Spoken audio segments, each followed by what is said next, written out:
10 seconds. Booster energy, check. Houston, do you copy? Incineroars, check. 8, 7. This is Orlando checking in for the 2026 Pokémon Regional Championships. Trainers from around the globe have traveled here for a weekend of fun and competition. 6, 5, 4. With over 700 trainers in the Masters division competing in Phase 1, make sure to tune in to see who will rocket their way to the top this weekend. 3, 2, 1. We have ignition. I'm Gabby Snyder, and I'll be mission control throughout this journey. But before we get started, let's take a look at the format for this weekend's tournament. This weekend, the 2026 Regional Championships are bringing the electrifying action of Pokémon Scarlet and Pokémon Violet to the global stage.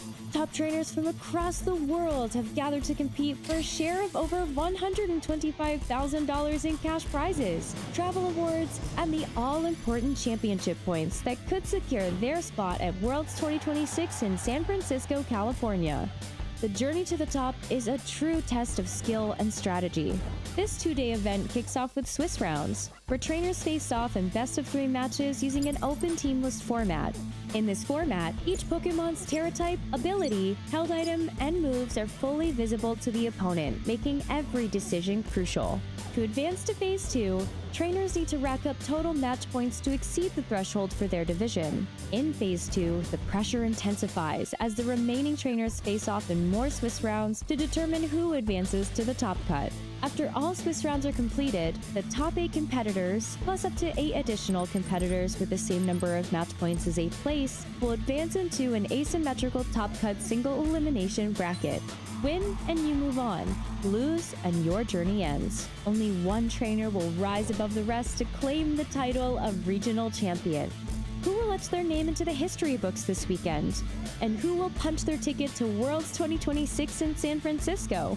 Don't miss a minute of the action. Stay tuned all weekend long to watch the battles unfold live. To stay up to date on future Play Pokemon events, visit championships.pokemon.com. Not ready to launch into competition just yet? For those attending in person, there are plenty of other missions to take on. From side events to vendors to event merch and the broadcast viewing, take your pick. Most of the trainers in attendance, though, are here looking to leave their competition in the dust. Stardust, that is.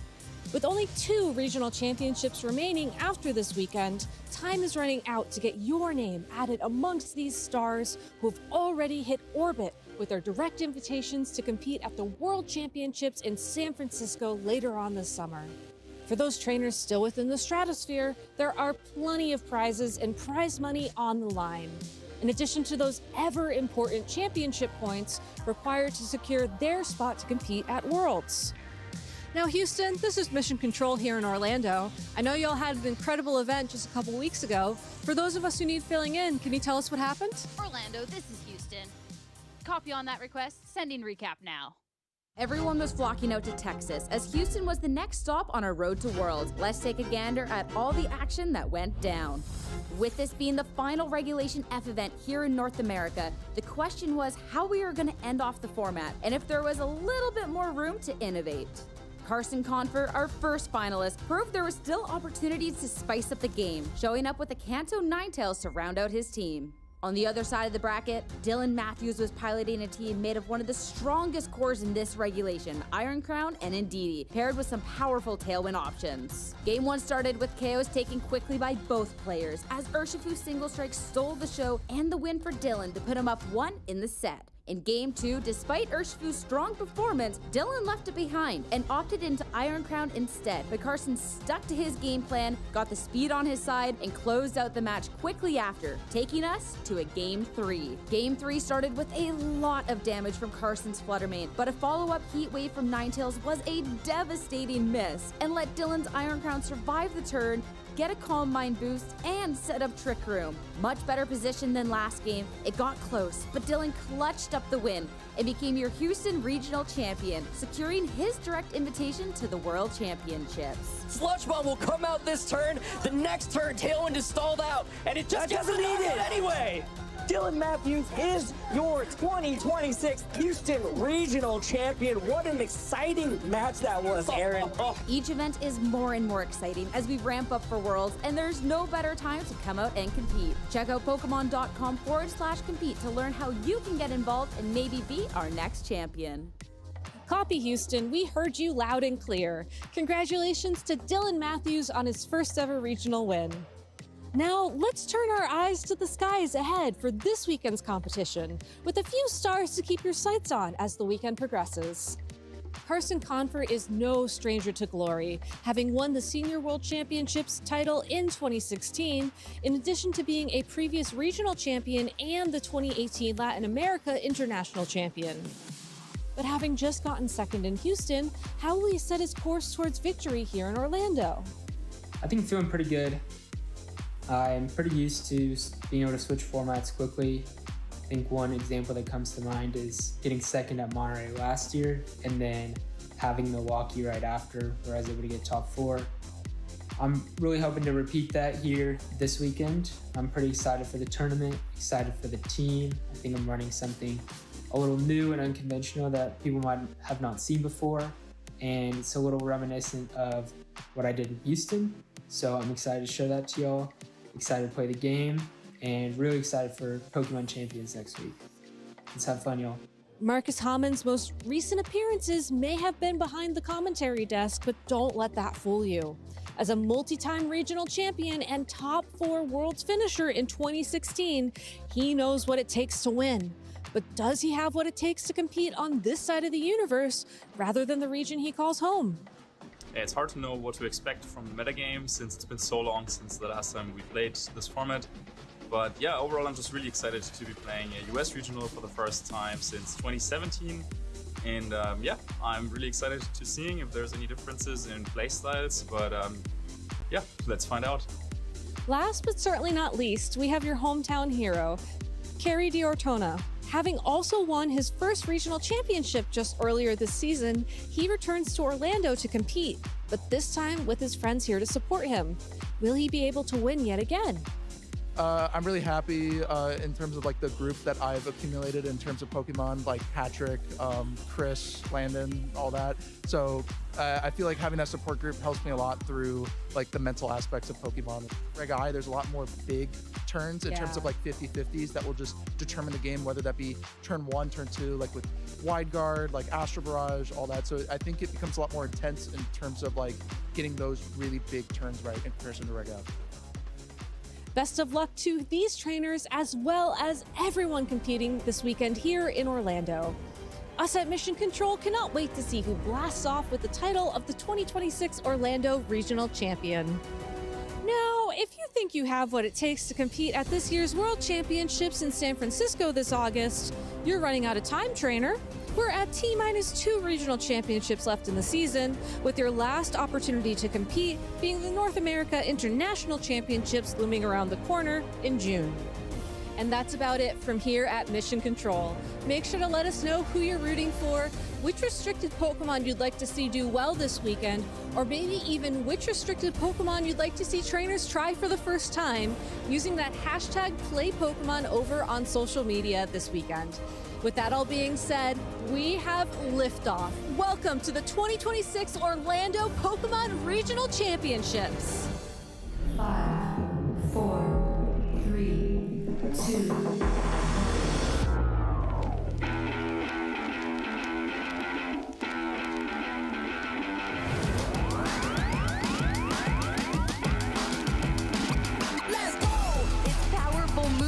Against it, and then applied with that Fairy Zone on the Lily. Oh, he's ready to just give up the game. It's over. You've been patient. You've been waiting all this time, but you ready. You've been putting in that grind, so let's go. Champions are hard to find, but you know the goal when you're ready to shine. Have they heard of you? Then they know. You got your sights set on that road. If it's on the battle, then let's go. 'Cause you'll never stop. Show them what you got. Looking at this final HP to deliver the finishing blow, and just like that, your Pokemon World Champion! Show 'em what you got. Yeah, they already know. You got your sights set on victory road. Show 'em what you got. Yeah, they already know. You got your sights set on victory road. He goes on the ice beam! Resetting the bracket and then winning it in game number 5.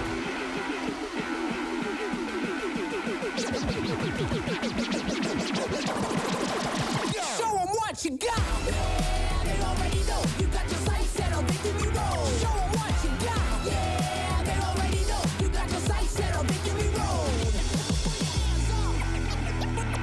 Put your hands up. Trainer's Log. The date is currently April 4th, 2026, and we have just touched down here in Orlando, Florida for the 2026 Pokemon Regional Championships. My name is Gabby Snyder, and I'm joined here in the lounge with some incredible Pokemon trainers who have joined me on this mission to crown our next regional champion. So, Evan Latt, Yuki Zaninovich, and Jake Moeller, how y'all doing today? Oh, I'm doing pretty well, and congratulations on the appropriate use of y'all. Houston into Orlando. It's really working. Thank you so much. Yuki, how are you doing today? I'm doing great. I just played like a full season of Regulation F, and there's a little bit like less powered Pokemon, and then now you get 2 restricted Pokemon. It's gonna be very explosive. I'm excited to see some Astro Barrages this weekend. Yeah, right. Sorry, no toxic Dondozo out in the field this time around. Not too much. I saw at least one. Oh, you saw at least one? I saw at least one, actually. And the return of the Florida man, Jake. Yeah, so excited. I am also glad you pointed out the correct y'all usage, because as someone who grew up, right down the road, we don't say that here. I only started saying it when I moved to Texas myself, so we gotta introduce it to the people. Well, I'm glad that you're going to be coming back into your full power. So of course. We'll have to check in to see how that's amassing, I guess. We'll figure it out. How the fog and the mist is coalescing around them. Yeah. I've always said I'm most at home when I'm very close to a swamp, so this has got to be the best place for me. I'm looking forward to the Analyst Lounge getting like more and more like mossy and like more swamp-like as I the can get weekend goes. Mosslax from Pokemon Pocopia to come join me. That seems fitting. I think One wise bulb once told me it's about to get humid in here. All right, well, we'll check in on that later. Right now, what we can check in on is the current weekend forecast. And while we might get some humidity in here, apparently, thanks to our friend Bulbasaur, what we'll also get into is the return of Regulation I, which was previously seen at the World Championships back last August over in Anaheim. And I think a lot of people were interested in seeing Regulation I return, as the big elephant in the room is that it won't be around for long, as this is one of 2 events we'll be playing in this format. And what I'm curious to see is just how much investment people put into this format, to put it quite frankly. Yeah, it's the big question as we come into this and the Los Angeles Regional Championships. Of course, with champions lurking on the horizon, looming over these 2 events. Regulation I has already had a full season play out for itself, so lots of players very comfortable with this meta already. Of course, we had the World Championships on it, so the players who competed were competing in this particular regulation. They did their prep for the World Championship, so I suspect we're going to be seeing a lot of people leaning very heavily on their old notes from the World Championships. Yeah, at the same time, I think I enjoy some of these like 2.0 formats, because you get to see people with a fresh look on the format and really innovate. Like, for example, in Regulation F, I think Bounce was really the name of the game when it was first played 2 years ago, but there was a lot of Tailwind teams that had a lot of success in the 2.0 part. So I really like to see like how these players, just come up with new techs, like new compositions to take advantage of like a completely fresh look in the format. So even with the timing, I think we'll still be seeing some of that. So I'm excited to see how it develops.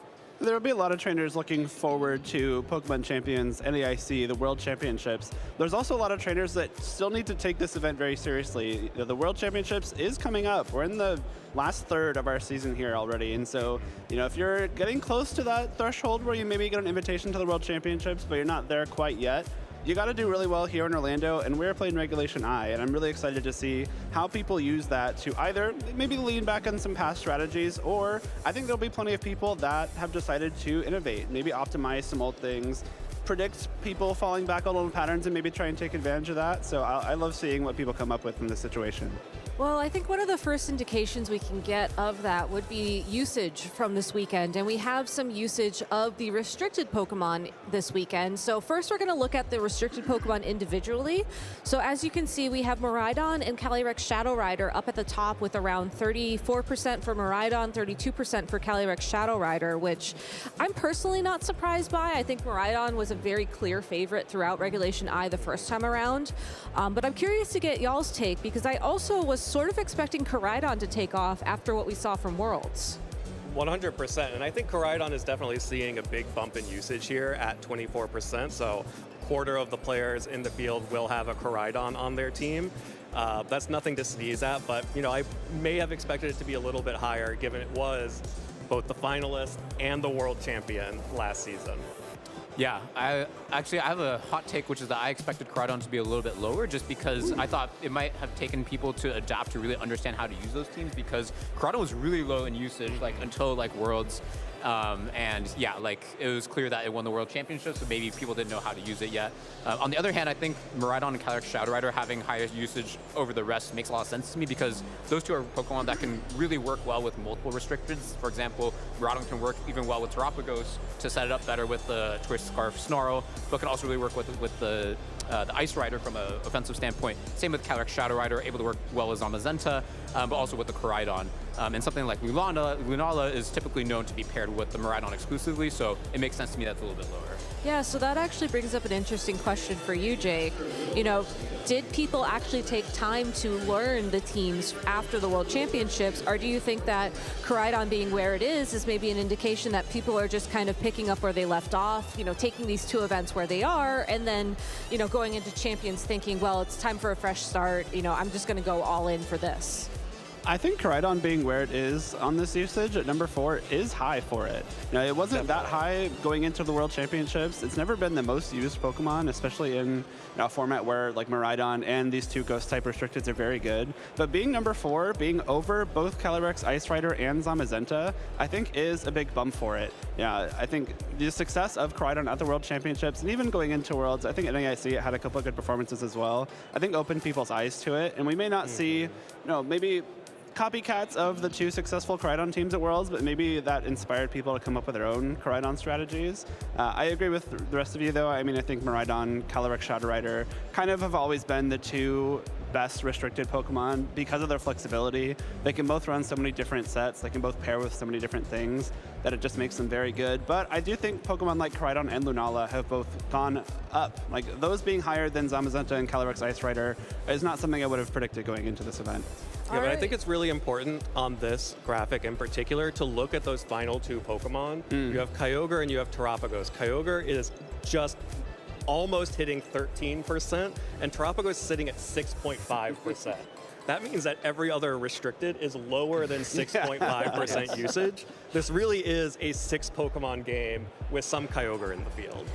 I mean, where there's a restricted format, Kyogre finds a way, I feel like. Now, who it finds a way alongside of is yet to be seen, as we also have unrestricted Pokemon in the field. And with so many Incineroar in the field, I can see why it's tempting to have a Pokemon with the Drizzle ability alongside of you. But at the same time, you know, there are a lot of other Pokemon in play. Yeah, and the big meta shift after the World Championships is that Brute Bonnet jumping up into 11th place, of course. Brute Bonnet was a key piece for both Geosiski and James Evans' teams, of course, the world champion and the finalist, respectively. Hey, if you want to learn more about that match, make sure you check out Pokemon Champions Chat on the YouTube channel to hear a well-moderated discussion between the two finalists. A well-moderated discussion. By who? By a very handsome and talented and smart competitor / caster. So you Really? I did it, yeah. Oh. That was me. Oh, very humble of you. Yes, it's the truth. I feel like it's also interesting to see the gap between first and second place. I mean, see Incineroar, no surprise to anybody, but then we see Urshifu all the way down to 27%, which is pretty surprising to me. I can't remember off the top of my head the top 12 that we've had at Worlds or NAIC, for example, but I don't remember this gap being like so large. So I think that's quite interesting. I also like to see like Chi-Yu up there, which isn't a Pokemon that I typically see on top 12s, but its matchup is just so good into so many restricted. It's good into Zamazenta, it's good into Calyrex Shadow Rider, it's good into Calyrex Ice Rider as well. So yeah, it's very exciting. I personally really like Chi-Yu. Ursaluna being up there is also pretty cool. That's a Pokemon that was very, very good in Regulation F. Yeah. Is what people have been playing for the last few months. If you want to kind of lean on some of your successes in the last few months this season, that can be a Pokemon you try to incorporate onto a team here in Regulation I. It was also on Geo's World's winning team, so it's a Pokemon that's proved itself in Regulation I already. But it's something that, you know, if you have to carry over your past few months, if you're not, you know, reaching all the way back into your Regulation I memory from a year ago, that's a great way to do it. Yeah, and I'm glad that you mentioned the World's usage as well, Yuki. I think one thing we can do later in between rounds is actually pull up those graphics and maybe do a comparison. So I'm very curious to see, after we get a couple battles going and after we see, you know, how some of these strategies are shaking out, just how things have changed. But for now, the last thing to reveal, of course, is the pairs of restricted Pokemon, because what is Regulation I without 1 and 2 restricted Pokemon? And with Zamazenta and Calyrex Shadow Rider up at the top of usage. I do think this is a good representation of at least what we saw at Worlds in a numbers perspective. I remember thinking that these two Pokemon were at least what I was the most cognizant of going into that tournament. Like a majority of the field, in my opinion, was going to be running these two in some way, shape, or form. Yeah, everything old is new again, and this pair that I think people thought was going to be really top tier at the start of Regulation I is back here at the top of the pair list here. Yeah, I think what's interesting here is that I think Calyrex Shadow Rider and Zamazenta are like the two only pairs here where you can have a lot of flexibility. Calyrex Shadow Rider can be Life Orb, it can be the bulky Covert Cloak variant, it can also be Sash, and there's multiple variants where you might include Qianpao, you might include more hyper-offensive Pokemon like Tornadus, whereas the other three are a little bit more set. Like you have the Miraidon and Calyrex Ice Rider with paired with like Incineroar, Urshifu. Of course, we know the NAIC winning team with Lunala and Miraidon, and then the World's winning team with Koraidon, Lunala. They don't have as much flexibility, like the 6 are typically set, and it's maybe more the items or like how you train the Pokemon. So it makes sense to me that the first place here is the one that has many different flavors. One thing I think is cool here, if you look at all the Pokemon in these pairs other than Zamazenta, and you kind of look at those percentage numbers, you can tell that the Calyrex Shadow Rider, Ice Rider, Miraidon, Koraidon, Lunala, they are being paired with a lot of different things here in the building. Zamazenta, I forget the exact number of people that were using Zamazenta, but I want to say it was close to 16, maybe like 16 to 20 range. So almost every Zamazenta is played with a Calyrex Shadow Rider, which, I mean, like you said, Gabby, if you had to ask me going into this event to pick like one pair that would be pretty popular, I would have said that one. But it's interesting that like pretty much every Zamazenta is with a Calyrex Shadow Rider, but everything else is much more flexible. They're just besties. Like they had that bond going into the World Championships, and now they're just picking right up where they left off. So these, of course, are what's out in the field. Let's take a look at what we would run if we were competing today. And I do say that with that in mind, as my team personally is where I left off with Regulation I, which was, I thought this team was neat, therefore I run the thing I like. And I'm very curious if that's the angle that y'all took, or if you went more with a, this is what I think would do well into the field approach. Well, I think we have to address the elephant in the room, or sorry, the Sky Dragon in the room. Rayquaza making an appearance on here. Yuki, what's up with that? Yeah, this is a little bit of me like reliving my trauma, preparing for the World Championships last year, where I was like really not sure about what team I'm going to use. I was like, yeah, like I'm leaning towards Miraidon and Ice Rider, but it's not feeling great. Like I want more offense. And then Yuto Kimura, a Japanese player who recently had a lot of success at the European International Championships, wrote a blog post about winning a Japanese grassroots tour with Calyrex Shadow Rider Rayquaza. And I looked at the VODs of this, this grassroots tour. I mean, this Rayquaza is just ripping through everything. You lead Smeargle Rayquaza, fake out Swords Dance, extreme speed with Terra Normal. This destroys everything. You know, you have a great matchup into the weather partners because of the airlock, and then like Smeargle has a great matchup into the Calyrex Shadow Rider. And I was like, whoa, like this team looks amazing. And then my friends were like, no, you can't make a last minute change like this. And then I didn't do that great at Worlds. So I was thinking, well, what could have happened? So that's what I would use if I was playing this weekend. What you could have brought. Could have brought. But did anybody bring that team to Worlds? And then if so, how did they do? I don't think many people actually brought, like, and a lot of other people freaked out as well. Like, this is not a personal trauma. Many other people were like, oh, I don't know about my Rayquaza, Calyrex Shadow Rider, Smeargle matchup. But yeah, I don't think many people actually played it at Worlds. So it was just a giant game of everybody is afraid of this. Yes. So a giant game of Dark Void, if you will. I think representation for the people that freak out about their team choices the night before the event really matters. So thank you for sharing. Yes. All right, Jake, why don't you tell us about your team? So going in, I think Miraidon Lunala was one of my favorite combinations in the first iteration of Regulation I. I liked how they paired together. I think, honestly, having one of the Ghost-type restricted Pokemon, the Calyrex Shadow Rider or Lunala, is really nice because it just gives you kind of a built-in matchup against something like Zamazenta or Koraidon, which can be really scary. And I liked the way that Miraidon paired with it. I think Andrew Ding won the first Reg I regional with this pair, and since then I was just kind of using it a lot. You know, the Calm Mind Electric Seed variant is fun on Lunala. The White Guard, more supportive variant is fun. And then when I was looking at teams that had this pairing. I went back to the World Championships and saw Kosukide's team. They got top 8. It's like, oh great, that looks really fun. I think if I was playing an event this weekend, I would have done that. Yeah, I remember that being like a huge innovation back then because everyone was used to playing against Choice Specs Miraidon, which not only is locked into a move, can't protect, but also doesn't have the ability to terrasilize into electric, like it's usually fairy. So you could say, okay, I'm definitely gonna live this electro drift. But with Life Orb and Terra Electric, you're just getting over that hump of getting extra damage, and then you get a lot of KOs and you can protect. So I was like, wow, this is an awesome team, and he did great. Yeah, which is the most important thing about a Miraidon team. You need to be able to blow those holes into the defensive core so that you can actually start opening up some opportunities. And look, I'm not going to lie. I tried really hard to find something else that I felt good about with Regulation I. I played the Rayquaza team. I played a Giratina Origin team. Whoa, that Aaron that's Cybertron deep. Zhang had. I tried Calyrex Shadow Rider stuff. I never tried Ice Rider because Ice Rider just never worked for me. What? At the end of the day, I was just like, what am I doing here? Let me be realistic here. If I were competing in the Orlando Regional Championships, I would be going back to what I played the first time around, which was Miraidon Lunala stuff. Yeah. And I did the exact same thing as Jake. I went and I copied the top-ranked Miraidon Lunala team from the World Championships. That is exactly what I would be bringing to this tournament. You had a big hand in the first Regulation G winning team, I believe. It was the Miraidon team back at Indianapolis that year. Yeah, with Rajan so I think and you Aaron. have the Miraidon cred more than I do. I just can't get away from the bike. Yeah. It's just so much fun to click Terra Electric Electro Drift. It really is. What sandwich would you feed your Miraidon though before the tournament?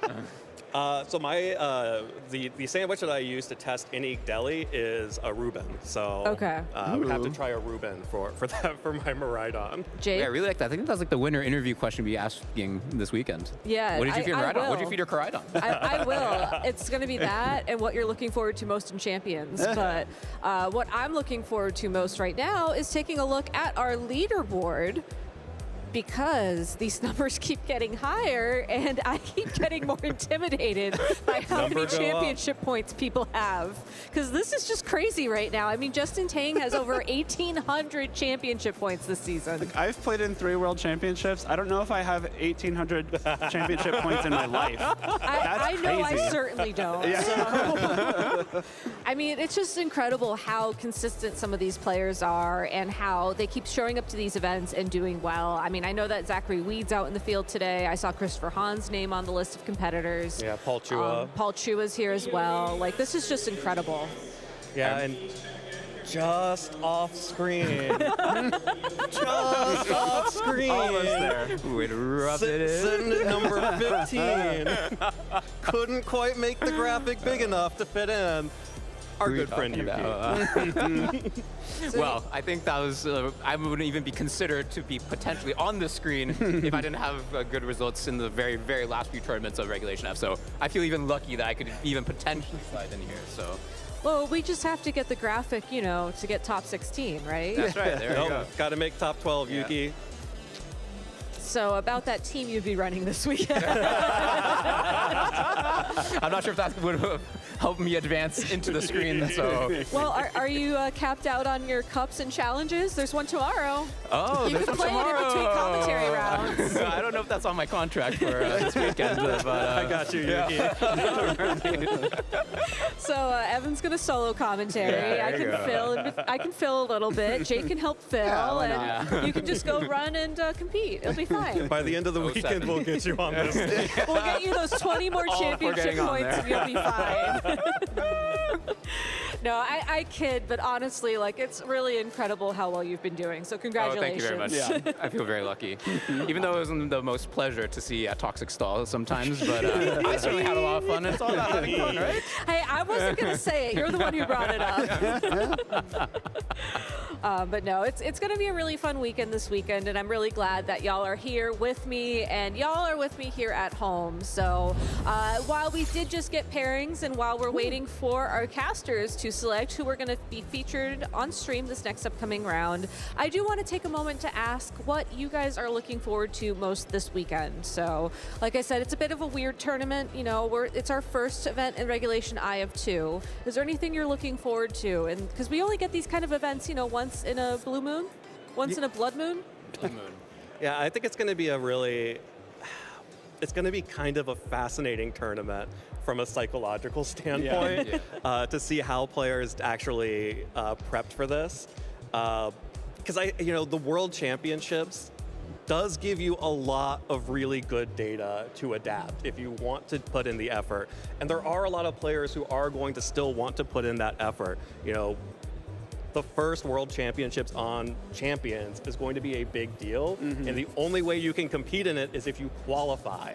And lots of players are going to be counting on big championship points totals from this event to qualify for that World Championship. So I think even though there's not going to be a whole lot, I don't think there's a lot of reinventing the wheel out there, as we saw from the statistics.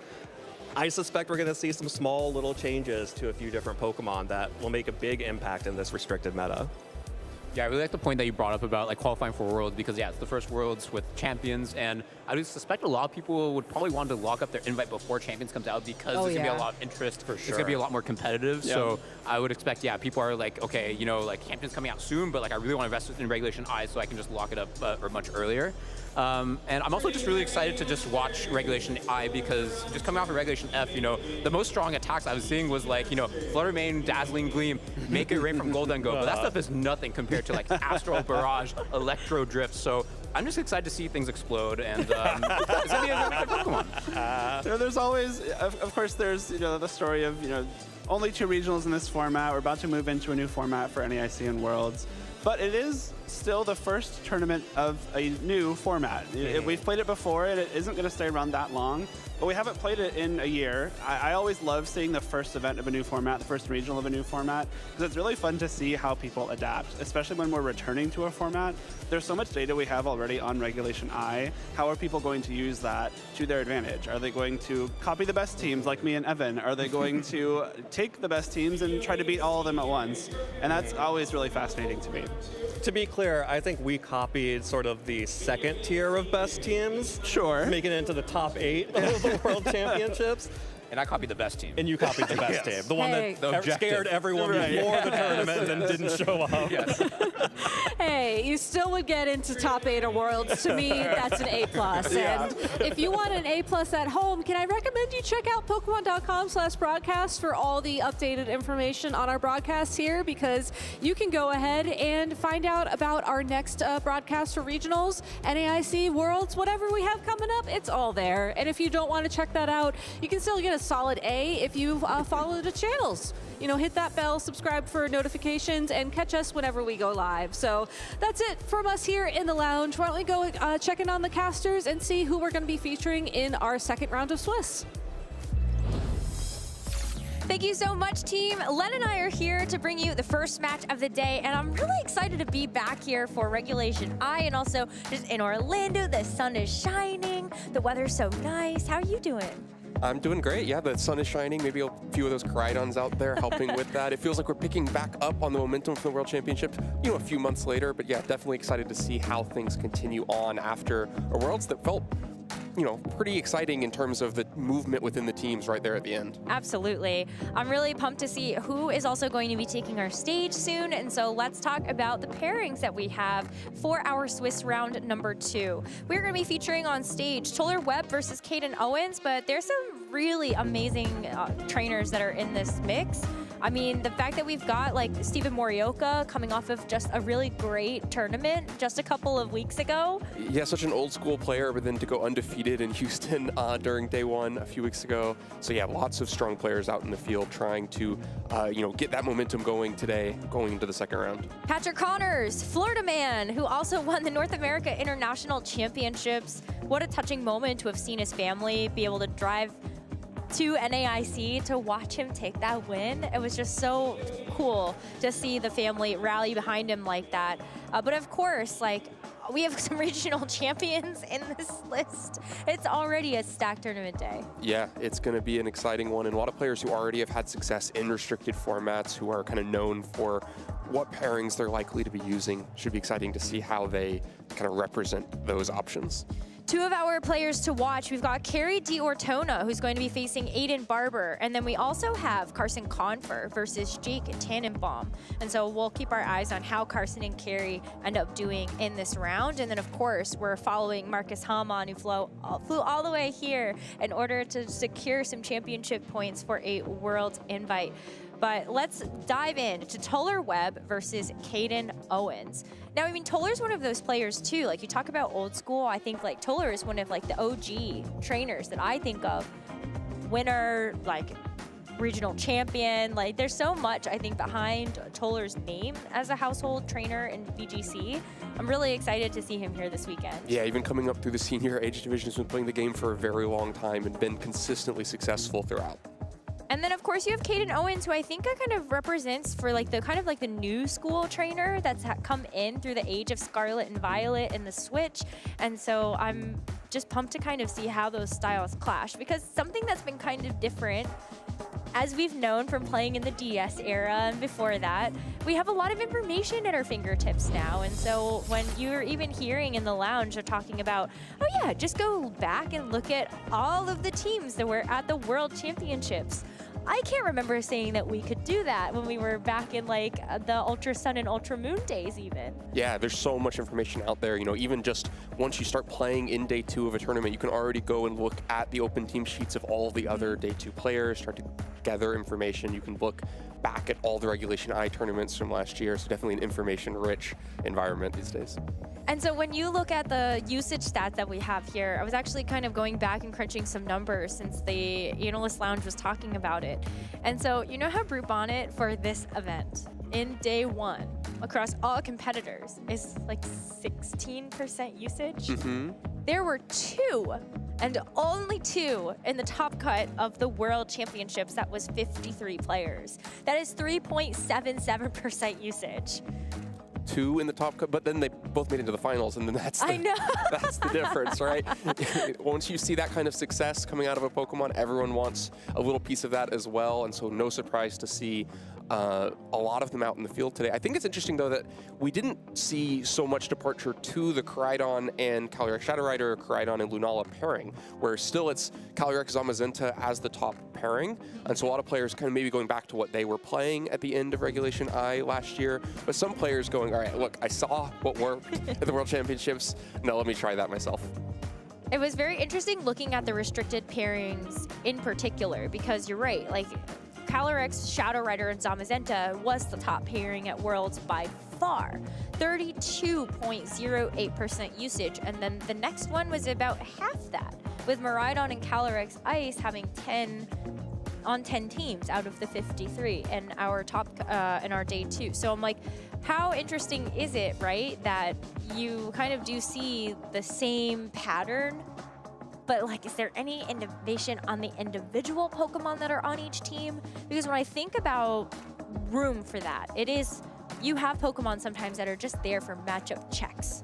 Well, the Calyrex and Zamazenta matchup felt like it was always in motion, right? It was always trying to be one step ahead. I mean, there was a top 8 match at the World Championship where both players had Assault Vest Chien-Pao, a tech that people wouldn't have been running even just a couple of months earlier at the regionals in Regulation I. So that was a matchup that was constantly in movement. And I think it'll be really interesting to see how much players have continued that kind of being in the lab, trying to find the new techs, trying to figure out how to be one step ahead, or if they're kind of resting on their laurels going, I know how to play Regulation I know what I'm comfortable with, what I can pull back out after, you know, a handful of months off from this format. And you know, I imagine there'll be some players going either direction and seeing which approach has more success this weekend. Either go with what you know, because we're here and we're here for the ride, or I don't know, bring out something spicy, because it's been a little bit, and so maybe you do want to just like have fun with the event itself. Now, for those of you that are tuning in and you saw our Houston Regional Championships just a couple weeks ago, this format is very different. You're seeing legendary Pokemon, restricted in the sense that they're so powerful, you can only have 2 of them on your team. And with that comes just an increased power level overall. So you're going to see, I think, a smaller variety of Pokemon that actually can stand tall to a lot of those big legendary threats. And so as you take a look at our teams, I think these are going to be Pokemon that you're really, really familiar with. Even in Regulation F, these were the Pokemon that were standing at the tops of those tables, now just alongside these big legendary threats. Yeah, the power level has gone up. You know, in a handful of months from the fall when we were in Regulation H to this point, we have ascended to the power levels of Scarlet and Violet and have hit the pinnacle with the double restricted formats. And you see those powerful Pokemon on the screen now. Calyrex Shadow Riders on both sides, probably the Pokemon that's been most emblematic of restricted play in this generation. Those Astral Barrages, so potent, but then very different partners. Koraidon and Terapagos on either side. The Terapagos, Pokemon that was the last of those top 8 usage restricted Pokemon, but still one that's always been present. Every North American regional had one in the top 8 in last season, and so a Pokemon that people will still have thought about their matchups for. But I love Toller's team because while you end up taking that classic pairing of the Shadow Rider Calyrex and the Koraidon, Ting Lu did not have great usage in the last World Championships. Clefairy was also another one of those Pokemon that had a handful of Clefairy in the day 2 of the World Championships, but still 2 Pokemon that I think you look at and you go, these were niche picks, even back to Regulation F. Yeah, definitely niche picks, and usually Clefairy meant that you were like hyper focused on supporting one setup Pokemon. Almost always Calyrex Shadow Rider. You know, we saw Clefairy plus Calyrex Shadow Rider win a Regulation G regional back when you could only have one restricted Pokemon, and it was trying to support a nasty plot Calyrex like this one. But what's been unusual to see that kind of setup Calyrex paired with Koraidon. So this is a pretty different take. You know, this is not the Calyrex and Koraidon pairing that won the world, or it was in the World Championships finals just a few months ago, right? This is a very different take on it, much bulkier with Ting Lu and supportive Fluttermane and supportive Clefairy, trying to put more emphasis on the Calyrex rather than just the Koraidon. I think that Ting Lu is going to help out tremendously. With the Vessel of Ruin dropping the special attack output of the Pokemon around it, you see the Terapagos, and I think one of the ways that Terapagos in general has sort of struggled in order to actually kind of keep up with these very fast-hitting Pokemon like the Shadow Rider Calyrex, Pokemon that can hit really hard like Miraidon and Koraidon, is that Terapagos sometimes needs some time to get going. You can put a choice specs on it, and that's going to help with the damage output a little bit, but that is where I feel like Terapagos' shortcoming has been, the damage output. You definitely need often to get up to +3 with those Calm Minds. And that's what all of the support is there to buy the time for. You have double fake outs, you have Follow Me Ogerpon, you have supportive Fluttermane. Look at that, Thunderwave, Icy Wind, and Taunt. 3 support moves on this Fluttermane, and then even your Calyrex has 2 support moves on it with Will-O-Wisp and Pollen Puff. This is a protect the king kind of team, protect the turtle. You know, you got one shell, and then you got a team around that shell trying to be the second one. But you've got to buy that time to get those boosts up. And the real obstacle for this, when you're playing Terapagos, one of the Pokemon you're most afraid of is Koraidon on the other side, because you cannot use a Terra to get out of that weakness to fighting. You know, most fighting weak Pokemon in this format are going to have some defensive Terra. Look at the Incineroar with the Bug Terra. Terapagos doesn't have that option. It's going to stay weak to fighting and stay weak to so much damage out of that Koraidon, so you've got to be constantly mitigating it. Have a Fake Out ready, have a Follow Me ready. Try to threaten a Will-O-Wisp that forces a Fire Trastalization. That means you can then hit with Terra Starstorm for more damage from Terapagos. And if you can find that opportunity and get rid of the Koraidon, well, then you match up really well against the other restricted Pokemon on the other side. You're not nearly as worried about the Calyrex, especially because it doesn't have Encore. With Nasty Plot, it's going to have a really hard time dealing with Terapagos on its own. So I think for Caden, the name of the game is protect the Terapagos, get the boost up, and find your window to deal with the Koraidon. First, stopping it from being a problem, and then landing the damage eventually. If he can achieve that, then he's going to have a good time in this match. But if that damage starts landing into Terapagos and Koraidon is unchecked, well, things can fall apart very quickly. I feel like with the threat of the Koraidon as well as the Shadow Rider Calyrex, you almost feel forced to have to bring something like the Incineroar that has a natural dark typing and also that Terra Bug that can be that defensive Terra, as well as something like the Fluttermane, because you can also have the Terra Dark. But the problem in this matchup with the Terrapagos is that, well, you have these nice defensive Terras at your disposal. As you called out, I mean, the Stellar Terra is twofold. You need it just to like have this Terrapagos do something, even if it's going to be a hindrance to the turtle. Yeah, Terrapagos, one of the most Terra Hog Pokemon in the format. You can almost always assume that if it's brought to the match, then it will Terrastalize. And so that cuts off that option for the rest of the team. But for now, the Terrapagos lands itself in a pretty good position, has a faster fake out next to it. Rillaboom should be moving before Incineroar on the other side. Isn't that worried about damage from the Calyrex? You maybe have to worry about a race a little bit if you get into Nasty Plots and Calm Minds happening both. But just a fake out from Incineroar for now, so Rillaboom going to flinch, and the Nasty Plot goes right up, so we may be getting boosting moves on both sides. Wow, okay, so Incineroar getting the fake out first means that Rillaboom can't do anything on this turn, but Terrapagos is also free and clear to go for a Calm Mind since it was not the target for that fake out. So we've got two boosts here, the Nasty Plot for the Shadow Rider Calyrex as well as the Calm Mind from the Terrapagos. Nice that you get the special defense boost with the Calm Mind, but this Shadow Rider Calyrex is also going to be doing some damage to this Rillaboom. Yeah, Calyrex is boosting its offense faster than Terrapagos is boosting its defense. And so you're going to win that race, but you start out doing very little damage. That Psychic is still very little threat to Terrapagos. And how far do you push this? Are you going to try to like get to +6 while letting the Terrapagos get to +3? That's a game of brinksmanship because things can fall apart very quickly. So no, it's damage right away, but you're going to see that even at +2, this Psychic really isn't that big of a threat into this Terrapagos, especially with Terra Shell to mitigate it. Wow, I mean, that still does quite a lot though. And the special defense drop is huge. You're going to lose that boost that you worked so hard to get on that first turn. So another Psychic would be enough to actually finish up this Terrapagos. Right, but that's going to be a Psychic maybe after some turns of recovery, the Terrastalization to get a lot of extra health back.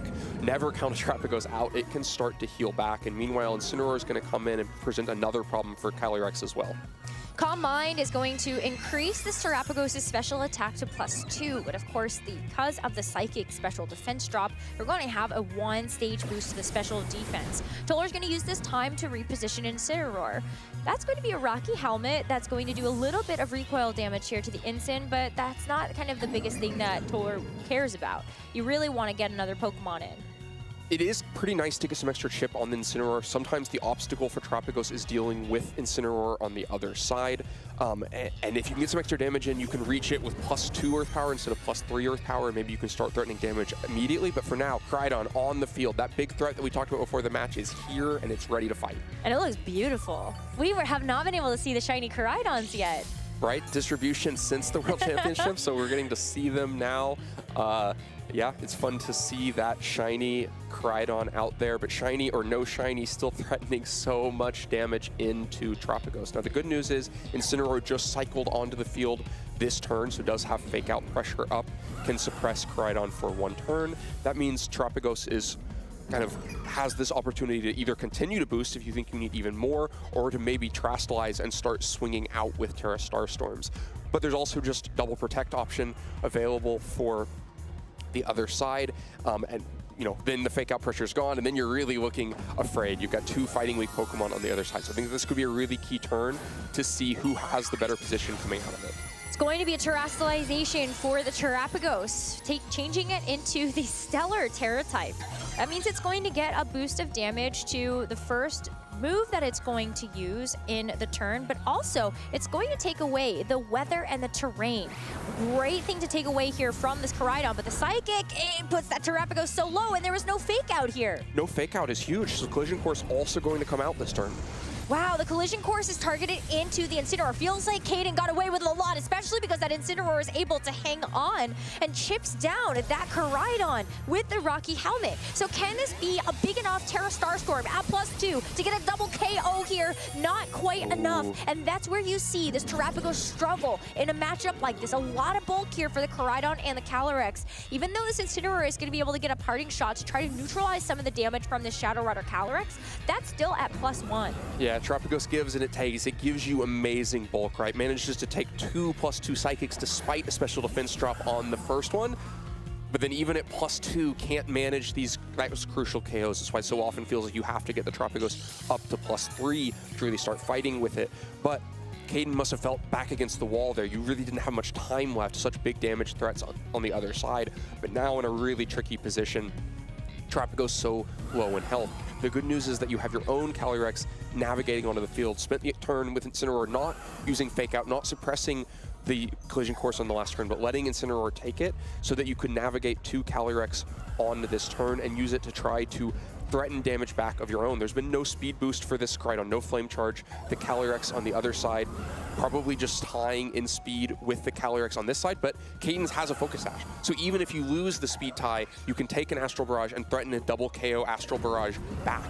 So just via offense, the Calyrex on Caden's side can buy time for Tropicos to get back into this game. I think the thing here is that, that Caden actually, to me, doesn't look like he's in a bad position. If he's able to secure a knockout here with the Calyrex, confirm that it is going to be the fastest thing on the field, then that might be something that you can play around with. But the Calyrex Shadow Rider for Toller is terastallizing, and so now Caden actually has to play a 50-50. This is a normal type Shadow Rider Calyrex now. It's not going to take any damage from an Astral Barrage. And Caden doesn't want to risk it, just to protect here to keep it safe. But maybe the Terapagos can get away with something here, just to protect, only to get some leftovers recovery back. So in one sense, a strong turn for Caden. Scouts out the terastallization, really crucial that to see that Toller spent that resource to not take a double KO with Astral Barrage, but of course also switches Crydon out. So neither slot risking a KO from Astral Barrage. But you've also lost a lot of momentum on that turn. Incineroar has cycled onto the field, is now threatening a Fake Out or just a knockoff into the Calyrex onto the other side. You don't have a defensive terastallization available there because you've used it, of course, on Tropicos, the Pokemon that will always take up the terastallization when it's brought to the field. So very tricky position once again. You can definitely, Pollen Puff is probably just a KO. 35 health on this Calyrex Shadow Rider is not much. So you can kind of be optimistic and swing out with Earth Power plus Pollen Puff, and if you win the speed ties, maybe the worst that happens is Tropicos takes a Fake Out and the turn could look really good. But if you lose the speed tie, you could maybe just lose Tropicos on this turn since it protected on the last turn. Fake Out, no protects, means that Terapagos is going to flinch, but the Shadow Rider Calyrex for Caden moves first to get the knockout onto Tollers. A huge KO here because not only have you removed the big Shadow Rider Calyrex threat that might be able to outspeed your own, but now you get a grenade boost. You can start to play at both ends of the speed spectrum with boosts on your 2 powerful special attackers. Yeah, a really huge turn to trade just the Fake Out damage for the KO into the Calyrex on the other side. Crucial speed tie, sometimes that's what it comes down to, especially with so many Calyrexes out in the field. So it picks up that KO. Like you say, the Grenade boost might be helpful. It might mean that, Pollen Puff does more to Incineroar to help land a KO there, or land an Astral Barrage. But, most key has bought Tropicos time. We also saw from Toller's side, the Flutter Mane, probably fairly supportive, is the Icy Wind speed booster set.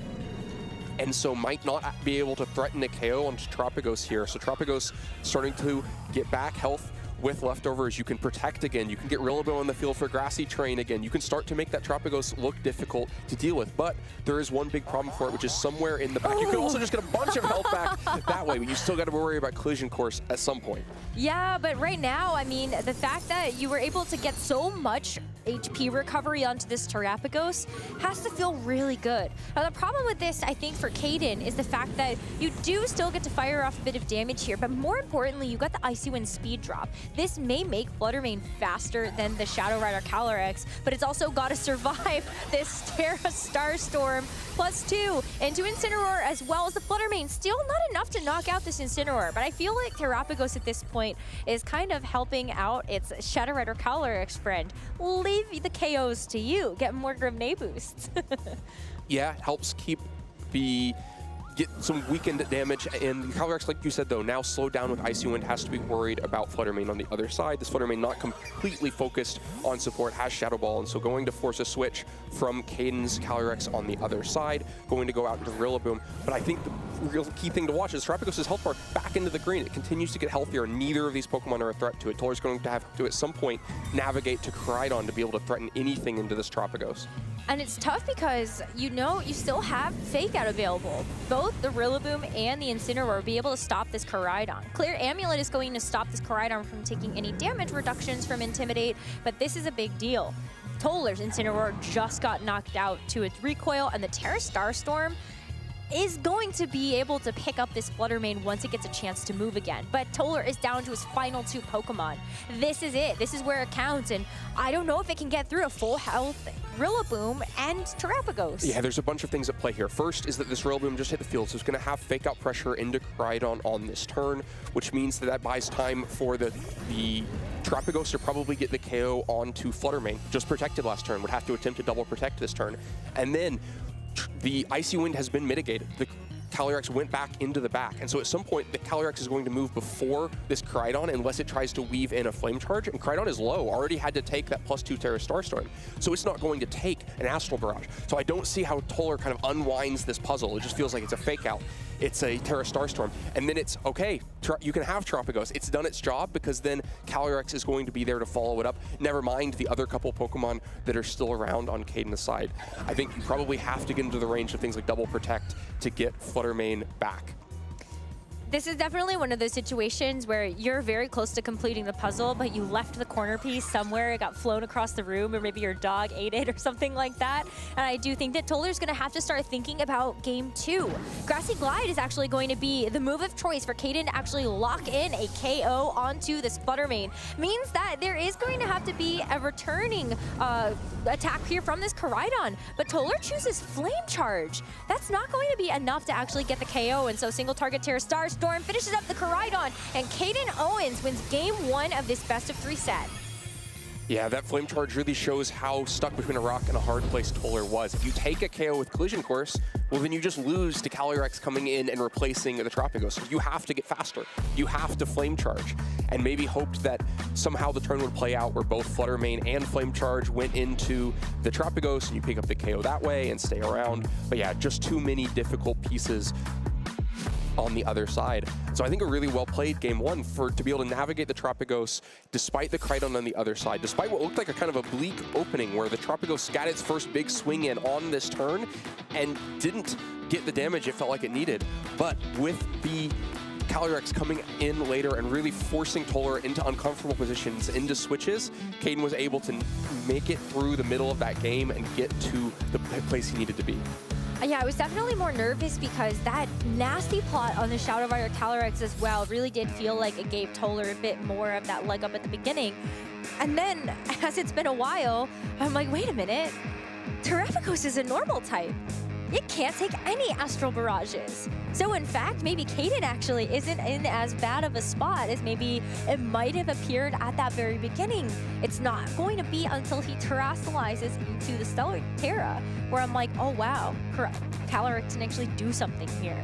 Yeah, I mean, it's going to be forced to Psychic all the time, right? And that means that your options like Follow Me are a little bit more potent, but you can see the Psychics still mount to pretty good damage, right? It was enough to put pressure into Terapagos, not let it freely set up.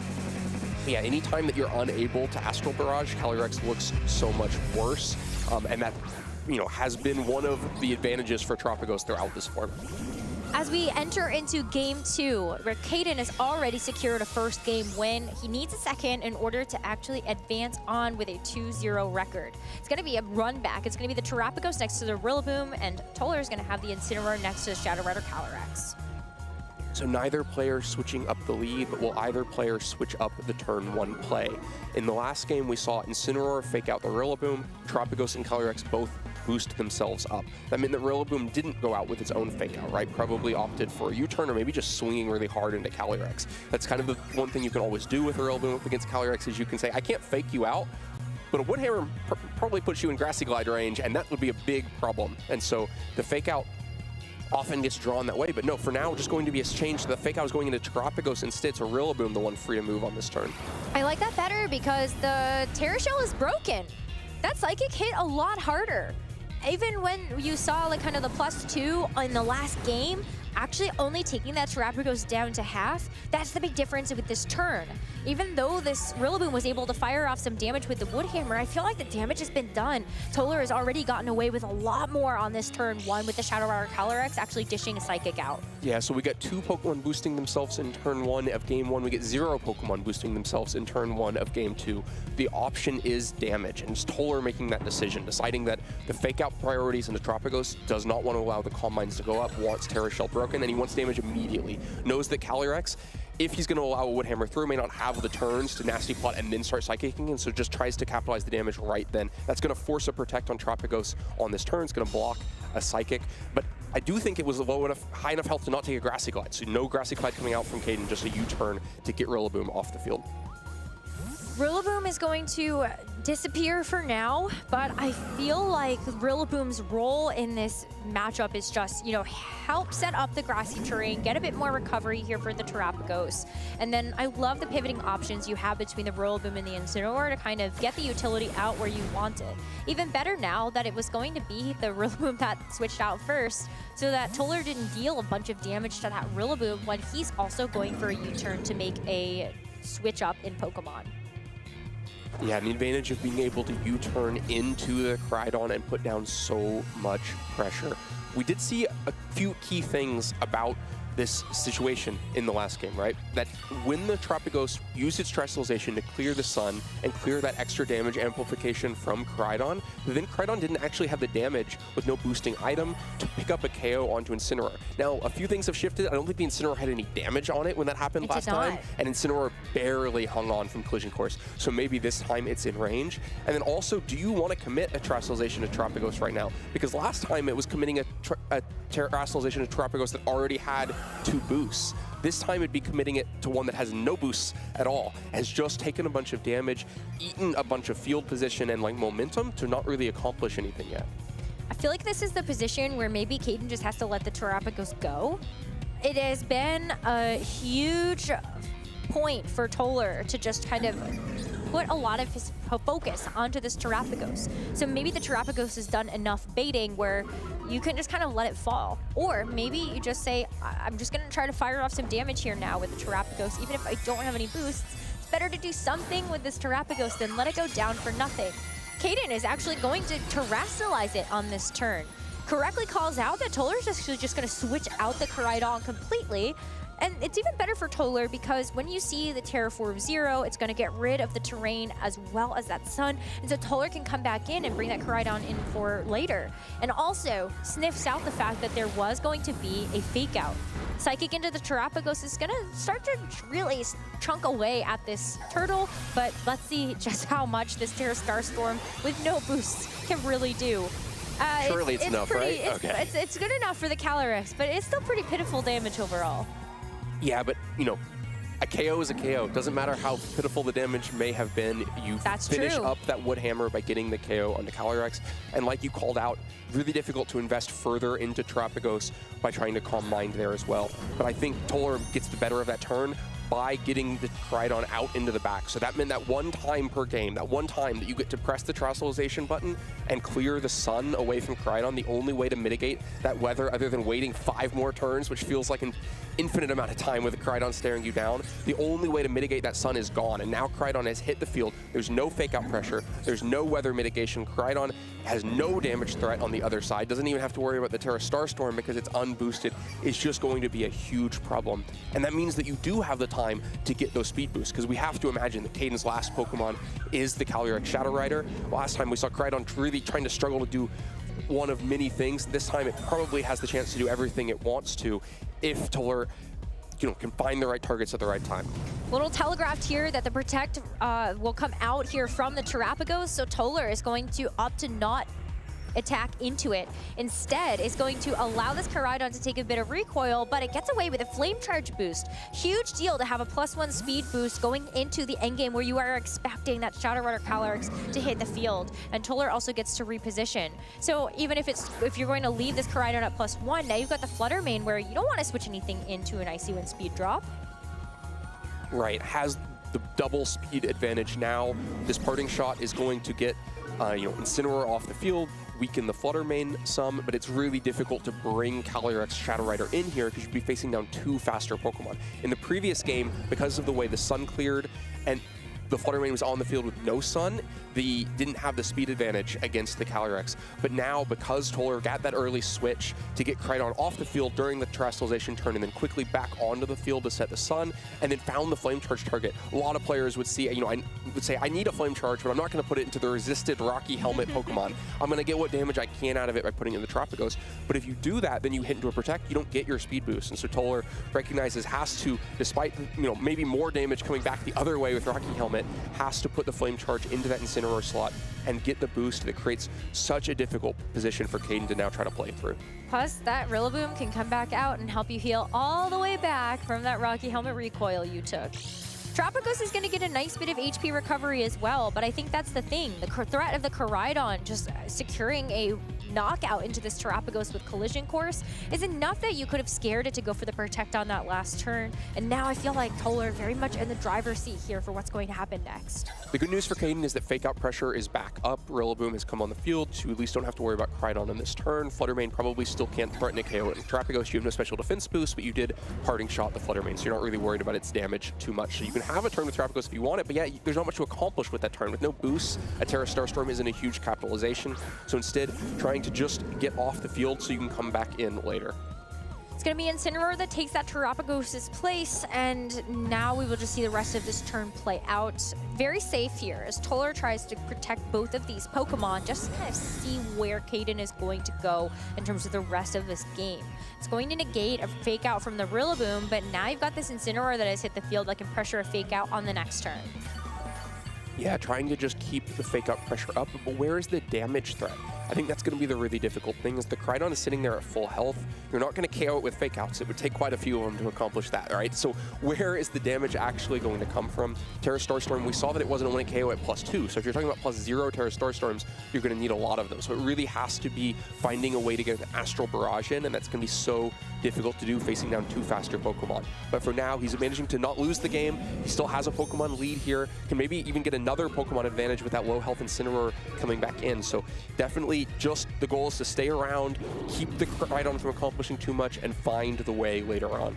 As you say, don't underestimate the Terrapagos' damage. I say sometimes don't underestimate Rillabooms. But as I say that, I was kind of hoping that the Rillaboom would have fired off a Wood Hammer into the Koraidon, but instead just goes for the U-turn. But I feel like this is the perfect time because you got the Shadow Rider Calyrex on the field and there's no Flutter Mane. Right. I think you've got to get the Calyrex in at some point. Otherwise, if you just kind of go in circles with the 3 Pokemon that don't threaten much, then it's going to, eventually you're going to lose something. And so finds a pretty good opportunity. Like you say, Flutter Mane switching out. Calyrex with the Focus Sash coming in is not threatened by a 1-hit KO from the Crydon, despite the Crydon being faster. And so you can probably just throw an Astral Barrage. Incineroar is so low, normally a pretty good Astral Barrage resist, but clearly at this point low enough to go down to 1. And so Calyrex lands itself in a pretty good position to try to take this game back over. And meanwhile, continue to cycle the Fake Outs. Get Incineroar out for a future Fake Out, get Rillaboom in for a Fake Out next turn. It's a little risky because you know that Rillaboom is going to be taking super effective damage from a Koraidon. Yeah, but if Koraidon swings into Rillaboom instead of into Calyrex, you'll take that every day. If that Focus Sash is still attacked at the end of this turn, then Caden loves it, and so you don't mind that risk. All right, well, Calyrex is actually not going to take the opportunity to attack.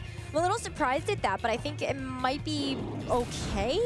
You have the Fake Out going into the Rillaboom, and the Flame Charge actually does target into that Calyrex, so no boost for this Koraidon. All right, I take it back, there was a risk, but it was trading a pretty reasonable risk that you thought that there was no way that the damage was going into the Rillaboom slot. The Calyrex was too big of a threat, and so now you navigate to Fake Out pressure plus that Astral Barrage, so that you don't even have to give up your Focus Sash in order to get Astral Barrage off this turn, which is either probably still a KO into Incineroar, no Assault Vest there, or the Flutter Mane taking super effective damage if it were to switch in. And meanwhile, the Crydon just has to protect itself. So you're not yet getting Astral Barrage damage into Crydon, but you're just dealing with that other slot and not taking any risk to Calyrex on this turn. It's going to be a Fake Out into the protected Koraidon, but the Astral Barrage from the Calyrex is hoping to clean up this Incineroar. There's been a bit of grassy terrain recovery, and sometimes Incineroar can be a little bulky, but this one is going to be plenty to pick up that KO, get that big boost now from Grimnay, and here's where things start to get kind of interesting, right? Rillaboom maybe would have had an opportunity to just like switch out on this turn, but there's no sun. Yeah. Wow, there's no sun. I said 5 turns could sound like infinite turns earlier on, but when you have infinite fake outs, you can deal with infinite turns, right? True. Manages to get to the other side of it and perfectly timed so that now you're not dealing with a Flutter Mane with a speed boost, because otherwise the Focus Sash Flutter Mane with the speed boost would be a huge problem here, able to threaten Icy Winds that break Focus Sash and keep Pokemon slowed down. Instead, you can threaten to just swing out. Now the bad news is there's also no Grassy Train, so you can't threaten Grassy Glide plus Astral Barrage to pick up a KO on Flutter Mane before it moves, so maybe that means we're back to cycling. Calyrex can protect itself, Rillaboom can switch out, and the good news is because you're up 4 Pokemon to 2, you don't have to worry about your opponent taking the opportunity to do the same kind of cycling. Toller has no way to get Crydon into the back and back on the field to set the sun again. The sun is gone for good at this point, no way to set it back up, and so Caden kind of has all the time in the world to, yes, withdraw Rillaboom, get Grassy Train and Fake Out back in the future. Calyrex free to protect itself. Incineroar means you're going to have Fake Out pressure again next turn. Toller just hasn't found the opportunity to get the damage into those partner Pokemon. Too much attention being paid to the restricted ones. It looked like a Protect the Turtle, but it looks like it's also Protect the Calyrex. There's been so many great turns here for Caden to just utilize these Pokemon to actually keep both the Shadow Rider Calyrex or the Terrapico safe. 07 to Incineroar, as it does have to sacrifice itself to a collision course, but that is going to get that Rillaboom in for free. And the Protect for the Shadow Rider Calyrex keeps the Focus Sash intact and also does not let this Shadow Rider Calyrex take a speed drop. Yep, a crucial Protect.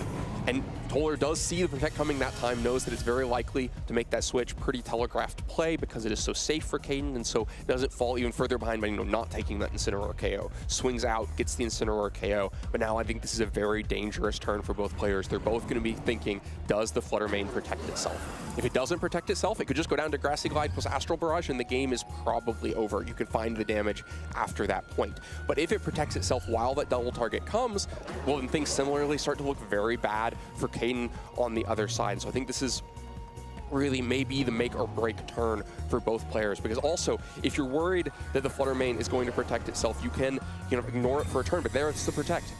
Flutter Mane not attacking out this turn. Oh, the Rillaboom actually going to go for the Grassy Glide too. So the Flutter Mane Protect is actually quite big, going to negate all of that damage as Koraidon goes for the Flame Charge. It's able to land into this Shadow Rider Calyrex and takes it down to about half HP. Speed boost here, very critical to allow this Koraidon to outspeed for sure on the next turn. As the Astral Barrage, you gotta hope that your Koraidon is going to be able to survive this. +1 Astral, not gonna pick up the KO, and now Toller looks like he's already in a better position. Yeah, it felt like it was really going to come down to that Flutter Mane Protect, right? Because if that had been Woodhammer plus Astral Barrage into Koraidon in the last turn, well, then the game is probably just over in Caden's favor, right? Or if Flutter Mane had not protected itself and gone down to Grassy Glide and Astral Barrage, the game is over in Caden's favor. But Toller gets the Protect, gets the Grassy Glide target into that slot, and now things look very tricky because Koraidon is going to be moving first. It's going to be swinging into Calyrex, threatening a KO. The Rillaboom does not have the damage with Grassy Glide to pick up Koraidon even with priority. So you're probably protecting Calyrex on this turn. You don't want to let it go down that early. A Rillaboom can swing back out. It's probably not under a KO threat by the Flutter Mane, so yeah, this leads to a dance of Protects. Like, the Koraidon doesn't want to just match attack into a Calyrex Protect and eat a Woodhammer itself, but no Protect from Caden's side. No Protect means that the Astral Barrage is going to connect into the Flutter Mane, but that's why it has the Focus Sash, and it's going to be good to hold on. With the Focus Sash, you can actually fire off that Shadow Ball that looks so juicy into the Shadow Rider Calyrex. And so a big Shadow Ball, big knockout. One more threat down. Caden is now down to his final 2 Pokemon in this game. What does this Rillaboom do, though? It is just going to be a Woodhammer to finish off the Flutter Mane, and Koraidon is all by itself. Man, a gutsy play by both sides, and so Koraidon protects itself, maybe wants to match a Protect with Calyrex, but Caden is playing bold, just goes ahead and swings, could have lost Calyrex before it moved, and you might think that the way to hedge that bet, that okay, if I'm going to let my Calyrex go down before it moves, I'm at least going to Woodhammer the Koraidon so that I get that KO in exchange. But Caden takes the full risk, says, I'm going to just double into the Flutter Mane and get that KO. And so now this is tricky. No, not necessarily over. Koraidon can, definitely pick up the KO into either of these Pokemon in one turn. So it's can those two Pokemon pick up the KO back? We've seen pretty minimal Trapagos damage. Woodhammer is resisted, but Koraidon is so low. It does feel like they're probably going to be able to pick up the KO. I think you have to go after the Terrapagos though, because the Stellar Terra Starstorm is going to be super effective. Yeah, it's now super effective because the Fire Terastallization is coming. Yes. So you've got to go for the Terrapagos first, and then it's does Woodhammer plus Grassy Glide pick up a KO into the Koraidon. Yeah, so that's going to be the Terrapagos KO. Now this Koraidon has to deal with the Rillaboom, which it can do with the Flare Blitz, but you've got to hope that the survival can come through. Woodhammer first. Koraidon actually gets so low that should be able to be knocked out there by the Grassy Glide on the next turn, but is there enough grassy terrain? Yeah, Koraidon will be able to protect itself for one turn, get through a turn of grassy terrain here. I'm so tense. The Koraidon goes for Protect to stall out one more turn of Grassy Glide and Grassy Terrain. But if the terrain is over, this Rillaboom has to wait its time to get a Woodhammer. Not over yet, but you can just keep protecting. You can also say that Grassy Glide might not be a KO here, right? How much did that Woodhammer do? Grassy Glide significantly weaker. If you think that it's not a KO, then I think you have to go for the Flare Blitz then anyway. You just go for the Flare Blitz. You don't want to risk having the double protect fail, and so it all hinges on this. Rillaboom goes for the Grassy Glide. Koraidon is down with 1 HP! No way! It gets to fire up a Flare Blitz into this Rillaboom. Super effective damage, and this Rillaboom goes out, and we go to a game 3! Ooh, don't stake it on the double protect, stake it on the damage roll. 1 HP pulls Koraidon over the line by just that much. One more fake out somewhere in there would have been the difference in damage. One less turn of grassy terrain recovery would have been the difference, but Toller manages to close it out. An end game that gets so precarious. Both players with really crucial decisions about what to protect and where to target, and it felt like it was bouncing back and forth through those turns. Caden looked like he might have had it, got 2 swings into the Koraidon after getting the KO into Fluttermane, but 2 swings wasn't enough. Woodhammer and Grassy Glide fails to pick up the KO onto Koraidon, leaves it with the 1 HP, and evens up this set. Well, Len, now I am awake. I am sat upright and so locked in to see how this best of 3 is going to end. What a way to welcome back Regulation I. Oh boy, it feels like just where we left off. Some intense Koraidon action. New kind of team composition around it. I don't care. I see big Flare Blitzes picking up KOs, huge collision courses throughout that set. Now, I really think those 2 games were so different from each other, right? The story of the first one was Terrapagos making it through, getting 2 boosts, landing the damage, getting the protection in the middle of the game, and then being able to close out the end of the game. Whereas game 2 featured basically no Terrapagos, right? Really did not accomplish anything in there. It took a fake out and a psychic, eventually just got KO'd when it came back in the field. The most it contributed was clearing the sun the first time, and Toller was 1 step ahead of that. So, in the game where Terrapagos contributes a ton, Caden wins. In the game where Terrapagos contributes nothing, Caden loses. So we're going into game 3, I'm going to be looking to see how much can Terrapagos actually accomplish.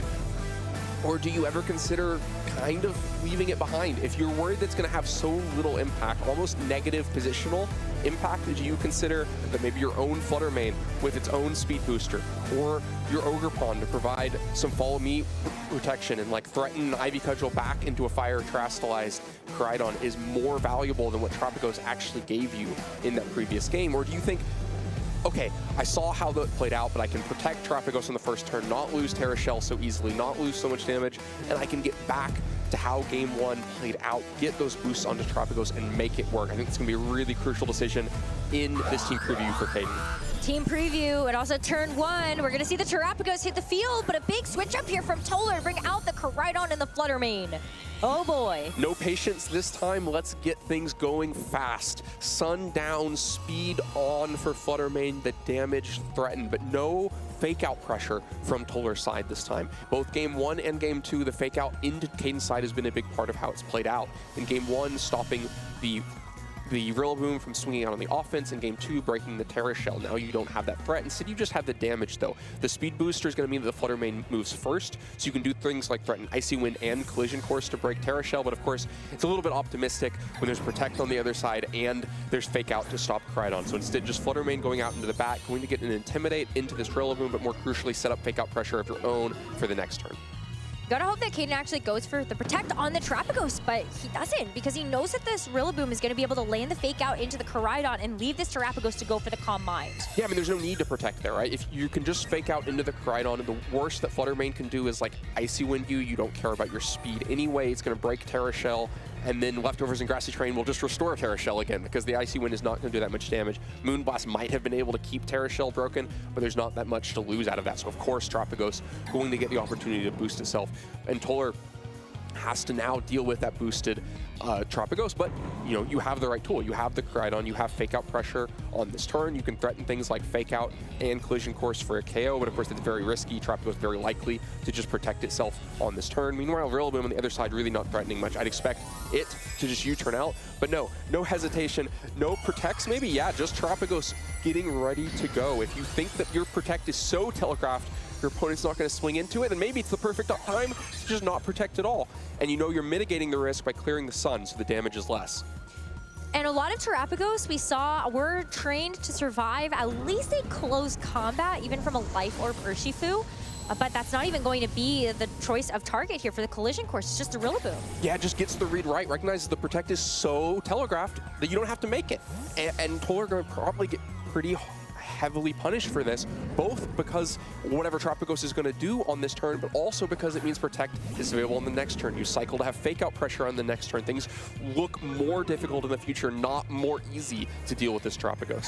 Terra Starstorm is at +1 because of that Calm Mind boost at the beginning of the game. And this damage is really going to start to stack up, even though it doesn't look like a lot now. The reason why Caden was so successful in that first game is because he just decided to get the damage down. Didn't really matter where it went. As long as it all added up over time, you were going to win the damage trades. Yeah, I think a +1 Starstorm is a good play. You might be hoping that a +1 Starstorm was a 2-hit KO, and the Koraidon looks like it's going to be a 2-hit KO, but very close with the damage roll. You're definitely happy to get that damage on. And yeah, I mean, big risks sometimes come with big payoffs.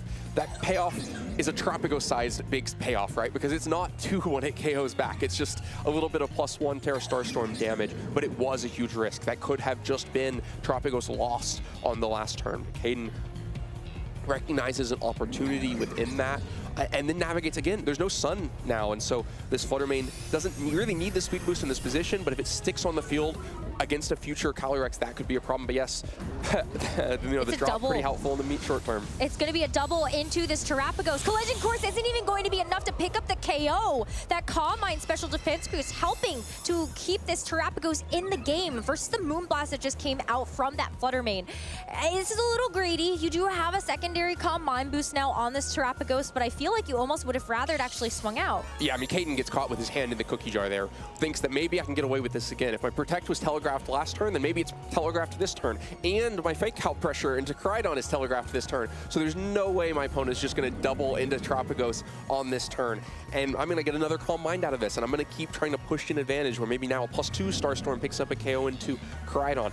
But gets caught, gets 2 hits into Terrapagos, puts it at so low health. And now you do have to worry about like Moonblast just being a KO into Terrapagos. Despite having +2 special defense, it's going to be really hard to find the opportunity to capitalize on those +2 special attack with Terrapagos so low. But maybe the path to it is like getting the Incineroar off the field and getting a Pollen Puff into Terrapagos. So for now, you just got to keep it around. You've got to protect it and see what happens on the other side.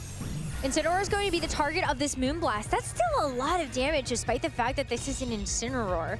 And Protect going to keep this Terrapagos in the game for just a small bit longer. Now that both of Toller's Pokemon have moved, Incineroar is free and clear to go for this parting shot and get in the next partner next to this Terrapagos without taking any damage.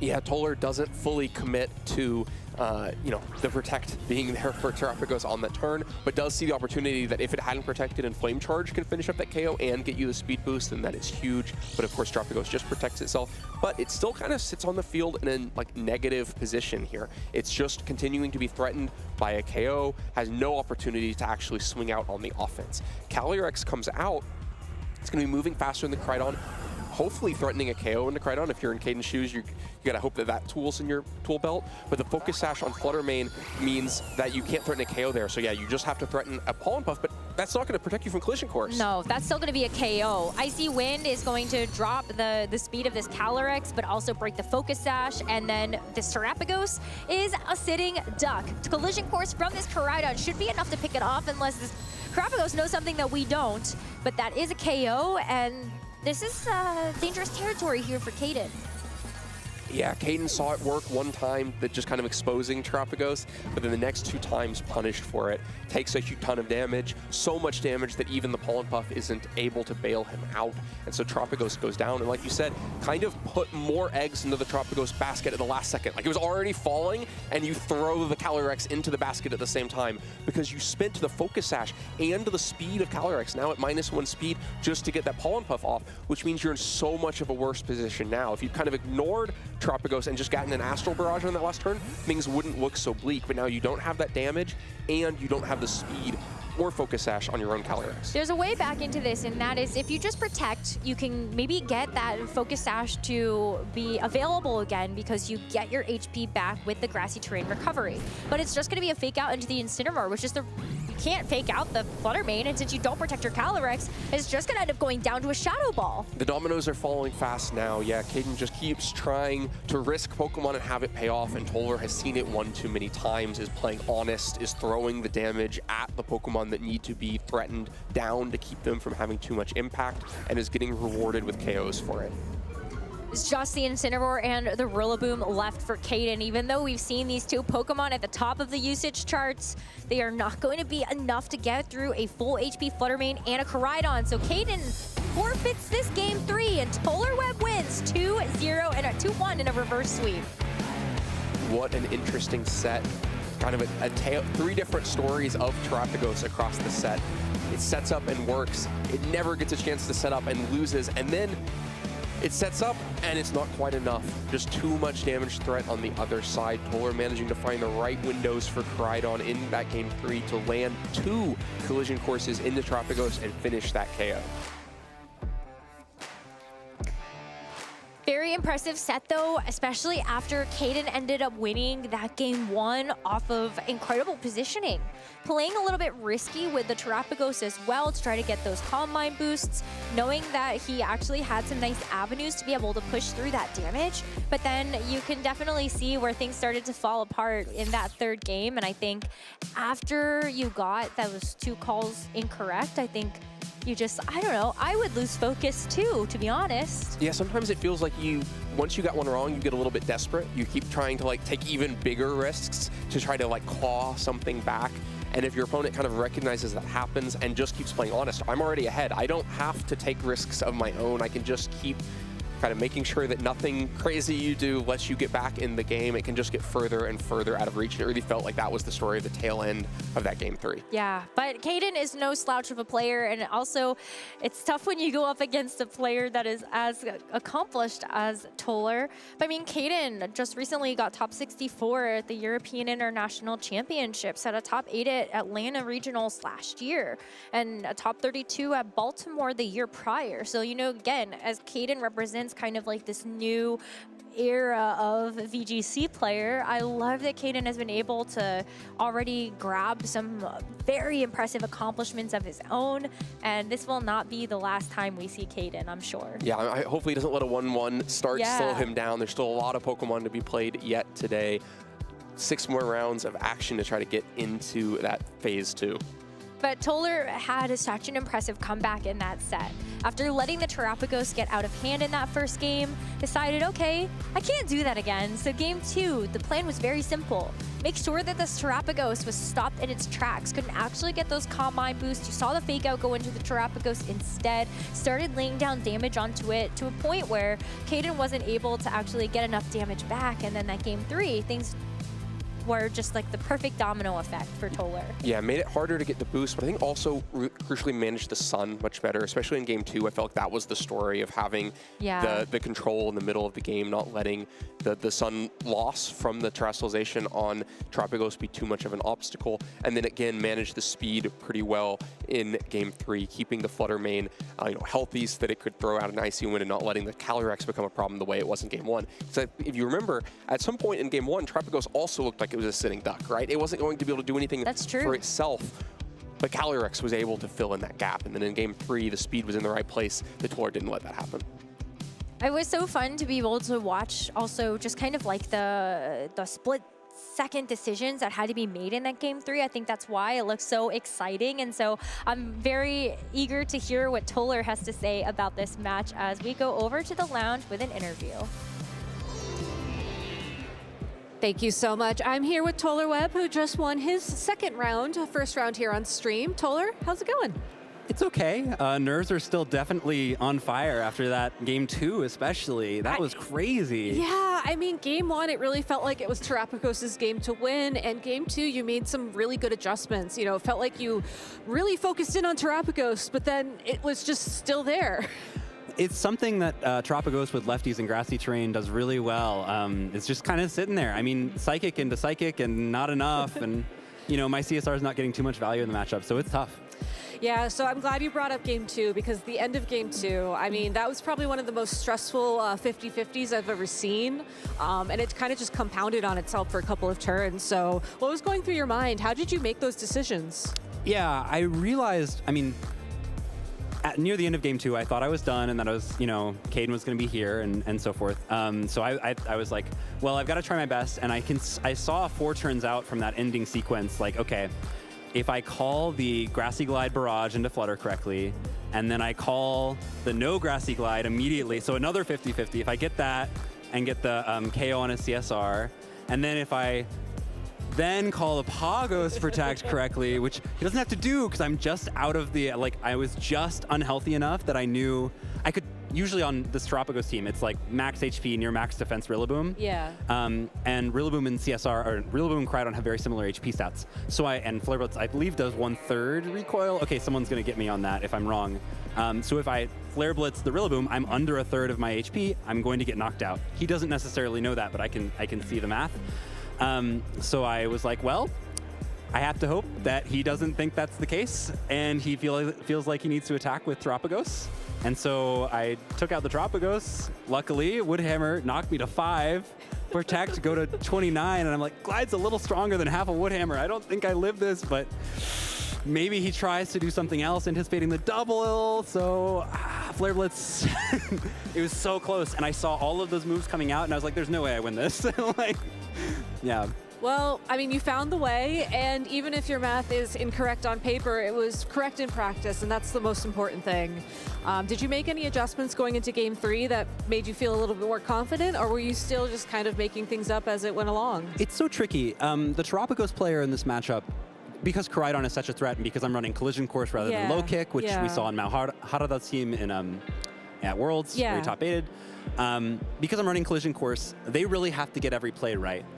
So like the main exposures that I have are Pagos getting set up and then dealing more damage than I can deal with, or Will-O-Wisp from CSR, Will-O-Wisp from Incense, so there are like a few different things that I need to dodge.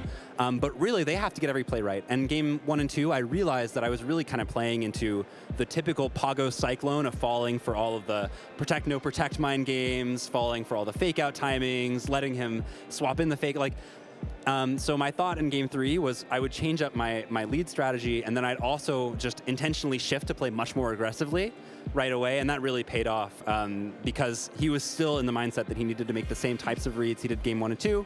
And really, I mean, from my end, getting one turn right, just that one Collision Course on Terrapicos is enough to really put me in the driver's seat and make Terra Normal CSR kind of just flatten the rest of his team.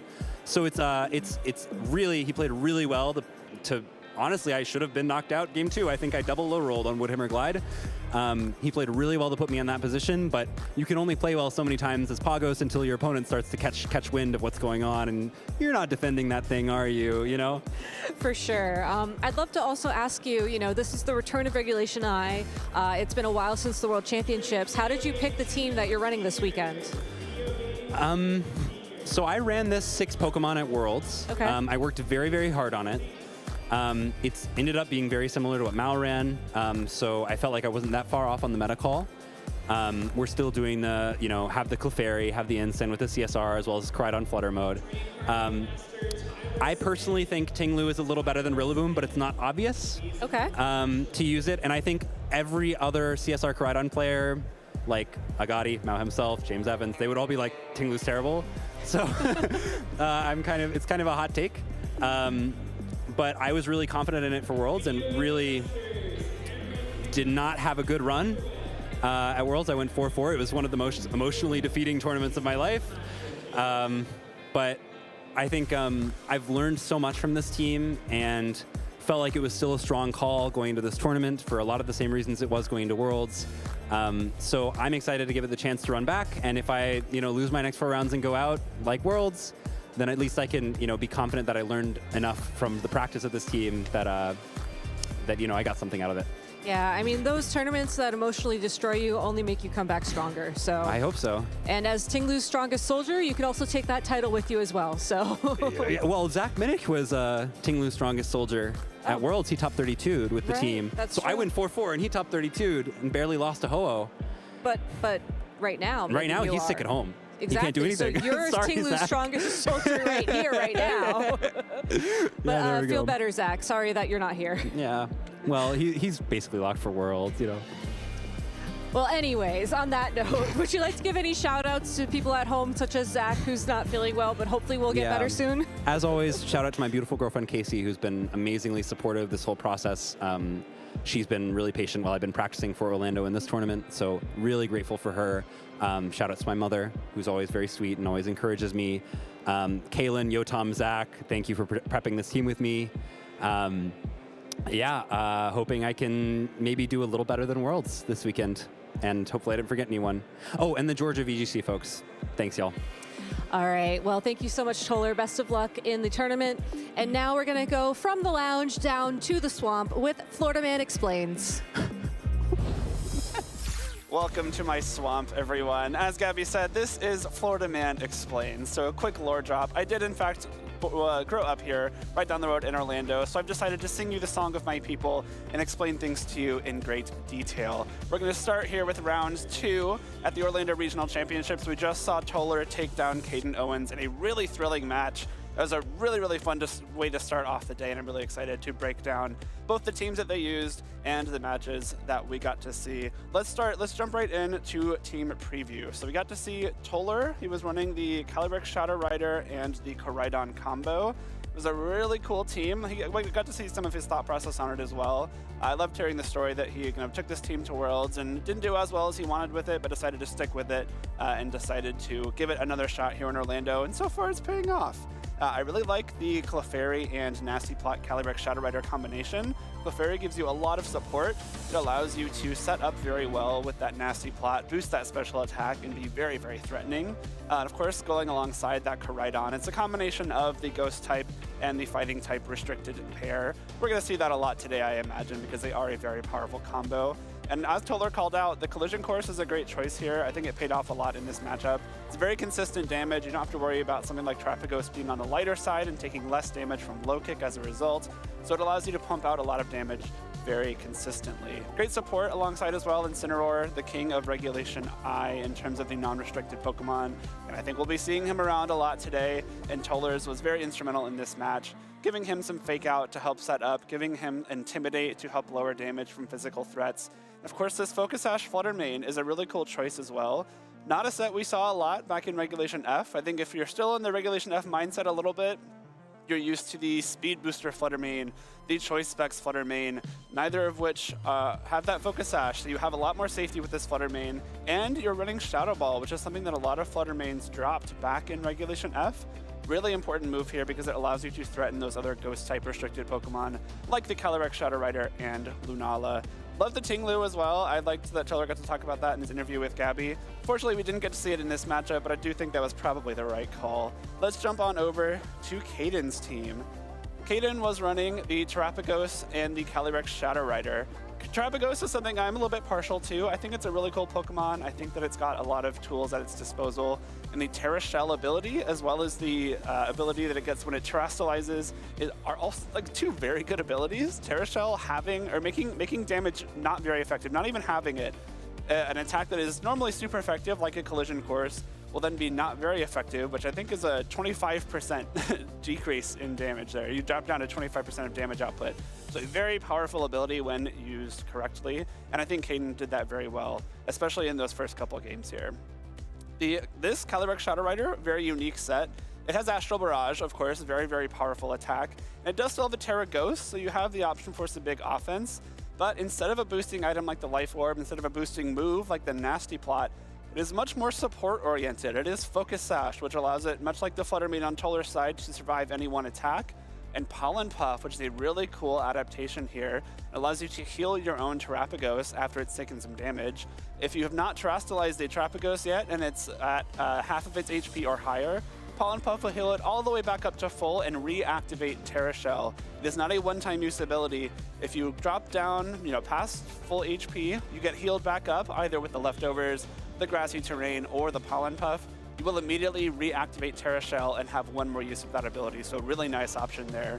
And of course the Will-O-Wisp, really powerful in mitigating some physical damage, because you have the Calm Mind on Terrapagos, so you're boosting your special defense very, very well, but you are not boosting your physical defense, and both Zamazenta and Koraidon are there to exploit your fighting type weaknesses. Will-O-Wisp will limit that damage very well. So let's just jump right in to game number 1. So we've got Tolar and Caden facing off here. The Calyrex Shadow Rider Incineroar lead going into the Rillaboom Terrapagos lead. It's something that we saw in the first 2 games, and we saw them play out very differently. So here in this first game, we see the fake out into Caden's Rillaboom, which gives both the restricted Pokemon on the field a chance to set up. So we've got the Nasty Plot on the Calyrex, +2 special attack. We've got the Calm Mind on the Terrapagos, +1 special attack, +1 special defense. I think generally the damage boost from the Nasty Plot is huge. Of course, you get the 2 stages instead of just the 1 from Calm Mind. But the special defense boost from this Calm Mind in conjunction with the Terra Shell is slightly more impactful for Caden here, because not only are you boosting your damage, you're also boosting your ability to take attacks from this Calyrex. So as we move forward through this game, we're going to see immediately there's a Psychic coming out from this +2 Calyrex Shadow Rider into the Terrapagos. With the Terra Shell, does less than half HP. That is a massive, massive amount of damage mitigated from what is a very powerful Pokemon, and it allows this Terrapagos to stay relatively healthy, remain on the field. You get this Incineroar in after a U-turn from the Rillaboom, and now this Terrapagos is in an even better spot. And Intimidate into Tolar's Incineroar means that any attacks from it won't be doing nearly enough damage. You get another Calm Mind up with this Terrapagos, which means now you're at +2 special defense. You've lost the Terra Shell, but if you terastallize this Terrapagos now, you gain some HP, you gain some more stats, and with that extra special defense boost, you're probably going to be able to survive another Psychic, which is huge for Caden here. I think now, especially that you have the 2 Calm Mind boosts, you've matched the +2 special attack from the Calyrex, you also have the +2 special defense, you've got the fake out pressure, you've got so many pivot options on both this Rillaboom and Incineroar that you are doing really, really well here. Koraidon does hit the field, of course, for Tolar. That's something that is very good at threatening Terrapagos, like we've talked about. And like Tolar was kind of mentioning in his interview as well, the game plan into Terrapagos teams, if you have a Koraidon, typically is find a way to threaten the Terrapagos with those fighting type attacks. If you're able to capitalize on that, if you're able to execute that, you're probably in a good spot. But a great Terrapagos player and a great Terrapagos team will have a lot of ways to get around that. So we're seeing right here, an Incineroar does have the fake out threat available to it. It did just hit the field. The Koraidon really wants to go for these collision courses, but of course, Caden is not going to let that happen. As we zoom through this turn here, we see the terastallization from the Terrapagos. This is a really big turn because the Terrapagos is Terraform 0. Whenever it activates, we'll take away the sun, we'll take away the grassy terrain. That will happen once when it terastallizes. If it leaves the field and comes back, sadly, it won't be able to activate it again. But because we got the terastallization and the removal of the sun, this collision course, which normally would KO Incineroar, just barely misses out. The Orichalcum Pulse attack boost is removed because the sun is gone. So Incineroar doesn't even have to fake out. It gets a really, really big turn here because now you can go for a parting shot potentially reposition your Pokemon, and you get a lot of damage off with this Terra Starstorm. When Terrapagos terastallizes, the Terra Starstorm becomes a spread attack, so it'll hit both Pokemon, and if either of the Pokemon it hits are terastallized, it'll do super effective damage. So Toller did a good job of not terastallizing there.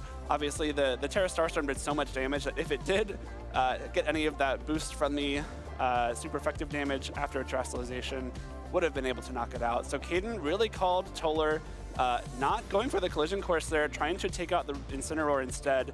Capitalized on that very well by removing the Sun, removing the Koraidon's attack boost, getting that parting shot off. So Calyrex now back down to +1 special attack. And of course, the damage from the Terra Starstorm is huge. Now, if you're Caden, one Astral Barrage will be able to knock out both Calyrex and Koraidon on Toller's side of the field. And if you knock out both Calyrex and Koraidon, you've knocked out both of Toller's restricted Pokemon, Toller's main sources of damage throughout this battle. So now you're in a great spot. However, Toller does have some options here. The Calyrex Shadow Rider on Toller's side is Terra Normal. So, if you do opt to go for that terastallization, and Caden tries to go for an Astral Barrage to knock out both of your Pokemon, you've now made yourself immune to Astral Barrage and can fire back with your own. You can go for a Psychic to try and knock out this scary Terrapagos. So now we're in a bit of a position where Toller has a decision to make. Now, do you go straight for the terastallization, try to call the immediate Astral Barrage? Do you maybe try and exploit Caden, playing a little bit more slowly, a little bit more defensively? What we do see here on this turn is Toller goes straight for the Terra Normal on the Calyrex. So he doesn't want to risk his Calyrex being outsped by Caden's, and instead opts to go straight for the normal type, trying to dodge damage from Astral Barrage. But Caden protects both of his Pokemon, scouting out what Toller wants to do. A really smart play from Caden. Not only do you give Toller the chance to show you that he's used his terastallization, but you also get some very important leftovers recovery on that Terrapagos. That's something that Terrapagos loves doing in these situations. When it's a little bit low HP, got the boost to it, want to go for that protect and get you back some more of your HP. And now that Calyrex has terastallized on Toller's side of the field, Caden is in a really, really good spot. Toller cannot knock out both of Caden's Pokemon with his own Calyrex. Not only is Caden's Calyrex Focus Sash and still at full HP, but Astral Barrage is a spread move that can only hit one of these two Pokemon because Terrapagos is, of course, still a normal type. So now you can go for the Pollen Puff, either to heal your Terrapagos or just straight up knock out the Calyrex. I like the decision Caden made here because he does end up going straight for that Pollen Puff into Toller's Calyrex Shadow Rider. And we don't know the speed interactions, possibly a speed tie. I think because Caden's Calyrex is Focus Sash, it might be safe to assume that it is maximum speed, the fastest it could possibly be. So if Toller's is also at that max speed, Caden did win a speed tie there, but if not, then Caden just had a very, very safe play there. You can't be faked out with your Calyrex since it is a ghost type. So you can kind of just let this Terrapagos get faked out. I imagine you just go straight for the Terra Starstorm and the Pollen Puff into the Calyrex there. Guarantee that the Calyrex gets knocked out from Toller. And now you've put yourself in a really solid spot for the remainder of this game. Fluttermane does come out, does still have the Focus Sash available, so it's not just over just yet in favor of Caden. But Fluttermane into a +2 special defense Terrapagos. Incineroar that's a little bit slower, probably not going to be attacking before Terrapagos. Calyrex on Caden's side also having its Focus Sash intact. It's really not looking great for Toller here, especially because the option to just go straight for Pollen Puff, heal this Terrapagos even more, kind of lets you just close out this game in peace. See some Terra Starstorms come through, we get some damage back and forth. Rillaboom comes on the field to get that grassy terrain back up and heal the Terrapagos even more. We see even though it takes a few attacks there, this Terrapagos is still in a very healthy spot. And of course, this Rillaboom is able to threaten Grassy Glide into the Fluttermane as well, now that it's taken a little bit of damage, lost that Focus Sash. And Caden is able to close out this game pretty well from this point. Even now, the Koraidon threatens a close collision course into Terrapagos, but even if it does, it's got to take an attack from Rillaboom, and we see Caden close out that game. So jumping into game two. Game two, Toller's now down 0-1. He's got to try and find a way to come back into this match. Let's find the right clip here. Where'd it go? Hold on, bear with me one moment. Which one? There we are. Found it. That is game number two. Okay, so we're at the start of game two. We have the same exact leads. It is the Calyrex Shadow Rider and the Incineroar versus the Rillaboom and the Terrapagos. So, what did we do in game 1? We went for the fake out into the Rillaboom, and then both Pokemon went straight for their setup moves. We had the Calm Mind from Terapagos and the Nasty Plot from the Calyrex Shadow Rider. Did that work out well for you if you're Toller? I would say no. You know, you lost that game. The Terapagos was never really in a threatened position, especially after the collision course from the Koraidon failed to knock out the Incineroar. So I think you maybe need to kind of switch up your strategy here going into this second game. Now, there's one thing that Toller was talking about in that interview was Terapagos players, especially with teams like this, often have very safe lines where you can fake out Calm Mind, you can protect Pivot, you can swap into Intimidate and Terastallize to make sure you don't get knocked out. And I think that's something that Toller starts to respect a lot more here in this second game. We're gonna see as we jump into this first turn, instead of going for a Nasty Plot on his Calyrex, Toller goes still for the fake out, but instead of into the Rillaboom this time, is straight into the Terapagos. So not only are you flinching the Terapagos, but you are breaking the Terra Shell before Calyrex attacks, and you get a huge Psychic off here. That is a lot of damage into the Terapagos before it's able to get a Calm Mind up, before you're able to do anything else with it. And now this Terapagos, which was the linchpin of your team going into that first game, is now much less capable of sitting around for a long time, taking some important attacks, and now it's just really difficult for this Terapagos to execute that same game plan that Caden went for in game number 1. So as we go forward here, we see the Terapagos protect itself. Toller was trying to get some damage into it there. Another Psychic would have knocked it out. I think if you can go for that option, you probably want to right off the bat. But Caden doesn't want to give it up just yet, protects it and swaps into the Incineroar. This is another one of those very safe plays you have. I don't think there was ever a possibility of Rillaboom going down there. And now you have the option for another fake out with your Incineroar. But Toller also makes the very same play, goes for that U-turn into the Rillaboom slot. Knowing that your Incineroar is slower than Caden's Rillaboom makes this a very free pivot. Now you get to bring in the Koraidon, you get to set up the Sun, you get to threaten some huge collision courses. But because this Terapagos from Caden is still around, still threatening that Terastallization to remove the Sun with the Terraform 0, you can't just kind of freely go for these attacks, right? You still have to make sure you're capitalizing on all of your different options. A Psychic with the Terastallization, probably not enough to KO anymore after a couple turns of Leftovers and Grassy Terrain, and that all-important Terastallization will come through from Terapagos. Toller did a very good thing here in swapping out that Koraidon immediately. What that allows him to do is if the Terapagos goes for this Terastallization, which I do think it needed to do if it wanted to survive this turn, then you can bring in the Koraidon later, reset up the Sun, and again, the Terraform 0 only activates once when the Terapagos Terastallizes. If the Terapagos swaps out and back in, it will not reactivate, so you only get one chance to remove the Sun, which it did here, but to really no gain. Get this Terra Starstorm off after taking some more damage from Psychic. You're gonna get to knock out this Calyrex, which is, I mean, obviously great for Caden, but is that enough? Because now the Koraidon can kind of just come back in and make its presence known once again. The Clear Amulet on Koraidon is huge here. Caden cannot swap out the Incineroar and bring it back in. Get an Intimidate off because the Koraidon's attack cannot be lowered with the Clear Amulet, and now these collision courses are very, very scary. However, still have the Calyrex, right? The Calyrex Shadow Rider in the back for Caden will be faster than this Koraidon unless it can get a Flame Charge going, which could be a very important thing for Toller to take into consideration here. Of course, the potential for the Protect on Terapagos now is something that Toller is recognizing. I believe he does just go straight for damage into this Incineroar here. And not even just damage, he gets the Flame Charge off, which is very important. Flame Charge is not the most powerful attack, but it does raise your speed by 1 stage. So now, if Caden is able to swap out this Incineroar, bring in the Calyrex Shadow Rider, the Koraidon will be attacking before the Shadow Rider, which is really important. If you're able to get one attack off before you can potentially get burned by Will-O-Wisp, even just threaten damage into this Calyrex before it can set up any Pollen Puffs for the Terapagos, or just knock out the Terapagos before the Pollen Puff can come through. That's the huge benefit of the Flame Charge there. So Toller didn't go straight for a knockout there. What he did very well is get at that Flame Charge, which makes this a lot less straightforward, a lot more difficult for Caden. Rillaboom comes in, we'll set up the Grassy Terrain. You can start getting a little bit more recovery, but this Incineroar coming in, The parting shot on the Flutter Mane is great. You know, get a little bit less damage from the Moonblast, but again, you're not lowering the attack on this Koraidon. The Clear Amulet is a huge piece here. And you're even just going straight for the double protect here, making sure you're not taking any unnecessary damage. As this game moves forward, we start to see some damage being traded a little bit more favorably for Toller.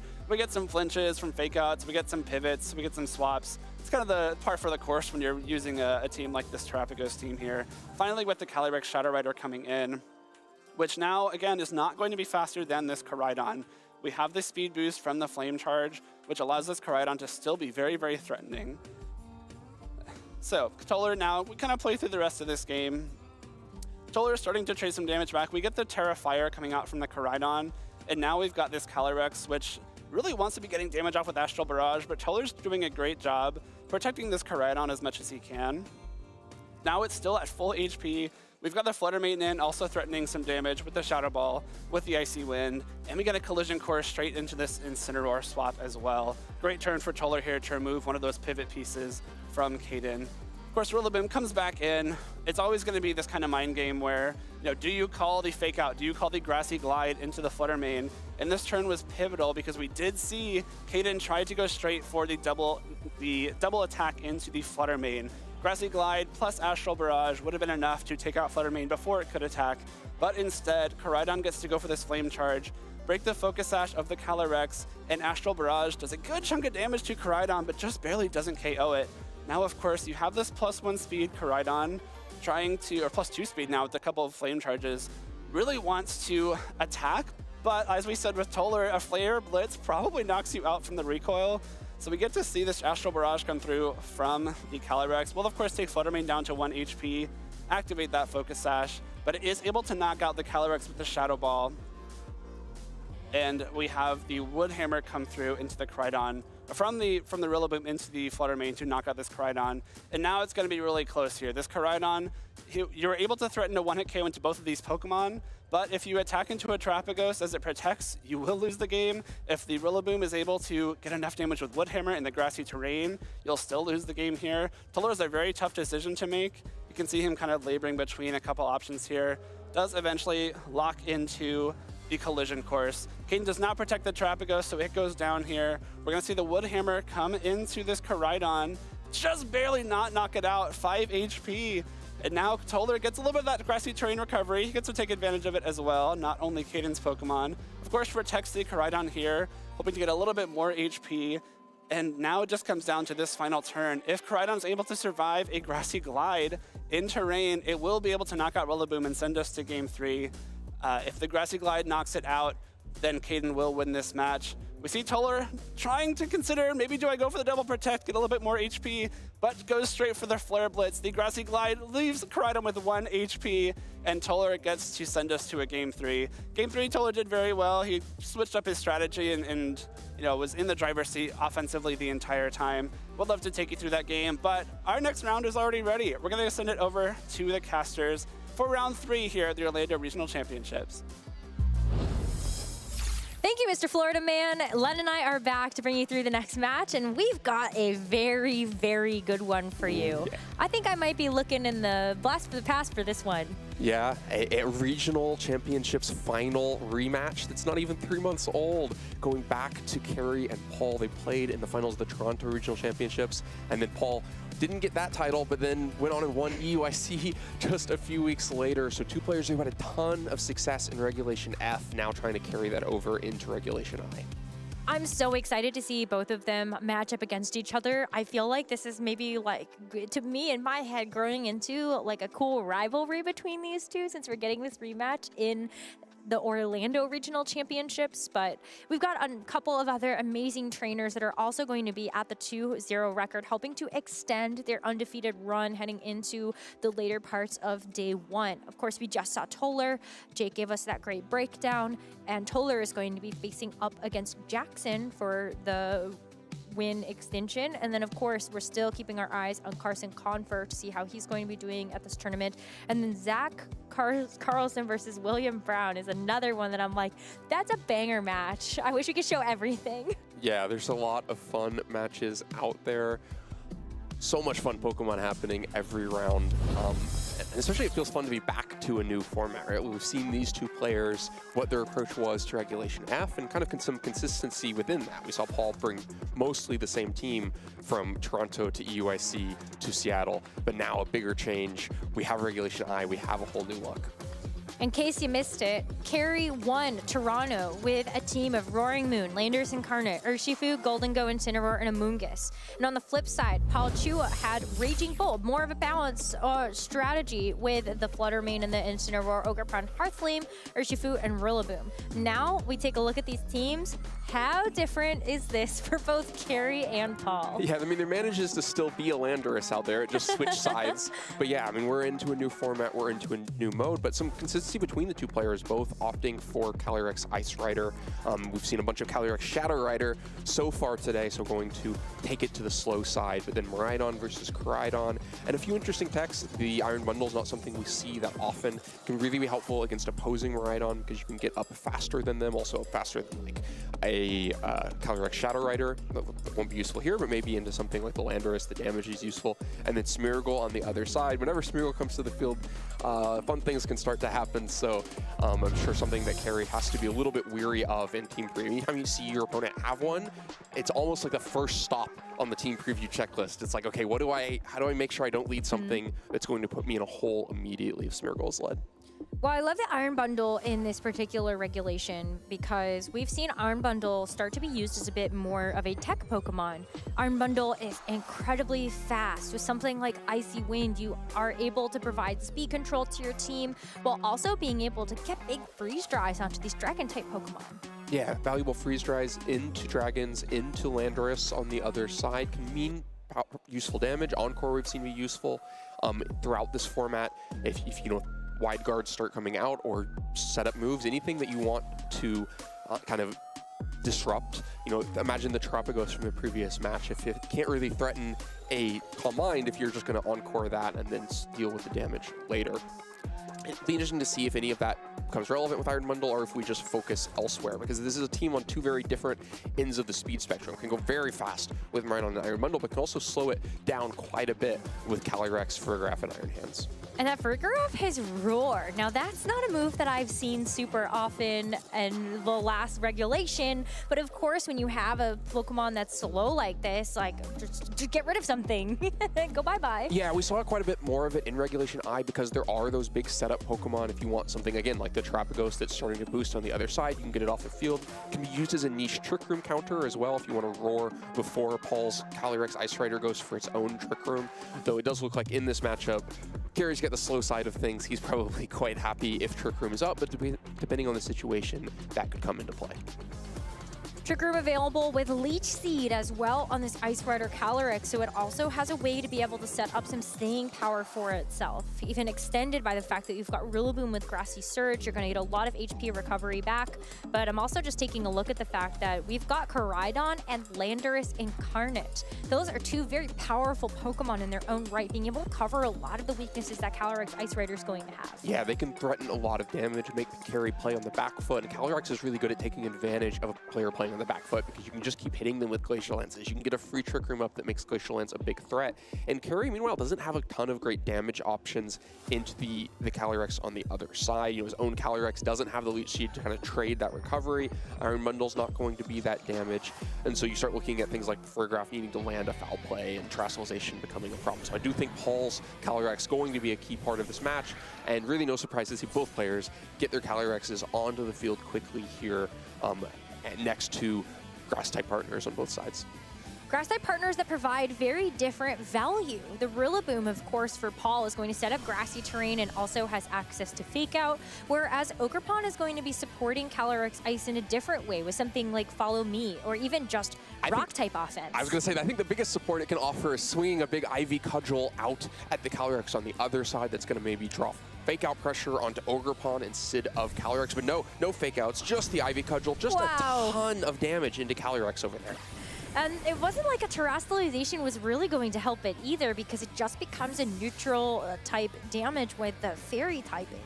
but it's going to be a U-turn here from Paul. He wants to get this Rillaboom out of dodge and going to bring in this Incineroar instead. That Clear Amulet is going to protect this Ice Raider Calyrex for Carry from having its stats drop, but not this Ogerpon, who does have to take an Intimidate.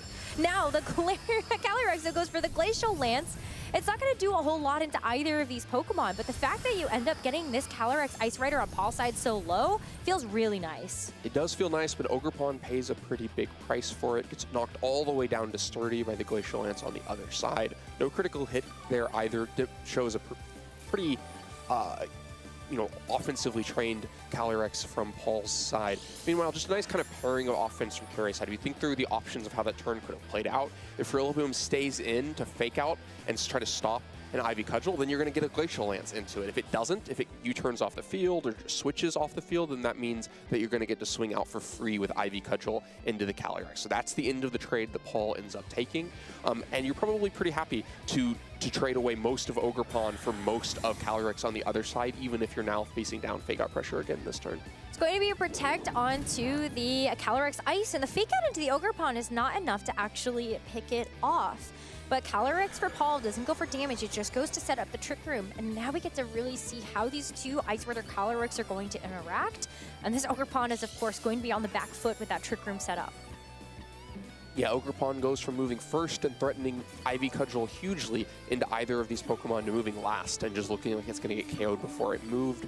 The Grassy Terrain gives the Ogerpon just enough leeway to be able to take a Fake Out without having to Spiky Shield and still stay on the field, but I'm not actually sure that's a positive for Carry. Like I said, just looks like it's going to be threatened with a KO by Glacial Lance before it can even move, a Glacial Lance that would give up a boost. So maybe then you start thinking about, do I need to protect Ogerpon, but then it's a problem the next turn? Do I need to switch Ogerpon? Is it even that valuable to me at that point? And so it can become kind of a negative momentum piece. It's tough because I think Carry wants to try to use at least the Spiky Shields to try to stall out some of these turns of Trick Room. We got a preview, he might actually enjoy being on the slower end, but you also want to make sure that whatever you're switching in isn't going to be taking too much damage. A critical hit here into Ice Rider Calyrex is going to end up putting together a bit more damage than maybe he would have wanted, but he's able to fire off a high horsepower into this Incineroar, bringing it down quite low. Not enough to pick up the KO, but as you trade this Ice Rider Calyrex for a bit more damage from the recoil of the Flare Blitz, this Incineroar goes down to just a sliver left. Incineroar almost KOs itself with the recoil, and I think you can see the impact of that negative momentum from the Ogerpon there, right? Paul is able to suppress anything out of that slot by just clicking Glacial Lance, and so then is able to kind of safely navigate the turn, get the KO onto Calyrex, and you end up not losing the Ogerpon, but losing the Calyrex instead. You don't give up a boost to the Calyrex on the other side, which is really important if you need your Rhydon Iron Hands to take Glacial Lances in the future, but I think now Ogerpon continues to just be a sitting duck. The next Glacial Lance is going to come out. You can use Fake Out to try to even force Paul to put more resources into taking the Ogerpon KO, but you're not making any progress in the meantime. And this is where actually I think I'm really happy to see that Paul has preserved Terastallization. It's a very easy target here for the Iron Hands to go for a super effective Drain Punch or Low Kick into that Pokemon. But as these turns have started to continue, Paul is getting more and more recovery back from the Rillaboom Grassy Terrain, from the leftovers held item that the Calyrex has, that you're in a position where Terra Fairy is going to feel great to have in either of these Pokemon. But it's not going to be a Terastallization, just a Drain Punch to get rid of this Incineroar. But does that leave the rest of Carry's Pokemon vulnerable to a Avalanche from this Calyrex? The Glacial Lance comes out, it's going to be able to pick off the Ogerpon, and it's also going to get a nice big boost as it neighs its way through the rest of this turn. Ogerpon finally gets off the field for Carry, but has really had a negative impact through this. I think this game looks a lot different if Fake Out does KO Ogerpon a couple turns ago. But now the Incineroar dealt with on the other side. We saw the speed relationship there, Iron Hands moving before the Calyrex on the other side. Now going to also get the Quark Drive boost from Rhydon hitting the field, so maybe you can threaten a KO into Calyrex on the other side, and meanwhile the Landorus threatens a lot of damage but no way to really protect the Calyrex, and so the Iron Hands should get a chance for some big offense. Some Iron Hands we've seen carry Ice Punch to be able to threaten Landorus. This one doesn't, of course, has double fighting moves instead, so it can't even swing into Landorus especially hard. So you have options like Protect Calyrex and just Earth Power into Carry's side. So yeah, things look really bleak. So bleak for Carry that just going to move on into game 2. Wow, that was a very quick towel throw from Carrie. I thought maybe with the terrestrialization from the Iron Hands to the water type, you do at least have a way to stall out some more of this Glacial Lance damage. Since Calyrex's only attacking option is going to be that Ice type move, you have a way to resist it. But then you leave yourself vulnerable to the Rillaboom in the back, and then the terrain is gonna The big problem was the damage expired. into Landorus, right? So Yeah. to explain why that game got forfeited, the Landorus is going to be throwing Earth Powers at Miraidon. Miraidon does not have a defensive terrestrialization away from it. Is an electric type, so that Earth Power is just going to be a threatened KO. The Iron Hands has only fighting and electric moves, can't do meaningful damage into Landorus. It can defensively terrestrialize, it can keep itself on the field, but what's it going to do in the meantime? And eventually when you lose the Miraidon, then there's no way to close up that game. Too many pieces left on Paul's side to just wrap that up. The Rillaboom was still there in the back to be able to come in and undo the electric train in the future as well. It was just a very uphill battle. Well, game 2 is upon us. Paul Chua leads right now with a 1-game win. Another one, he gets to keep that 3-0 record, and Carrie will take a loss. Very big switch up here as Carrie's actually going to lead with both of his restricted Pokemon. The Miraidon going to be in the lead, but Paul running back the Rillaboom and the Ice Rider Calyrex. And you see why the Rillaboom is being led. Always valuable to lead the Rillaboom so that if your opponent leads the Miraidon, you've led the grassy terrain underneath it. Don't have to worry about that Hadron engine on turn 1. And meanwhile, we saw these Calyrex match up against each other previously, but last time the Rillaboom just U-turned off the field, didn't take a Glacial Lance. Would expect to see the same this turn. Rillaboom too valuable to risk here. Well, if it's not a manual switch, it's going to fail because Carrie ended up protecting both the Miraidon and the Ice Rider Calyrex. So U-turn is not going to land. That means that Rillaboom cannot actually retreat, as Calyrex actually tried to go for a Leech Seed here. Now, if that had been a Trick Room, things would have gotten mighty interesting, but it's just going to be a similar speed board state. But maybe a difference here is that Carrie wants to actually accomplish something with these 2 Pokemon this turn. I mean, he's got to start doing something at some point. Was able to scout out that turn, understand whether Paul was after Trick Room, would have used Fake Out. And for Paul, you can continue to keep Rillaboom safe by just putting U-turns into the Calyrex. You know that if Glacial Lance is coming, then that means you have U-turned off the field successfully. But now let's see this damage. Carrie goes all in here, gets the electric terrestrialization, goes for a huge Life Orb boosted Electro Drift into the Calyrex. There's no electric terrain, so it's not going to hurt as much, but it still brings this Ice Rider Calyrex to below half. But we've seen some major things be done here by these Miraidons before. Paul is going to take this opportunity to finally get the switch that he wanted with the U-turn landing into Carrie's Ice Rider Calyrex. Does a little bit of damage, but more importantly, you're able to actually get in this Incineroar. Pressure Fake Out for the next turn. That's going to be the biggest deal as we see what Paul's Ice Rider has locked into next. First, though, Carrie actually gets a chance to move. So I think we've got the confirmation here that a couple turns now, we've seen Carrie's Ice Rider Calyrex move first as the Leech Seed from Paul's gets set up. Yeah, so Paul focuses on recovery here, isn't getting much damage down on his own, just U-turn and Leech Seed, little tidbits here and there, but meanwhile is able to withstand the huge damage from the electric terrestrialization, Life Orb boosted Electro Drift. Calyrex can't take those consistently, but if you weave in Fake Out Pressure, if you weave in Protects and consistently are able to keep Leech Seed up and recovering, then Calyrex will be able to take them. So this is kind of a dangerous game if Carrie has to, mitigate the Leech Seed, not let too much recovery come back, but know that the Calyrex is going to continue to recover at least some, even on the turns that you don't have Leech Seed, because it's got the leftovers, it's got grassy terrain right now. So you kind of want to quickly get both of these Pokemon off the field. You need the Leech Seed gone, you need the electric terrain back, but how much are you willing to commit right now?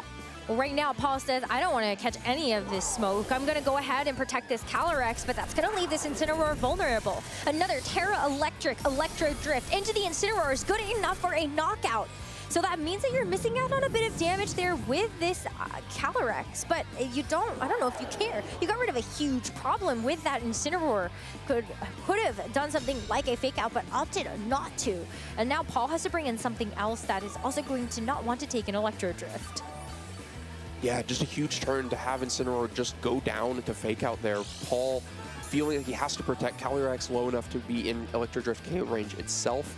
And maybe the threat of the possible Fergraph, the Fergraph on the team sheet showing its face there, where you're not really ready to click fake outs, not knowing whether one could switch in at any moment. And so Incineroar just goes down, and that's a huge shift in this game. But now Landorus hits the field. Landorus was the problem for Miraidon in the previous game, going to look like a problem here as well. But the speed is in Miraidon's favor this time. No Trick Room up, which means that Miraidon has the option to just throw a giant Draco Meteor out at Landorus on this turn. And if Landorus is focused on Miraidon, well then Glacial Lance also coming back the other way. Paul's not accomplishing a bunch of damage quickly into the Calyrex on his own side. Carrie's happy with this turn because the Electro Drift is going to go into the Ice Rider Calyrex. Even though you're not getting damage down onto the Landorus that protected itself, that's going to be a nice amount of damage. Maybe even putting it in range for this Calyrex to actually get picked off by Carrie's own Calyrex. The Glacial Lance comes out first, wants to connect into Paul's, hopefully get the knockout here and start to get those chilling nade boosts, but it just barely actually misses the KO. And now this Calyrex Ice Rider for Paul has set up Trick Room.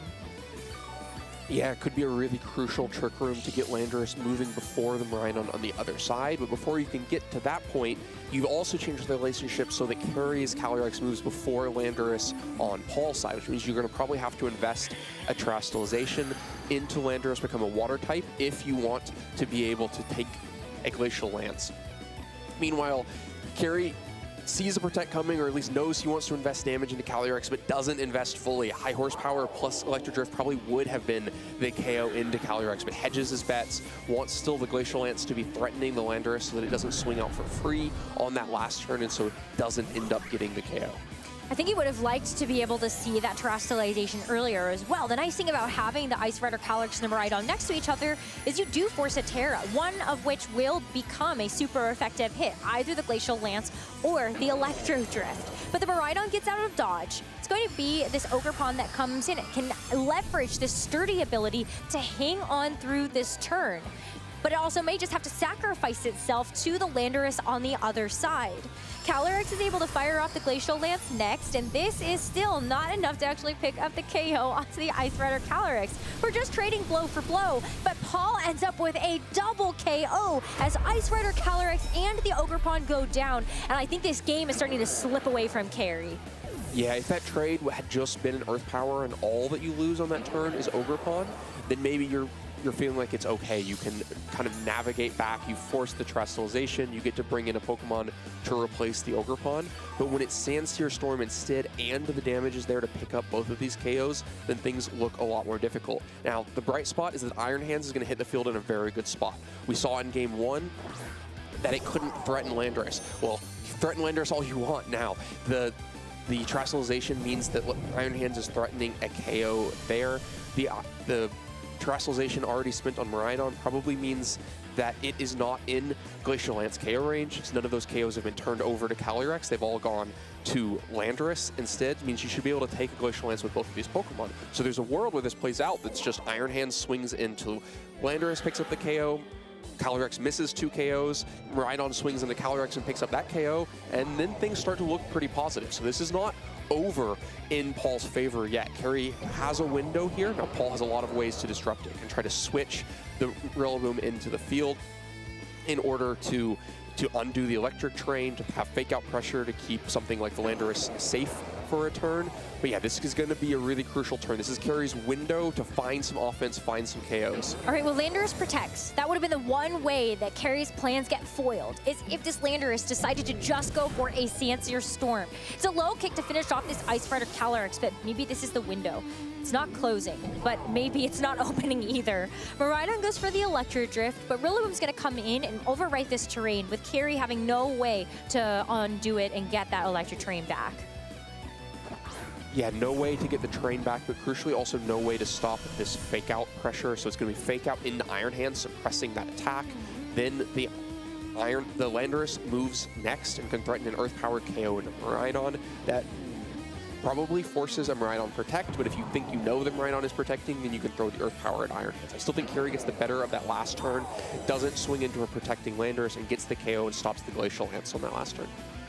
Rillaboom fakes out the Iron Hands. Where's the damage The coming? Landorus wants to be able to attack into this. Oh, it just splits the difference. It says, okay, well, I don't want to try to do a single target, but maybe I'll just hedge my bets. Get the Sancier Storm into the Iron Hands, brings it down very low. This might actually be a position where the Rillaboom can pick it off from here.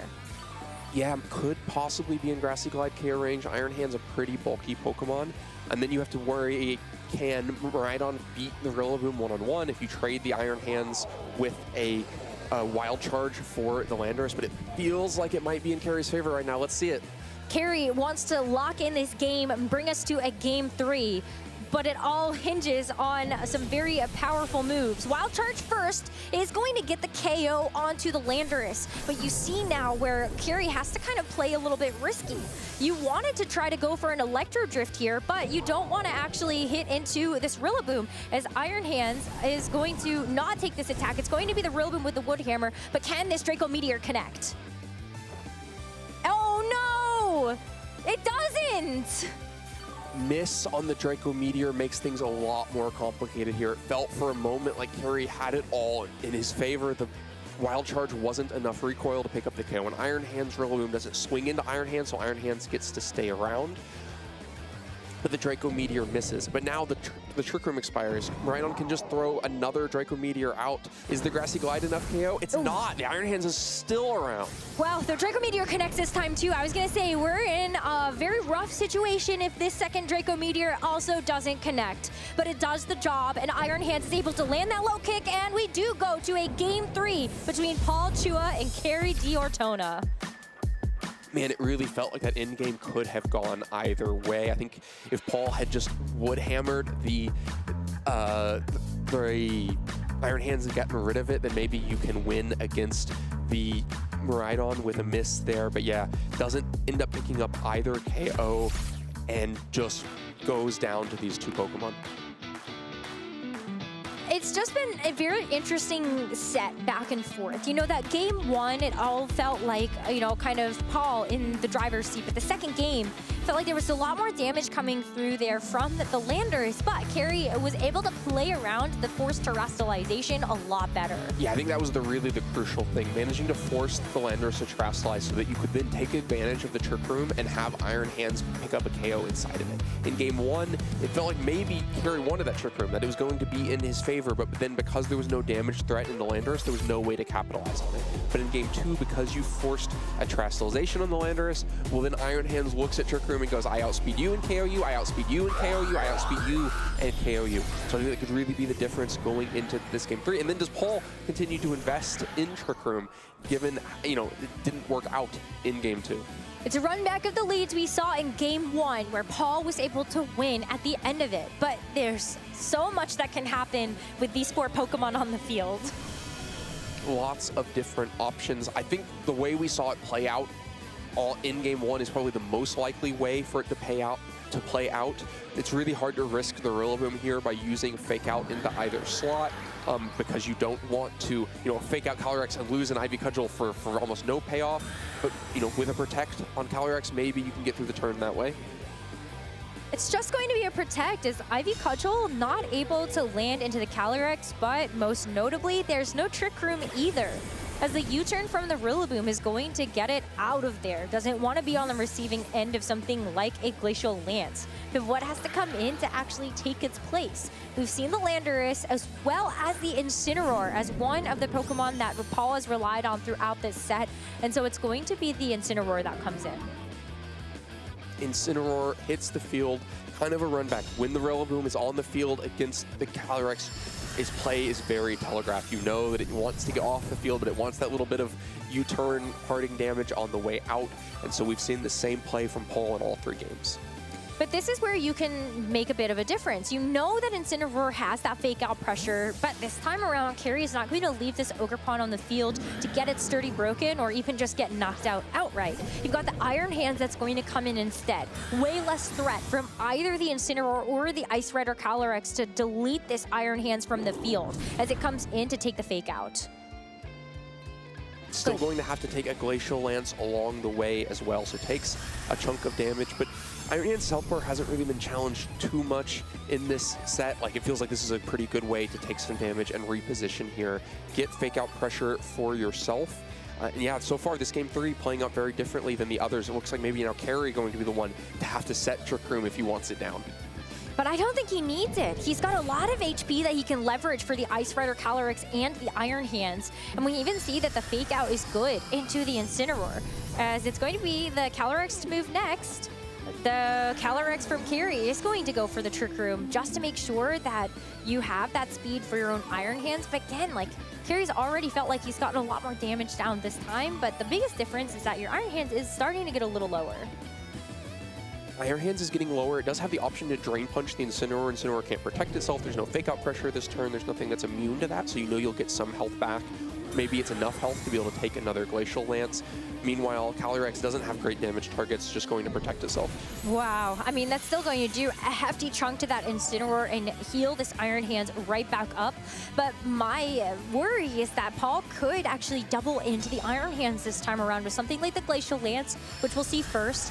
And then Incineroar just going for something like Flare Blitz. This Iron Hands is low enough, maybe even a knockoff would be able to do it here. But the Flare Blitz targets the Ice Rider Calyrex, another turn for this Iron Hands to stay.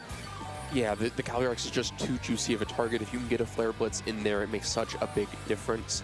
And so Iron Hands manages to stay through the turn, gets a little bit of Grassy Terrain recovery. Now you have to be wondering, does another Drain Punch into Incineroar actually buy you enough health? We're not going to see it. Carrie just wants the damage while he can get it, goes for a big low kick into the Calyrex on the other side. Meanwhile, Leech Seed coming back out in exchange. Leech Seed is nice to have this Calyrex with longevity, but this high horsepower will pick off this Incineroar and remove it from the field. Next threat, get rid of this Rillaboom. Make sure that you don't have anything that's going to be able to take the terrain away from you later. And crucially, the Iron Hands continues to stay around on the field. Got the KO into the Incineroar using Calyrex, and so doesn't have to take Flare Blitz in that direction. And then because Paul prioritizes the Leech Seed, wants to make sure that Calyrex on his own side has more staying power, doesn't go for a Glacial Lance either, and doesn't pick up the KO on Iron Hands. Grassy Terrain is gone at the perfect moment. So Paul could bring in this Rillaboom, reset the Grassy Terrain, and that's exactly what he's going to do. Has Fake Out and that extra terrain recovery back at his disposal. But what happens next? There's only a couple of turns of Trick Room remaining, and this Iron Hands, yeah, is still here. It's got Drain Punch. It's still here, going to be able to recover more if it wants it, but I think you do have to be wondering how you find the damage into Calyrex. I think the bad news for Paul is that being forced to bring the Rillaboom in early before you even see the Miraidon means that Miraidon is likely to come in with Electric Terrain in its favor. This Iron Hands gets a bit of recovery, and since we haven't seen a Chilling Nay boost just yet on this Ice Rider, it is just going to be able to get some damage down. But whoa! This Iron Hands actually does get knocked out this time because of a critical hit! Yeah, it felt like Carrie had just found the right amount of recovery, a couple extra turns of Grassy Terrain recovery, another Drain Punch into the Rillaboom, but the critical hit clears the gap, gets Iron Hands off the field, and crucially gets that Chilling Nay boost onto a Calyrex that looks very healthy with Grassy Terrain, Leech Seed, and Leftovers all helping to get it nearly back to full health. That is just about as bad as that turn could have gone, because I do believe that that Iron Hands was going to survive that attack otherwise. And then you're able to just get more damage. Maybe the Iron Hands is in range of something like a Grassy Glide, but it's still a denial of that Chilling Nay boost. Carrie at this point is going to bring in the Miraidon. Another turn of Trick Room, you can stall it out with something like a Protect, and then allow this Miraidon to hit hard and fast. I'm not even sure you have to stall it out here. You have Calyrex suppressing the Rillaboom on the other side. There's no Grassy Glide threat this turn because you just set Electric Terrain. And so you can use a defensive Terastallization. It's offense and defense all in one. An Electric Terastallization onto the Miraidon to keep it around. But meanwhile, same thing's happening on the other side. Water Terastallization on Rillaboom, trying to make sure that it can make through a Glacial Lance unscathed. Terastallization's traded for Paul and Carrie with the set win on the line in this Game 3.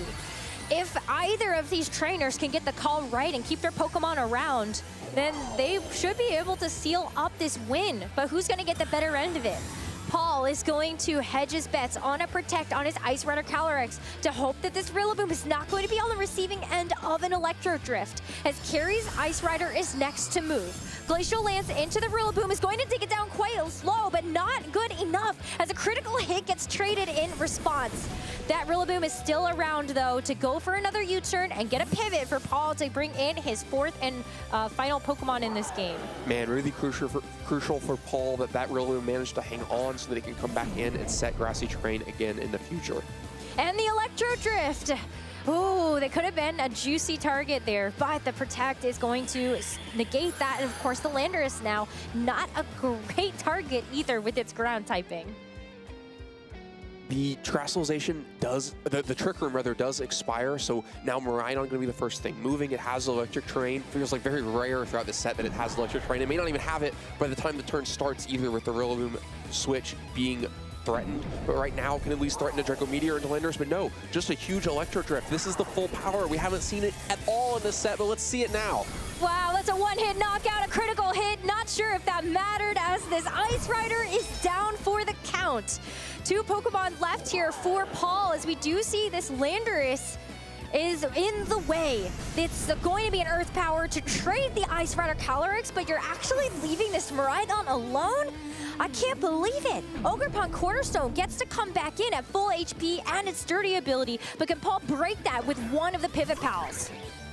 Yeah, I mean, I think it had to be Earth Power into Calyrex there. If Earth Power had gone into Miraidon, you get that KO, but then you just lose the Landorus to Glacial Lance coming back the other way, and so it has to threaten it down. But like you say, now it's down to 3 non-restricted Pokemon to deal with this very threatening looking Miraidon that no longer has access to Electric Terrain. Down to 2 Pokemon for Carry and Grassy Terrain on the field.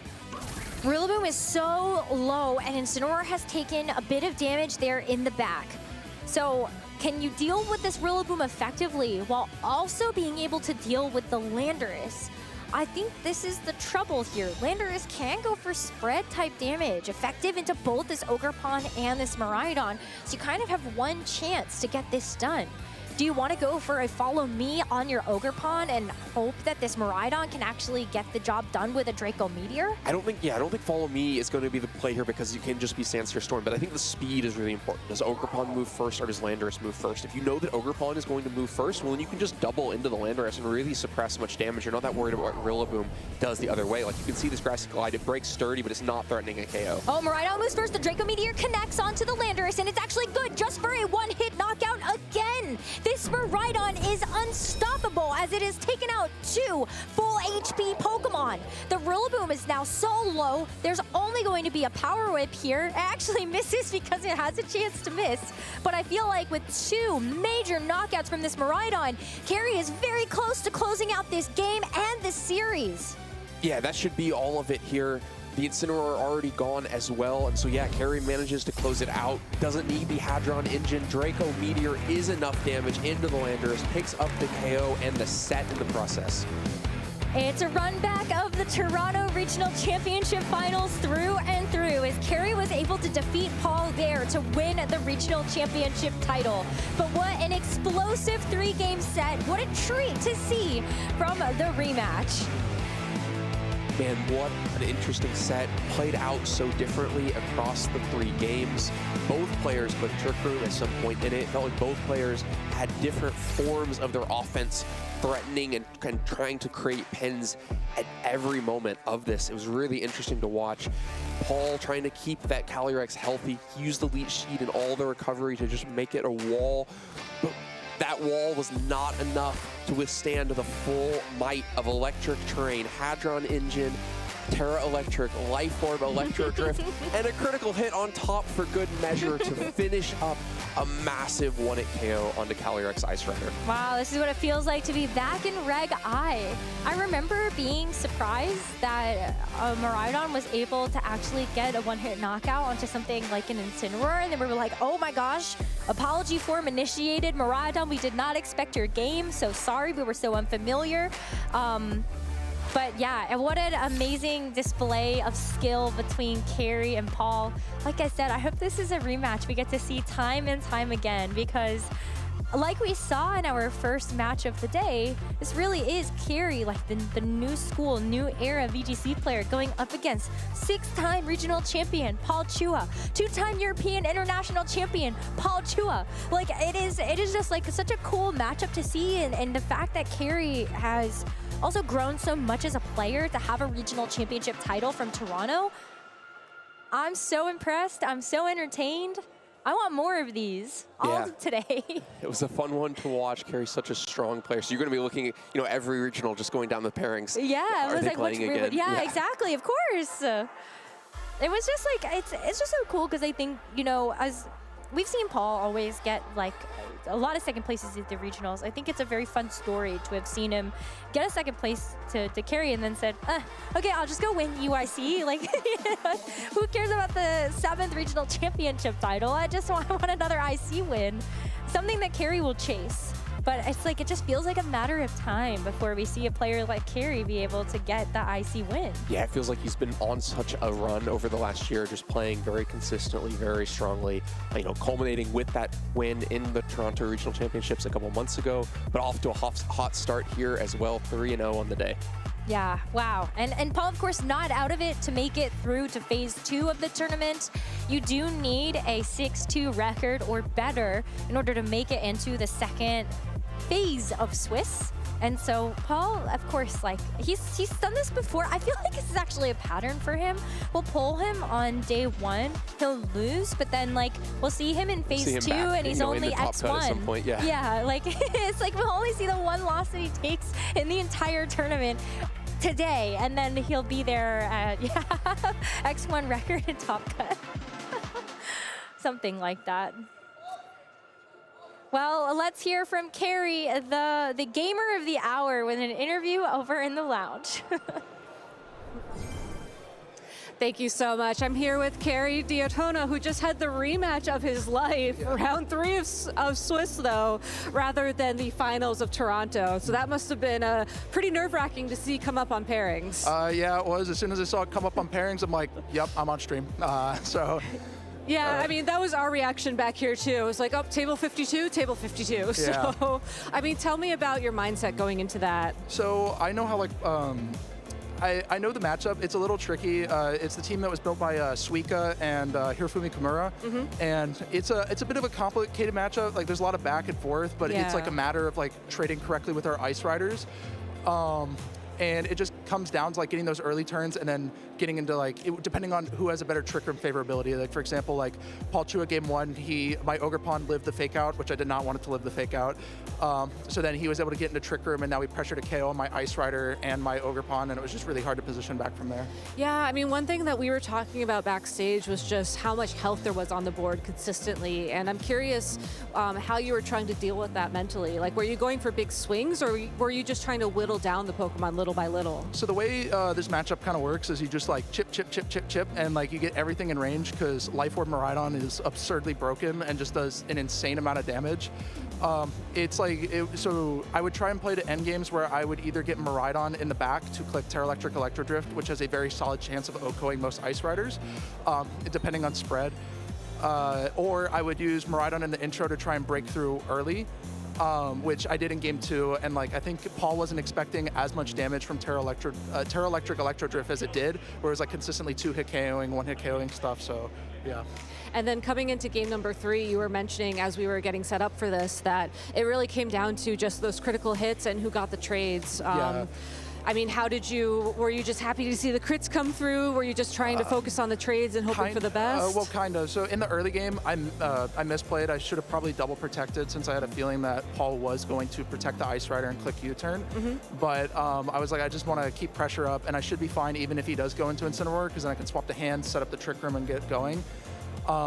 The crit that mattered a lot was the crit Glacial Lance on Iron Hands, because if he didn't get the crit Glacial Lance on Iron Hands, he would have been forced to click Grassy Glide with Rillaboom and stick on the board, and I would have been able to like maybe close out the end game with my Ogre Pawn Cornerstone and Miraidon, because if he swaps Rillaboom to Landorus, then I have like KO pressure on the Ice Rider, and et cetera, et cetera. So the big crit that definitely swung it back was the Drift. But I will say the Drift is a pretty solid chance to OHKO, so it mattered and it didn't at the same time, so it's like, Yeah, I mean, it's one of those things where luck swung in your favor a little bit, but at the same time, it does sound like Miraidon was also doing numbers, which, as everybody can remember, Miraidon does in this format. Oh, 100%. And I don't think we've played this yet on stream, but you and I did talk yesterday about this team and how you came together with some friends and built it.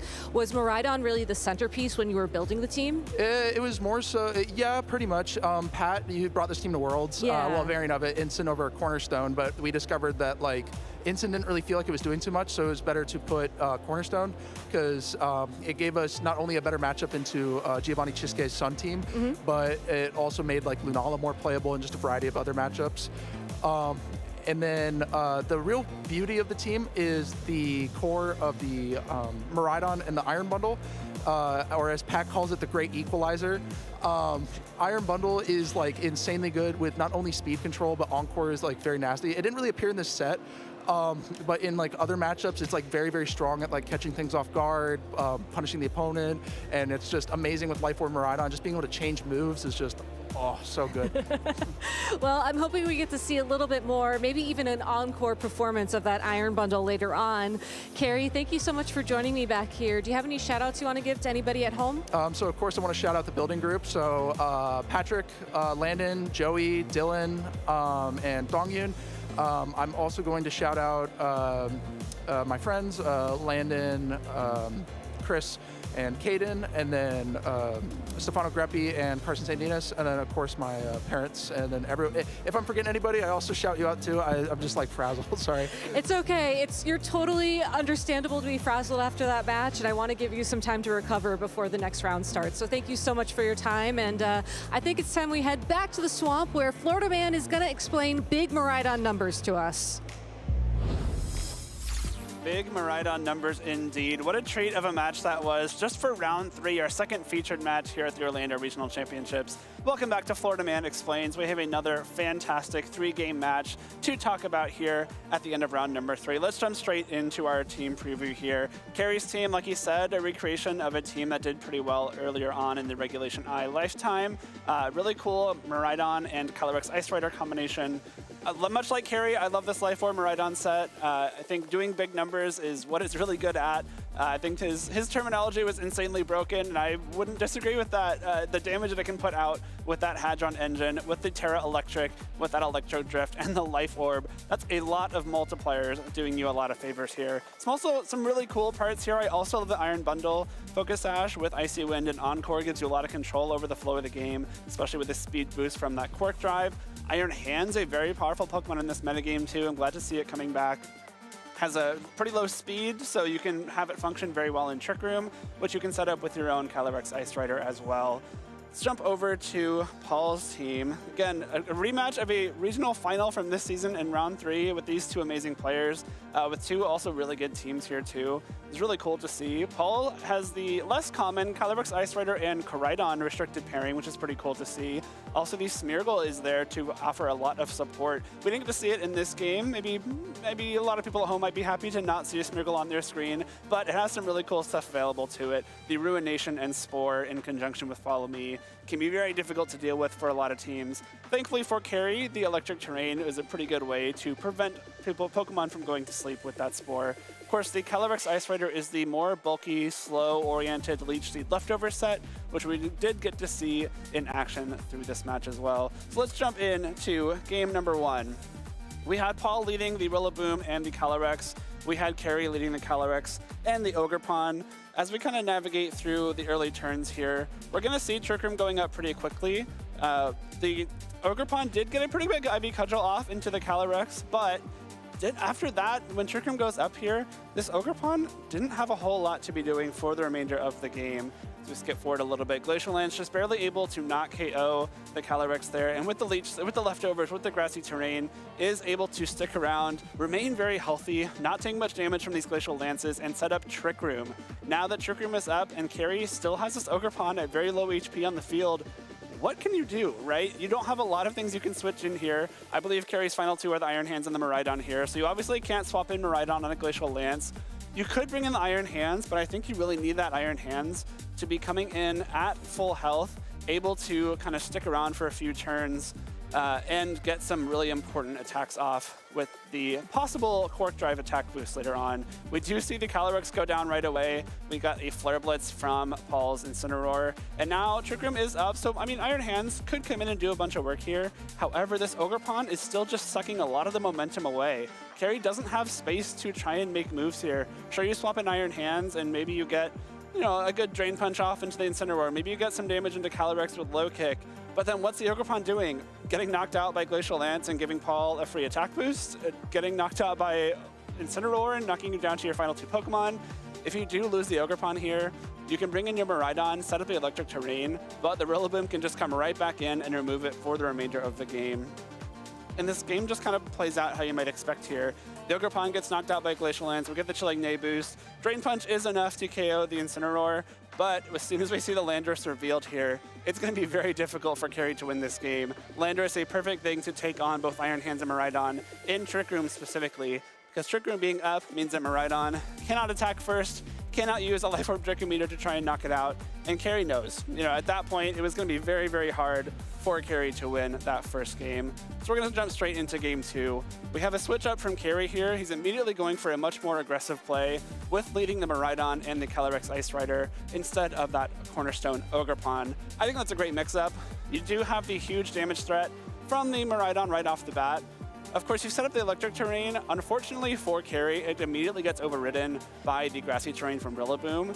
But as we're going to see, that's not really a big deal. I think this Miraidon, if it goes for the Electric Terra, will still have a lot of offensive threat here in this second game.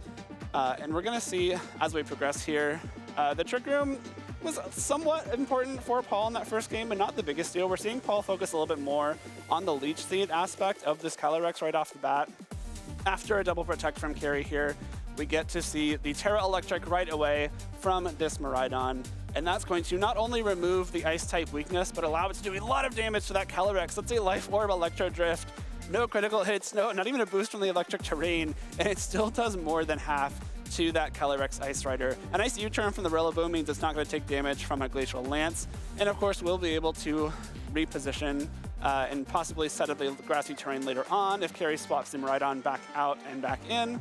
But this Incineroar coming in isn't going to get this Intimidate off because, again, the Clear Amulet is the attack of choice. Glacial Lance still doesn't do too much to Paul's Calyrex, which will allow it to set up a Leech Seed, but you're still not doing much. Like, you've done almost no damage to Paul's or to Carry's team. This Miraidon took a Life Orb Recoil, and you got some U-turn and Leech Seed into Carry's Calyrex, but you're still just not making too much progress here.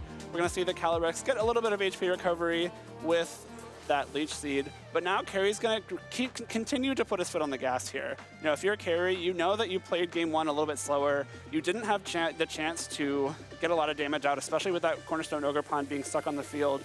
And so now we're going to see Carry go straight for an Electro Drift into this Incineroar. Huge play from Carry here to immediately capitalize on some slower play from Paul. Very aggressive in this second game. It's going to kind of break this game wide open. Trick Room has still not been set up. This Calyrex protected itself. There's another huge play from Carry to call that out. And it's not going to stop here. So we're going to see immediately Carry calls another Protect on that Landorus. Doesn't want to take that Life Orb Draco Meteor. And instead Electro Drift goes straight into that Calyrex. Takes it down very, very low. Does not KO it. And unfortunately for Carry, this Glacial Lance is also going to fail to knock out this Calyrex. Trick Room does get set up. But I really don't know if you mind, right? If you're Carry, you've gotten a lot of damage off on this Calyrex. This Landorus still threatens your Miraidon, but if the Landorus terastallizes, then it is much more vulnerable to your 2 Electric-type Pokemon that you have remaining. So we're going to see Miraidon swap out here, and Paul looks like he might swing the momentum in his favor on this turn. We see a big Glacial Lance take Ogerpon down to sturdy, get a little damage onto Carry's Calyrex Ice Rider, which is able to fire off a Glacial Lance of its own, but doesn't take a knockout, and Paul takes 2 with the Sandsear Storm. So Paul is back to the Pokemon advantage here. However, the Landorus did have to terastallize. There's no way Paul gets those KOs if the Landorus doesn't terastallize, because if it didn't terastallize, it just gets knocked out by the Glacial Lance. So the Trick Room that he set up in this game worked out a little bit more in Carry's favor, especially because we're about to see, with Trick Room up, the Iron Hands hit the field. Now Iron Hands is able to threaten this Landorus with a super effective Wild Charge. Also threatens the Calyrex with a Drain Punch to knock it out as well. We have the Quark Drive boost available to us this time around because that Electric Terrain is up. And now Carrie is able to take advantage of the more aggressive plays he made earlier on in this game. Low Kick is able to knock out the Calyrex, and the Landorus tries to protect itself. But what Carrie's done just so well in this game is not get fooled by any of Paul's protects. I think that's 3 turns now, and just in game 2, where Paul has protected one of his Pokemon and Carrie just attacks the other and probably knocks it out. So it's really, really smart, aggressive play here from Carrie. Paul's able to bring in the Rillaboom, and he's able to try and make some ground up here. He gets a Sansir Storm off, but this Iron Hands, being so bulky with that Assault Vest, is able to survive it, is able to fire off a Wild Charge here to KO Landorus, and now it's just the Rillaboom against the Iron Hands and Miraidon. Because Miraidon Terrestrialized, it no longer is resistant to Grass-type attacks, so this Woodhammer actually does a big chunk of damage here to the Miraidon. Wants to fire off a Draco Meteor here. We are going to see it miss, which is a little bit unfortunate for Carrie. However, I believe Trick Room also expires on this turn. So you still have the chance to try and get one more Draco Meteor off. Even if you don't, you've got your your new Hariyama ready to start doing some damage with Drain Punch as well. And so on this next turn, Carrie's going to be able to close out this game after Grassy Glide does not KO the Miraidon. And Iron Hands finishes off the Rillaboom, which will send us to game number 3. So we go back to the game 1 lead for Carrie. It's going to be the Ice Rider and the Cornerstone Ogerpon. The same leads from Paul. It's going to be the Rillaboom and the Calyrex Ice Rider. I promise there's an Ogerpon there on the screen. It's just hiding and trying to stay away from us. Paul does play this game a little bit safer. Instead of going for the U-turn on the Rillaboom, instead of going for any attacks rather on the Calyrex and potentially taking a lot of damage from an IV Cudgel, he's going to go straight for the Protect and the U-turn. This allows him to reposition, get the Incineroar in, get the Intimidate off on the Ogerpon before it can fire off any IV Cudgels. But this Ogerpon knows that. Again, if Trick Room goes up on this turn, that would be another huge sink in momentum. Carrie swaps it out for this Iron Hands, which has really been his MVP throughout this entire match. And we see no Trick Room set up right yet. I think Paul's now recognizing that Trick Room hasn't necessarily helped him that much throughout this game, or throughout this match rather, especially with the Iron Hands coming in. If he did set up Trick Room on that turn, it would have been a really big swing in momentum in Carrie's favor. So smartly opts to just go for some damage, get some chip onto that Iron Hands, which will be able to fake out this Incineroar and give another Glacial Lance for Paul's Calyrex Ice Rider. But Carrie is now the one who sets up Trick Room, knows that it is a really big piece in keeping this Iron Hands healthy and able to attack first. And now he gets some really good damage going. So this Iron Hands is now in Trick Room, is exactly where he wants it to be. He gets the Drain Punch, so even though you have some damage coming your way from that Glacial Lance, you're able to heal it right back up, especially because Incineroar is a very juicy Drain Punch target. Super effective, does a lot of damage, you heal a lot in the process. So now we're kind of in this situation where we're trading damage back and forth very slowly. This Iron Hands, of course, always threatening not only damage, but recovery as well. Now this Iron Hands actually goes straight for the low kick into the Calyrex Ice Rider. What I love about this turn for Carrie specifically is he could have just knocked out the Incineroar, maybe gotten a little bit more recovery on Iron Hands, but he instead gives his own Calyrex Ice Rider the chance to take a knockout and get a Chilling Neigh boost. So you've not only removed the Incineroar, which is a really big pivot piece for Paul here. It's very good at slowing down the game, trying to slow down some of Carrie's very strong attackers, but you've raised the threat level of this Calyrex Ice Rider. So now these Glacial Lances, not only do they threaten super effective damage into Rillaboom and the Landorus, but you're doing a lot more to Paul's Calyrex Ice Rider. A lot of the damage we're seeing into it so far has been just from trading Glacial Lances back and forth. And because Paul went for the Leech Seed and not the Glacial Lance on this turn, this Iron Hands is still sticking around. It got a little bit more Grassy Terrain recovery as well. We're going to see another Drain Punch into that Rillaboom, trying to get a little bit more recovery. Unfortunately for Carrie, there is a critical hit into the Iron Hands on this turn. So what I think was a very, very solid game plan for Carrie, unfortunately goes a little bit south on this turn. Not only does the critical hit there mean that you've lost your Iron Hands, which has been a big source of damage for you, it also means Paul's Calyrex Ice Rider now also has the Chilling Neigh boost. So at +1 attack and at essentially full HP after a lot of turns of leftovers and Leech Seed and Grassy Terrain, that was looking very, very good for Carrie is now a lot closer. We are nearing the end of Trick Room here. So Miraidon's going to come in, set up that electric terrain, remove the grassy terrain, and also get, of course, the Hadron Engine boost. And we immediately see the Terra Water, not on the Landorus this time, but the Rillaboom instead. It's going to be matched by the Terra Electric from Carrie's Miraidon. Very important here because if you don't Terra Electric, you are weak to the Glacial Lands and will likely just be knocked out immediately. You got to go for that Terrestrialization here. Glacial Lance just barely doesn't KO the Rillaboom after a critical hit, which means Rillaboom is able to U-turn out. It will be able to reset the grassy terrain later on, and more importantly, just keeps Paul at that 3 Pokemon count, 3 Pokemon count. I believe Incineroar's already been knocked out here.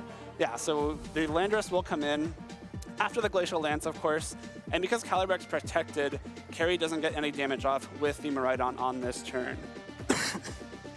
So as we move forward, there's a couple more turns left, but Trick Room does expire here. So now this Miraidon is the fastest thing on the field, which means it threatens heavy damage. Electro Drift should knock out the Calyrex. Draco Meteor should knock out the Landorus, but Carrie goes straight for the Electro Drift into this Calyrex Ice Rider with the terrain, with the Terra, with the Life Orb, with the critical hit is enough for the knockout. I do agree with Carrie in his interview with Gabby. He said it is most of the time able to knock out those Calyrex Ice Riders. I think depending on the training, there's a small chance it can KO, but I think it's probably safe to assume that critical hit doesn't matter most of the time. And because Paul went straight for the Earth Power into the Calyrex Ice Rider, this Miraidon is also around for another turn, still at max HP, still at max special attack, didn't get the special attack drops from Draco Meteor or anything, and now Carrie's in a really, really commanding position. You might have thought, well, why didn't Paul go for Sandsear Storm, all right? That probably takes 2 KOs and then you just win the game, right?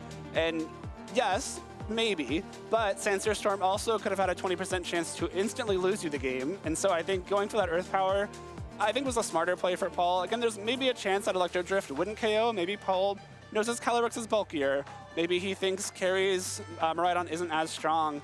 But because he did go for the Earth Power to secure the knockout into the Calyrex Ice Rider, unfortunately, this Miraidon is still here, just kind of able to end the game at will. We see a fake out, smart double protect there from Carrie, just to make sure you don't get caught off guard. And at this point, the Miraidon will be able to knock out both the Rillaboom and the Landorus in one hit. Of course, you also still have a full Pokemon in that Ogerpon as well. The Ivy Cudgel and the Power Whip, both very powerful attacks. And we're gonna see Carrie just close it out here. Miraidon does go for Draco Meteor. Luckily does not miss this time, is able to one-hit KO that Landorus. And then the Ogerpon, I believe misses Power Whip here. That's fine, we don't care, because you still have 2 Pokemon left to Paul's 1. And Carrie will take a really, really great 3-game set against Paul Chua. A rematch of the Toronto Finals that Carrie also wins here. Moves to 3-0 at the start of the Orlando Regional Championships. What an exciting match that we got to see here in round number 3. Like, if that's how we're starting the weekend, I can't wait to see what we have next. We're gonna go to a quick break while we get ready for round number 4. Don't go anywhere.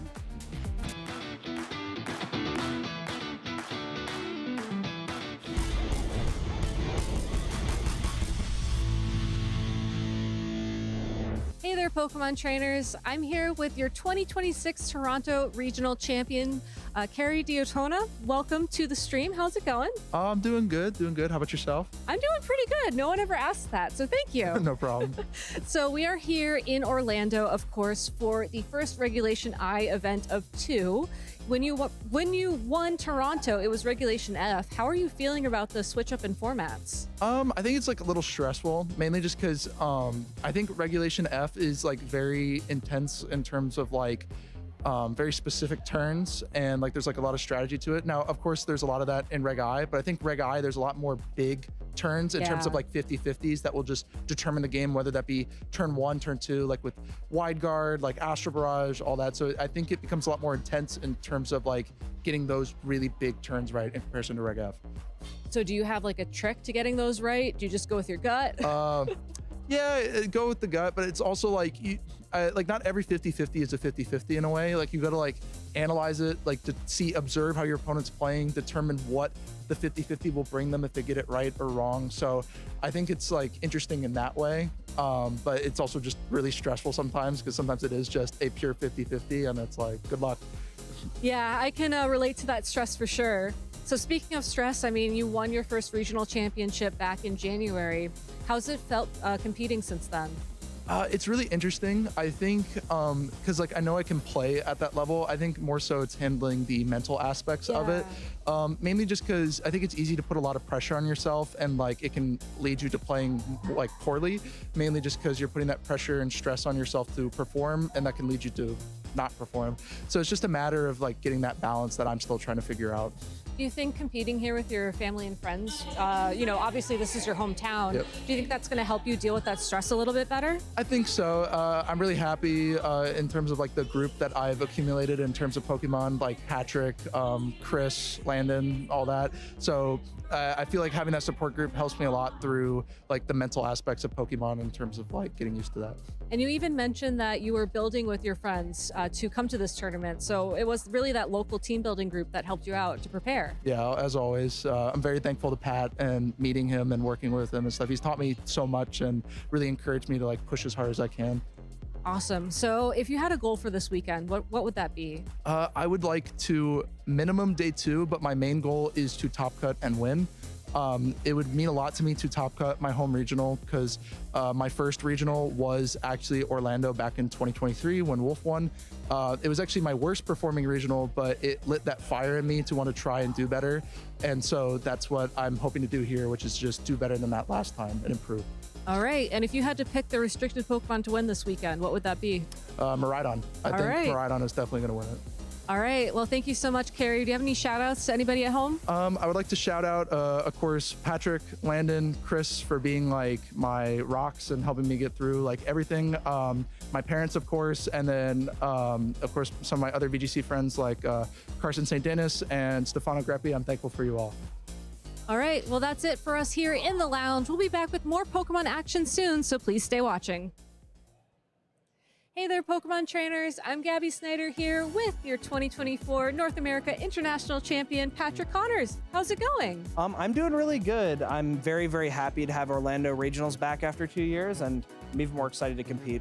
I was going to say, you're a bit of a hometown hero around these parts. What's it like to have the regional back and to be competing in your hometown?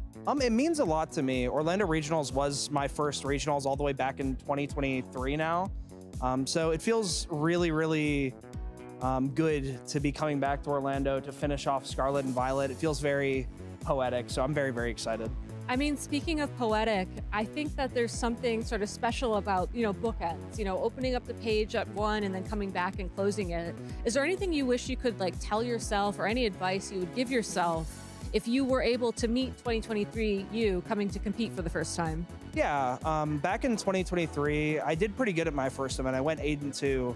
But I got really upset because I was one of the unlucky few to bubble top cut at that event. So I remember feeling just emotionally just torn up, because I felt like I did so well, especially for my first event, and I believed in myself, put in the work, but something out of my control, cost me, I guess, the what if. Yeah. And I guess if I could tell anything to 2023 Patrick is keep betting on yourself, keep believing in yourself, because you're gonna get plenty more chances, and the game's gonna reward you as much as it punishes you. Yeah, it does feel like Pokemon has a little bit of that give and take, doesn't it? Absolutely. So how's your season been going this year? This year I've took a big step back. The only event I've attended this year has been Toronto, and I've only even done one local because I'm in my last year of law school. So I'm finishing up my law school education. But aside from being busy, I think I had one of my favorite events I've ever been to at Toronto Regionals, because I got to work with somebody and be on the, I guess, other side of winning an event as a builder instead of a player. I'm watching somebody that I'd grown to love and appreciate and get close to my community in Orlando and Carrie, and see him win. And I think it was probably maybe my favorite event I've ever been to because of that, but can't let him know that. I was gonna say, do you feel like there was a piece of advice you gave him that really resonated, or helped him cross the finish line? I don't think so. Fair enough. I think Carrie always had it in him. He just needed to believe in himself, and he was always really capable. So I think, if anything, I think just having friends that support you and believe in you is more than enough. I don't think there's anything that helps that I did to help him win. He was always going to win something. He's too good of a player not to have. Fair enough. Well, let's talk about this weekend. Of course. How are you feeling going into this tournament? I feel really good. I'm using a variation of the team I used at Worlds 2025, which I did pretty well with. I got 33rd at Worlds, so not a bad result at all. And I felt like I could have had a deeper run if I had just a little bit better luck. So I'm happy to have another chance to run back a team that I really loved with a couple of minor tweaks and just give it another shot. So I'm very, very excited. I feel good, feel happy. Nice. And if you had to pick the restricted Pokemon to win this weekend, what do you think it is? I'm just gonna bet on myself, my team building group, and say I think Calyrex Ice is gonna win. All right, so Calyrex Ice, I like that. That's my favorite one, so good answer. Patrick, do you have any shout outs you want to give to anybody at home? Yeah, of course. I'd love to shout out my girlfriend Anabi, all of my friends and family who will be watching and supporting me, all of my team building group, and yeah, that's pretty much everyone. All right. Well, thank you so much for your time. Best of luck in the tournament. And honestly, with law school, that's probably more difficult than this weekend. Yeah, this is a good time to decompress and just enjoy myself in a game that I love. So looking forward to it. Well, we're glad to have you. Of course, thank you. And we're glad to have you watching at home, but we do have to take a short break here at the Orlando Regional Championships, but please stay tuned. We'll be back soon.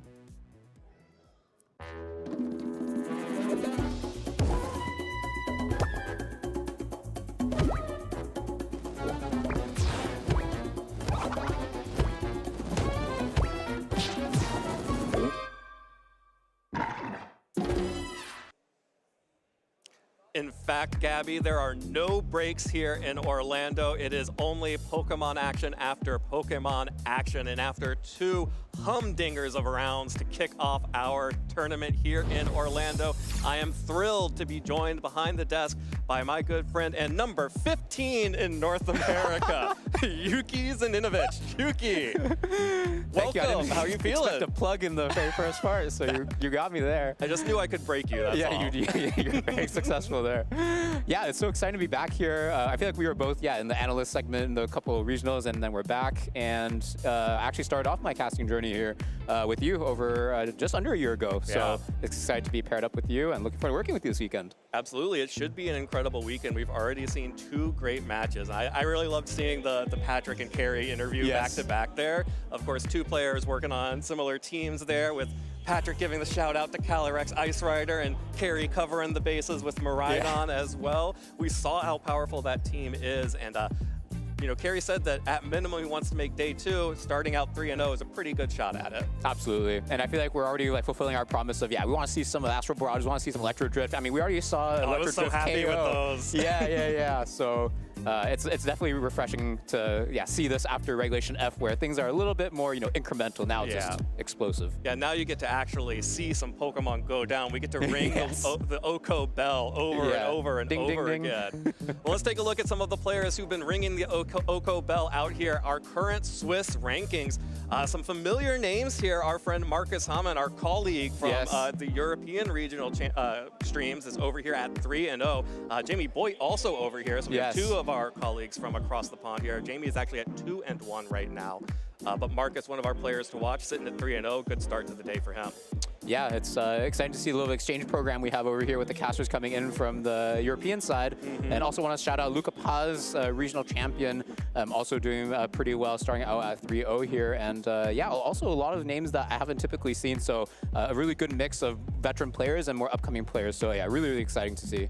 Yeah, absolutely. And of course, these are only a small sample of the players currently sitting at 3-0. We actually have quite a few more players there, and we are going to see some of them continue to battle it out as they continue to try and go 4-0. And right now, we have an incredible matchup for you here. This is only Swiss round 4, and this could be a finals matchup. Of course, we just saw a finals matchup last round, and now we have Marcus Dion versus Christopher Hahn. Yeah, I mean, they're both up there in the top 12 that we saw with the CP rankings earlier, so definitely 2 players that most familiar with the scene know about.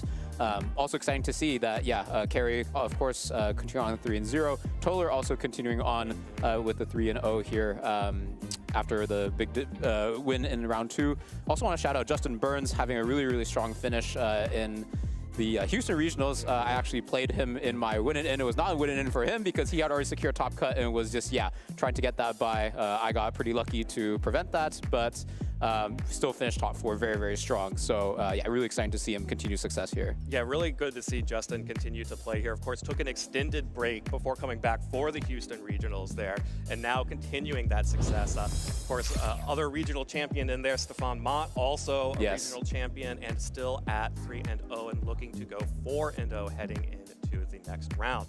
That being said, we are going to have to get into our match ASAP, and I am so excited to see these two players, two very young players that have been at the top of their game here, and future stars of the game, if not already considered stars of the game. Yeah, I mean, they're quite literally already competing at the top, so despite being more younger, maybe newer to the scene, already really showing their prowess. So very, very exciting, and I just can't wait to watch this match here. Yeah, it should be a really fun matchup. We're going to get to see some cool Pokemon, some unique techs. We're going to see a Pokemon that was not on any of our graphics, despite being a restricted Pokemon. Oh? You know, I talked about how it was, a game of 6 Pokemon plus, Kyogre and Terapagos are kind of there. Turns out there are other restricted Pokemon beyond those. But, we're going to have to take a moment before we get to see those. But before that, it's just heading into this round. I think that round 4 is one of the most critical rounds. Your first 3 rounds, you're kind of shaking off the rush, you're trying to get into the groove. Here is where if you are going undefeated, you start feeling like, oh, I can actually, I'm so close to making it into the phase 2 of the tournament. Yes. Maybe I go undefeated the entire day. Rounds 4 and 5 really are where you can see if you still have the momentum or if you're about to crash out. Absolutely. And if you can secure the win in this round, then you only have to get like a 50% win rate for the rest of the day to still make phase 2. So it's a really big weight off your shoulders. So very important round. And it's also when you start to play against really strong players, right? You're going to continue playing against players of the same win-loss record as you. And if you're undefeated and you're this deep into the tournament, then you're going to start to play against people you know. And I would be surprised if they didn't know about each other. Yeah, and these are also 2 players that, we know will go and make some adjustments. They're not players who are going to just rest on their laurels. I'm thinking of Marcus in particular because Marcus has already made it. Actually, both of these players are already very high up on the championship point leaderboard, but they are still here competing and trying new things. And I think that's some of the luxury that you get when you start getting high up on that leaderboard. Of course, they're still competing for travel awards, but when you already kind of feel like you have your Worlds ticket locked up or very close to it, if not mathematically, you can start trying new things, and those things sometimes in a meta like this that's already been well developed can be what blows the whole thing wide open. Completely, yeah, and I think that's a big deal because if you already have your Worlds invites, then there's a lot less pressure on you, and you have more opportunity to experiment, and not have the pressure of like, oh, I need to perform really well. I think I'm gonna do something more standard, and I mean, there's still Regulation I tournaments to go, so there's definitely a big output to be had if you can innovate in this format. So really excited to see. Yeah, at least one more Regulation I tournament for these competitors in the North American region. Of course, could then continue to travel outside to other regions as well to compete in continued tournaments because, again, those championship points really will start to matter. Yes. Again, for some of these players like Marcus and Christopher, we're talking about travel awards to continue to snowball all the way to the World Championships. But for other players who are maybe sitting out on the bubble, may just need, one good finish here at the regional championships to really lock it up. But here are 2 players who don't need any help to make it to to the World Championships right now. Marcus Dion versus Christopher Hahn. And right away, we've got Groudon on the field, which a Pokemon I don't think I've seen since 2010. Oh, wow. Well, at least without Megas, without Primals. That's right. Yeah, not a Pokemon known to have very accurate moves, but clearly Marcus able to make it work. And we also see some favorites for some nightmares for others, like Jump Bluff, able to get those sleep powders going. Chiyu having really, really good synergy in the sun, and also having the Beads of Ruin. So very, very offensive team. Kind of reminds you a little bit of the team that was used by Giovanni to win the World Championships, having the Chiyu there, having the Brute Bonnet as like the defensive backup. But instead of the Lunala for even more defense, we see the Calyrex Shadow Rider with a lot more offense. Yeah, and of course, instead of having, has the Brute Bonnet there as a piece, but the Chiyu is alone, does not have the Flutter Mane to add additional special attacking damage and make use of the Beads of Ruin there. But here we go. Marcus Dion will be running the unique core of Groudon and Calyrex Shadow Rider. I believe this is the only Groudon Calyrex Shadow Rider core in the tournament. And I really have to point out this disable on Calyrex Shadow Rider. this is the thing about Calyrex Shadow Rider teams. Like the meta, especially when we only had single restricted, it got so deep. You were seeing normal Terras, you were seeing all kinds of shenanigans. And here we have disable on Marcus's. Yeah, it's very interesting, like the nuance with Encore, because Encore really discourages you from going for Protect because you don't want to be Encored into a non-damaging move that can fail. On the other hand, Disable is interesting because you can sort of force your opponent not to go for their strongest attack, because if you go for it and you had protected the previous turn, you are at risk of getting disabled. So yeah, I'm really interested to see like what the nuance is there, because I think Encore is the safer option because it's a lot more sort of splashable, so to speak. So there must be some kind of interaction that Marcus is going for.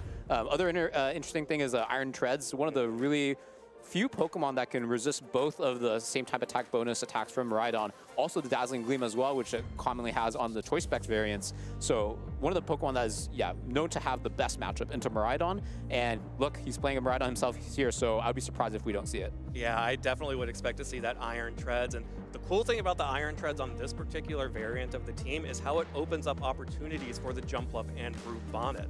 Going up against a Miraidon team, you have Brute Bonnet and Jumpluff, you're like, oh, well, I guess I just don't get to put anything to sleep while Electric Terrain is up. But because this Iron Treads is running Steel Roller, it can remove the terrain in addition to just dealing big damage with that hugely powerful Steel-type attack. Opens up more opportunities to put any of these Pokemon from a much more standard team on Christopher's side. Absolutely. Yeah, going to take a look over at this team. It seems like a lot of things are standard, but as we sort of previewed in the beginning of today, we see the Life Orb variant on Miraidon that was popularized by Kotsuki Day with the big top 8 finish at Worlds last year, giving you a lot more flexibility by being able to protect and switch moves, but also having a lot more firepower with your electric types attacks and saying, yeah, I'm not going to have access to a spread move here, but at the same time, I'm going to be like knocking out your Pokemon. Yeah, it is really interesting to see some of the small adjustments on here. The Urshifu item has been a little bit variable. This is going to be the Choice Band variant here. Also got to call out the Incineroar with the Bug Terra typing here. Some of those Assault Vest Incineroar typically end up running Grass typing, though Bug was definitely becoming way more popular towards the end of Regulation I. And of course, like you mentioned, this is the Electric Seed Lunala, which of course was one of the key center points to Ko's team here, and of course will match up really well into this Groudon. Yeah, I think the Terra Bug is a really interesting call out because it's a type that you don't really see on Pokemon that is not terrestrialized, because typically they aren't the strongest Pokemon. But as a Terra type, it's really, really good because especially in the context of the restricted format, you're able to resist the really strong body presses coming out from Zamazenta, but also the ground type moves coming from Pokemon like Landorus, which you're already not really excited to see because of Miraidon. So Terra Bug really patches that up really, really, really well. Well, here we go as our players are getting ready for Game 1 here of Round 4 of our tournament here in Orlando.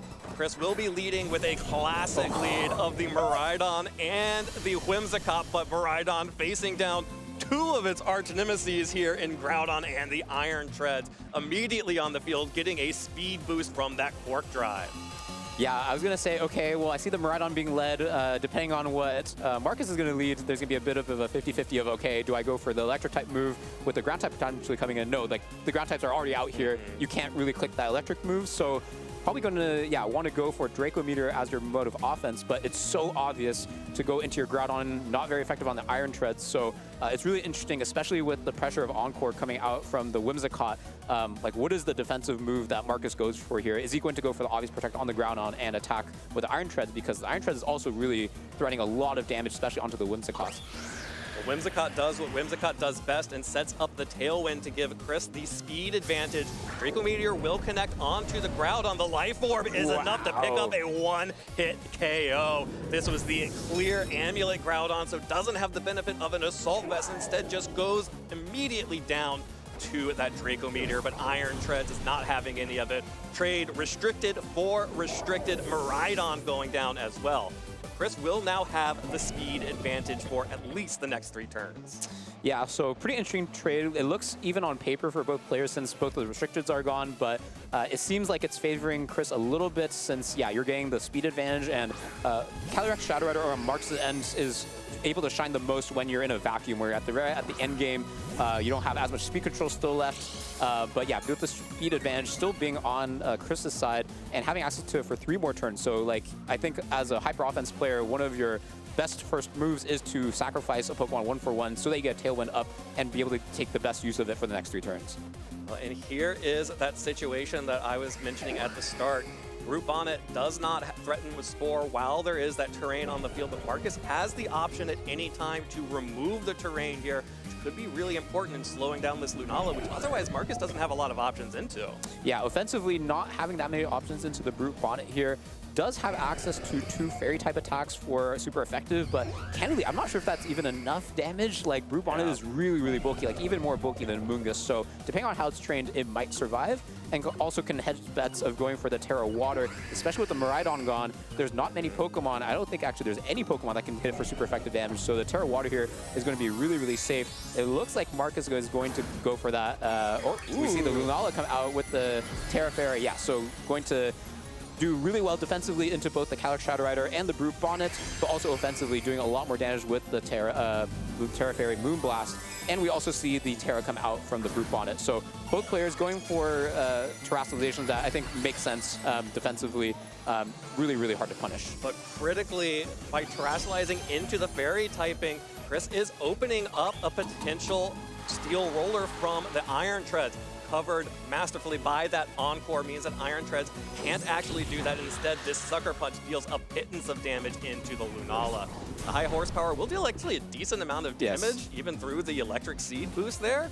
The Life Orb's nothing to sneeze at there on the Iron Treads, but this Terrestrialization-powered Moonblast also dealing good damage to the Brute Bonnet.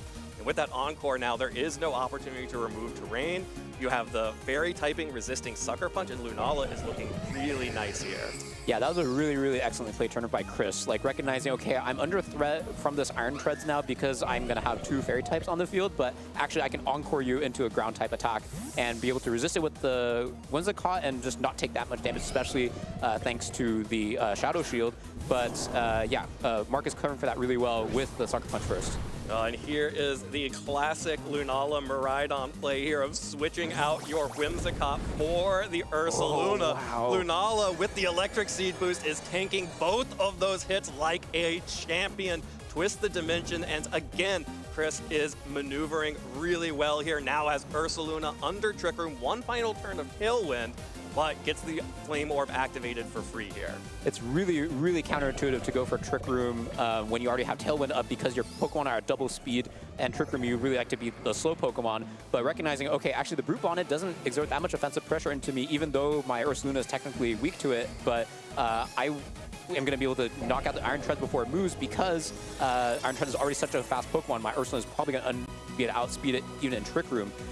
So yeah, really, really well done. We see the C-Bomb come out from the Brute Bonnet, doing less than half, still a lot of damage, but yeah, Earthquake, really, really well paired with the Wide Guard, going to do a ton of damage. Let's see if the KO is going to happen on the Iron Treads, knowing for a lot of the defense, but just not enough, especially with the Guts boost.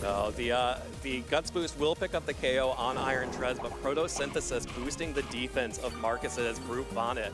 Even though it removed its resistance with that terrestrialization, is able to shrug that off and recover most of that health back with the Citrus Berry. Now with Tailwind petering out here, Chris will have full control of the speed here with the slowest Pokemon on the field in that Ursaluna, as Calyrex does not love to be sent out with no opportunity to switch away from this Trick Room. Yeah, like again, another excellent, like even from like a turn-by-turn perspective, Chris, it seems like he's doing really well to make sure he keeps the offense up, but on a macro level also recognizing, okay, the Slash Calyrex is probably gonna come in the back to want to, clean up at the very end, and I'm gonna make sure that I'm still going to have the speed advantage when it comes in, and not just let my Tailwind get expired. So yeah, really, really well positioned here. He does have to worry about the Brute Bonnet, depending on how both these Pokemon are trained. Brute Bonnet and Ursaluna have very similar speed tiers, so is the C-Bomb going to come out first? Because yeah, if the Ursaluna is going to be faster in Trick Room, Brute Bonnet probably not going to be able to knock out with the Sucker Punch here. So I think that training is going to be very, very important, not only for this match, but also, in the future games for both these players. Well, here are our players. The Facade coming out from the Ursaluna, slower than the Brute Bonnet, aka faster in Trick Room. That'll pick up the KO. Bigger damage than the Earthquake could possibly hope for here. While Christopher will be able to fire off a Moongeist Beam into that Calyrex Shadow Rider. That'll bring it all the way down to its Focus Sash. And now, Marcus does get to swing here. We'll be able to take out one of these 2 Pokemon with either Psychic here. Yep, will connect onto the Ursaluna.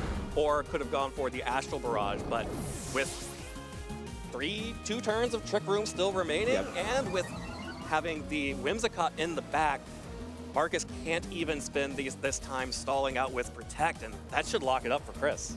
Yeah, it was also a really good positioning to have one normal type monster, right? Like, it's very, very good on the field in Trick Room in general, but also having the defensive typing. So, yeah, really, really well played game from Chris, both on the offense and the defense, just having really good understanding of, okay, I need to have this Pokemon in on this turn, I need to have Tailwind until here, and Trick Room until here. So, yeah, that was like really a masterclass. It felt like Chris had the momentum like the entire time, even starting from turn 1, where both players traded restricteds and being able to get Tailwind up at the same time. So I think from Marcus' perspective, yeah, like it seems like the offensive pressure is a little bit stronger on Chris's end just from the matchup. So I think Marcus needs to flex a bit more of the defensive muscle on his team, which he might not be that used to because it's a very hyperly offensive team. Yeah, really important information here to get that Life Orb Draco Meteor is a one-hit KO on the Groudon. It is not safe. Well, it's safe 10% of the time, but we don't want to rely on that. But I also think the really critical play here was that Chris went for that Trick Room a turn early. Yes. Players like Marcus expect the Trick Room pivot at some point, but you usually don't expect it while Tailwind is already up. Right. And we saw that meant that Brute Bonnet was slower than Ursaluna for 1 turn. There just wasn't enough that Marcus could do with that. Yeah, it was the 1 turn that you didn't really care the speed tiers because the Ursaluna was already at full health. And it was so heads up because the Lunala is actually going to be threatened by the Iron Treads because the Ursaluna was going to move slower than the Iron Treads. So yeah, let's see how these players adjust here. We see the Lunala Miraidon double restricted coming out from Chris's end, and the Brute Bonnet Groudon adjustment from Marcus. Yeah, having the double restricted for Chris, this is basically the inverse of the Whimsicott lead, right? You have the Whimsicott threatening Tailwind pressure. Here you have Lunala threatening Trick Room pressure here, which of course the Brute Bonnet is pretty okay with right now. Of course, that photosynthesis boost, but you know, it's only the defense that gets heightened. Yes. Facing down 2 special attackers, terrestrializing into water like before, it's not going to help you against this Miraidon. Yeah, no, it's a great call out because I was going to say, like, yeah, like I don't really want to be in Marcus' shoes right now because you're facing a lot of pressure on the Brute Bonnet. You're probably going to get KO'd through Terra Fairy, Moonblast, and Electric Move through Terra or not, based on, the typing matchup there. But you're also getting threatened on the Groudon here. Oh, unless you go for the Rage Powder, so yeah, you can guarantee safety on the Groudon this turn, but let's see what Chris goes for here. Yeah, there's just another Draco Meteor coming out from the Miraidon. Brute Bonnet can take that. Groudon, take some notes here from your buddy sitting next to you. Shrugs off that Draco Meteor, tanks it with 13 hit points, and will recover a little bit more health with that Citrus Berry. But of course, with the Rage Powder, means it's going to take another attack if Lunala tries to go on the offensive here. But instead, it'll be just the Trick Room as Lunala takes a little bit of damage as its Shadow Shield is broken and the Electric Seed is doing work there. Yeah, interesting first turn from Chris's end where it feels counterintuitive to go for an attack where you're not switching out with the Miraidon and still set Trick Room. Maybe figuring, okay, I'm just going to let the Groudon KO my Miraidon. But yeah, doesn't get that. And now it have to go for a Wide Guard, a little bit more passive in Trick Room. Yeah, but this Wide Guard is so safe for Chris because that just means that this Miraidon is protected from the Precipice Blades. That was a critical hit, Seed Bomb, and you saw how much Miraidon did not care about that. Precipice Blades not able to connect at all thanks to the Wide Guard shrugging off the accuracy entirely. Instead, that just means that Volt Switch can come out from the Miraidon. Will not be able to pick up the KO onto Brute Bonnet, but this is just another free switch for Christopher. And look, if that's not Ursaluna coming in, I don't know this team at all. That's right. Yeah, it's a very smart turn for Chris, where in turn 1 thinking, it was so counter to, you still got it, man. But yeah, just recognizing that like defensively, he's set by just having access to Wide Guard and Groudon not being able to threaten that Miraidon. So yeah, took a bit of a risk turn 1 to potentially lose the Miraidon to Precipice Blade since he didn't have to go for a Wide Guard, but like paying off in spades here, getting a slow pivot into Ursaluna, which, Ursaluna loves for breakfast, right? Just say, yeah, give me that slow pivot. Please. I'm not going to take any damage, and I'm going to get that Flame Orb boost. So yeah, now it seems like Chris is like back on the driver's seat, where at the end of turn 1 didn't look so great. Now, yeah, really great and a very safe Wide Guard again. Yeah, and that's just the pressure of Wide Guard, even in that turn 1. The fact that Chris could have chosen that at any moment makes it so hard for Marcus to commit to that Precipice Blades. There's just going to be an Earthquake coming out from the Ursaluna here. Will be blocked by the Wide Guard from the Lunala. will be able to connect onto Brute Bonnet, and with the amount of damage that Miraidon has already done to that Pokemon, is able to pick up the KO through the Photosynthesis boost and the resistance here.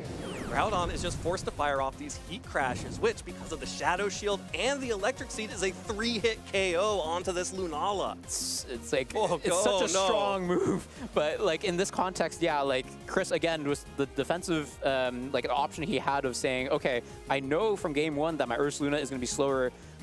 So in Trick Room, it's going to be faster than the Brute Bonnet. So I'm only going to be threatened by Sucker Punch. I'm going to evade that by going for Wide Guard on my Lunala. So the only thing you can go for is Heat Crash. But yeah, like as we saw, the damage is not that much. And maybe with some luck on your end, you could get a high roll and get Heat Crash KO with committing Terra. But especially with the Miraidon in the back, or I guess, yeah, you probably don't really want to go for that.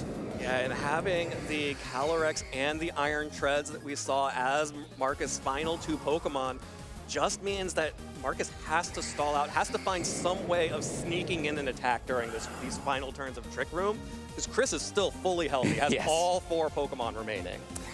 So it's a pretty tricky spot. Like, I don't know how Marcus can get away with not losing the Sash on the Calyrex. Probably just needs to see, yeah, how can I not lose both my Pokemon this turn, which, yeah, is guaranteed now that the Groudon was focused down with the Facade. Moonguy's even going to take it down to Focus Sash, but yeah. But Calyrex is totally fine with that. It gets to survive and swing on this next turn. Can either pick up the KO onto the Lunala or just try to deal damage to the Ursaluna.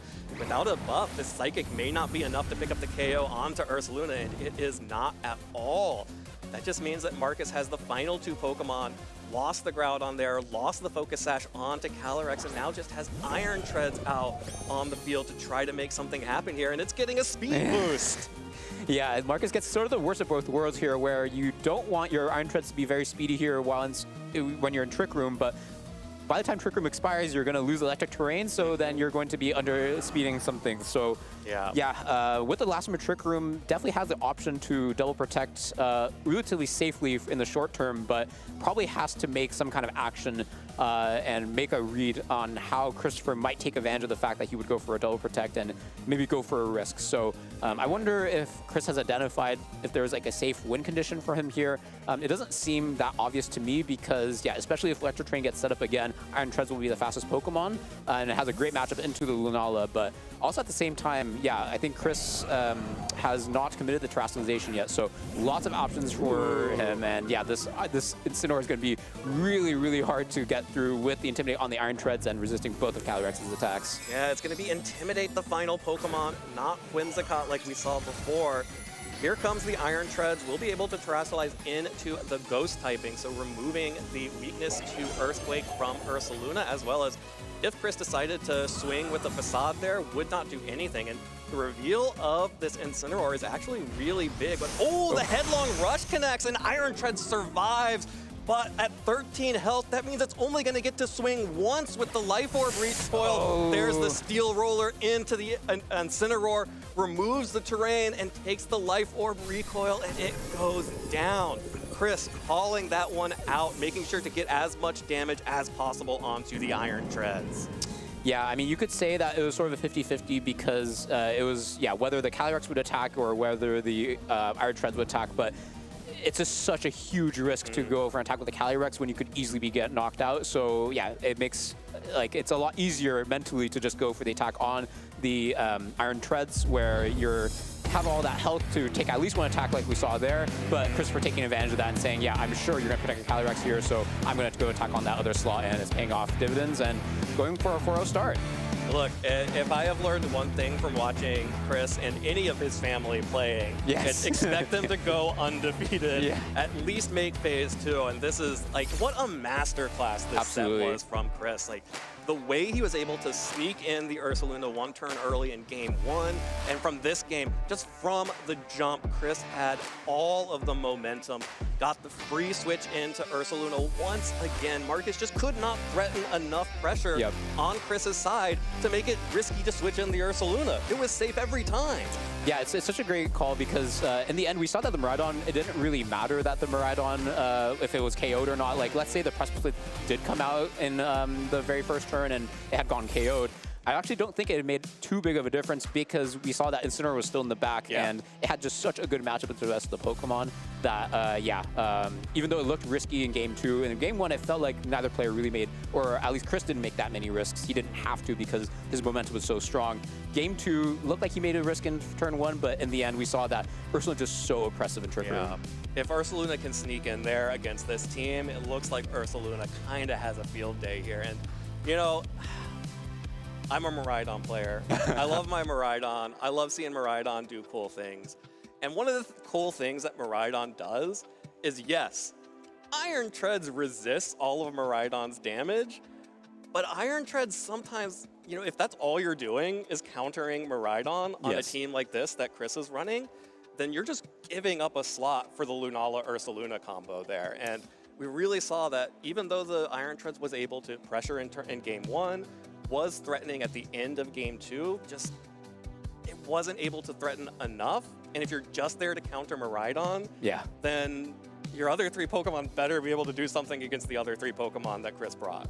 Yeah, it ends up sort of being a sitting duck because the Ursaluna ends up becoming like the third restricted Pokemon. Like Chris ends up playing Regulation M or something, where he's playing with 3 restricted Pokemon, and the Ursaluna just looked like the strongest out of all of them. Like it was stronger than the Miraidon, stronger than the Lunala in that game, and it just has such a good matchup into most of Marcus's team, it looks like, because the Miraidon, just from a typing perspective, you're not taking the strong electric type attacks. You have to sacrifice a Draco Meteor in order to do some damage, but otherwise, you're also having a really high defensive stat, which is good into both the Groudon and the Iron Treads. So, really well played from both players. But we'll go ahead and move to the winner's interview to hear more from Chris.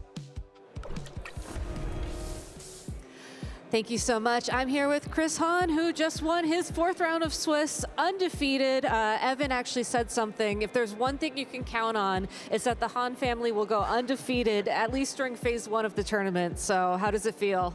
It feels really great.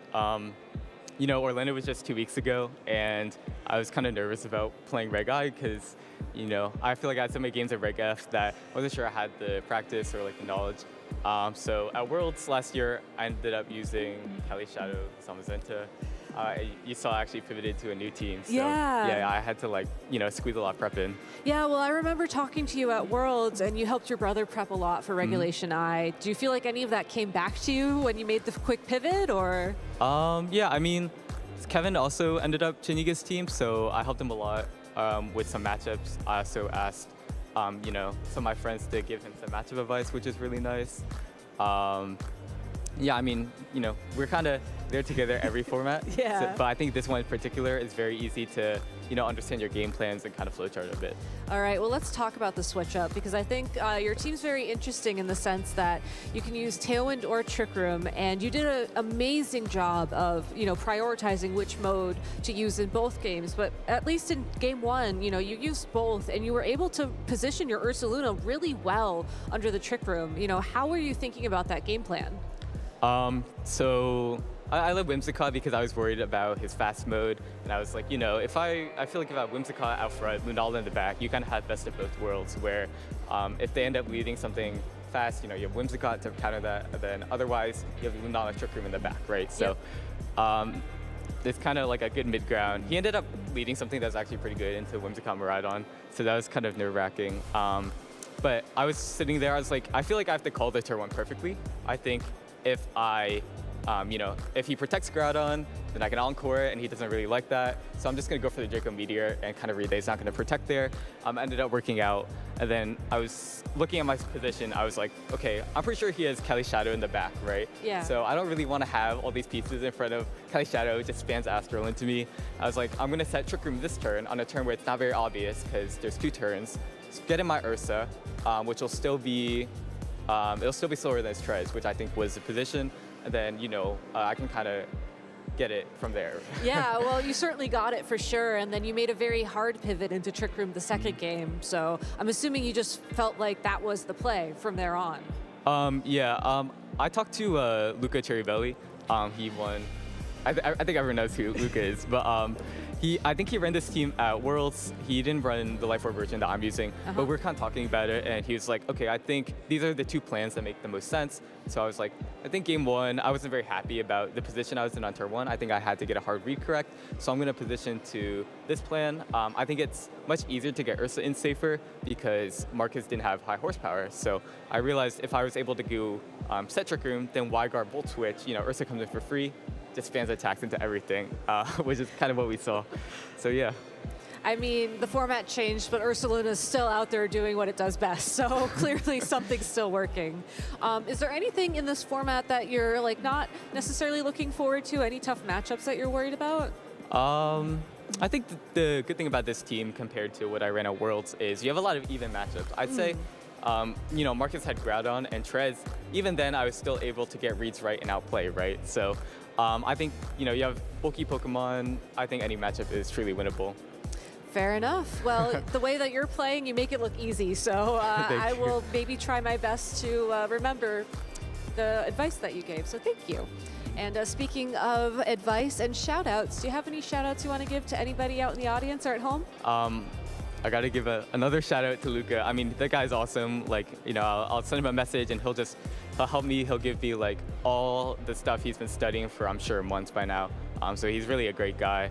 I also got to thank my friends, Apron, Areku, Alex Xavier. They kind of helped me run sets, and I think Areku is running the team with me. So yeah, I got to thank them, and just shout out my family. They always take me to these tournaments. I'm very lucky. And yeah, I think that's it. All right, well, thank you so much for joining me back here in the lounge, and we're gonna head back down to the swamp, where once again, we will join Florida Man as he explains speed tiers, so take it away. This is just the swamp now. That's what we're calling this forever. Whoever does this role next, I'm sorry, it is the swamp. Welcome back. We are here after round 4 at the Orlando Regional Championships. Another great match between 2 great players. I think 11 and 12 in championship points, if I remember correctly, going into this event. So it's really cool to see another fantastic pairing this early on in the tournament. Like it's round 4, we've already had Carrie versus Paul, Marcus versus Christopher. And we're only going up from here. What a great weekend we're gonna have.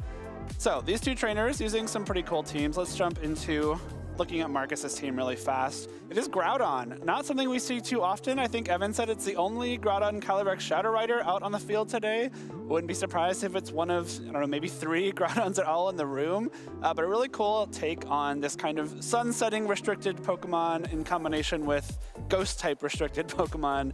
Very similar to what we saw in the World's Finals, of course, with the Koraidon and the Lunala, but Marcus using the other 2 this time around. Notably, this Groudon set is pretty cool. We have Precipice Blades, which is a really, really strong spread ground-type attack. We have Heat Crash, which is very powerful. Groudon's very heavy. Heat Crash works off of the weights of the Pokemon, so if you're heavier than the target, you're doing a lot more damage. And Helping Hand instead of a 3rd attack. So instead of running a single type or a single target ground type attack, or even a more accurate ground type attack, it is just those 2 attacks with Helping Hand to try and boost the damage of its partners. Really cool option on Groudon. Maybe didn't help Marcus as much in this battle, which we will see later on. But of course, in conjunction with that Jumpluff being a sunsetter, Jumpluff has a long history in VGC of doing pretty well at large tournaments. I know it's won at least a couple national championships over in Europe before we called them international championships like we do now. In combination with Groudon and setting the sun, you have access to Chlorophyll, which will double its speed and allow it to be really, really disruptive with attacks like Sleep Powder and Encore. What also pairs very well with Encore is Disable, another cool option on this Calyrex Shadow Rider. Encore and Disable is a very well-known combination of attacks. What it can do is allow you to lock a Pokemon into an attack with Encore and then prevent it from using that attack with Disable, which are 2 conflicting conditions to be afflicted with. And if you are encored into one attack and disabled by that same attack, you just struggle. Like if you opt to stay on the field, your Pokemon will use Struggle, deal very little damage, take 25% of its own HP and recoil damage, which is a very rough place to be. So that can exert a lot of control over games and give you momentum in the form of control instead of damage. I think one thing to keep in mind here in Regulation I is that momentum is really, really important. You can have a decent opening turn or two, but then if you kind of get caught on the back foot later on, it can swing the game in your opponent's favor. And something like Encore Disable is really great with that. Evan and Yuki talked a lot about the Iron Treads as well. In theory, it's a one-stop shop Miraidon matchup. We saw how well that worked out. We'll get into that in a second. Let's jump over to Christopher's team. Of course, it is the Miraidon Lunala combination. It is the 6 Pokemon that Evan and I said we would use, so I feel a little bit justified in that. But it's a really, really strong combination of Pokemon.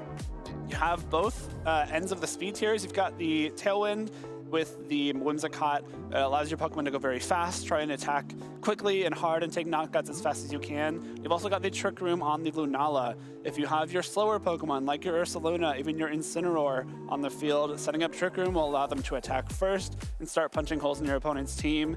And if you're using a team like this that Christopher has, if you're able to correctly identify when to use which speed control option, you probably win the game most of the time. If you have the right speed control and the right Pokemon to take advantage of it, you're in a very good spot.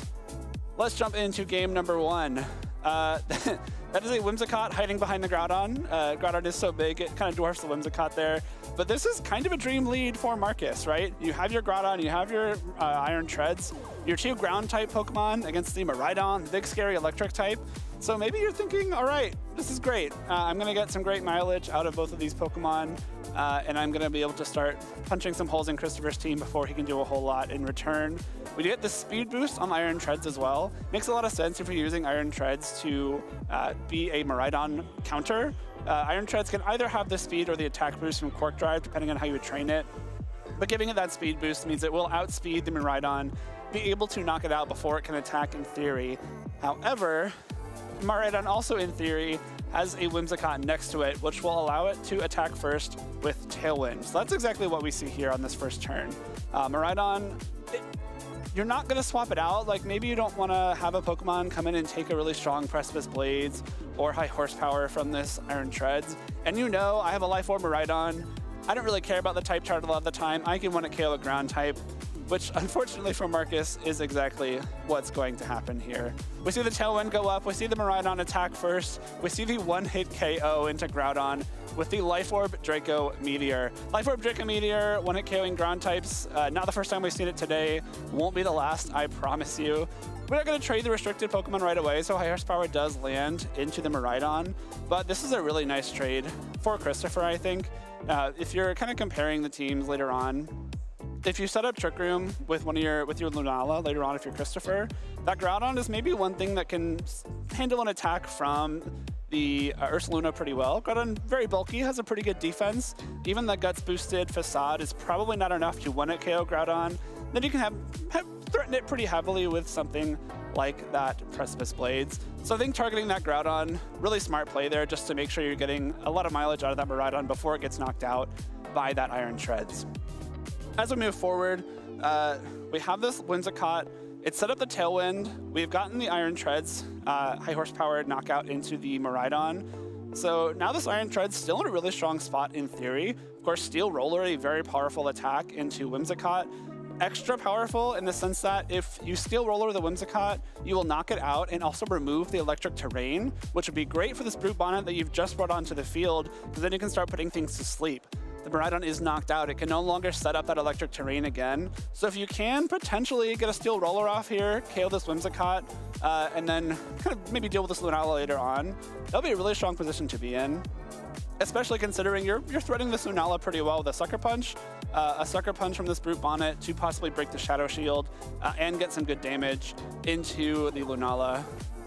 If the Lunala terastallizes, it is the Terra Fairy Lunala, so in theory you could Sucker Punch and Steel Roller that Lunala, giving yourself probably a knockout regardless of the Terra, right? So if you Sucker Punch it first, it's a double super effective Sucker Punch. Still have Shadow Shield, so it won't want to KO it, but Steel Roller with a Life Orb will do a lot of damage. If the Lunala does terastallize, Shadow Shield's still broken by Sucker Punch because of that priority, then Steel Roller hits it super effectively, knocks it out pretty cleanly. However, let's consider, I did talk about Encore giving you a lot of control over the way that the game can flow. I was saying that in respect to the jump fluff, but Whimsicott is very famously a very good user of Encore. So we do see both Pokemon terrestrialize. This is the very next turn. Lunala has turned into a fairy type. The Brute Bonnet has turned into a water type, wanting to make sure it doesn't take super effective damage from Moonblast. Great defensive play there. But unfortunately, as we're going to see play out, the Whimsicott goes straight for the Encore into the Iron Treads. So a lot of times when you use Encore, it's to lock a Pokemon into a non-damaging attack. Let's say Protect. Protect is a very common Encore target. Calm Mind, Nasty Plot, Trick Room to try and reverse the Trick Room. There's a lot of things that you can lock a Pokemon into that force it to not deal damage on the next few turns. Encoring a Pokemon into an attacking move isn't as common, but it's very powerful here because what that allows Christopher to do is make sure Lunala survives this turn. We see the Encore come through. Sucker Punch will break the Shadow Shield, so you have to imagine the Steel Roller into that Lunala would have done enough to knock it out, but because you're Encored into high horsepower instead, you were doing very little damage into that Lunala thanks to the Electric Seed defense boost. So, I mean, at least if you're Marcus, you didn't, try and go for a Spore here. You didn't lose that much momentum because you still got some damage off. But that's a really, really scary position to be in now because your Iron Treads didn't get that Steel Roller off. You can't put things to sleep. You have the Lunala that's still very healthy with a defense boost, and the Fairy typing protects it from damage from that Sucker Punch. Now Christopher in such a commanding position, he takes a bit of a risk here going straight into this Ursaluna. But knowing that Marcus is a little bit scared of this Lunala now, high horsepower is going to go straight into Lunala. We're going to see, I believe, a Seed Bomb from this Brute Bonnet into that slot as well. Will fail to knock it out with that defense boost from the Electric Seed, and Trick Room goes up. Christopher does have one turn of Tailwind left, so a little bit counterintuitive sometimes. Of course, if you set up Tailwind, your Pokemon speed are doubled. You have the speed advantage. Trick Room is something oftentimes your opponent would use against you to flip the Tailwind on you. However, because we saw the speed boost from that Iron Treads with the Quirk Drive, because the Steel Roller didn't go off and remove the terrain, which would remove the speed boost, we saw the Iron Treads still be faster than Lunala in the Tailwind anyway. That's a very safe Trick Room from Chris, because now you know this Iron Treads is going to be moving last. You know you probably survived the turn thanks to that defense boost, and you know that Marcus probably doesn't really care about this Whimsicott. He's not going to try and target it. If he does, it's just going to be with high horsepower, which won't do too much to this Ursaluna, but by going straight for the Trick Room and swapping this Ursaluna in, we've now gotten into a position where the Ursaluna hits the field, gets the Guts boost immediately, and we have it threatening... Oh, I went too far. Uh-oh. All right, we're just going to start here again. We have the Ursaluna hit the field, get the Guts boost immediately as Trick Room goes up.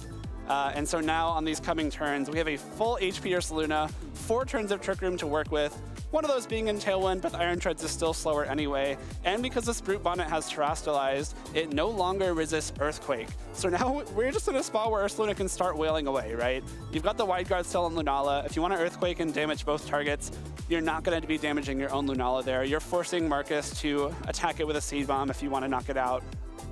And that's essentially just how this game plays out. We get the Wide Guard, we get the Seed Bomb into the Ursaluna. Does just under half, so that's really impressive bulk there from that Ursaluna.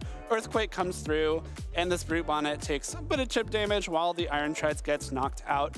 And crucially, you've now stalled out your own last turn of Tailwind, so this Brute Bonnet now is probably going to be attacking after Ursaluna.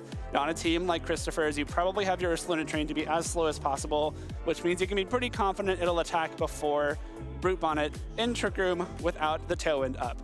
Now Calyrex comes in, Marcus is down to his final 2 Pokemon. You could, again, go for like a Wide Guard Earthquake play if you want, but you also have some very powerful options like Facade and Moongeist Beam, which I think is probably the more straightforward play here. Again, assuming your Ursaluna is attacking first, Brute Bonnet, even with a possible defense boost from the Sun with Photosynthesis, shouldn't be able to survive a Facade from this low. Moongeist Beam will bring your Calyrex down to its Focus Sash, and then you have 2 Pokemon left. To Christopher, or to Marcus as 1. And you can't even use your spread Astral Barrage here because, again, this Ursaluna is normal type and immune. So really, really great game 1 from Chris here. Notably, making the most use of his Miraidon in a situation where it might have been a little bit tough to use. Again, that lead where you had it into 2 ground types. Usually not the best place for Miraidon to be, but getting that huge KO into Groudon really set Christopher up for the late game, especially with that really cool encore play coming out from the Whimsicott. So let's jump into game number 2 here. Christopher and Marcus both switch it up here. We get the double restricted lead from Christopher. It is the Miraidon and the Lunala going into this Groudon and Brute Bonnet. Again, maybe not the best spot for this Miraidon to be. You have it facing into the ground type and something that can protect the ground type from a Draco Meteor this time around with in the form of that Rage Powder. This Lunala, though, not heavily threatened. Of course, the Sucker Punch is not the greatest thing to be facing down, but it can be put to sleep thanks to the terrain. It's got the Shadow Shield if you do want to go for that Sucker Punch. And let's just see how it plays out here. So look at the Rage Powder right away. It makes a lot of sense. Marcus is saying, I don't want to lose this Groudon. I didn't get to do anything with it last game. And Draco Meteor does come out. Probably safe to assume that was trying to go for the Groudon instead. Just barely doesn't KO Brute Bonnet, which is a little bit unfortunate for Christopher. But I also don't know if you really mind as we see the rest of this turn play out. We're going to see Groudon not go for Precipice Blades, notably. Really scared of that Wide Guard, which is a really important move for Christopher in that first game. Instead, opts to go for consistent damage. Heat Crash can't be blocked. You're going to break the Shadow Shield if you go for this Heat Crash. And so I respect that play a lot. You might have been very tempted to go for that Precipice Blades because it would have been a knockout into Miraidon, would have been a Shadow Shield break into Lunala. But you were guaranteed to make some kind of progress on this turn, which he didn't do at all on the first turn against Christopher in that first game. So by doing this, it kind of sets him up for later on. Christopher immediately sets up Trick Room in front of Brute Bonnet and Groudon with Miraidon, which is maybe not the thing you would think to do most of the time, but this actually is a really, really good play. I want to talk about this turn as it happens. Wide Guard immediately comes out from Lunala. You are protecting Miraidon from Precipice Blades. The only attacks left that can do damage are Seed Bomb, Sucker Punch, and Heat Crash. None of which really heavily threaten this Miraidon. Groudon does try and go for the Precipice Blades this time around, so Christopher really conditioning Marcus very well here. Catching him on turns where he's not using Precipice Blades and not going for Wide Guard, and then Wide Guarding on the Precipice Blades. Really strong play here. Christopher doesn't take much damage at all, and then uses Volt Switch. Really, really cool option here. The Brute Bonnet does not have Protect. It can't protect itself. I think there's no way for that turn to go poorly for Christopher unless he swaps Iron Treads. Unless Marcus swaps Iron Treads into the Brute Bonnet, but swapping Iron Treads in Trick Room, maybe not the best thing to do. So it's a very safe Volt Switch into Ursaluna to get the Flame Orb, and then immediately have Trick Room up and start just throwing out really powerful attacks once again. Just like game 1, we see Ursaluna hit the field without taking damage, get the Flame Orb boost, and Trick Room is up. It took one more turn after Trick Room went up this time around, but also in the first game we had that one turn of Tailwind. So essentially we have the same number of turns with Ursaluna, with the Facade boosted by the Guts and the Flame Orb. And now, like what do you do at this point if you're Marcus, right? You're back in a really, really tough situation where this Ursaluna is very heavily threatening you. Christopher can kind of just start throwing attacks off again, right? The Ursaluna, despite, being a very, very powerful Pokemon, it's still going to take some damage from this Groudon, in theory. But again, Wide Guard, right? Wide Guard is not only protecting your own Lunala from this Earthquake, it means that Groudon cannot use Precipice Blades into Ursaluna, which is its best damaging option into Ursaluna. So the Groudon essentially has to go for Heat Crash here if you want any kind of damage. And then not even into the Ursaluna. You go straight for the Lunala once again. The Electric Seed defense boost, keeping that Lunala very healthy, while also getting chip damage into that Groudon with the Earthquake. So now, even if Groudon could survive a Facade with the Guts boost, it can't anymore. It took that Earthquake damage. What are you going to switch in here? You've got Calyrex, you've got Iron Treads. If you bring in Calyrex, you set up another situation like we had in game 1, where either you get to Facade or Earthquake Wide Guard. Now the Calyrex comes in, so this becomes another pretty easy turn for Christopher, where you can just Facade the Groudon, knock it out, use that Moongeist Beam into the Calyrex, break its Focus Sash, and bring it down very, very low. And what's happening otherwise, right? Facade comes through, knocks out the Groudon, Moongeist Beam comes through, brings the Calyrex Shadow Rider down to 1 HP. And what's the Calyrex gonna do? I think we see it Psychic the Ursaluna, which, I mean, your best damaging option, like maybe you could have KO'd Lunala, but what does that really get you? Because you have the full HP Ursaluna still. You've got at least some damage into it. but now you got to bring in your Iron Treads, which again gets that speed boost from the Quark Drive. Will be the fastest thing on the field, which is not the thing you want when Trick Room is up. And this Lunala and Ursaluna are still huge, huge threats.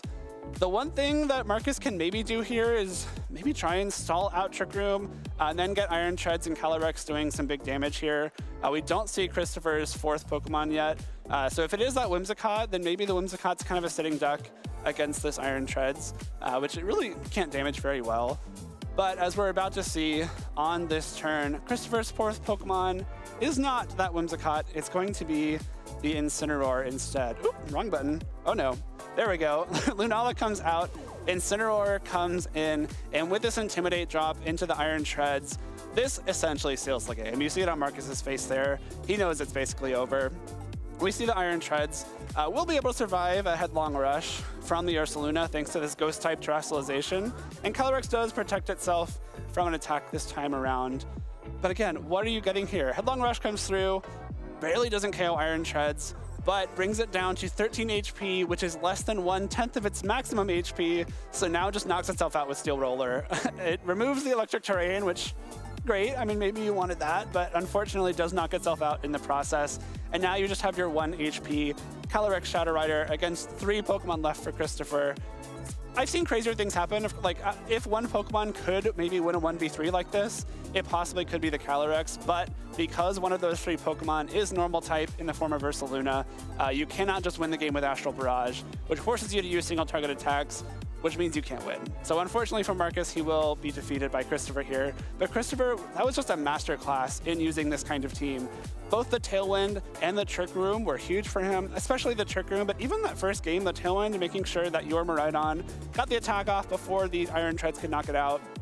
And then flipping the Tailwind on yourself with the Trick Room and bringing in that Ursaluna on a turn where it was going to be really difficult for Marcus to take advantage of that or even predict that. Just a really, really great display from Christopher there. Moving on to 4-0, halfway through the day so far, and you haven't lost a match. What a great place to be. I would be really excited to see Christopher moving on into the latter stages of our tournament. We still have a lot of game to play here on this first day. We're going to take a short break while we get ready for round number 5 of the Orlando Regional Championships. Rough.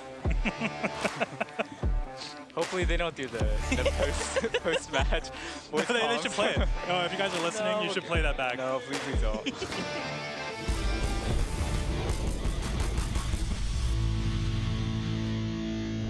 Hey there, Pokemon trainers. Gabby Snyder here with Marcus Hamann, one of our trainers to watch this weekend, who flew all the way over from Germany just to compete here in Orlando.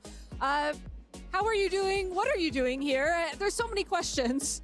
Yeah, well, thank you, Gabby. Yeah, I'm doing quite well, actually. And yeah, well, decided to come here because it lined up nicely with holidays. And so I thought, hey, it's been a while since my last US regional. And yeah, why not play some Reg I?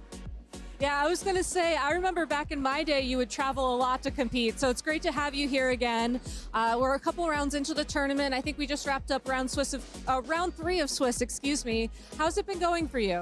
Yeah, pretty well so far. So, well, of course, I'm here to try and maybe get some championship points. I said to myself, well, even if it doesn't go so well, I'm just here to have some fun, see some friends. But so far, it's going well. I won the first 3 rounds. And yeah, I'm happy with my decision, with the team that I'm using. Feels good. So overall, pretty good so far, I would say. Can you give us a sneak peek of the restricted Pokemon you chose for this tournament? Well, it's Reg I. I gotta click Astral Barrage, right? Fair enough. I think the majority of the field agrees with you as well. So, and out of curiosity, is there anything you're nervous about team matchup-wise, or any Pokemon you don't want to run into this weekend? I would say, like, because the restricted Pokemon, they are so powerful, if you get caught up in a bad position, you can really like lose quickly to anything. So there's not really anything in particular, but yeah, just every round, like, are they going to white guard? Are they not going to white guard? Like that type of stuff. But overall, no, I'm just happy to play for fun, and that's like kind of my mentality going into it. All right. Well, Marcus, thanks so much for the catch up. I hope we get to talk to you a little bit more later on, and best of luck with the rest of the tournament. And that's all from me here on the floor for now. We'll be back with more Pokemon action soon. Hey there, Pokemon trainers. Gabby Snyder here with Eric and Maddox, 2 of our incredible competitors in the trading card game this weekend. How y'all doing? I'm feeling pretty good. I'm ready for the weekend. Excited to be at the hometown regional here in Orlando and excited for a good time. All right, well, we're going to have a good time here with a little game I like to call Eyes Closed Drawing. Now, Eric, I don't know if you're going to be able to draw with those iron hands. I don't think that the marker would fit in these hands, but I'm going to be amping very much this weekend. For sure. So are you ready, Maddox, to get drawing? No, but we're rolling, so I guess I got to draw. All right, well, I believe in you. I believe in you. Now, I know it's not legal this weekend, but the TCG set Perfect Order was just released recently, and it will be legal for the next event. So I want you to think of a Pokemon that was released as a part of that set.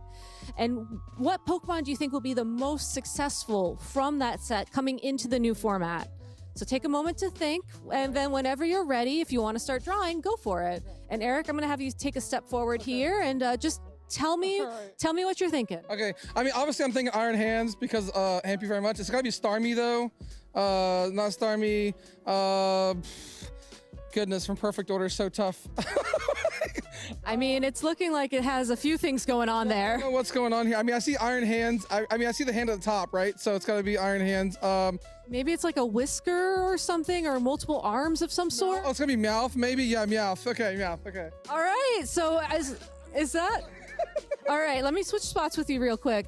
You just said that's not too bad. What were you thinking, honestly? Well, I was thinking like Meowth is like by far the best card to come out of Perfect Order. So I was like, I need to go and get the little like coin on top of his head, plus some ears and some whiskers. And honestly, for not looking at it, I feel like pretty good for a non-artist. I mean, Meowth and Last Ditch Catch is going to be like game defining for the next like 3 years. So I figured no other choice than Meowth, really.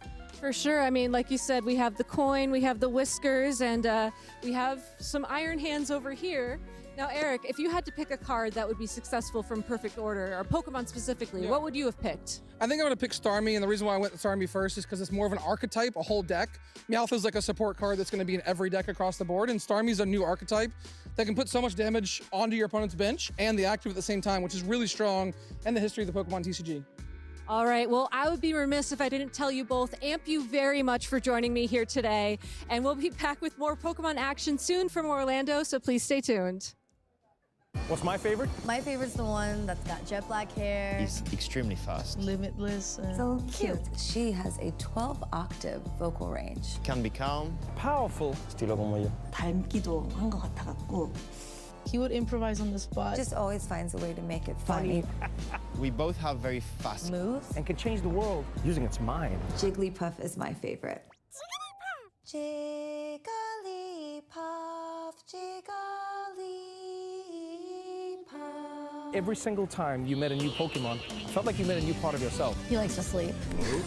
Just like me. 뭔가 여러 모습으로 변할 수 있는 모습도. Sí, tiene muchas formas de superar a sus oponentes. Como mis chillas, por Dios, su love language. Sa loyauté, sa rapidité. She uses her voice to protect herself. There's homie, you know? Totally. That's why I love it. My favorite is Eevee. Mi favorito es Arcanine. Gengar. Jigglypuff. So what's your favorite? Hey there, Pokemon trainers. Gabby Snyder here at the Orlando Regional Championships with Jangles and Andy here to represent the lovely Pokemon GO. How are you both doing today? Very good. How are you? I'm doing good. Andy, how are you? Pretty good. Great way to spend a birthday. Yeah, happy birthday for sure. Make sure to wish Andy a happy birthday this weekend if you see them in the hall. So, Pokemon GO is, of course, celebrating their 10th anniversary this year, and a big focus has been on Pokemon GO memories. So, Andy, since you're going to be our lovely artiste of this segment, I want you to think of a Pokemon from Pokemon GO that you have a memory with, and you're going to try and draw that Pokemon. It can be related to competitive. It can be just, you know, the Mew that you caught one day because you thought it was neat. And then whenever you're ready, you're going to start drawing that Pokemon. And Jangles, I want you to try and guess it. All right. You feel ready? We'll see. All right. And Jangles, if you want to take a step forward. And then, all right. So Jangles, tell me what you're thinking while you're guessing. I just hope that I don't guess like 30 things wrong first, or just look like I don't know anything about Pokemon. So. Well, we have 2 circles. We have 3 circles now. I don't know. I'm getting stuck. More circles. That's a great question if you're close to where the feet go. So why don't you just take your best guess? Or a little lower for the feet. unless it's sideways. I'm really bad at this. This is going horrible. Now I don't know shapes. Is it a Caterpie? Wurmple? Weedle? No. Is it Weedle? No, it's not Weedle. It would probably have a horn. Is it a wormy guy? Is it a bug type? Are we allowed to ask questions? Earlier ones. Okay. I'm not cooking right now. My brain is cooked, but I'm not doing great. It's got a. No, but it's not a bug. Is this a Pokemon that is known to be a rock and then a shell? That's a really weird way of asking that question. A rock and then a shell? Maybe you find it in a cave and you take it to a scientist and revive it from its fossilized state. Oh. Is it? Wait, Ammonite? Yeah. Oh, okay. All right. Okay. I just wanted the segment to go a little longer. I was gonna guess it earlier, but I just yeah. Okay, yeah, it looks exactly like it. I don't know how I didn't figure it out earlier. So. All right, Jangles, I'm gonna switch spots with you for a moment here. All right, Andy, so why don't you tell me why you picked Ammonite? Out of the fossil Pokemon, my mom was a huge Pokemon Go player. She loved Pokemon, the original 151, and that was her favorite fossil. She loved little Ammonite. And she even had the like the shells, like the real fossils you can get that resemble them at home. And then we had the whole Twitch Plays Pokemon with Lord Helix, so I just thought it would be funny to do a little Ammonite. Well, he is a really cute little guy, so thank you for sharing that with us. And now, Jangles, if you want to step closer, which Pokemon would you have drawn for your Pokemon Go memory? I can't draw, so I would have probably drawn like Onix or Gyarados or something that just is like a straight line and just hope for the best. Or maybe like a Weedle or something. Something that's doesn't have a lot of twists and turns and a lot of characteristics. So that would have been what I would have gone with. Optimizing for the drawing experience. To cover your own weaknesses. That's an important part in Pokemon. It's covering weaknesses. For sure. Well, thank you both for your time. I really appreciate it. Best of luck competing, and best of luck to you competing as well. I really appreciate it, and I appreciate you all watching at home, but please stay tuned as we have more action coming here from the Orlando Regional Championships real soon.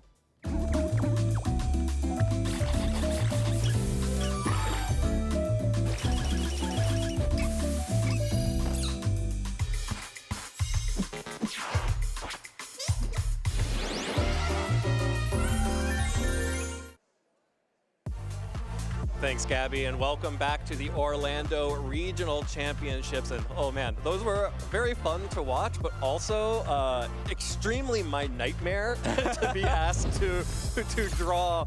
I guess you have the excuse of not being able to see, but right. Honestly, I thought the Meowth turned out pretty well. I agree. All things considered. For sure. Like, definitely also my favorite, like, worst nightmare. I think I would hire, like, a Smeargle to, like, go there on my behalf. Because I don't have any faith in myself. That's because that's your favorite. Your favorite is Smeargle, right? Depends on which side of the board it's on. Okay, that sounds right. Well, actually, we were just talking before we came back from break about, what it takes to qualify for the World Championships. Yeah. Talking about, Yuki, obviously you've been traveling all over to qualify for the World Championships this year. And a key component of that is making sure that you turn out for your league events. And Definitely. Your cups and your challenges. And that's a really key part because it helps you find your local community as well as gets you access to those valuable championship points. And, we were just talking about it, if I were able to compete in a real season, it would also have to include like a couple of regionals and the cups and challenges, which I've been able to attend a few in Tennessee. It's always been a good time, and definitely scan that QR code to find the events near you. Yeah, I couldn't agree more. Like you get to build community with everyone. You get some championship points, but for me, I also really value being able to get in-person experience without going to a major. Like being able to play online, like it's very, very helpful to test your ideas. But there's always like it feels a lot more real when you're in person. You're seeing the person across from you. You can see their expressions and being like, okay, are they going to protect or are they going to switch? Like I think all those nuances really get lost if you don't get to see the opponent. So I really, really like that. And yeah, I just have so many great friends to see out these locals, and I can't encourage it enough. Yeah, absolutely. It's definitely a good time, and I highly recommend everyone check out your local league. For now, we're going to toss it quick over to the lounge while we get ourselves set up for our next match, but we'll be right back very soon. Let's hop over to the lounge right now. Thank you so much. And I want to say hello to everybody out there who's currently at their local cups and challenges. Shout outs to my Cheese League gamers. You know who you are. And welcome to this lovely segment, which I want to call Florida Woman Explains Spice. And I would like to invite our lovely Florida woman to the lounge. And Len. Hi. Wow, Florida woman! Yay! Hi, Hello. everyone. Hello, Florida woman. How are you doing today? I'm doing amazing. How are you lovely people doing? Good, good. And how are you doing, Len? Good. I thought for a moment I had to take on the persona of a Florida woman. I was trying to figure it out, but I'm glad Rose is here to figure it out for us. No, I've got it. I've got it all. Okay, listen. This is Florida woman goes on unhinged tangent about things that are not even remotely related to Pokemon, but actually are related to Pokemon once you understand what I'm going for. But that wouldn't fit in the title, so we had to shorten it a little bit. It's hard to fit that in a lower third. Yeah. It's a lot of words. Yeah. Somebody has to do too much typing. Yeah. All right, so let me give you all a brief history lesson about Florida. Florida is home to quite a few invasive species. I used to study this for quite some time. I'm going to talk to you about one in particular. It's called the Brazilian pepper tree.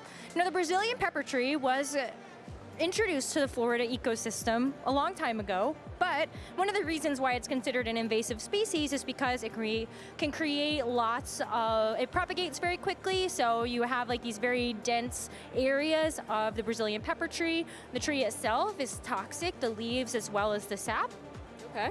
So there's your Florida history lesson. I am like really engaged right now. Excellent, great. I haven't lost you yet. No, I'm here. I'm here for it, yeah. Excellent. Now what if I told you that there is a pepper Pokemon called Scovillain? And now you understand why this is tied to Pokemon. We saw Groudon on stream. I want to introduce you to the sauce. I have a team that I really want to talk about here. It is Groudon, Calyrex Ice Rider, Scovillain, Len is side-eyeing me because he has no idea where this is going, Incineroar, Iron Hands, and Grimmsnarl. Thoughts? How many foul plays do you have?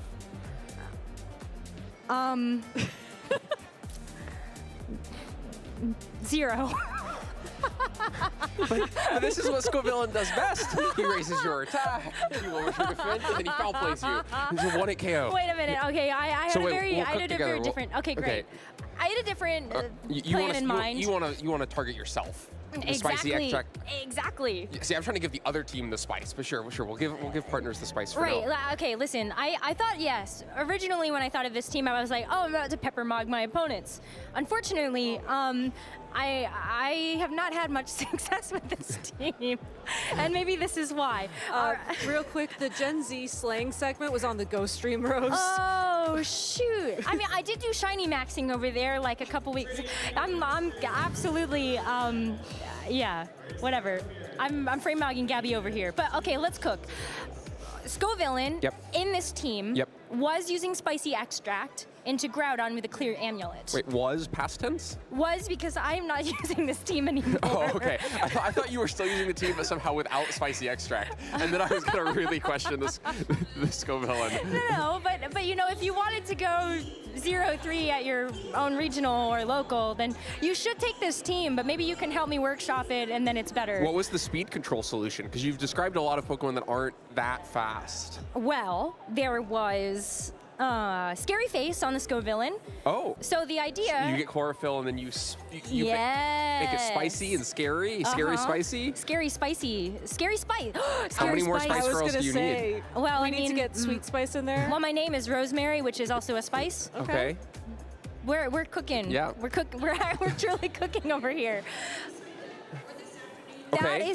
So you got Scary Face. I assume you have Trick Room? I do have Trick Room on the Calyrex. What item was Groudon holding? Clear Amulet. Okay, so once you get those boosts, you're not giving them up. What is Calyrex holding, though? Is that lefties? Never melt ice. Okay, so it's hitting really hard. powerful. Yeah. Okay. Yeah, that was the plan. The plan is also that, like, you know, Groudon has pretty okay bulk on the physical side. It's okay. Worse after spicy extract. No. Now here's the kicker. you can use Spicy Extract into Clear Amulet. True. You do not get the defense drop, Mm-hmm. but you do get all of the nice juicy boosts on the attack side. So it's like, like when we would have Misty Train and we'd swagger to the side. To Yes, exactly. I remember when you tested this and how excited you were that it worked that way. Do you know how many hours I spent training this team? I put so much thought and effort into this, only to bring it to one of the global challenges, and it was fine. I think you got like points with it though, right? You got Okay, points. that's not bad. It was not bad, but I don't recommend that you bring this to the local unless Len has helped to fix it. But there are a couple locals coming up before we switch over to champions. That would be the You time. have time. If you want to have fun. I can't guarantee that you're going to get points with this team, but you will have fun. I will guarantee you that. And I mean, if you want to do something unique, what better time than now when everybody's thinking about the cool, shiny game? You could be thinking about the cool, shiny Pokemon that you were pepper maxing about. It feels weird to say. I can't do it. I'm too old. Look, I can't do it. I really like this team because you know what? You also have the Grimmsnarl that does have Misty Terrain on it, but Okay. also has both screens with Light Clay. Okay. So you have additional ways that you can help boost up the defenses that you're kind of Mhm. missing. Scovillain going to take so many hits once those screens are up. Oh, Scovillain still can't take that yeah, many hits. that was the insinuation. Oh no, but it does have a focus dash, so it can guarantee Oh, at least take take one hit. one. Uh-huh. Okay. Progress. Yes. It also had Rage Powder. Oh, here's the fun one. Yeah. Leaf Storm with Scovillain. Okay. Can one-shot Kyogre. Can in like if they're trained very poorly. No. Only moderately poorly. Moderately poorly. Okay. So like a Choice Scarf Kyogre type situation. Yes. Okay. But it has the ability to. Which would be likely to be seen in a global challenge because it's a closed team sheet format and a lot of people Exactly. like to go fast and click a water spout. Exactly. Yeah, that's optimizing.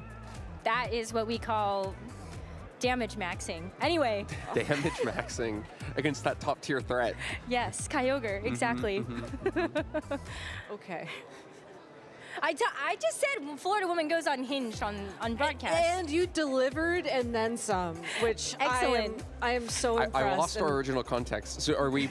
We lost the plot. Are we stopping the invasive pepper? Or are we like supporting the invasive pepper via this team? Well, You know what? I actually didn't get that far in my planning of this. I think we are tastefully controlling the pepper through our own use. Of taking its spicy extract and consuming it. Yes. Okay. So we're encouraging the removal of the invasive species in Florida to the ladder Paldea. in game. Yeah. Yep. So we're solving the problem in this world and making it other people's problems elsewhere. That is I like how it. invasive species work. Yes. I like it. We're just being invasive somewhere else. Well, that's all I had for you. I just thought this was cool, and there is one Scovillain in the field. Oh yeah? Yes. How's it doing? Not great. Okay. But there are 34 Groudon in this field too. And Groudon we saw doing a little bit better last round. It is doing much better. Although I will say, shiny. It lost because it's not shiny. Oh, that is a Pokemon that. That is a hot take. I Yeah, know. yeah. Not a lot of unanimous support for that shiny. I'll put it that way. But that's the Pokemon Go player speaking, so. Maybe a little. Yeah. Just a small amount. Do you have an invasive plant-based team for us to review together? Unfortunately, no, I don't. But to be fair, I am not as knowledgeable about invasive plants and species, nor am I a Florida woman, so I cannot help here. We'll have to go back and do our own research. Yeah. Learn about all the invasive species. I did So many. learn that capybaras are apparently invasive down here. Oh. They okay. are. Yeah. They are indeed. You can find introduced capybaras in the wild of Florida. So now I need to figure out what Pokemon is most like a capybara and then build a team around it. Is and it, then go is to it, is it Bidoof? Yes, but Bidoof can't be on a VGC team in Scarlet and Violet. I think it's Slowpoke. Okay. Would be the closest. Okay. It does have like that same energy and vibe kind of going. Yeah, very no thoughts, head empty Pokemon. So how do we build a VGC team around Slowpoke? So that I have to be an Eviolite. That might be more difficult than even the Scoville. Well, someone's got to cook. There's only a month left in Regulation I. Somebody has to cook. This is where we get chat in on the cooking. Chat will come up with something. I hope believe. so. I want to believe. I got no thoughts head empty All right, right great. now. Well, okay, I have another one for you. All right, real quick, another one. Real quick one. I'm gonna leave this as food for thought for people. Now, did you also know that pythons and anacondas are also invasive species in Florida? Okay. Someone make me a Sandaconda team. Sandaconda team? Yeah. Okay, that one feels kind of viable. Yeah. More skeptical of the viability of Sandaconda. Sandaconda, Tyranitar, we'll figure it out. Yeah, it's like if you didn't want sand on Switch, you wanted sand later. Yes. Yeah. Or we could always hit light speed to warp back in time to Sword and Shield before we jump forward somewhere else, like going into the next round of Swiss here in Orlando. Casters, please save us.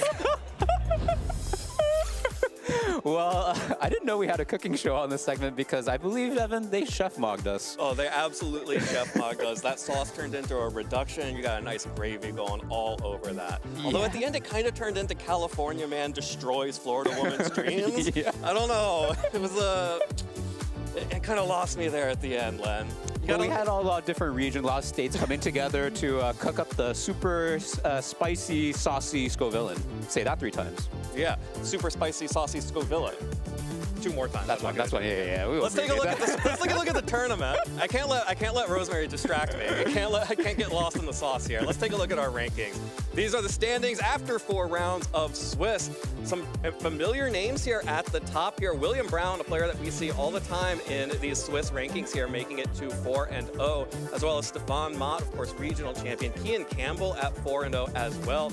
Nicholas Morales as well, also at 4-0. But again, like you mentioned, some new faces, some new names out here are sitting at 4-0, hitting that crucial pivot point going into the 5th round of Swiss, where they are then only 2 sets away from making it to phase 2. Yes, and I'm especially excited to see Keon Campbell making his way into this graphic here because he had just come off of a really hot streak in Regulation F, cutting back-to-back regional. I think he said he got 10th place at both. So that's a very, very impressive accomplishment. And I think he also had some success over Regulation I about a year ago. So excited to see if he will be continuing on. But yeah, like you said, great mix of the new and veteran players here. Absolutely, and let's continue on and take a look at our matchups here heading into round 5 of our Swiss tournament. Of course, we'll be seeing these players who are at 4-0, and we are going to be seeing Nicholas Morales versus Emilio Forbes. It should be a really exciting matchup. I got a sneak peek at Emilio's team, and I'm really excited to talk about this one. But some other incredible matches here. You've got Justin Burns continuing his hot streak, still at 4-0, up against Josh Robinson. Zach Polowiak versus Janice Lee. Luca Paz still undefeated versus Eric Holmstrom. That's going to be a great match. Of course, Stefan versus David Santana. Don Check versus Thomas McGowan. And Kurt Imhoff versus Christopher Hahn. Incredible matches all the way around here in Orlando. Absolutely. Yeah, these players at the 4-0 mark still can't rest too easy because, yeah, like we talked about, only need a 50% win rate to make it into phase 2, but you're playing against the cream of the crop here, and you can't let your guard down. You have to get a 50% win rate against the best players at the tournament right now. That's not the easiest thing to do. And of course, because of the way the tournament is structured, you absolutely want to get all 8 wins today, if that's all possible. Get you the best chance of getting a bye into the top cut tomorrow. And I can't speak from experience of going 8-0 because that's very, very, very impressive. But the few times I've gone 7-1, I cannot explain the difference between going 7-1, 6-2. Like the amount of pressure you feel of having to win every round the next day to make it into top cut is so different from saying, okay, I can still just lose once. So yeah, I think those players are really chasing that undefeated or at least that X1. Yeah, going 6-2 today gets you into phase 2, but it does mean that your day tomorrow, every game is a win in advance. Yes. You have to win every single game. You have to win your first round of Swiss, your second, your third, your fourth. You're probably going to have to win a play-in round into the top cut. You have to win top 8, top 4, and then the finals. That's a lot of wins straight.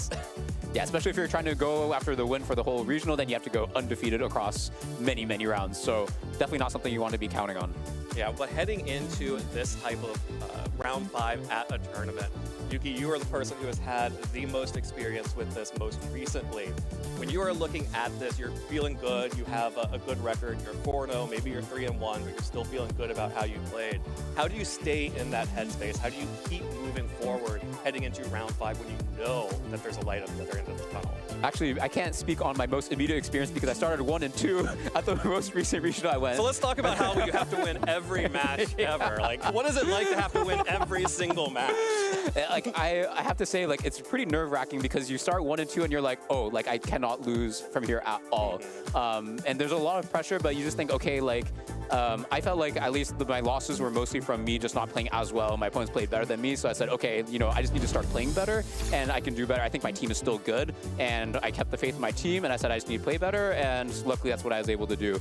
But yeah, you definitely prefer to start with the X and O or X1 for sure. That is definitely what Nick and Emilio will be wanting as we hop into our 5th round of Swiss here in Orlando, and this should be a fun one. Nick will be running the Zamazenta and Lunala restricted pair up against Emilio's Baridon and Calyrex Ice Rider. Of course, Nick also has 2 pairs of extremely friendly Pokemon with each other, with the Chien-Pao and the Dragonite being a powerful priority-focused duo alongside the Incineroar and the Rillaboom, who, of course, the double fake-outs have been very impressive in any format that both those Pokemon are allowed in. On the flip side, I don't count Lunala and Zamazenta as Pokemon that are very friendly with each other. I actually may not have ever seen them together. Don't quote me on that. But yeah, it's the very, very uncommon combination. And usually when you're especially pairing with Dragon and Chien-Pao, yeah, you want to, like a lot of players opt to have like Calyrex Shadow Rider to punish the Ghost Terastallizations to get around the extreme speed normal type. But in this case, it's Lunala who actually has more of a setup, and that definitely makes sense in the context of having Rillaboom and Incineroar, having options to double fake out, and having more opportunities to set up the Calm Mind. But yeah, this is definitely really novel. Even the Ruination on Chien-Pao, something you see more on the Assault Vest variants who like can't protect at the cost of having, at the benefit of having more moves you can use, so you can afford things like Ruination instead of like the typical Sucker Punch, Icicle Crash, maybe Throat Chop. So a very interesting composition to me. Yeah, in many ways, this reads like a Terapagos team, especially with the Shadow Shield on Lunala, with the Leftovers and the Grassy Surge on Rillaboom, being able to sneak in some of those Calm Minds, and in that sense, the Zamazenta starts making more sense, right?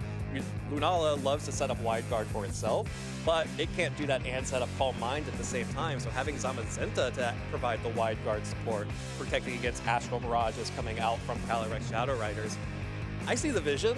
Yeah. I see it. I'm starting to see it. No, definitely. Like, I think Terapagos, one of the weaknesses of the Pokemon is that you actually don't have great stats if you aren't terastallizing. When you terastallize, you get a bunch of different stats and you become, you know, a true restricted Pokemon. But before that, your stats aren't actually that great. So on top of that, you don't have access to the spread damage and you're just not doing as much damage. So yeah, maybe Nick thinking, okay, I don't want to rely on terastallizing my Terapagos in most of my games. I want that flexibility. And Lunala definitely gives you that, right? Because you still have, yeah, the Shadow Shield for leverage, and you don't need to Terastallization to do a lot of damage with the Moongeist Beam, and you can in order to do that with the Moonblast, but yeah, I think it's very, very interesting. Yeah, and I especially like this supportive Incineroar as well with the Helping Hand option.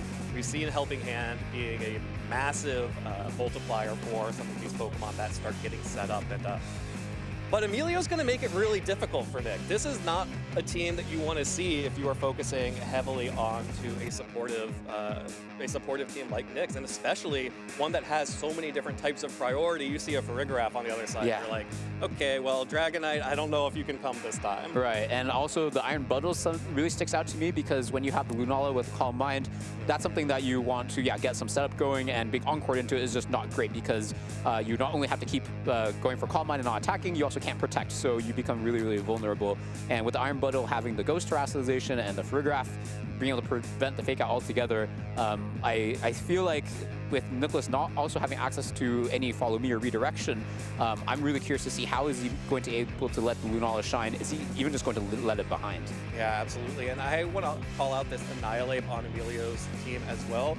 We may not get a chance to see it this time around because with the Lunala being one of the benefits that Lunala has over a setup Pokemon like Terapagos is that it is immune to the fighting type Final Gambit, but I love Choice Scarf Annihilate in a dual restricted format. Yes. The ability to potentially just take out one, you'll always trade Annihilate for a restricted every single time you get the opportunity. And it's one of my favorite techs in this type of meta, and pairing that alongside the Calyrex with a very strong Trick Room mode with the Iron Hands and the Calyrex, potentially with the Miraidon setting up the Quark Drive as well. I could see this Annihilate still finding some work here, but the Lunala does make it a little bit trickier. Yeah, and something I also want to call out is that we actually have no speed control options from Nicholas's end, just relying mostly on the double fake out for controlling the board state. But Emilio, and Emilio having the option to not only have speed control, but also being able to shut down that fake out cycling through the Fergaraf. It looks pretty uphill to me from Nicholas' perspective, so I feel like the onus is on Nicholas to figure out how do I get through this matchup, because it seems like his tools just don't match up so well into Emilio's. So definitely keeping an eye out for that. Maybe wanting to lean a lot heavier into Dragonite or the Zamazenta for both the offense and the defense. Yeah, the one saving grace I see to that is if you end up having the Iron Bundle alongside something like the Farigiraf to both threaten Encore and block priority. Those are Pokemon that aren't actually going to be threatening a lot of damage to any of Nick's Pokemon. So you could get in a weird situation where Emilio has sort of locked Nick up, but Nick is just fine waiting it out because not really too worried about the damage coming out from the Farigiraf or Iron Bundle. Yeah, and with Emilio being a top player, I want to see if he can prevent himself from getting to that kind of position. But let's see, he leads with the Miraidon Iron Bundle versus Nicholas with the Lunala and Rillaboom. Yeah, Lunala and Rillaboom, so getting that fake out pressure immediately onto the field, as well as removing the electric terrain from the Miraidon, and so lowering the special attack and preventing some of the big damage that we've seen in the past. But that Iron Bundle also out on the field, so fake outs are not free, but also immediately threatened by the Rillaboom. So Lunala actually looks decent here. Yeah, and the Rillaboom also not too bad. Also having access to the Assault Vest means that the super effective damage from the Iron Bundle, which is also not super known for its special attack. Rillaboom looks really well positioned here. The only thing is that the fake out pressure from Rillaboom, you can kind of evade from Emilio's side by going for a double protect. A huge advantage of having the Life Orb on the Miraidon side of a choice item. And maybe we see him go for the double, and that's pretty safe. Being able to have the option to lock in Lunala or Rillaboom into Fake Out and Calm Mind respectively on the following turn if you wanted to. Yeah, well, Nick doesn't fall for it. Instead, just goes for a Moongeist Beam, so the Lunala at least will be able to go on the offensive this next turn. And of course, Nick does also have the option to use Grassy Glide to get around the Encore. Iron Bundle is very speedy, but does not have the priority that a Whimsicott has. Yeah, definitely. And I think it's pretty... Either the Rillaboom would want to go for a Grassy Glide to break the sash on the Iron Bundle before it gets Encored, or it would switch into a different Pokemon. So I think Emilio would maybe want to take advantage of that and, not go for the Encore because, I think Iron Bundle is one of the biggest weapons that Emilio has to combat a lot of the not just the setup, but also the Zamazenta, right? Because the Zamazenta doesn't really like to switch out. So if you lock into one move, that's also very bad news. The opportunity cost of switching is huge. So switching to the Farigiraf, interesting in the turn after where the big priority move could come out. Yeah, good switch there, though, because of the normal typing, that Moongeist Beam would not be able to deal any damage to the Farigiraf, and of course would prevent any additional priority from the Rillaboom this turn. Instead, it just switches out for the Incineroar, as Emilio will also... That was a critical hit through the Shadow Shield. We'll be switching back out the Miraidon, replacing, so Farigiraf will get a new partner, and Emilio will have the option to reset the terrain here. Yeah, so switching back in the Iron Bundle, respecting that maybe the Lunala would go for a setup move there, but as you called out, not only is the ability of Farigiraf very good, but also the typing is excellent going into this Lunala, so very well positioned. But this is the forbidden position that you talked about. You have the bundle next to the Farigiraf, and they're just not very well positioned into even just from a damage, typing perspective, you're not doing a super effective damage to either of these Pokemon. I guess unless if you are going for the foul play, but Lunala can Terrasillate out of that. So again, I would like to see how Emilio can get out of this, because for now, I feel like, it's looking a lot better for Nicholas. Yeah, the forbidden position from Emilio, just not threatening any damage here except for the foul play onto Lunala. like you mentioned, is easily terastallized out of. And given the 3 Pokemon we've seen so far, probably feels pretty safe to do so. The one you would probably have to worry about would maybe be that Annihilate in the back, being able to then now be able to target down the Fairy Terran Lunala. As Nick will go ahead and just immediately terastallize into the Fairy typing here to resist a potential foul play. Ice Beam from Iron Bundle does good damage, actually, while the Moonblast from Lunala will finally connect on to that Iron Bundle, bringing it down to Sash. Nick is absolutely prioritizing that Pokemon as the biggest threat to his setup dreams. Yeah, gets a special attack drop to boot, which is yeah, pretty helpful onto Iron Bundle, which is a special type attacker. And the Incineroar wanting to pivot out, saying, yeah, I just want to soak up the damage here and position a different Pokemon in. And let's see what comes in. I feel like the Zamazenta would be pretty well positioned, but also the Rillaboom. But this gives the opportunity for Emilio to bring in a Miraidon now while the Rillaboom is already out. And we see the foul play come in to potentially punish a non-terastallized Lunala, but Nicholas saying, yeah, I'm not going to risk that. Yeah, and not dealing a lot of damage at all thanks to the terastallization here. As of course, the combination of grassy terrain and leftovers is healing Lunala up for quite a bit. And importantly, this is a Lunala that does have Protect, which is not something we've seen a lot on Lunala, but makes sense with this Calm Mind variant. Can start stalling out some of these extra turns, getting some more healing from the leftovers, because that Ice Beam actually did decent damage. Yes.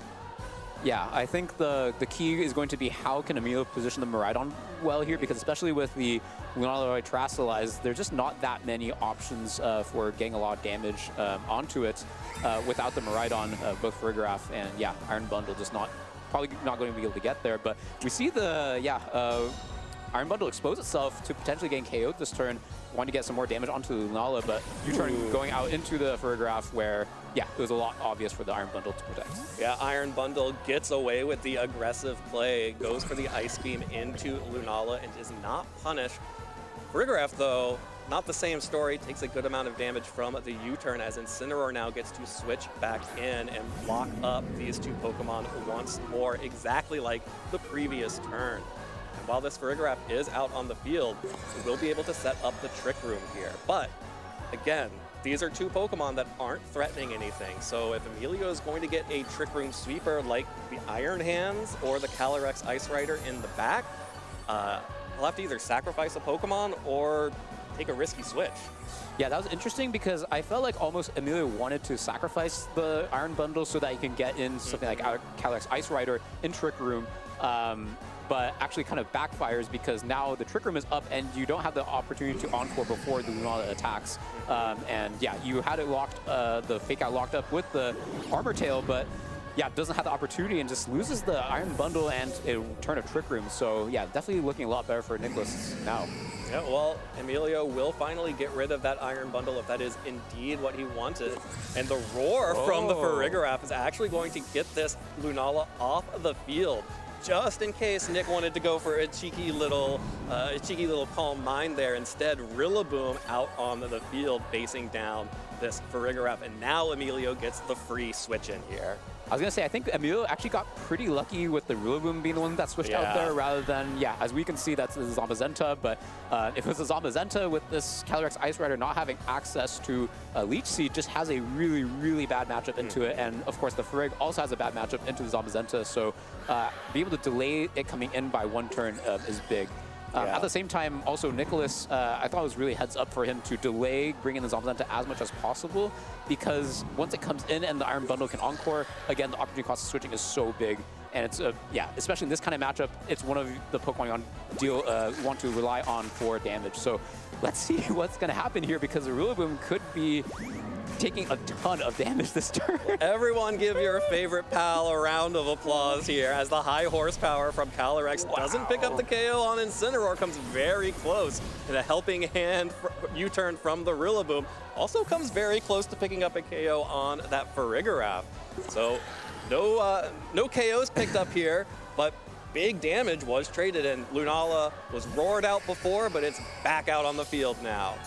That was a shocking turn because Nicholas basically saying, okay, it's so obvious that I switched in my Zamazenta this turn that I I'm not going to do it because I can leverage that to get some extra damage onto the Farig. And yeah, pays off in dividends because Emilio definitely respects that.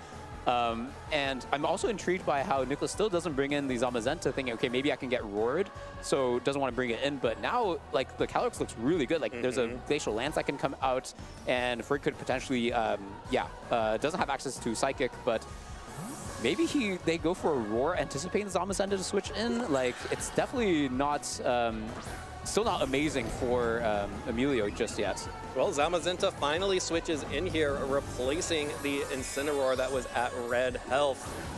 Previously may have felt safer targeting that with a high horsepower just to get the additional damage, but now a Glacial Lance would just pick up damage on both Pokemon, so maybe Zamazenta feeling a little bit safer to switch in here, but Emilio is just going for another helping hand boost on the Calyrex as the Terastallization comes through.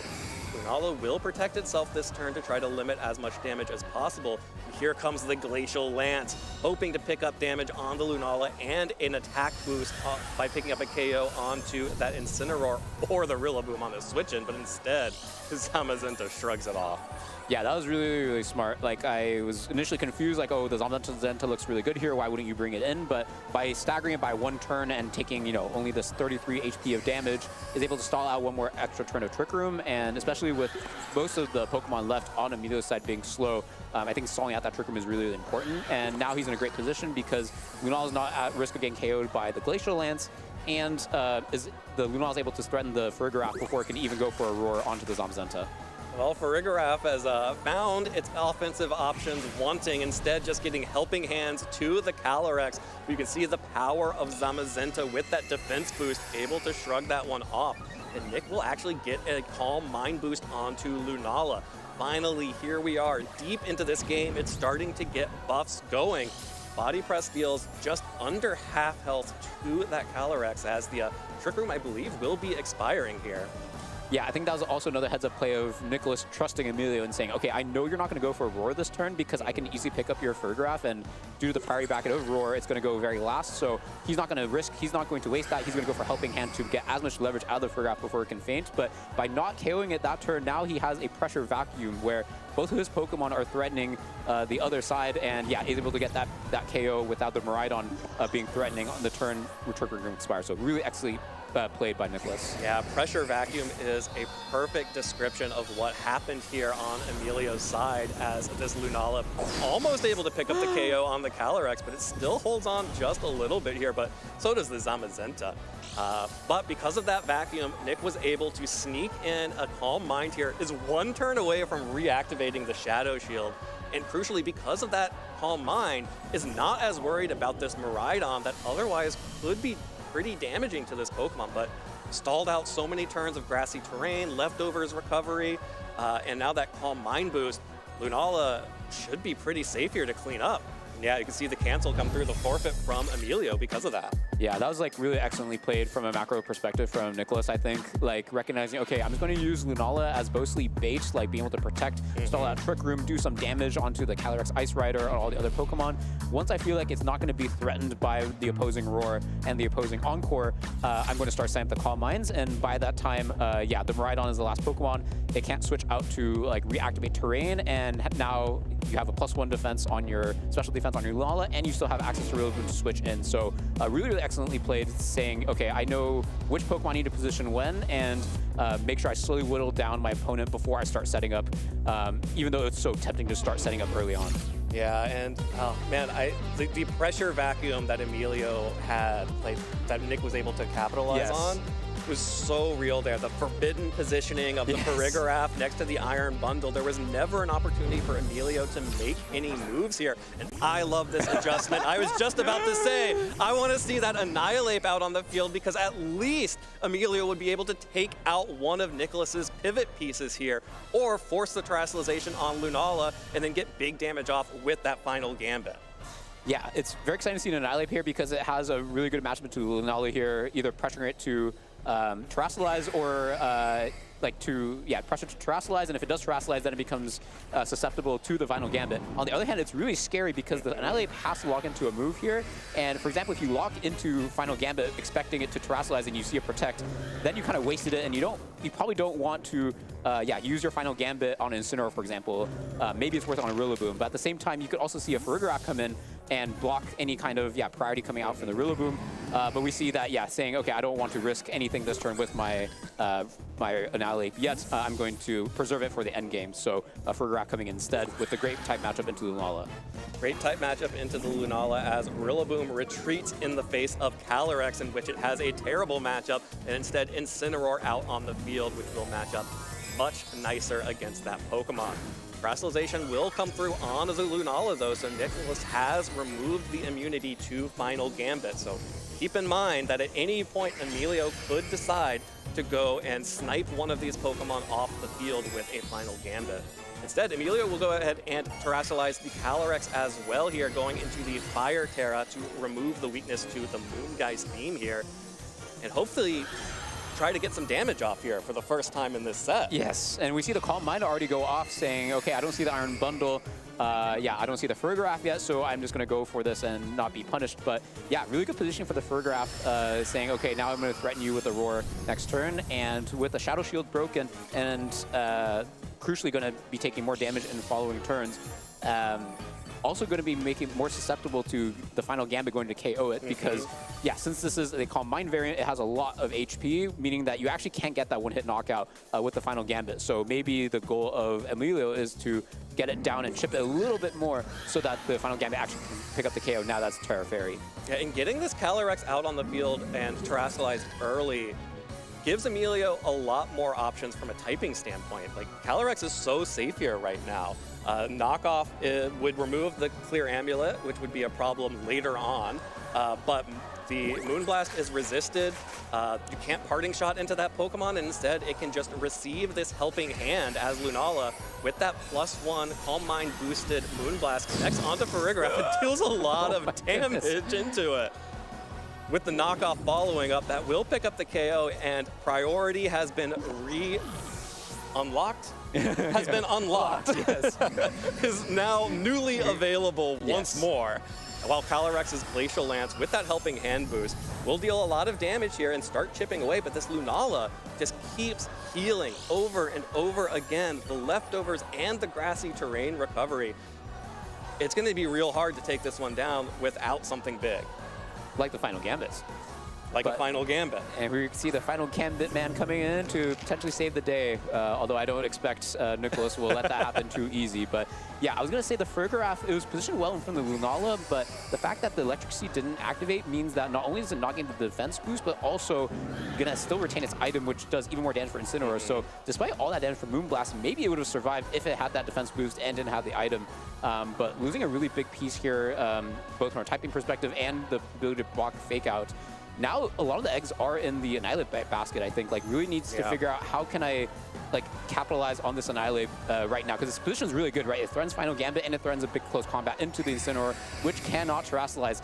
Did Emilio call this and go for the close combat here into the Annihilate? Oh, but goes for the Final Gambit. And yeah, this is not great news. If the Incineroar is going to do some damage into this Annihilate here, yeah, not only is it going to be not that fast anymore, but also going to lose a ton of HP. Yeah, loses a ton of HP, loses the Choice Scarf, which means it will be slower here, although can now change moves and threaten with a close combat if it so desires. And the Grassy Terrain is helping to recover a little bit of that Final Gambit damage as well, but that was a lot of damage from that knockoff, making that a little bit less threatening here. Yeah, one thing that Emilio could do is still go for the Final Gambit into Lunala. Like, yes, it's not going to get a one-hit knockout, but it's probably going to get it in range of Glacial Lance, and then go for more of an end game of, can I get my Calyrex really in good position to get all the knockouts now.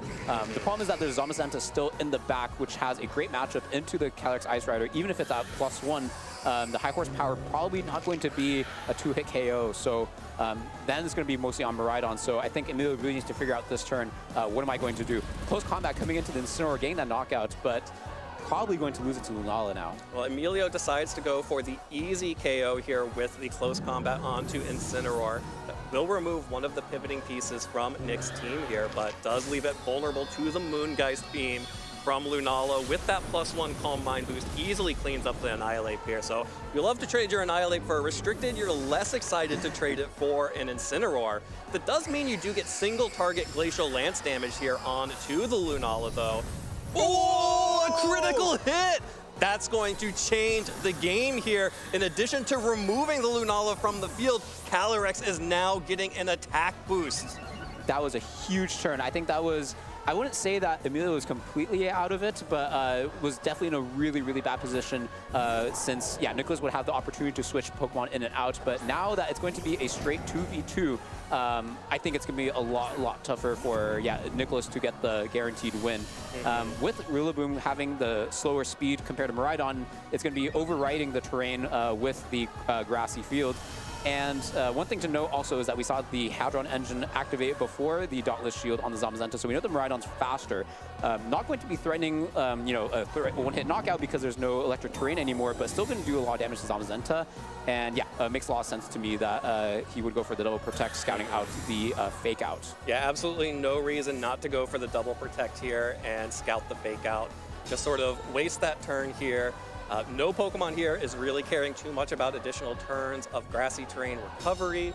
So just sort of killing that turn, moving on to the next one here where, again, this is a much better position for Emilio, but it is not a guaranteed win here. Nicholas still has plenty of options. Oh, we see the Electro Drift come out onto Zamazenta. No terrain, but still going to be a lot of damage from the Life Orb boost, but still not going to even do half. Now, yeah, let's see if this body press and not enough. Wood Hammer going to KO the Miraidon. Is this going to KO the Miraidon? You have to double up. Big knockout here. And yeah, let's see what the Calyrex Ice Rod goes for. Does it go for the Glacial Lance, not fearing the Wide Guard, or is it going for the high horsepower, respecting it? Oh, we see the Glacial Lance picks up the KO onto the Rillaboom, and that's going to give another attack boost to the Ice Rider here on the field for Emilio. And on the back of that critical hit, and now a +2 Calyrex at full health. I think we can see if Calyrex Ice Rider take down a Zamazenta. Yeah, like usually the matchup shouldn't be so good for the Calyrex, but it's at +2 and the Zamazenta's already chipped. So yeah, that's a big one. I think at least maybe even the next turn with the grassy recovery, I think a Glacial Lance can knock out the Zamazenta, so Emilio not having to risk a potential high horsepower miss. So, but does go for the Wide Guard. That's a pretty heads-up play. So let's see if Emilio reads that and doesn't want to go for the inaccurate move. Wow! Yeah, catches the Glacial Lance, and that would force Emilio into the less accurate high horsepower because you can just spam Wide Guard as long as you want. But you can't spam Protect, so cannot go for Protect to stall out another turn. But doesn't fall the for Glacial Lance. Wow. And it's enough to get the knockout. Single target and +2. Wow, what a roller coaster. I did not expect that to happen. Emilio clawing that one back from the jaws of defeat and forcing a game 3 here. And definitely having the Calyrex out on the field immediately felt like a much different shift for Emilio in terms of the amount of pressure that he was able to put down. However, still have to go back and think that, you know, Emilio was in a really bad place until that critical hit. Yeah, I have to say, like, that critical hit was so important because, again, like, it reduced the Pokemon count over on Nicholas's end, and Nicholas just needed one more attack onto the Miraidon to not lose that much damage. Like, he took a Glacial Lance and a Electro Drift in exchange for the Miraidon, which is just not a trade that you want in that situation. If you could have gotten that a little bit more chip earlier on onto the Miraidon so that either the Wood Hammer would have KO'd or the Body Press would have KO'd, it would have been totally different because then it would still be a 2v1 and it probably would have been too much for the Calyrex to take it home. But because of that critical hit, just had to invest so many resources to get rid of that Miraidon and was able to propel Emilio into a game 3 here. So Evan, any ideas for adaptations from both ends? Yeah, I mean, I think it's going to be a really interesting look here. I don't think Nick feels much pressure at all to adapt. These 4 definitely seem like the right 4 to bring for this matchup. I do think that Emilio bringing the Annihilate made it a little tenser. Yes, volatile from both sides. Absolutely. And there were a couple of opportunities that Annihilate may have had to just sort of threaten the final gambit and then sort of U-turn out, U-turn back in, but it's hard to find those safe switches on this game. Yeah, I think Annihilate, it's like, especially if there's Pokemon in front of you that can protect, it's so difficult to figure out like what is the right move to do here and, you know, actually go for the final gambit. And it's interesting to me that the Iron Bundle wasn't showing up because I feel like we talked in the beginning to say, I think this Iron Bundle is pretty oppressive, being able to encore the opponent into both Zamazenta and then move on to Calm Mind. But yeah, we see the leads come out. It's going to be interesting. Farigiraf Annihilate versus Lunala Rillaboom. The Trick Room Classic. This is the I want to set up Trick Room and get my Trick Room Sweeper and immediately lead. Yeah, the only problem for doing that, though, is that the Ice Rider just isn't doing that much damage into the Zamazenta. And also, since the Farigiraf doesn't have access to Psychic, not going to pressure that much damage onto Zamazenta. The best you can really do is Roar, so you can get rid of the defense boost, but it's probably just going to be too much. Like, you're just going to lose your Trick Room turns very early, and I'm not sure if it's worth sacrificing your Annihilate for, but let's see what they go for. Well, Lunala will protect itself here as Annihilate just goes for a U-turn here. That's good damage onto Rillaboom. That is chip that will stack up over time. Annihilate now bouncing back to Emilio, who will be able to decide which of the two Pokemon he's selected will come out alongside of this Farigiraf here. And that is going to be the Miraidon. So no Trick Room coming out. Instead, Emilio has guaranteed terrain for at least this turn. Well, until the Rillaboom switches back out with U-turn. But, crucially, does get the Electric Seed off for the first time on this Farigiraf. Yeah, big getting some damage onto the Miraidon and switching out to make sure that, Nicholas will always have terrain control here. But as we saw the Electric Seed being procced, so totally different from the previous game where the Incineroar was threatening so much damage and just not having that defensive boost. It seems totally different. And we see the Roar come out, so the Lunala can't protect the Roar. Yeah. You can't protect the Roar, and that means that Lunala is forced out, and instead Rillaboom out on the field. So Emilio did all of that work to get terrain control, and now Rillaboom is out.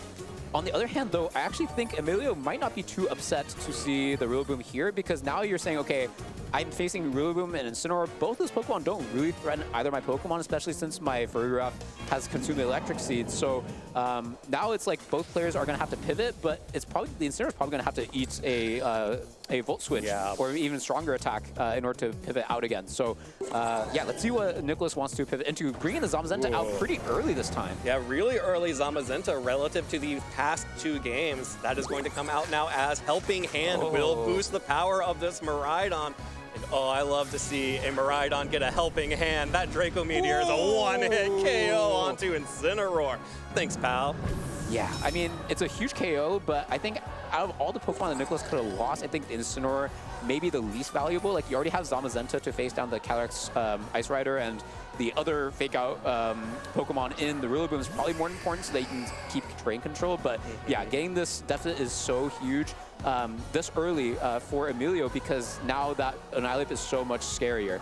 Getting a 4v4 to a 3v3 is much different from getting a 3v3 to a 2v2, or in this case, it could be a 3v2. Yeah, a 3v2 is so devastating, especially for a team that wants to be able to switch in and out and abuse the ability of the Rillaboom and Incineroar to pivot like that. But, you know, Incineroar is already gone, and that Annihilate potentially could take out the Zamazenta, could take out the Rillaboom. Either of those would be fine targets, and then who cares what the Lunala does?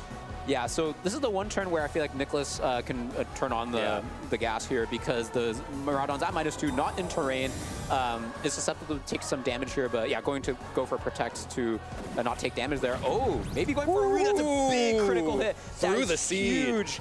Wow, yeah, that Farigiraf was going to be one of the most defensive Pokemon that Nicholas is going to struggle to do damage into, but that changes everything. And wow, we see another Roar coming into the Lunala, so wanting to force the Rillaboom in here.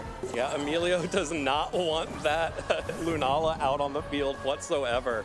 Instead, Rillaboom is now dragged back out. Maybe hoping to drag out the Zamazenta potentially, or just otherwise is happy to get that Pokemon out on the field. And, you know, the U-turn from the Annihilate did good damage, and Rillaboom could just take some more chunks here from another Helping Hand, even at -2 Draco Meteor. Yeah, I think even if you're not going to be able to KO it, it would be worth to get all that damage there. But yeah, let's see what they go for. The Lunala comes back out, still has Shadow Shield intact, risking it. Oh, but going for Full Switch into the Zamazenta. which could have protected, but yeah, saying I'm sure you probably want to get some damage out this turn. What is he going to go into here? Because I guess Body Press is the move you want to click there, so Annihilate should be pretty safe, to switch in here. Yeah, Annihilate, super safe to come in here. Not going to take any damage from this Body Press here. So Annihilate gets in for free, and the roar! Emilio's like, I heard you like to swap your Pokemon. But how about I do it for you? But this is so excellent, because with this third roar, now in that slot, on the Rillaboom slot, there's a Pokemon that cannot protect and cannot dodge the final Gambit with a Ghost type in the back. So if Emilio chooses, that Pokemon slot is going to be fainted this turn. There is nothing that Nicholas can do, because he can't even go for a Fake Out or for a Grassy Glide to reduce the damage of Annihilate. So really excellent positioning here. And yeah, do we think Emilio wants to go for that? It depends on what the final Pokemon is. If Emilio thinks that his final Pokemon can deal with this Lunala. Because the other thing that Annihilate offers is effective, 4 times super effective Ghost type damage into that Lunala, should it not Terrastalize. And that U-turn dealt good damage to the Rillaboom, but it takes all of the options out of Nick's hands, because only Emilio gets to decide if that slot continues to be a part of this game. And he does, breaking the Shadow Shield with that U-turn and switching that Pokemon out. Ooh, Calyrex is the final Pokemon here. That's kind of risky, switching in where a Ghost type into a Psychic type staring down this Lunala. See the Moonblast. It's going to be a crucial survival. But the U-turn's going to finish it off. Really smart cover there to make sure that Farigiraf went off the field. The other, of course, potentially damaging threat there would have been the foul play coming out from the Farigiraf to deal good damage to that Pokemon, to the Lunala at the end of the day. But instead, Zamazenta now comes out, and have to imagine you'll either have the Miraidon, either the Miraidon or the Annihilate, either of which would threaten a lot of pressure into both these Pokemon. Yeah, now it's looking a little bit more bleak for Emilio, I'd say. Like, even though the U-turn went into the Lunala, thanks to the grassy terrain and the leftovers, it's going to be reactivated. And the Zamazenta's pretty healthy. It's not at full, but it's about 80%. And especially if the Rillaboom comes in, is probably going to be able to survive an Electro Drift. So I don't think there's a clear path forward for Emilio this turn. Probably going to be about, how can I preserve my Annihilate the best and be able to get one big attack off, whether it's going to be a Shadow Claw or the final Gambit, because, yeah, with the Pokemon count going down to 3 for Emilio, he just doesn't have that same margin for error that he had a turn ago. Yeah, and the Lunala still having full health and having the Shadow Shield active is a huge deal here. Emilio finally gets the terrain up, which means that the Miraidon is threatening powerful damage here, but the Shadow Shield makes that not a KO threat onto the Lunala, which means that Miraidon has to protect instead of dishing out the damage here. Zamazenta will follow suit and protect itself as well, trying to dodge out on Electro Drift of its own. As Lunala went for the Moonblast into the Miraidon, that means Emilio gets to swing for free with this Calyrex. That Glacial Lance is going to be enough to break the Shadow Shield.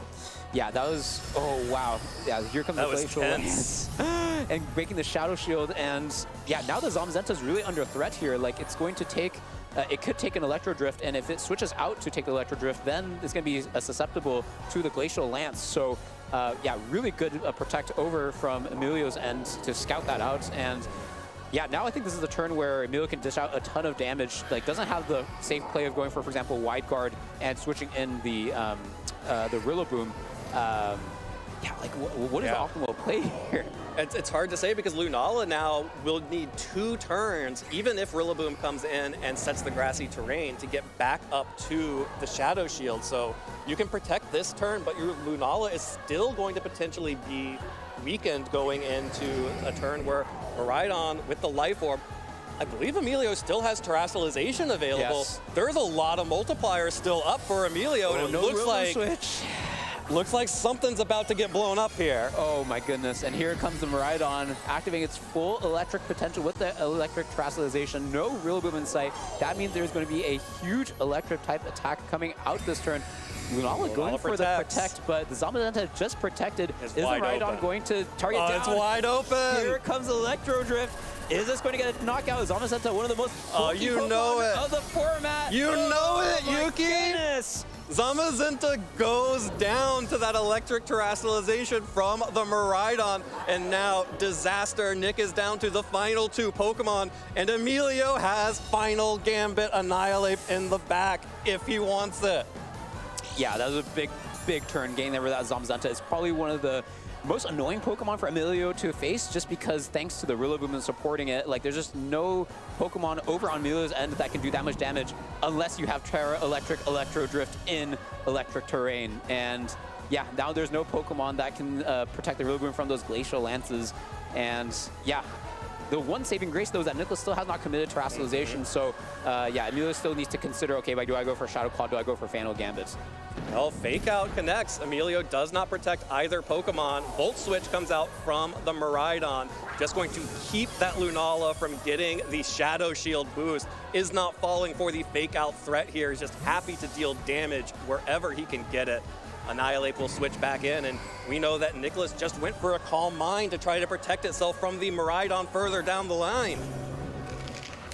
Oh, we see the Calm Mind come out from Lunala, trying to set herself up for the later endgame, but is there going to be enough time to make use of those boosts? What is this Calyrex Ice Roar going to do? It was flinched, so yeah. It's going to take a chill right now.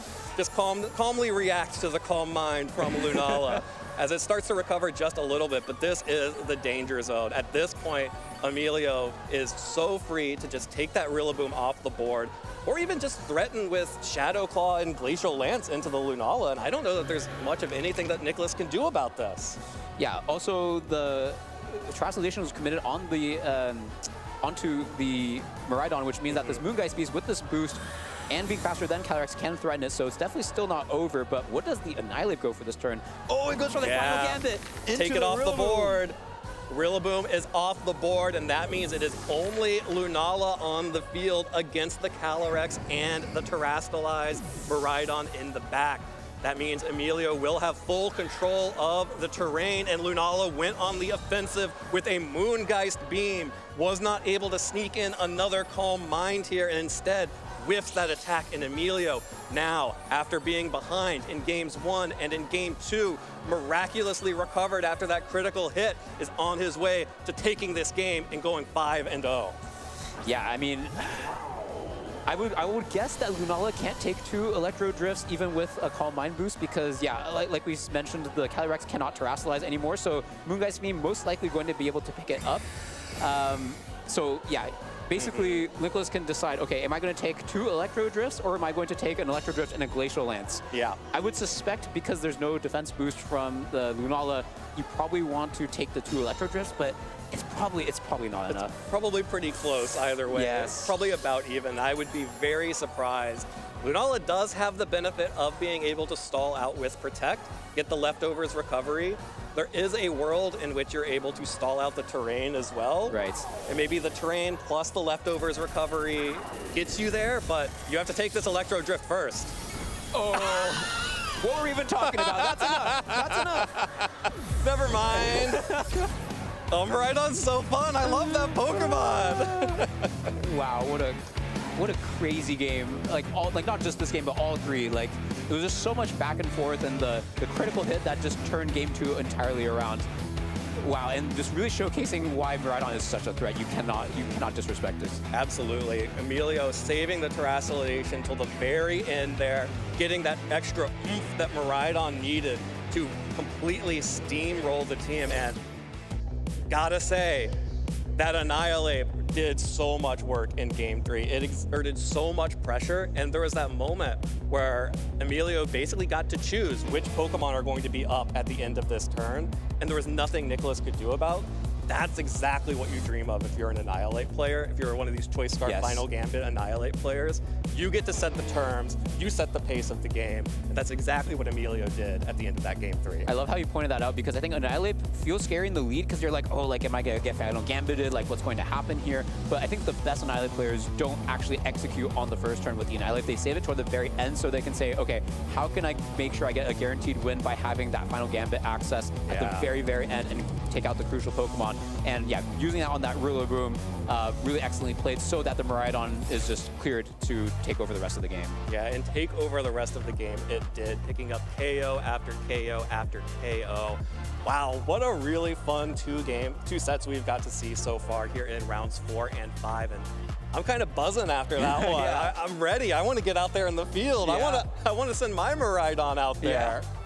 Emilio made it look so fun. Absolutely, and like it was a masterclass in not only Annihilate but also Miraidon, I think, because with Miraidon, like the ability to switch is just so fun, right? You're like, yeah, I'm gonna do so much damage with this like Volt Switch and be able to bring a Pokemon in the back, but you really showed that there's so many different like times where you want to use Draco Meteor instead or use the Electro Drift. Like the Draco Meteor onto Incineroar was so important, like getting that helping hand boost. Like it didn't look very appealing to do because you're going to, you know, lose the special attack and you can't pivot out and you're gonna lose terrain control. But like getting that lead early on was so important to get that end game where he still has the advantage, threaten the final gambit, and force that 2v1. Yeah, and this is one of those games that I would be really excited. I'm so excited to listen to what Jake has to say about this. Because it's one of those games, one of those sets where you really see how the game evolved over all 3 games. Yes. Emilio clearly didn't have the best idea of how to deal with this setup Lunala in game 1. Leaning into the Encore Iron Bundle, like you called out as being something that threatens the setup, but then realizing that that wasn't doing anything in game 1, game 2, making the adaptation to Annihilate, not quite getting there until the very end, and then game 3 definitely felt like he knew what he was doing and felt comfortable in that matchup then. Absolutely, yeah, like total evolution. Like I think he got a little bit lucky with the critical hit in game 2, but otherwise like that Annihilate just didn't look that appealing, right? Like it was going for a close combat, yeah, I got that Incineroar, but then you're trading your Annihilate for the Incineroar, which is not something you really wanted to do, and then saying, oh yeah, actually I'm supposed to save this to the very, very end, and then made really good, smart trades earlier on that didn't involve Annihilate, and then sealed the deal at the very end. So yeah, like you said, just love seeing these top players like adapt and just show like how they can improvise and use their tools to the best of their advantage. Yeah, well, fortunately, we have an entire segment that gets to go over all 3 of those games. Florida Man, explain it for me.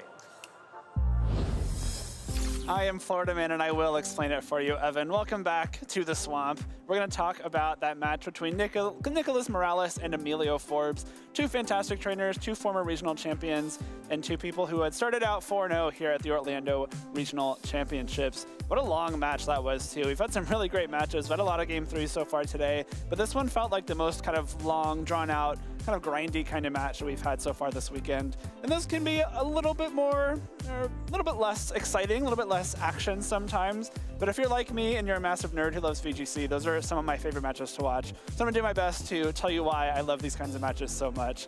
Let's hop in to just quickly talk about the teams. We've seen teams like these before.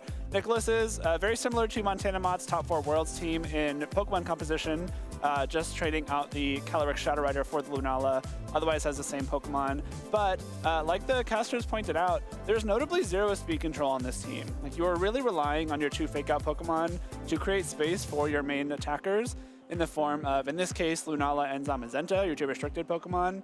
But there's no Icy Wind, Trick Room, Tailwind, Thunder Wave, nothing that can change the speed interactions. So when you're using a team like this, you kind of just accept that whatever order things attack in is what it is, and I can rely on my Calm Minds, my Dauntless Shields to take attacks when I need to, and then dish damage back out in return. Jumping over to Emilio's team, another similar team to what we saw earlier today. It's the same team as Kerry Dioratono was using, except Emilio has Annihilate over the Cornerstone Ogerpon. Annihilate is really, really cool. Final Gambit is very scary into a lot of Pokemon. It can kind of give you a delete button into a lot of the metagame. Annihilate has very high HP, and Final Gambit uses your own HP.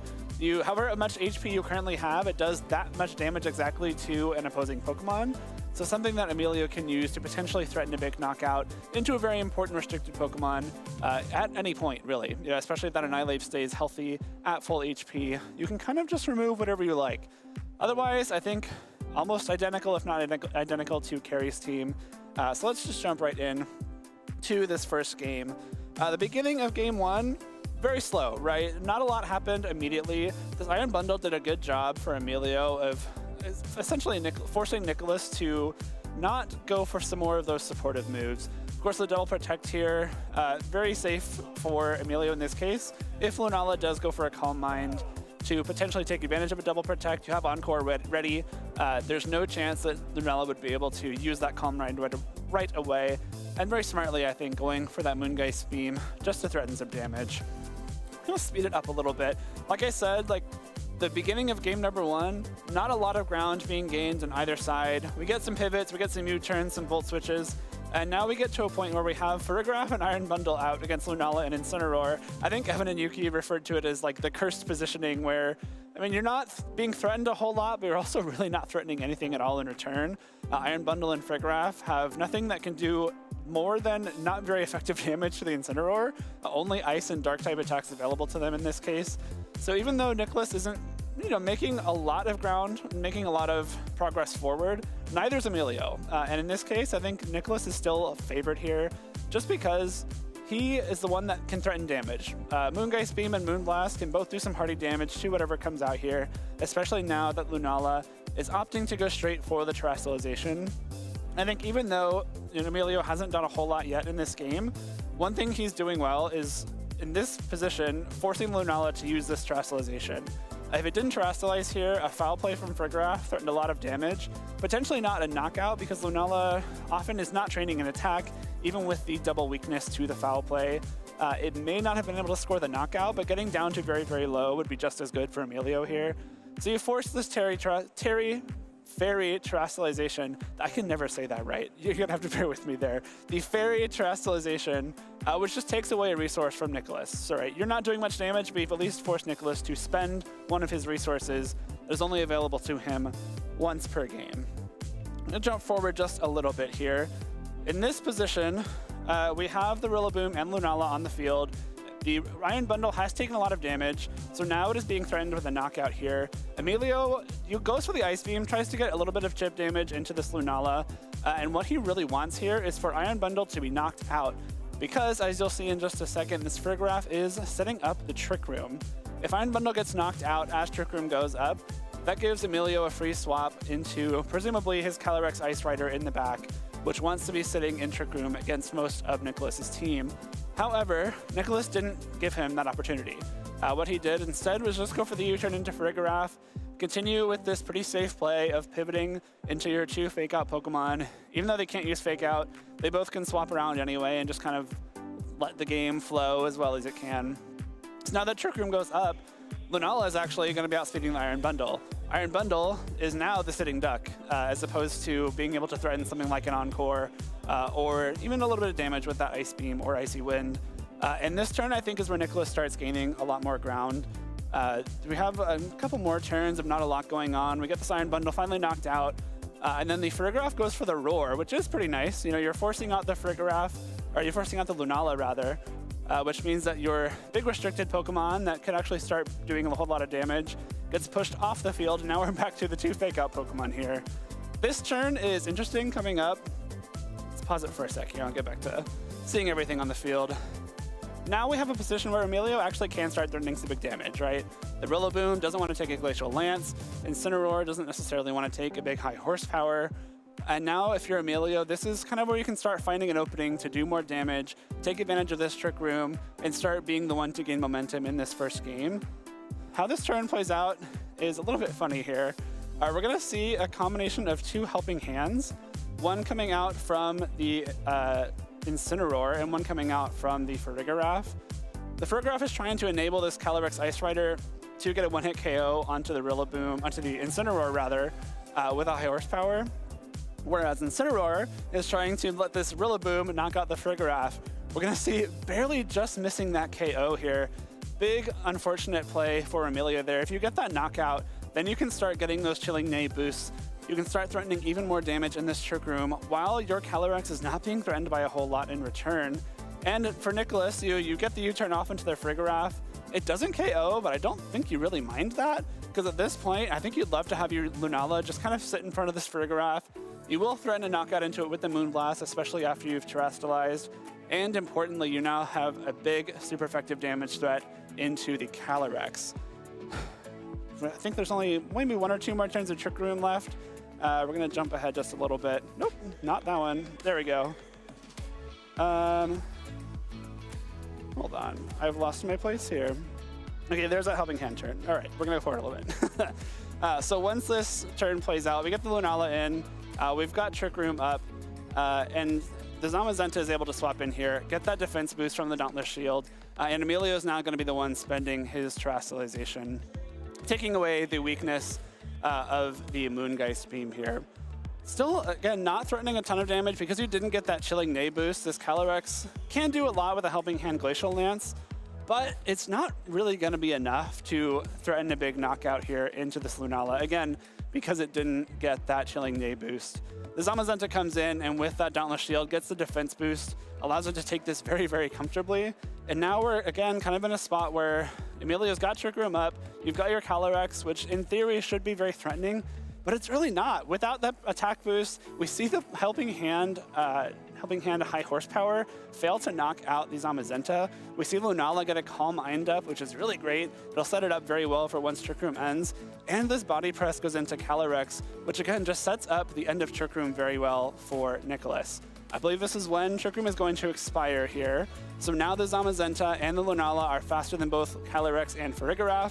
Farigiraf will be knocked out by attacks from either of Nicholas's Pokemon, and you also have the option to threaten this Calyrex with big damage as well.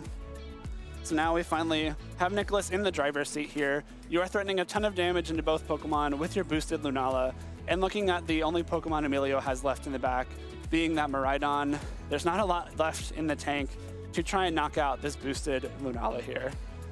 Of course, the Body Press takes away the Farigiraf.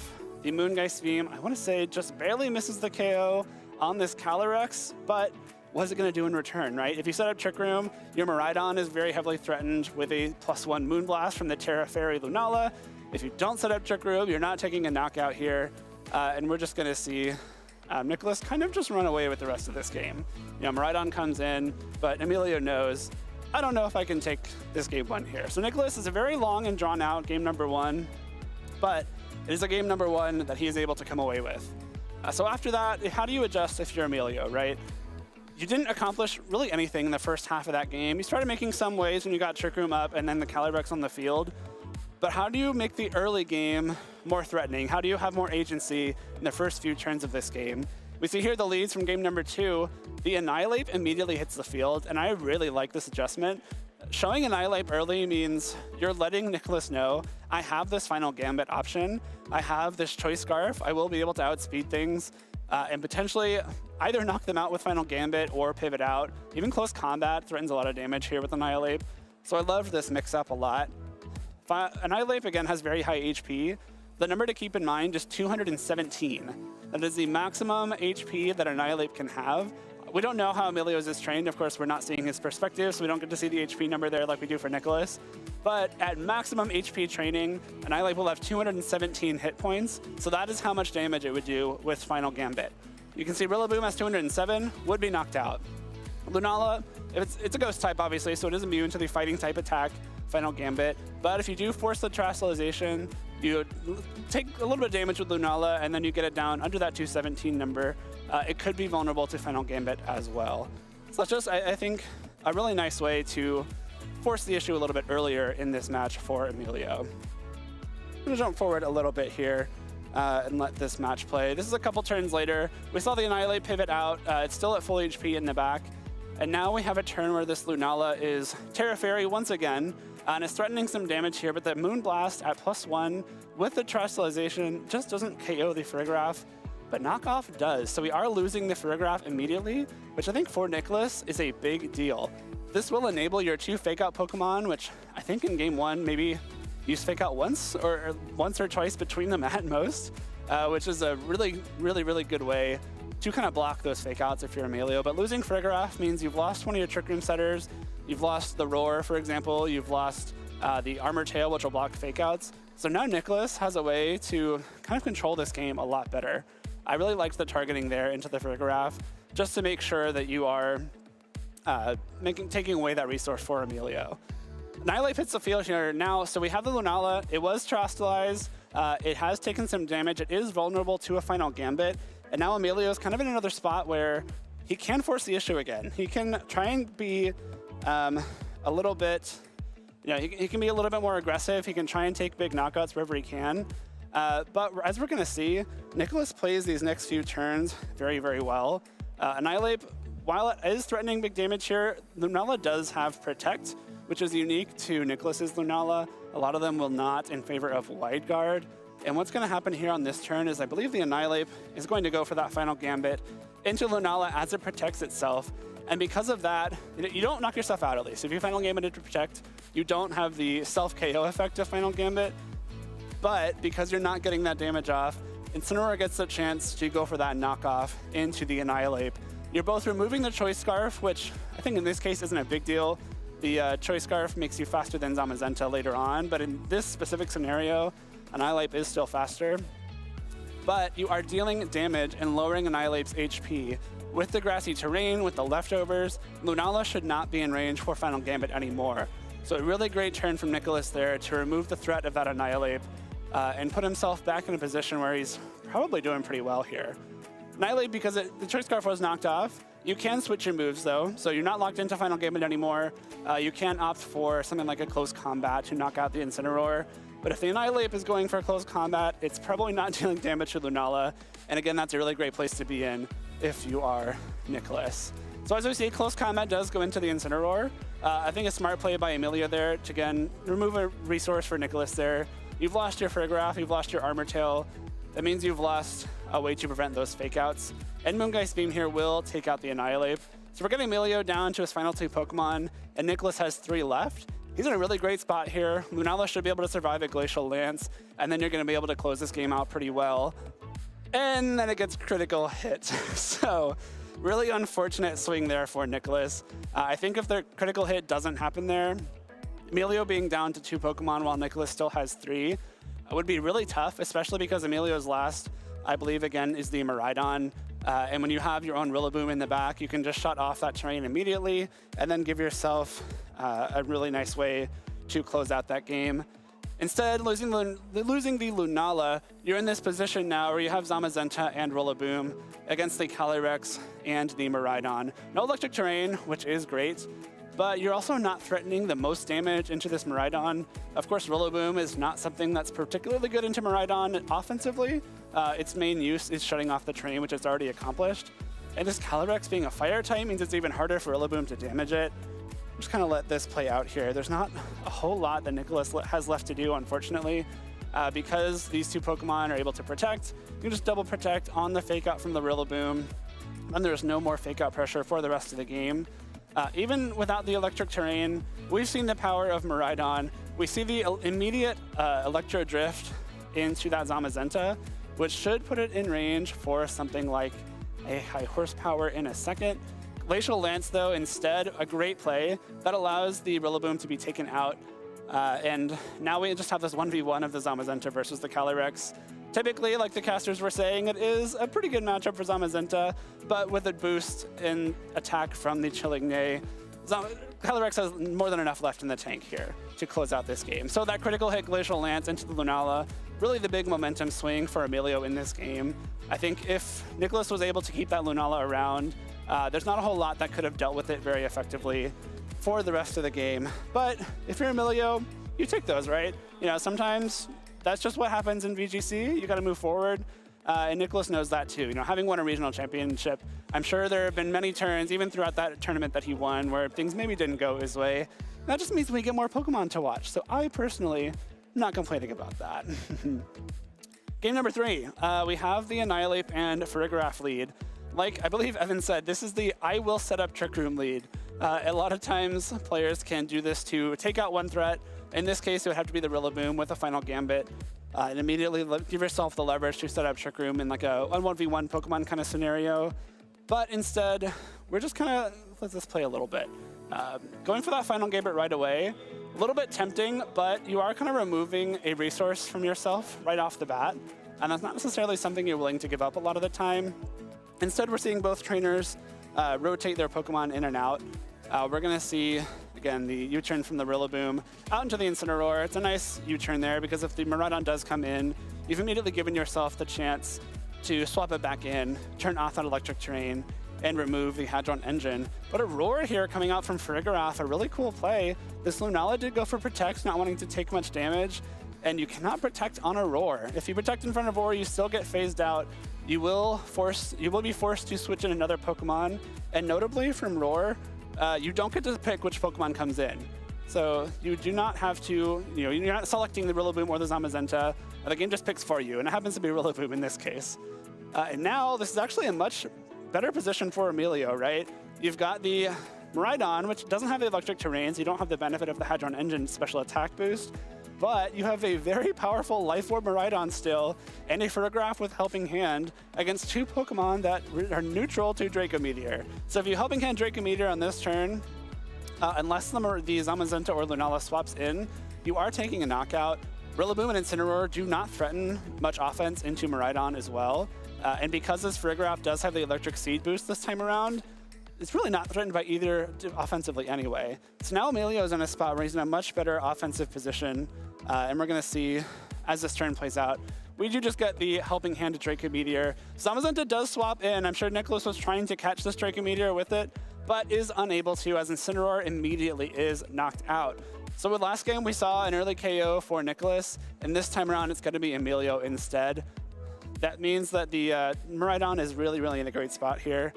As this game kind of goes forward, we're going to see a little bit more of a slow play, but there's a turn not long from now where there's another Roar that comes through here. I believe it's on this next turn. We're going to jump straight to it. So Rillaboom swaps out. We still have the Miraidon on the field at -2 special attack, and the Photograph next to it. The Zamazenta goes for a Body Press, and the Volt Switch comes through first, though. So we see the Volt Switch. The Annihilate comes in. We'll take the Body Press from the Zamazenta and allow it to do 0 damage, while also being roared out by this Photograph. This is a really cool turn from Emilio, because now you've forced a position where this Annihilate is kind of able to threaten a knockout into either Pokemon that aren't the Lunala. So you have the full-powered Final Gamut available to you. You can't get Grassy Glided to remove that HP because of the Armor Tail, and this Annihilate is now threatening some really big damage. Emilio plays it a little bit too safe here, I think. He does go for U-turn into the Lunala instead, and does pay for it by losing his Photograph to a Moonblast and a U-turn combination.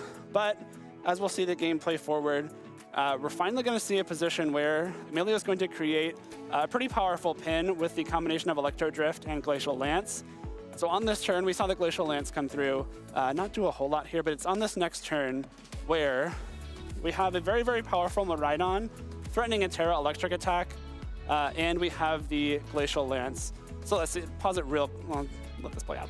So what Emilio is doing here is, with this Terra Electric, we see the power of Terra Electric Electro Drift many, many times over throughout the day, and we will continue to. By going for the combination of these two attacks, you're basically forcing Nicholas to either Wide Guard or swap. And if you Wide Guard, you get knocked out by Electro Drift. If you swap, the Rillaboom gets knocked out by Glacial Lance. So you're essentially guaranteeing yourself a knockout here. And this Electro Drift, so powerful, takes out the Zamazenta, removes Wide Guard for the rest of the game, which will just allow Emilio to kind of clean up the game from here. We can skip forward a little bit. We're going to see the last Terrestrialization here.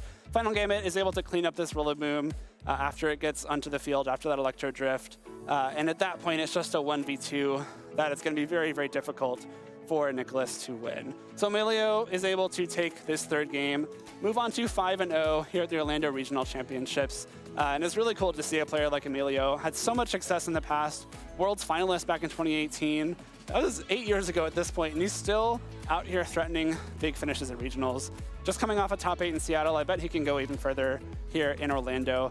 We're ready for the next round, though. I mean, who's going to join Emilio at the top of the leaderboards here at the Orlando Regional Championships? Take us away, casters. Thank you so much, Mr. Florida Man. Len and I are back to bring you through the next match of the day. And don't worry, no more peppers on this stream. But we do have some incredible trainers that are about to take the stage, hoping that they can get this win and make it into Phase 2 tomorrow. Yeah, already 5-0 and having incredible runs so far. These are going to be players looking to move up to 6-0. Like you said, lock in that Phase 2, but it doesn't stop there. You want to keep picking up those wins. All of those wins count towards making the single elimination top cut tomorrow. And there are a couple of competitors that stand out to me here. Sung Lee, Christopher Hahn, and Josh Robinson, all three of which are pretty recent aged up Masters Division trainers from the Seniors Division. And the fact that they've come into this regional super ready to go, they're all at an undefeated record. I've been really, really impressed with the level of play that have come out from our recent aged up seniors. Yeah, it's been a truism in VGC for a long time that aged up seniors, they're trying hard, they're hungry for it, and often have a lot of success. And I think this season has been no different. We've seen lots of success from players who just recently were in finals of internationals, but in the seniors age division.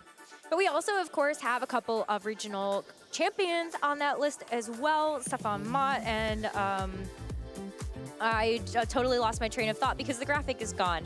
But we have our notable matches. We've got Josh Robinson, one of our NAIC champions from 2024 in the seniors division, versus Richard McGolan, who I think is a player that has really risen to the occasion in the last couple of years and is hoping to keep their world's invite. They don't want to get knocked out of the top 80 on the championship point leaderboard. Yeah, the kind of player who's having consistent phase 2 finishes, but not getting that kind of breakthrough into the top cut into significantly more points. And that can kind of put you in a dangerous position with championship points. So you hit those best finish limits, you're in the top 80, but are you going to hang on there? So certainly for him looking to build on this 5-0 record and have an even bigger finish this weekend.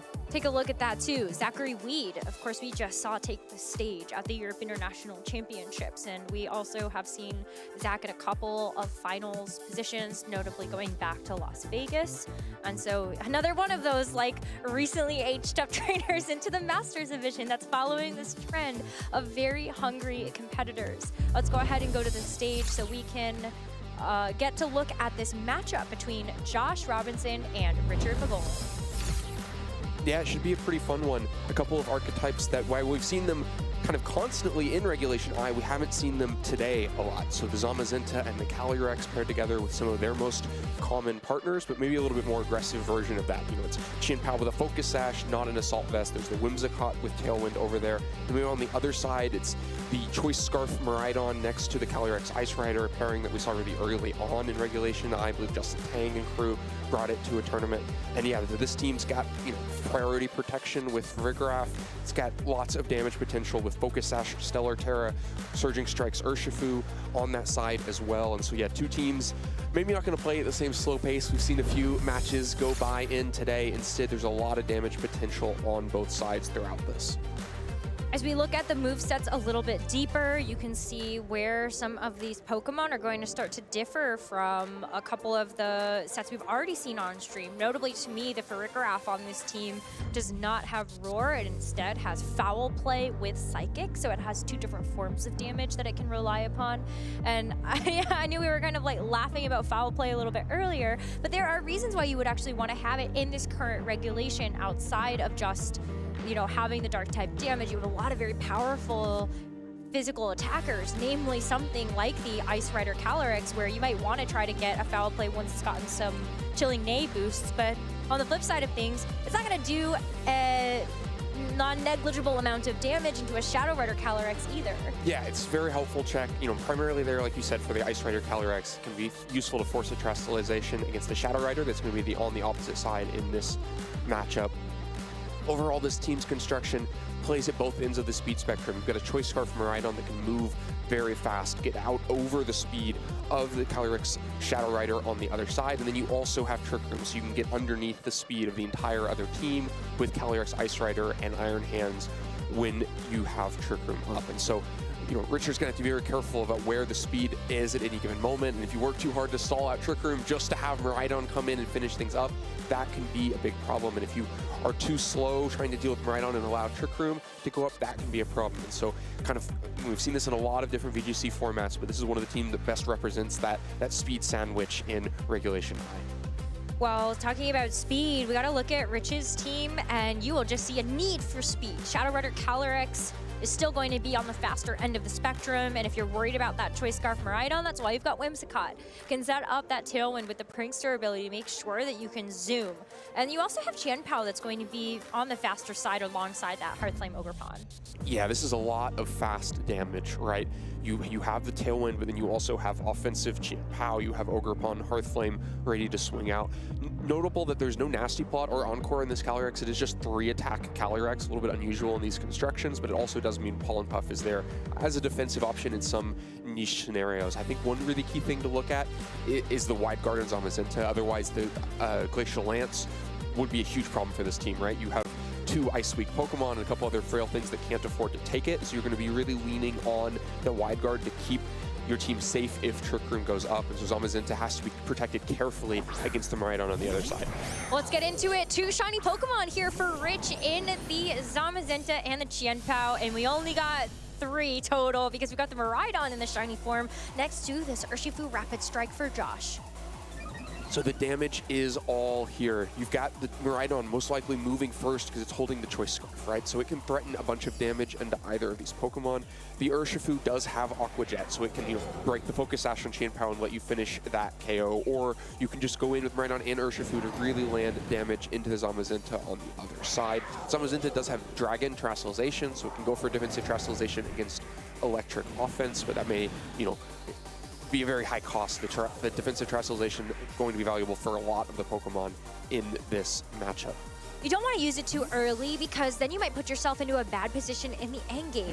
But for now, it's just going to be the Qianpao preserving itself as Whimsicott, the Shining Star, comes out. Rich is playing this match in style with the number of shiny Pokemon he has on his team so far. Let's take a look at this Terrestrialization for the Zamazenta. It's going to be the Dragon Terra. While you will help yourself out versus these Urshifu Rapid Strikes, I would be a little bit nervous if this Miraidon had locked into something like the Draco Meteor. Wow, crit from the Volt Switch is going to be doing a lot more than maybe Rich had bargained for utilizing the Terrestrialization here. Yeah, uses the defensive Terrestrialization because, like we mentioned before the game started, you have to keep that Zamazenta safe because you know that Calyrex Ice Rider is going to be something you have to deal with. But the Dragon Terrestrialization comes with a pretty high cost that you can no longer switch into Glacial Lances in the future. And then, yeah, Zamazenta still takes a big chunk of damage. That's still a big threat. Even if you resist Miraidon attacks, if you're not mitigating the terrain, it's a lot of damage. I mean, the Body Press is going to be able to deliver something back pretty significant in return, as the Whimsicott made the perfect switch in to take these Surging Strikes. But now this is awkward. You have a Pokemon on the field that you would love to be able to set up Tailwind with against a Pokemon that wants to set up Trick Room. Yeah, you have to be very careful that you don't just set up Tailwind in front of this Trick Room. You also don't have a quick way to take advantage of Tailwind, so Whimsicott more finding its way on the field because it's a good defensive opportunity rather than that you need what Whimsicott offers right now, and so there's no Tailwind. There's just Moonblast, but it's enough to finish the KO into Fergaraf. I mean, that's great though, because Josh would have loved to set up the Trick Room for the Ice Rider Calyrex in the back, leaving it so that it doesn't have to set it up for itself. As close combat is going to do a very pitiful amount of damage from this Urshifu and almost come back to bite it because it's dropping its defenses in the process. Another key piece of the Fergaraf being gone is, you know, Calyrex can come out here, isn't really threatened a ton. It can definitely just click Trick Room this turn if it wants it, but would then be vulnerable to Encore, forcing subsequent Trick Rooms without Armor Tail to protect you from priority moves. Afterwards, you're going to have to be able to switch the Calyrex on their turn. It becomes really awkward to actually take advantage of this, and if you know, hit her away a few turns doing that, and then the Wide Guard eats up a couple turns of your Trick Room as well, it can be really hard to actually find advantage out of it. And then you're down to 3 Pokemon, one of which is the Choice Scarf Miraidon. So it's not really obvious that Trick Room is, you know, a really powerful play here. But if you aren't going for Trick Room, what is the position instead? Because it looks like right now you're just vulnerable to consistent Moonblasts and Body Press throwing out damage. The Urshifu's afraid of it enough to switch out into Miraidon. So Miraidon coming in though doesn't really fare that much better in front of something like the Moonblasts. But this Ice Rider Calyrex has another trick up its sleeve to keep itself safe, and that would be a defensive Terrestrialization. It'll at least help you versus some of these things like the Body Press is coming through from the Zamazenta, but you still gotta worry a little bit about the fact that that damage is going to start to stack up, and you can also just get negated by the Zamazenta completely by going for Wide Guards in the face of something like the Glacial Lances. Look at this Miraidon taking half from just a singular Moonblast, and he gets a special attack drop just to help keep it in check. But a smart Wide Guard here from Rich is going to keep both of his Pokemon safe in the face of this super effective Ice-type damage.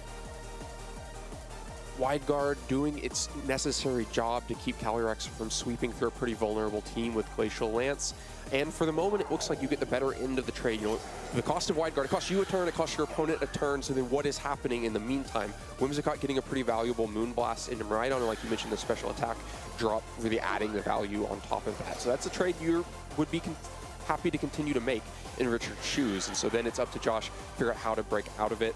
You know, the easiest way is just to do something other than Glacial Lance, right? If you think the Wide Guard is coming out, then maybe you can get extra value out of that turn by swinging with Calyrex when it doesn't have really obvious options. Trick Room, if that's not what you want, High Horsepower is not going to provide a bunch of damage here. What do you do instead? Well, Draco Meteor is one way to do that. Get rid of the Wide Guard threat in the Zamazenta by landing a Draco Meteor. Now this Miraidon is at -3 special attack, but the big beast is down. That was the one Pokemon that Josh is hoping to get rid of. Yeah, gets rid of the Wide Guard, but does lock into Draco Meteor for now. Ooh. And hangs around as well.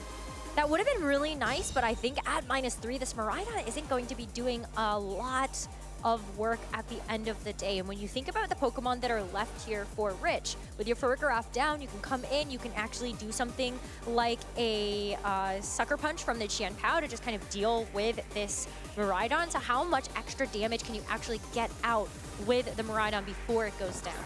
It's not going to be the Qianpao though, it's going to be the Shadow Rider Calyrex, which the Miraidon is faster than, but still kind of a similar problem. You've got this Whimsicott that can set up Tailwind.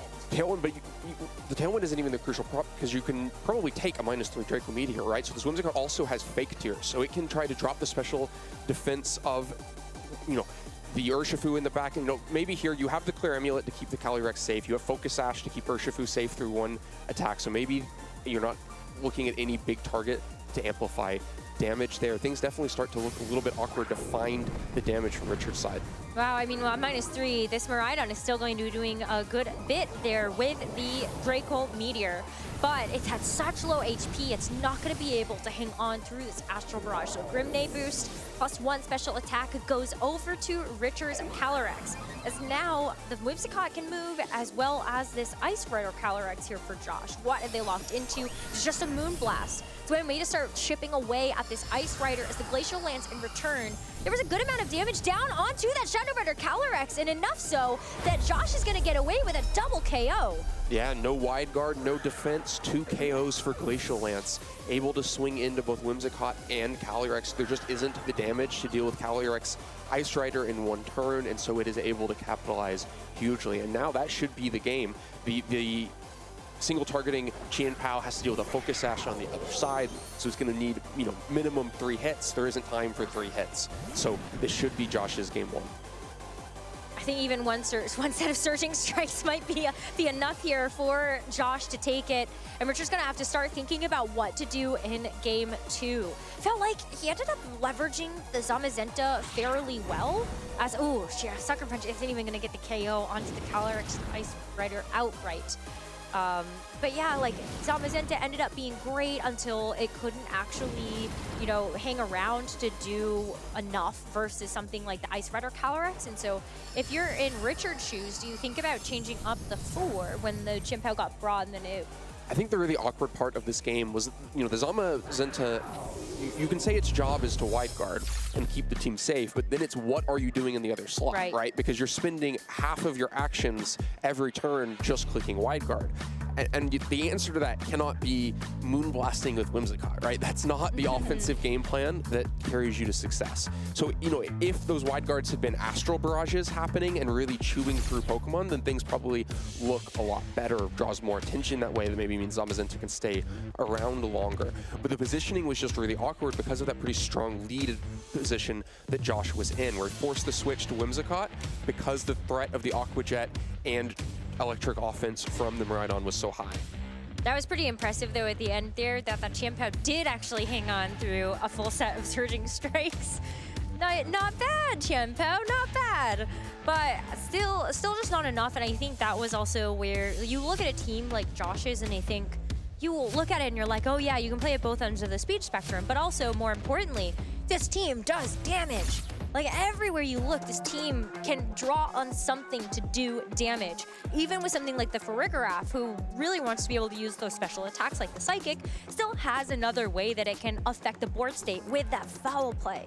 And similarly with something like the Incineroar, like we've seen just how much damage can add up from something like a knockoff, on top of the utility that you're getting from removing the item. And then all the other Pokemon, yeah, of course they're going to be doing damage. So I think you're right. Whimsicott being stuck in this position where you can't go for Tailwind because you have a Trick Room threat in both Pokemon on the other side, and then you also can't really do a whole lot with Encore and Fake Tears either. I don't think that Tailwind doesn't have a place in this match. I think if you can get in the right position where you're tailwinding so that Chien-Pao can move before the Choice Scarf Miraidon and threatening KO there, then that could be really potent. But I think you have to be a little bit more decisive. I kind of like this lead for that reason, so that if the Miraidon is out there, you're now not just completely on the back foot. You have the the pressure in this situation. I think that turn one pressure is what Richard was never able to recover from in game one. Now it's going to be Josh having to face down turn one pressure. Yeah, and I think this Miraidon definitely looks like a juicy target. If you can go with something like a, you're already threatening a Tailwind plus something like an Icicle Crash, so you might got to get it out of there. Yeah, you could be forced to switch. You also have defensive terrestrialization on Miraidon. That's part of having any offensive pressure in this generation, is that a defensive terror on the other side can probably shift things up. But at least the Ice Spinner would mean that terrain is lost in between, and so you or don't take as much damage back, but probably still plenty of Miraidon and Urshifu go after the same target. They're going to be able to get that KO. Meanwhile, Whimsicott doesn't necessarily have to Tailwind. If you don't think that you're going to lose a Pokemon before it moves, and you don't think you're going to get a KO before something on the other side moves, then you can just go out on the offense twice. Moonblast and Ice Spinner would pick up a KO into either of these slots. It's going to be the Farigiraf taking the Miraidon's place, that Electric Seed, going to give it a nice boost to its defense, which will be very helpful in the face of this Chien-Pao. But it still goes on the offense with the Ice Spinner.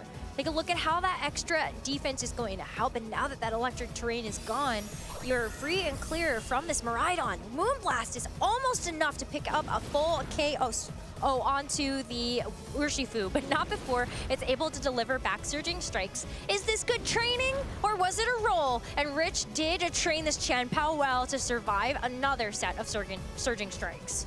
Twice the Chien-Pao manages to take all three. Looks like it's a Focus Sash, but it wasn't a Focus Sash activation, just like you say, some pretty good training.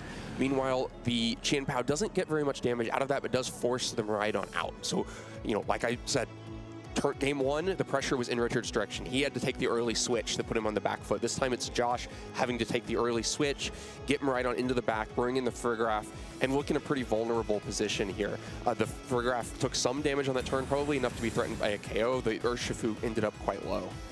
Urshifu's going to go for a Protect, and the Chien-Pao actually goes for Taunt. What a great call to shut off the ability of this Farigiraf to go for a Trick Room. It would have been even better for Rich if you're able to land the Moonblast into the Urshifu and secure a KO that way, but you were kind of playing with fire. There was always an option here for Rich to have also gone for a Protect on, well, I was going to say maybe in front of the face of something like the Urshifu, expecting something like an Aqua Jet, but the Unseen Fist also makes that really tricky to play around. I mean, it's really bold to just continue to attack with Chien-Pao. Now it's going to switch out. I think we saw that the Aqua Jet is chasing after the Chien-Pao this turn, so Richard manages to get it right both times. But yeah, takes the risk with Chien-Pao, says that you aren't going to Aqua Jet there, or if you do, I'll take the trade. I'll land the Moonblast into the Urshifu in exchange. Now Zamazenta comes to take that Aqua Jet and really takes very little from it. Yeah, the Zamazenta could still take a Psychic from this Farigiraf. Since it can't actually utilize its supportive options, you do have to rely on your two sources of damage. Zamazenta is not the target, though. It's going to be that Whimsicott, actually taking it to about half HP. But I think even if you can't get the Trick Room up with the Farigiraf, you still have the Calyrex Ice, or you can play on the speedier end there with your own Miraidon. Yeah, lots of options here. Brings in the Miraidon, is going to have the fastest Pokemon on the field going into the next turn, unless Richard wants to go ahead and click that Tailwind now that the Taunt is down on Farigiraf. You're not under any threat of Trick Room at the moment. But you don't also, you want to click Tailwind because you're going to get a KO that prevents an attack and kind of get an action advantage out of it. There's no threat of that this turn. Zamazenta is not going to KO either of these Pokemon. The +1 defense from the Electric Seed helping to keep Farigiraf healthy. Miraidon still fully healthy, isn't threatened. And meanwhile, Zamazenta does have to worry about Electro Drift back into the Zamazenta slot. We saw that force a Dragon Terrestrialization in game 1, that then opened up the Draco Meteor later on. We'll have to see how worried about it this time Richard is, whether he's still going to spin the defensive Terastallization there or is willing to just kind of make more of a trade here. But no Tailwind, no Terra, just Electro Drift right into the Zamazenta. Zamazenta is very good at a lot of things. Surviving Electro Drift is going to be one of them here. Firing off a body press in return is going to bring this Ferrograph down quite low, as the Moonblast is just barely not enough to finish it off. With the Electro Drift plus Psychic combination, Zamazenta is actually going to take that while the Ferrograph shakes off the taunt. Yeah, Miraidon really not doing as much damage as you might expect there, and so Ferrograph not able to pick up that KO. Now, Miraidon, of course, is threatening the KO on this turn, but the Tailwind could move Zamazenta first in the speed bracket. Ferrograph quite low, would go down to any target, of course, Moonblast or Body Press. But you have to wonder how much you're even worried about doing that. Would you rather just be putting Body Press, Tailwind, Moonblast, all of this focus on Miraidon instead? Because otherwise, it runs a risk of kind of running away with this game. Miraidon could do that. There's also still a full HP unrevealed Pokemon in the back. But Rich is going to click Tailwind, allow the Zamazenta to get one final KO on the board, one final attack, going into the Ferrograph to knock it out before it can actually set up something like a Trick Room or get a KO in response. Still leaves this Miraidon clear to be able to go for another Electro Drift, but it misses the KO on the Whimsicott as well. This is the difference. This is why we often see a damage boosting item on the Miraidons, because without it, you're missing critical KOs onto the Zamazenta and now the Whimsicott. Yeah, often a damage item or a damage Terastallization, nothing to support the damage here, and so Whimsicott and Zamazenta have barely hung on after taking an Electro Drift the last couple of turns.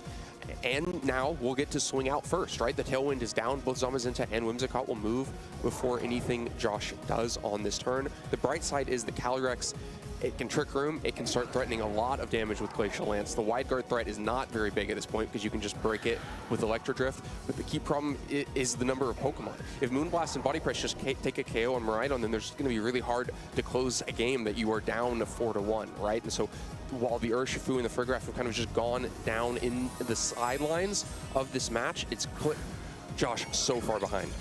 Josh is going to protect the Miraidon. He had a choice to make there. Are you thinking that the Miraidon is going to be a better key to victory, or the Ice Rider Calyrex, and you can only Terastallize one? It is going to be the Miraidon, and it's going to have to take that Body Press and Moonblast combination. So Josh is hoping that that Terastallization was good enough to keep this Miraidon in the game. It is, and so Electro Drift gets to fire off, going to deal that finishing blow to the Whimsicott, but the job's not done yet. You've got a low HP Miraidon, and you do also have to deal with this Zamazenta with your Calyrex. Since it's low enough, you would expect that to be a KO soon, but it's going to be the Trick Room first to make sure that Josh is now in control of the speed. The Trick Room is important here because while it kind of puts Miraidon in a worse spot, it's really all the eggs in the Calyrex basket now. If Josh has a way to come back and win this game, it's going to be about Calyrex sweeping through. Now, Qianpao is a big problem for that, especially because Terastallization had to be used on Miraidon on that last turn. It means that Calyrex stays weak to Sucker Punch now, so that's a lot of damage that can come in. You also can't one-hit KO the Calyrex back with it, though, and you're gonna have to choose your targets with Sucker Punch. You also would like to stop Miraidon from attacking on this turn before taking a Glacial Lance. There's no wide guard to keep the Calyrex safe, the Qianpao safe, just going to be a protect from Zamazenta. It was a tough call to make though, right? Because if you end up using Glacial Lance into a wide guard, then your Miraidon goes down and you've done nothing. But you also have the Zamazenta that has protected itself, and so you're not going to get damage down with a single target attack either. But it's such a tough call to make in this situation. Either way, you're likely going to lose your Miraidon, but what else can you accomplish on this turn? Unfortunately for Josh, it's going to be nothing, and now he has to hedge his bets again. Do you actually want to try to go for Glacial Lance, try to get both KOs, or are you just going to have to hope that your Calyrex Ice can handle the pressure of this Qianpao? Yeah, I mean, the last turn did not go well for Josh, right? Takes the Sucker Punch, doesn't get any damage back in exchange. Really on the last, dregs of hope here. You can't have another target go wrong. And so if you kind of guess this wide guard wrong one way or another, it's probably doom in this game. If it's even possible to come back, you really need everything to go well at this point. But there's the wide guard. I think we saw the Glacial Lance get clicked. Wide Guard going to stop that damage from coming through, and the Chien-Pao can even go for Sucker Punch first anyway because of its priority. That's going to bring this Calyrex down so low, but high horsepower instead. Josh at least gets that one call correct, but you are going to just fall to another Sucker Punch. Yeah, I mean, now your hope is in Sucker Punch mind games and the unrevealed Pokemon doing nothing, right? It's just too long of odds. Josh fell down too far in the Pokemon count, so the Calyrex, while it can be so powerful in this matchup, especially if Wide Guard is broken down like we saw in Game 1, doing it with no allies makes it impossible. May as well not go down without a fight, though, and so Josh is going to click one final move with this Ice Rider Calyrex before it gets knocked out to a Sucker Punch, and we've got another Game 3 set on our hands here at the Orlando Regional Championships. Yeah, damage traded back and forth. Calyrex tries to pull it out in the end, but it's all that early damage. It's Urshifu going down. It's Farigiraf having to switch in and take an Ice Spinner and then get the subsequent follow-up damage that eliminated it. I really think both of these games have come down to who had the initial pressure. Neither player has been able to successfully dispel that initial pressure and like rebuild a board state that's positive for them. Both times it's just kind of gone away in bits and pieces after the first swing. So I really think that lead matchup is going to be the thing to watch going into Game 3. But it's so hard because when you lose the lead, you're just taking so much damage that I think it is always going to be challenging to find a position back into the game. So I know that's what you're talking about when you're talking about the leads, but even just like in general, I think the difficulty level of bringing it back, if you want to put it on a scale of 1 to 10, it's at like an 8. It can be really hard and very challenging in these restricted formats to do that. Right. I mean, I think part of the reason for that is like Richard has none of the normal tools you'd want, right? You want like fake out pressure to be able to fake out and switch and change out the lead measure. We're probably one of relatively few teams out on the field that has 0 fake outs in it, right? Only 1 fake out on Josh's side as well. We haven't seen the Incineroar yet in this set. And so not a lot of things to kind of dispel that early pressure. And yeah, back to the same for both players going into Game 3.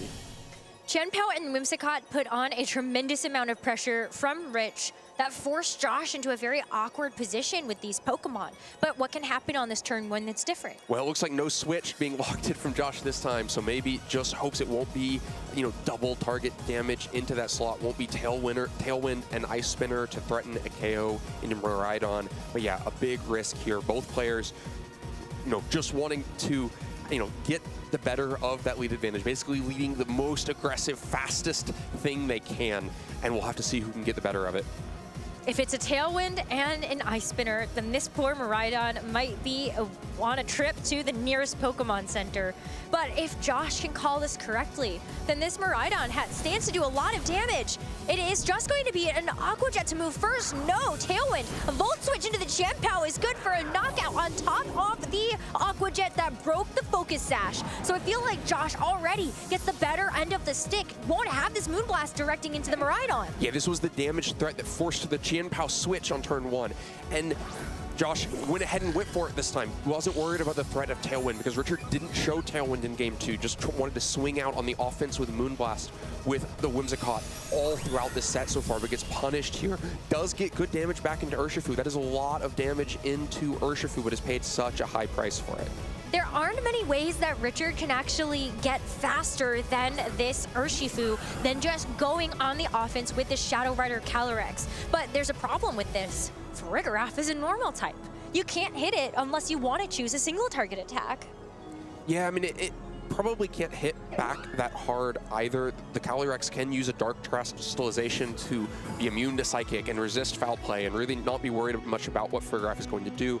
But you have to kind of solve 2 phases of this because you've got to deal with the position that's on the board while making sure that Calyrex isn't just vulnerable to the Choice Scarf Miraidon in the back. One of the reasons that Miraidon runs Choice Scarf sometimes is to get faster than the Calyrex and have an answer at the end of the game. So you have to do a lot of preservation here. You've got to keep health on the Calyrex. You've got to actually threaten damage, but you also have to make sure that you have Tailwind pressure at the end of the game. But it's really challenging because does Rich in the situation actually want to switch out the Whimsicott and let whatever it is in the back take incoming damage if Rich thinks that Josh is going on the offense? The answer right now is no. But you also don't feel super comfortable setting up the Tailwind in this position either when the Farigiraf has the ability to go for the Trick Room. Rich goes on the offense. It's going to be a Pollen Puff into this Farigiraf, but because it ended up terastallizing, it's not taking super effective damage from that Pollen Puff anymore. Farigiraf is healthy enough to be able to go for the Trick Room as Urshifu gets out of this pretty scot-free. A little bit less healthy, though, on both sides. It makes really a crucial play, right? Richard recognizes the risk, tries to double target to prevent a Trick Room that really turns this game on its head. With the defensive terastallization, makes you neutral to Astral Barrage, but it doesn't matter in this moment if it lets you take the Pollen Puff and Moonblast double up so that you can get Trick Room up. That forces the Calyrex back off the field, makes things look so bleak for Richard now. It's going to be the Zamazenta as Rich's final Pokemon in this Game 3. On the line, a trip to Phase 2 of our Swiss rounds. As Farigiraf decides Urshifu needs a bit of applause here, going to have the helping hand. Allow this Urshifu to move, get these Surging Strikes down to the Zamazenta. And these Surging Strikes are going to bring the Zamazenta to below half. Yeah, that's a pretty good damage, right? This is the pressure of the Trick Room being used to land damage with Urshifu. Whimsicott is going to follow that up with a Moonblast, but the Farigiraf is still going to hang on through all of this. We still have another turn that this Farigiraf and Urshifu can get damage down.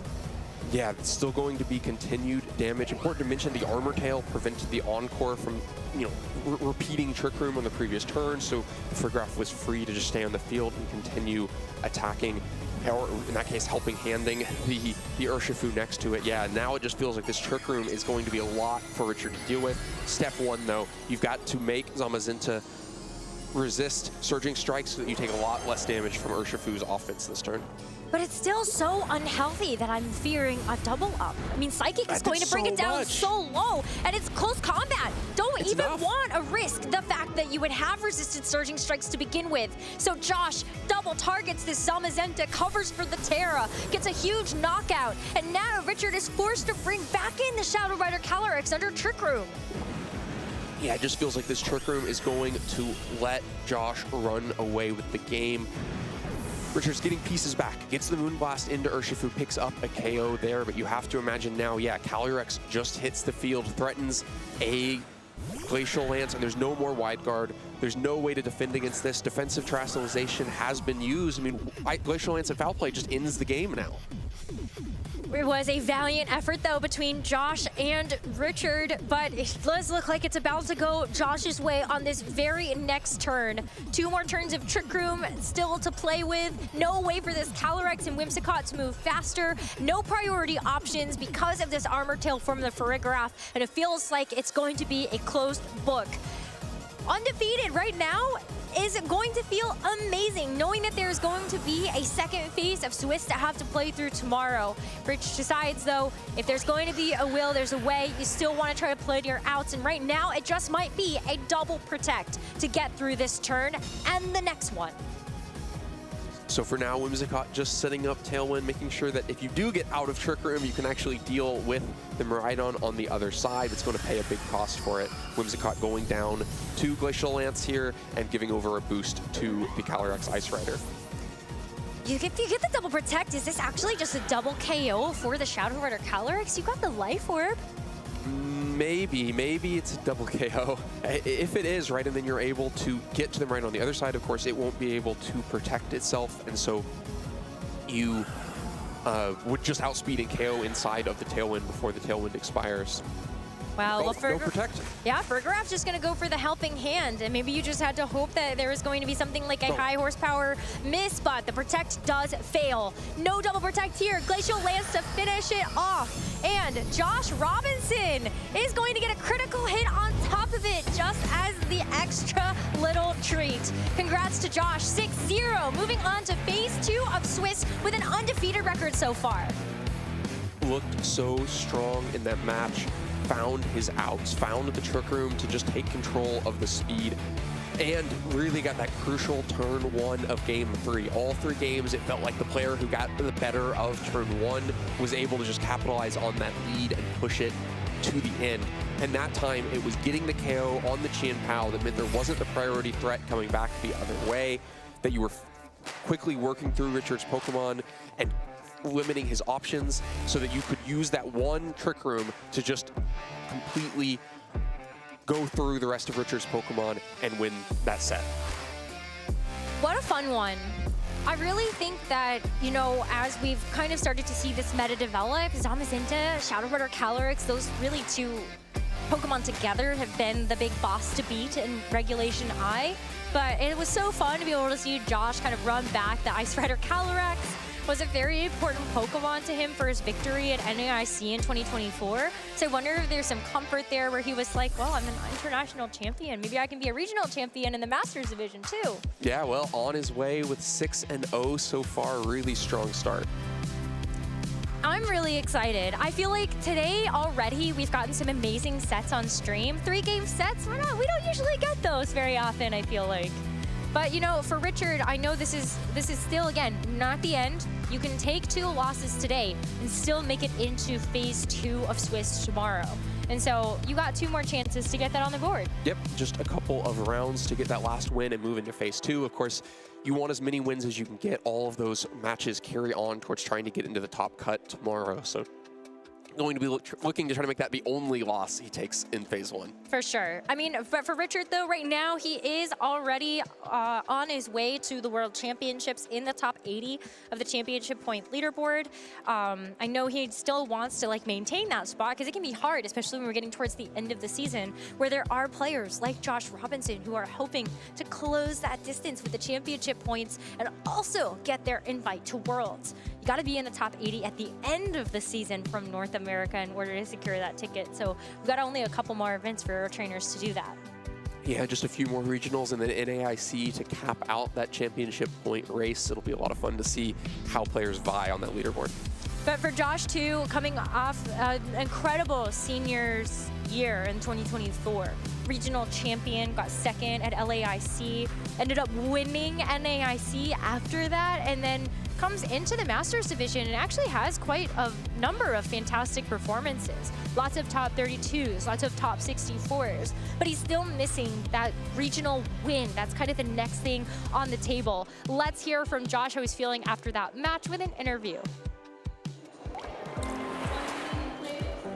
Thank you so much. I'm here with Josh Robinson, your first undefeated player here on stream to make it into phase 2. Congratulations. Thank you, appreciate that. How does it feel, coming into this tournament with Calyrex Ice Rider, who, if memory serves correct, won you the senior national champion title back in 2024? That was actually Shadow Rider. Oh, it was Shadow Rider, yeah. Okay. We were talking about that a little bit, but still a Calyrex. So is there any sort of comfort there for you? Honestly, I just like the way they both play. They both give you a certain, you're using Shadow Rider, you have you're gonna go all offense, and using Ice Rider, you're just going to play more balanced. I like more balanced. So okay. I tried to use Shadow Rider back at NIC 2025, did not work. So I'm glad I just switched to Ice Rider.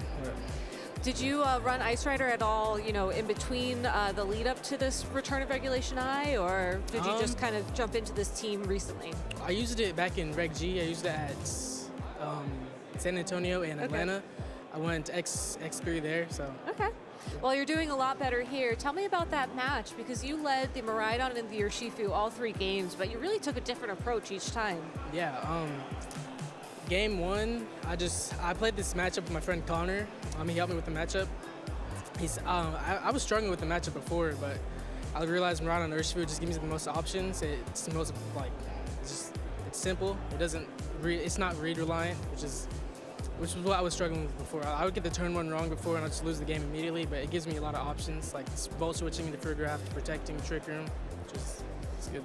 Yeah, it felt like to me you were trying to figure out the best way to switch in Free-Graph each game, and it really was that game 3 when you locked in on it with the Aqua Jet and the Volt Switch. That just felt very comfortable for you by that point. Yeah, I was in team preview. I was like, I think that's just the best thing. It's what's gonna give me the most momentum, and I just had to send it. How have the rest of your matches gone? Have you felt very comfortable with the team? I felt very good with the team. I think my scariest round was definitely round 2 versus Dorian Kang. Came down to 50-50, but not really 50-50, but it was very close, very close. It came down to one of those things where you had to trust your gut, I'm guessing. It came down to a double protect, that's what it was. Fair enough. And knowing that you locked in phase 2, are you looking forward to playing tomorrow? Yeah, I'm looking forward to it. This is my 4th day 2 in a row, so I'm very happy about. Very good Congratulations. consistency. Thank you. That's I mean, that kind of consistency is pretty hard to get, so congratulations. Yeah, thank you, thank you. All right, well, I think that about wraps up everything here. Do you have any shout outs you want to give to anybody at home? Shout out to all my friends, Santino, Isaac, Sebastian, Keegan, all them watching. Shout out to my girlfriend. Shout out to my dad, my parents, biggest supporter. Couldn't be here without him, so just.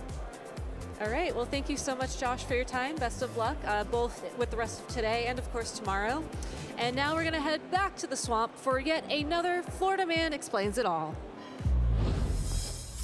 Thank you, Gabby. Welcome back to Florida Man Explains, where we break down the last match we saw here at the Orlando Regional Championships. Round number 6, we saw Josh Robinson punch his ticket into phase 2. Really exciting stuff from Josh, again, a former seniors champion at NAIC. Always really fun to see our senior players age up into masters and immediately make a huge impact, much like Christopher Hun, who we saw earlier today. But this match was between Josh and Richard Mogolon, who was also running a really explosive team.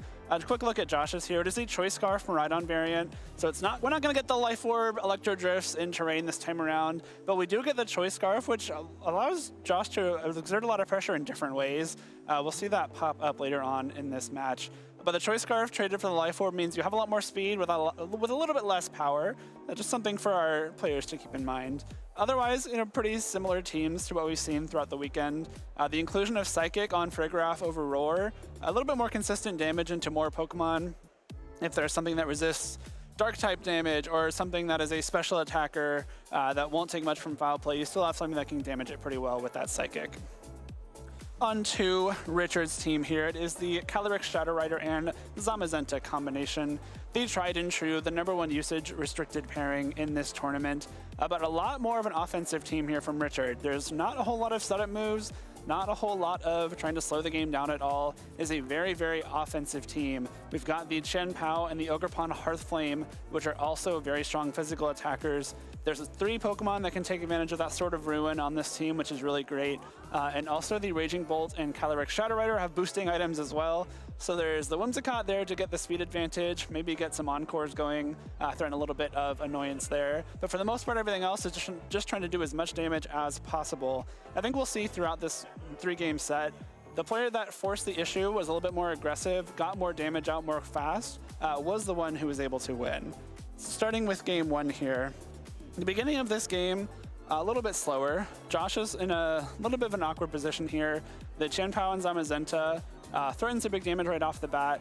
The Miraidon for Josh really doesn't want to take something like an Ice Spinner right away. And so an early Frigoraph swap here for Josh puts him a little bit on the back foot. We also see a Chen Pao swapping out for the Whimsicott.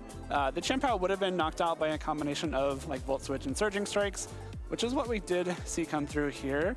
Oh, went a little bit too far there. All right. So, oh gosh, where are my clips? I'm getting ahead of myself. All right, so Chen Pao. Chen Pao is very heavily threatened here by this Urshifu. Urshifu is kind of Chen Pao's #1 enemy.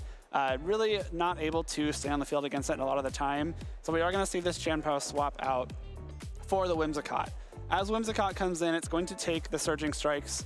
We're also gonna see the Volt Switch from the Miraidon into that Zamazenta, trying to get a little bit of damage going right off the bat. So that gives us a position where we have the Body Press coming out from Zamazenta into the swapped in Frigoraph.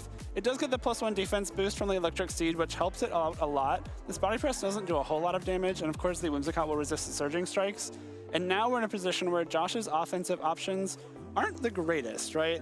So we have this Whimsicott and Zamazenta, both of which will resist the Surging Strikes, both of which are threatening some pretty good damage. And because Frigoraph swapped in on the Body Press, not in the greatest position here. Maybe you want to set up a Trick Room, give your Urshifu and Calyrex in the back the chance to get off some really big damage. But because it took that damage right away, this Body Press and Moonblast combination from Richard was really able to threaten it, take it out immediately. And because, again, you're facing down this Urshifu that isn't really threatening a whole lot of damage because of the defense boost, because of Whimsicott's typing, you put yourself in a spot where, all right, I'm not letting Josh do a whole lot right off the bat. However, now is the spot where Josh gets to kind of put his foot on the gas a little bit. This Calyrex comes in, it hits the field, And now, what are you doing against this Calyrex, right? Let's stop it right here for a second. If you allow Calyrex to use Glacial Lance, you're getting double KO'd. You're getting 2 Chilling Naboosts. You don't really have a whole lot of room to attack going forward. And so now Richard has to start playing a little bit more scared. What we're gonna see for the next few turns is a couple wide guards.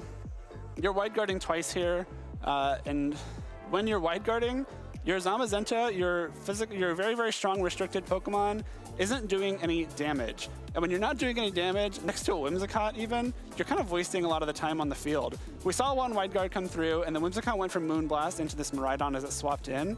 Normally a very good position for Richard to be in. However, this Choice Scarf Miraidon, a little bit bulkier than normal because it doesn't have to invest much in speed.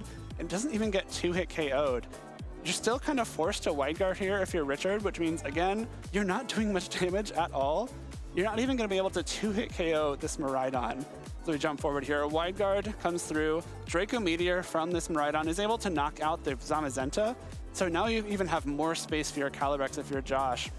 We're going to see this Moonblast fail to KO Miraidon, which is quite unfortunate for Richard, because even though this Glacial Lance is still blocked by the wide guard, what are your options here?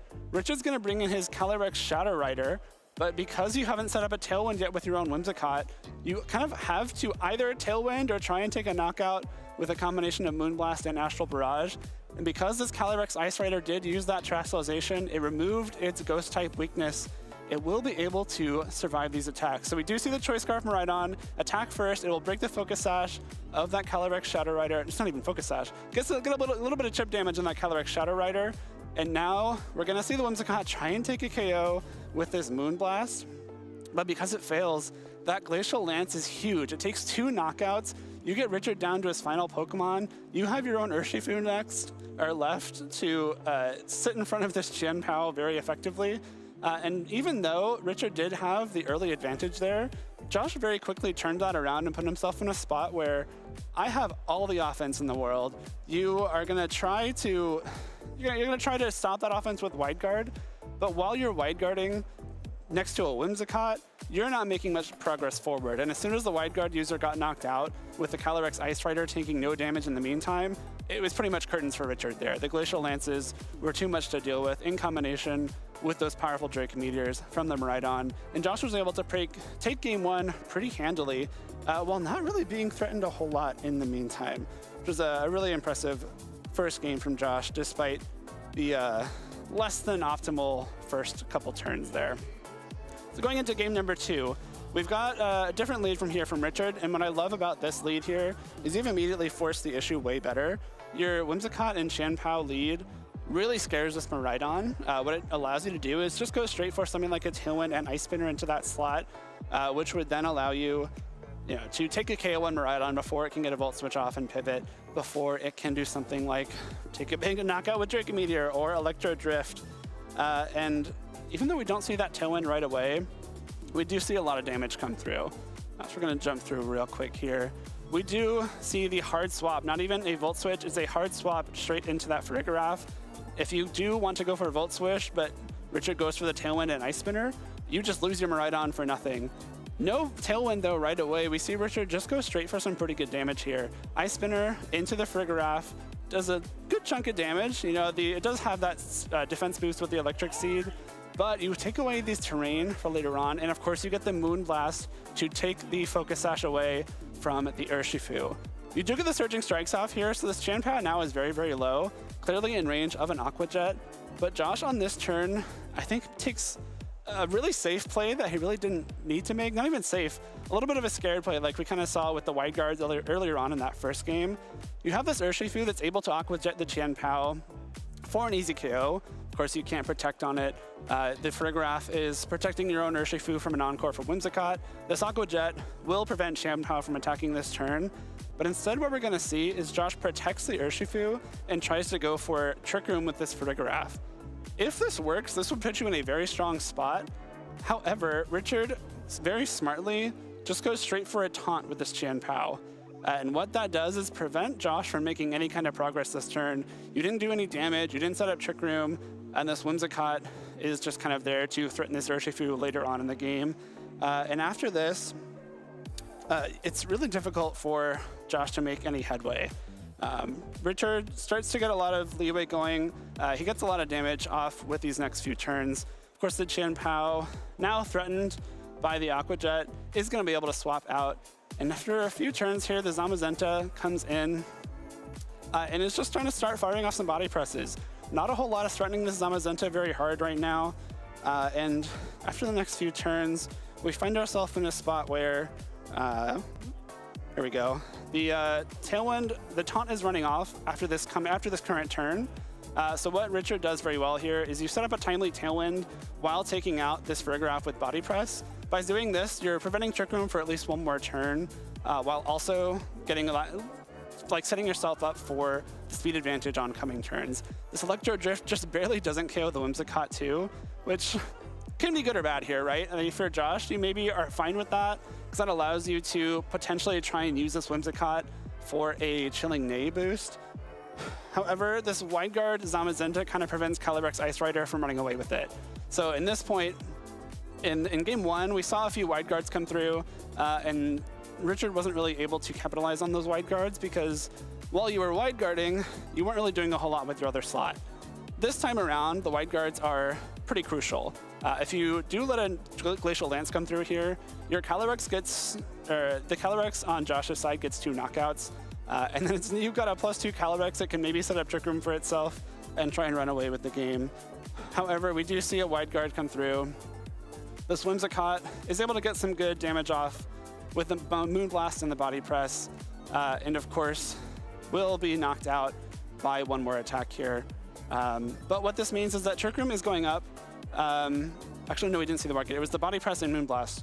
I got ahead of myself there a little bit. By going straight for that Body Press plus Moonblast combination into Miraidon, you threatened a lot of damage into it. You force the Miraidon to Terrastalize. And now, even though Trick Room goes up, you have the Sucker Punch from the Chien Pao. You have a really, really safe play here. You go straight for the Protect on Zamazenta, and you Sucker Punch the Miraidon. What this kind of forces Josh to do is maybe try and call a Wide Guard. If the Zamazenta Wide Guards and you Glacial Lance as you lose the Miraidon with to Sucker Punch, the game just immediately ends. But by going for Protect here, you're guaranteeing that your Zamazenta sticks around to possibly threaten some more Wide Guards later on.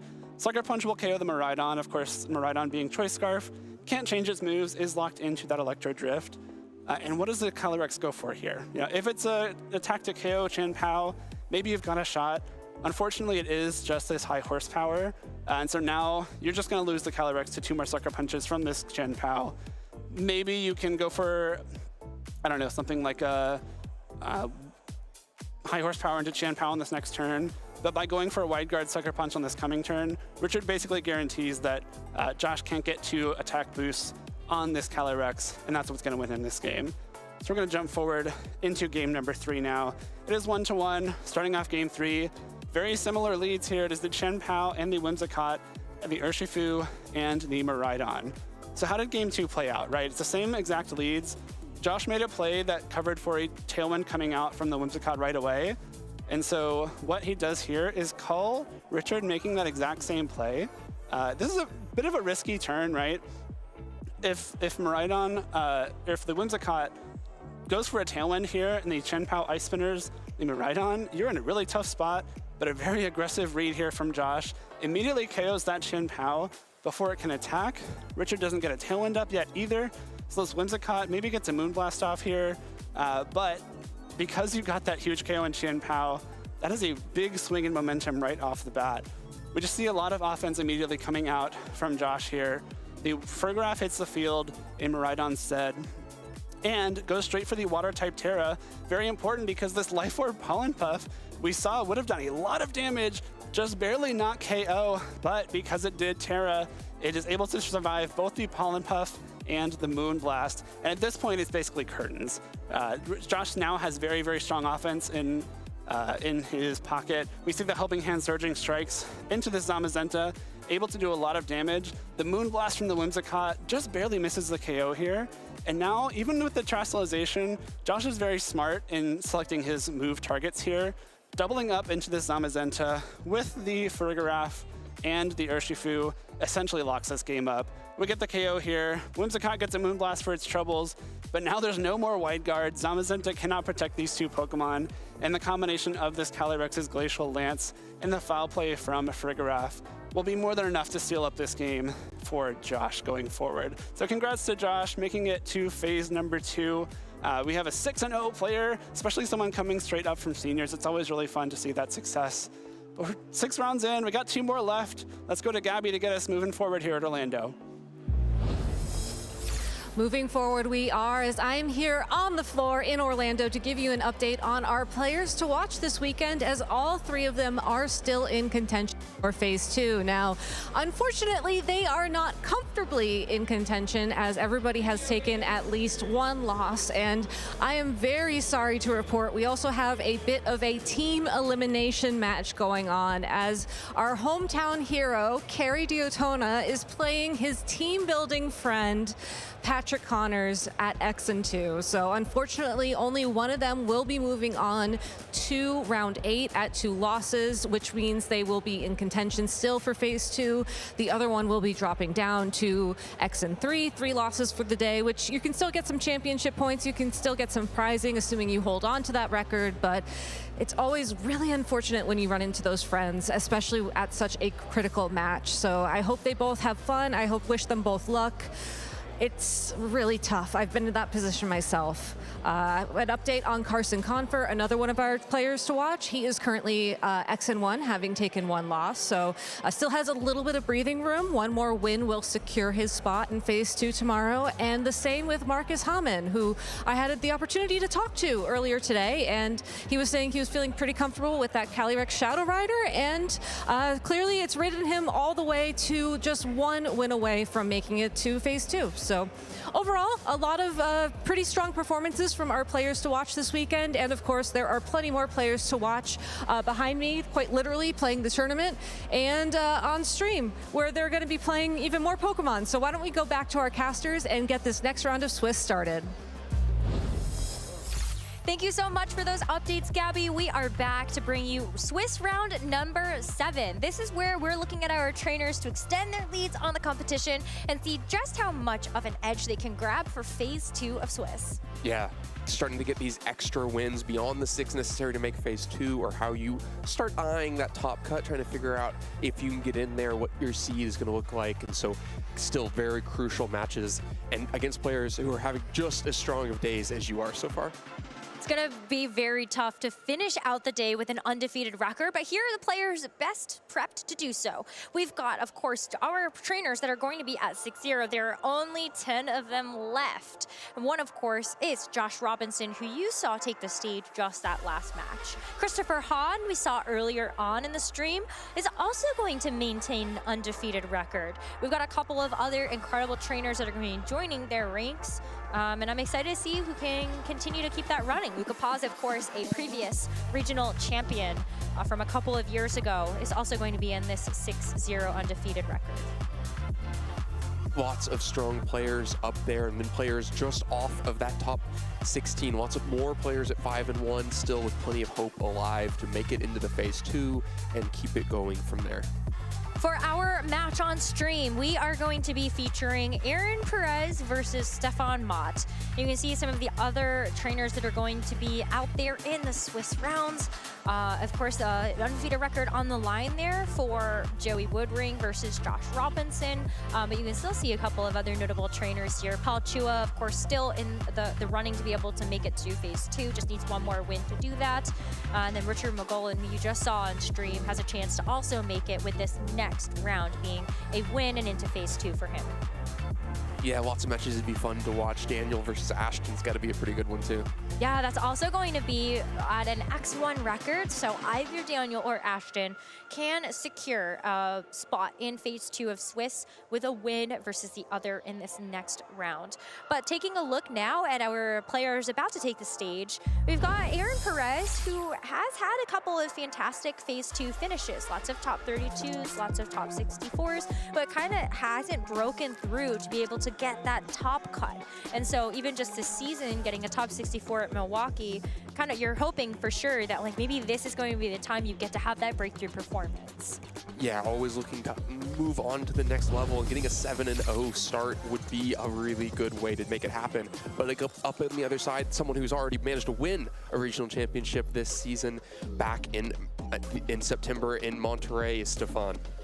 This is going to be a run back of Stefan's World Championship team from 2025. But for Aaron Perez, of course, this is going to be kind of another take on like a Shadow Rider, Calyrex, and Terapagos, something we haven't really seen before. We should call out that these are two pretty interesting teams. You see a Raichu on one side, and Terapagos, while it might not look immediately interesting on the other side, that isn't Calm Mind Terapagos. It's a Choice Specs Terapagos and a Decorate Smeargle to try to boost it up. So some little weird things happening on both sides. Of course, Raichu may be most useful when it's up against Miraidon on an opposing team, so we might not see as much of it in this match. But otherwise, Stefan playing a Zamazenta and Calyrex pairing, the most common pairing in the format with a lot of little odd things in there, has Iron Defense on the Zamazenta to try to boost the defense up even more. Before we get there, let's look at Aaron's. Like I mentioned, that's Choice Specs Terapagos with, such a range of options. We don't just have Earth Power and Terra Starstorm, Dazzling Gleam, and Dark Pulse to round out the damage.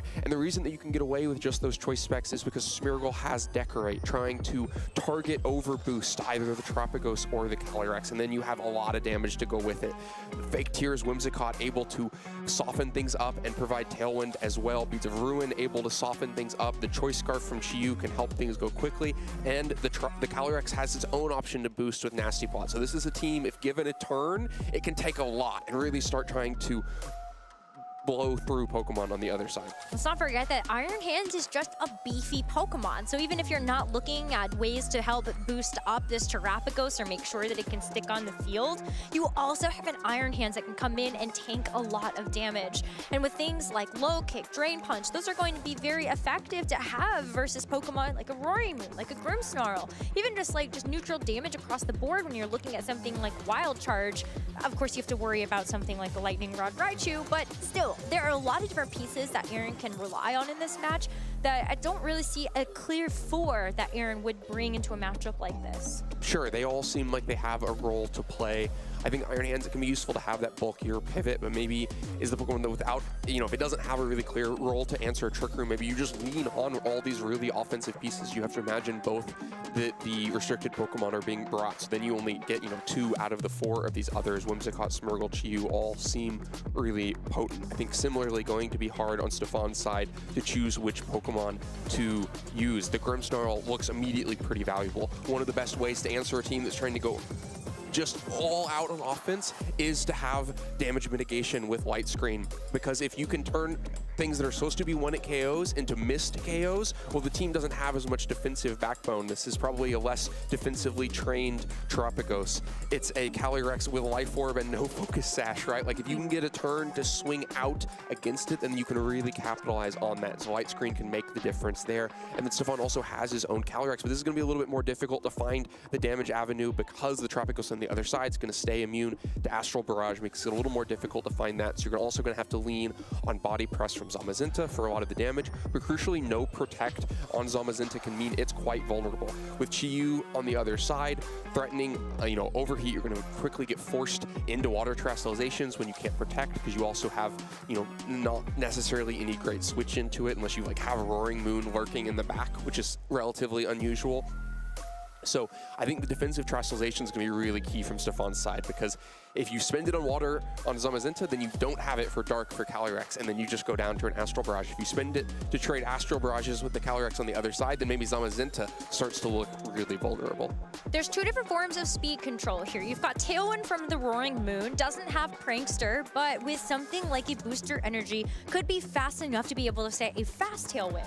You also have Thunder Wave from this Grimmsnarl, so not only just being able to lean into the damage mitigation of this Pokemon, you also have the ability to drop the speed. And then, of course, you're playing around just the topsy-turvy moody boosts here from the Smeargle, as it's going to be Smeargle and Terapagos hitting the field for Aaron, and Zamazenta and Grimmsnarl for Stefan. These leads make a lot of sense for both players. Grimmsnarl lets you do that damage mitigation that we were talking about, lets you get the speed control, if that's the crucial thing in the matchup. In Zamazenta, probably the most stable Pokemon on the field, can threaten a lot of damage into kind of anything, especially with defensive Terastallization, can afford to take hits. But you still have to be a little bit weary to let things get out of control. Spores and Decorates from Smeargle could run away fast, but for now it's just Smeargle going out for the fake out, traded fake outs, but slower from the Grimmsnarl on that side.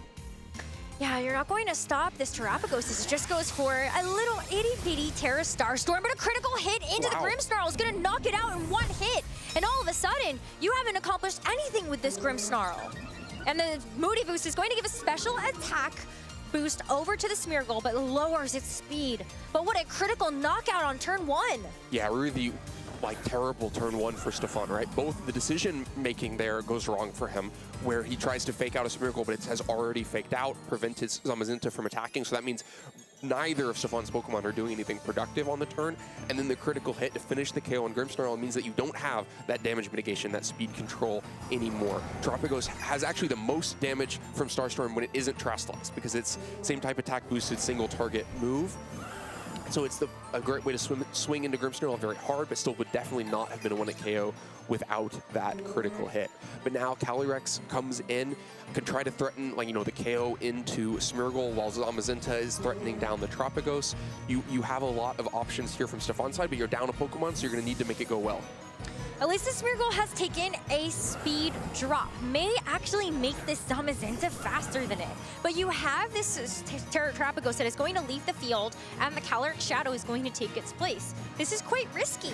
But the Shadow Rider Calyrex from Stefan's side just goes for a Psychic into the Smeargle. Critical hit back is going to make sure that that is a knockout into the Smeargle, as this Zamazenta gets to do something else. But with the Grimnay boost, maybe you're able to actually start to steamroll with a couple of things here. But with that Shadow Rider Calyrex coming in to take the body press, that's going to negate one Pokemon's turn of damage.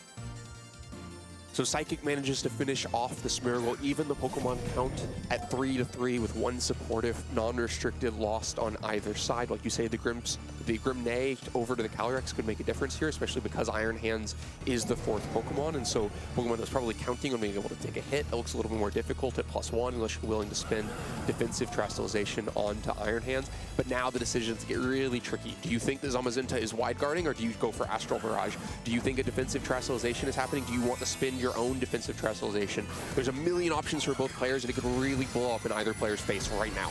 Well, at least on this turn, you have the ability to go for Fake Out on this with this Iron Hand. So you can negate at least one turn, make it a little bit simpler for yourself. But with the Wide Guard, that is going to move first, and then we'll see what happens on the rest of it, as it does take precedence over the Fake Out in terms of the priority bracket. But it is just an Astral Barrage in response, so Aaron ends up Terastallizing this Shadow Rider Calyrex to the Dark type. But take a look at how much damage it's going to eat because of that +1 from the special attack. It moves first, Aaron's is going to go second. Goes greedy with this Nasty Plot. Yeah, it does feel a little bit greedy. Facing down a +1 Life Orb Calyrex on the other side, you aren't sure how many turns you're actually going to get with your Calyrex, but spins one of them Nasty Plotting. So now that Calyrex is a huge threat. If it can get damage off, it's going to be a KO, but getting damage off is the hard part. Wide Guard can still come in next turn and prevent Astral Barrage.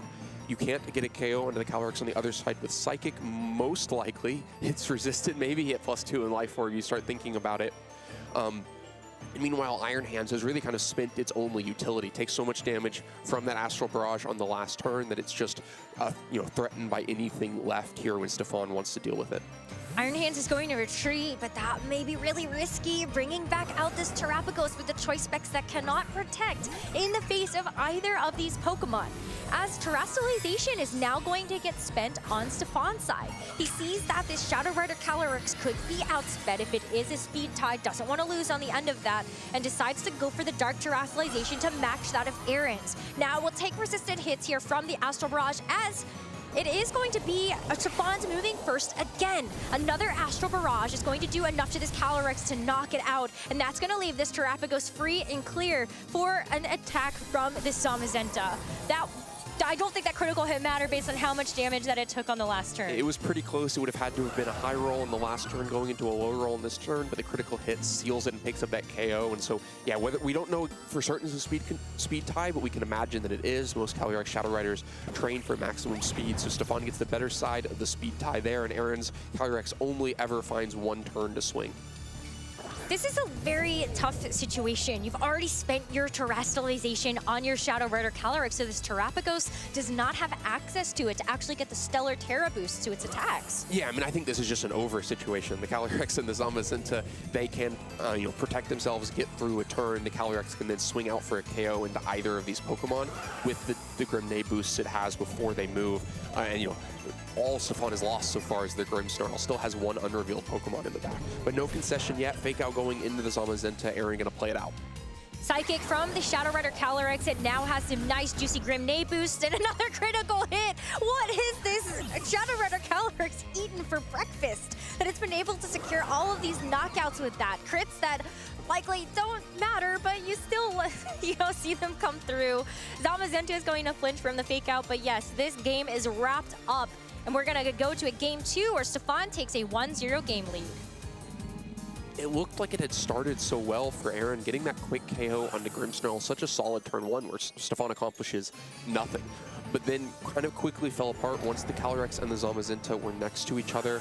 The Smeargle was left hanging a little bit, didn't have a great role to play, and then could never really put the pieces back together to assemble, the right threatening position against Stefan, and got a little bit greedy. Spent the one turn with Calyrex that could have been, an Astral Barrage back the other way, or at least a Psychic into the Zamazenta. It spent it just going for a Nasty Plot.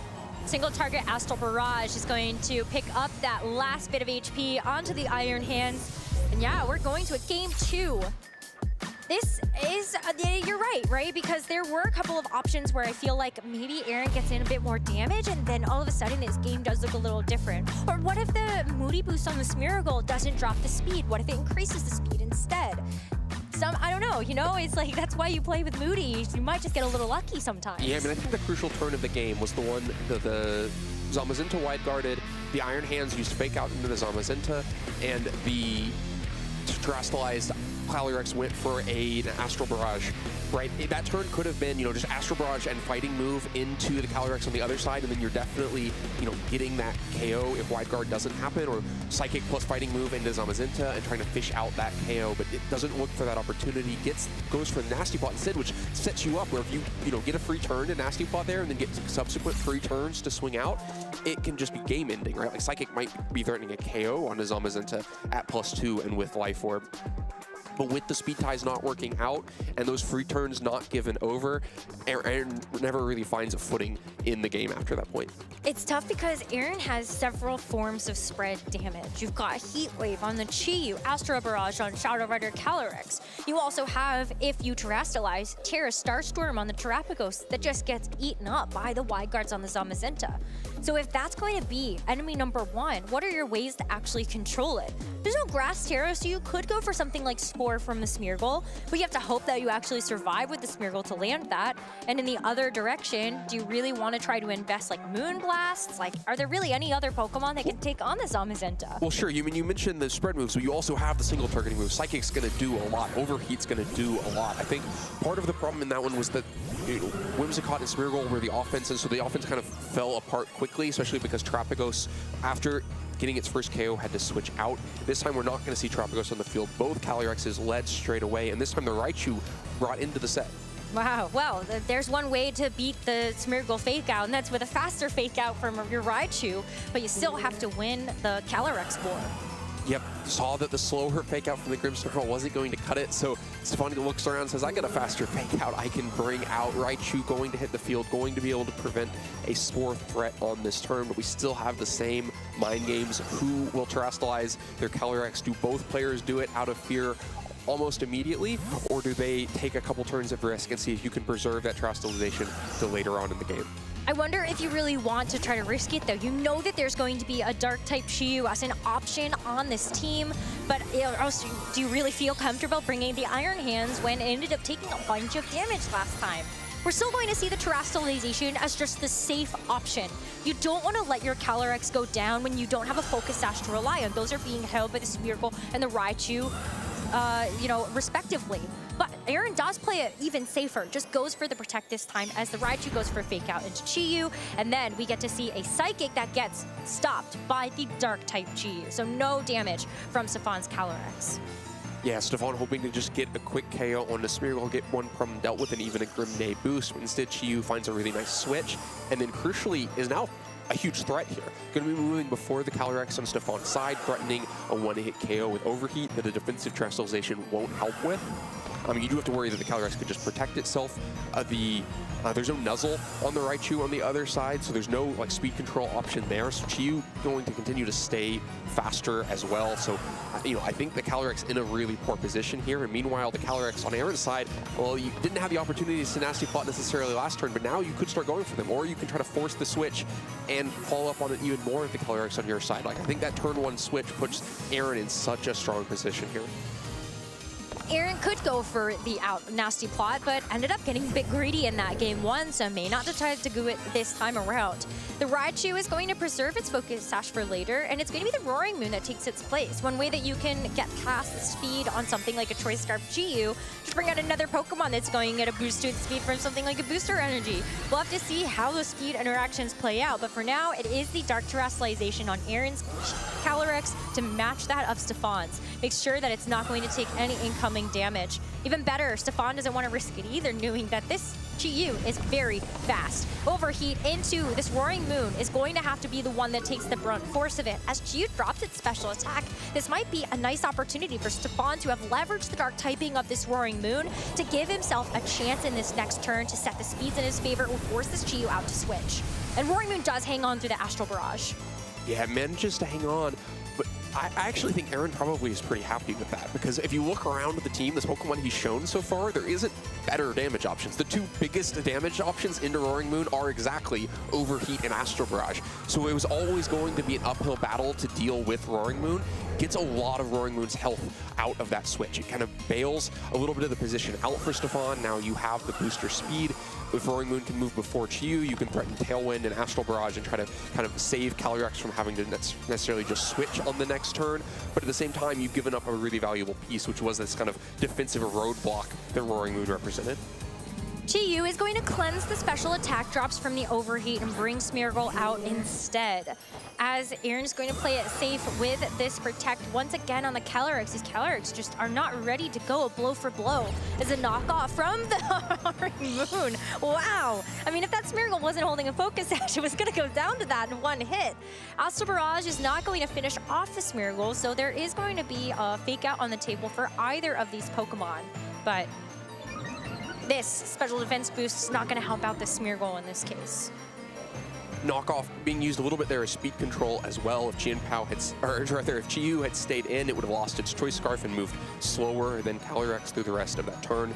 But it's a great way to catch switches as well, so Smeargle takes a big hit out of it.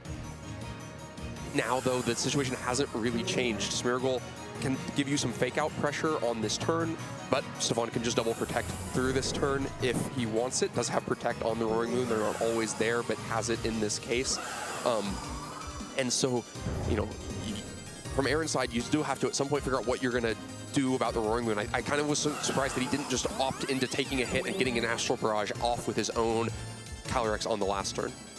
Follow Me First is going to redirect away the Acrobatics, and that's going to knock out the Smeargle once and for all. But which Calyrex moves first? It is going to be Stefan's moving first again, so Astral Barrage is now going to just do some damage into this Dark-type Calyrex, but of course you have to have both of your Pokemon taking an Astral Barrage on the return. Roaring Moon is not going to be quite as lucky this time around. Does get knocked out and gives over a Grimday boost over to Aaron's Calyrex. Yeah, and really crucial to get rid of that Roaring Moon, right? Because it was the speed advantage there. Now, when that Chi-Yu comes back on the field, barring the last threat of defense from Stefan's side, it's going to be a big problem. Ooh, but Raichu is here to play. Of course, a Pokemon that we saw at the beginning of the game. Stefan preserved its HP and the Focus Sash for later on in this game. I think maybe Stefan would have liked to have seen the Chi-Yu instead, something that you could guarantee the Fake Out on. Yeah, I think you kind of playing a game there of you need the Fake Out to threaten the Chi-Yu at the right moment. Aaron knows that, so doesn't want to risk the Chi-Yu yet. Whimsicott, though, is the other end of the spectrum. Has the Covert Cloak, isn't worried about Fake Out. at all. Probably can take one Astral Barrage from an unboosted Calyrex as well, and so is threatening some valuable damage back the other way. But if you can't take an Astral Barrage, then it starts to get a little bit dicey, especially with Feint there to break any possible protect. So it's going to just be swings out. But yeah, Aaron finally gets the first action, gets his own Astral Barrage off. Wow, it's going to be very close to pick up the knockout there onto the Shadow Rider Calyrex. So you have to hope that you're going to be able to do enough damage back that this HP was worth the risk. The Astral Barrage from Safon is going to be able to hit into both Pokemon, but of course, wow, it's just a double knockout, actually. Wow, the Whimsicott actually went down to that. Yeah, so Whimsicott doesn't have a Focus Sash. Focus Sash is on Smeargle, and so Whimsicott goes down. The Life Orb makes Astral Barrage so powerful, and so now it's just Chi-Yu. And just Chi-Yu looks great against these. You can move first, you can threaten a Heat Wave that just KOs both, but one big problem is the Pokeball sitting in the top right corner of the screen. One unrevealed Pokemon. Yeah, but you actually can't, so you can't switch out the Raichu. You know, that was something maybe if you had held on through Life Orb Recoil, maybe you get a chance to protect the Calyrex, you get to switch out the Raichu, get back in, have a fake out, get a guaranteed win condition, but it's the Zamazenta in the back. Yeah, with the Calyrex going down to Life Orb, the Chi-Yu doesn't have to pick an attack before seeing the Zamazenta, doesn't have to deal with two Pokemon at once, and Raichu just isn't much of a threat here. Like you said, there's no fake out. Helping Hand, Volt Switch, these aren't going to solve problems for you. So Chi-Yu free to just overheat, take the KO. There's no defensive Terrestrialization available, and what is Raichu going to do about it? Really not much. Yeah, there's no attacking option here on the Raichu. Bar Feint if you actually ended it. Oh, Volt Switch, sorry. But yeah, it's just not nearly enough to actually deal with this. You gotta hope that maybe you just whiff the overheat, or you had to hope for the miss on that last turn. But Chi-Yu is not going to need any glasses today. Gets the KO onto the Raichu, and we're going to another game 3. Man, it's been an exciting day of game 3s, and this has been an exciting match of quick offense. Both players can put out damage quickly. Even the resisted Astral Barrages look like they are cleaning up. I think it's such a key game of positioning in this one. It feels like it just goes back and forth. One player gets the positioning advantage, swings out for a lot of damage, but then because they take KOs, it sets up their opponent to get the positioning advantage right back out of it. Yeah, Aaron did a great job of preserving that Choice Scarf Chi-Yu for the very end of the game, where there was just nothing left to be able to stop it from being fast. Bar the Chi-Yu, of course, missing an attack. You know, it's the only options that it has are the Dark Pulse for like guaranteed damage, but that was not going to do enough against that Zamazenta. You had to make sure that that overheat did connect. But yeah, I think also too, like Stefan had won a lot of like the speed ties with the Shadow Rider Calyrex until the last one, where you did get a lot of damage down onto your Raichu, and of course put your own Shadow Rider Calyrex in range of knocking itself out with the Life Orb Recoil. Right, yeah, the speed ties going back and forth, both players getting the better end of it sometimes, maybe both players kind of winning the games in which they get the crucial speed tie win. I think looking ahead to game 3, the Roaring Moon feels like it did a lot in that game too, but ultimately it bailed Stefan out of a positioning problem and then got a KO on the Smeargle. It feels like it can do even more if it's positioned in the right way, especially if Aaron makes the same Pokemon choices. You know, if there's Iron Hands on the other side, then it has a lot more difficulty. But if it's those 4 Pokemon once again, then the Roaring Moon could be a big problem. But for now, we're just back to Grimmsnarl. That's a Pokemon change for Stefan compared to the last game.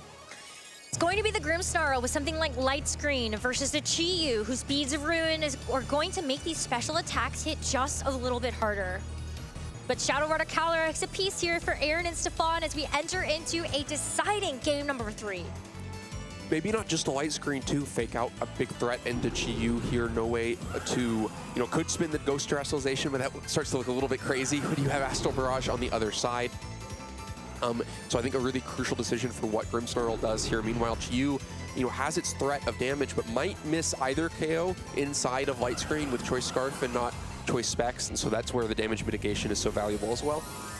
Grimmsnarl has 2 options here. You can go for a fake out, guaranteed into something like the Chi-Yu if you don't think that it's going to Terrestrialize, or you could go for Spirit Break, but also you could go for Light Screen. You can't Thunder Wave though, because you have the 2 Dark types or potential Dark type there from the Shadow Rider Calyrex on the other side. But Stefan is going to go ahead and go for a fake out.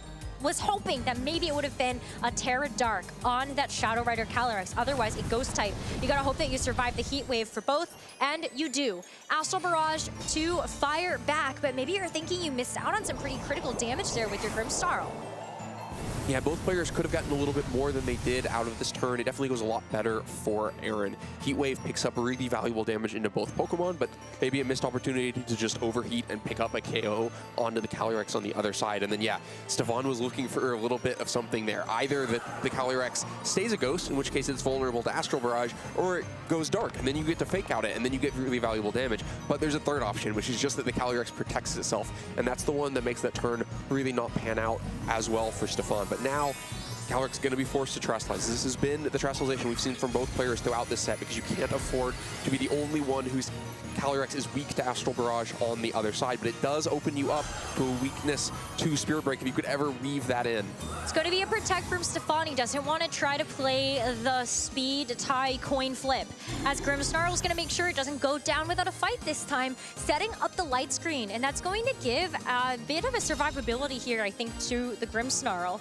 Maybe you would have hoped that Chi-Yu actually knocks it out this time, but it's going to be up for so I was going to say a potential knockout from the Astral Barrage, but Aaron decides to just go for a Nasty Plot here.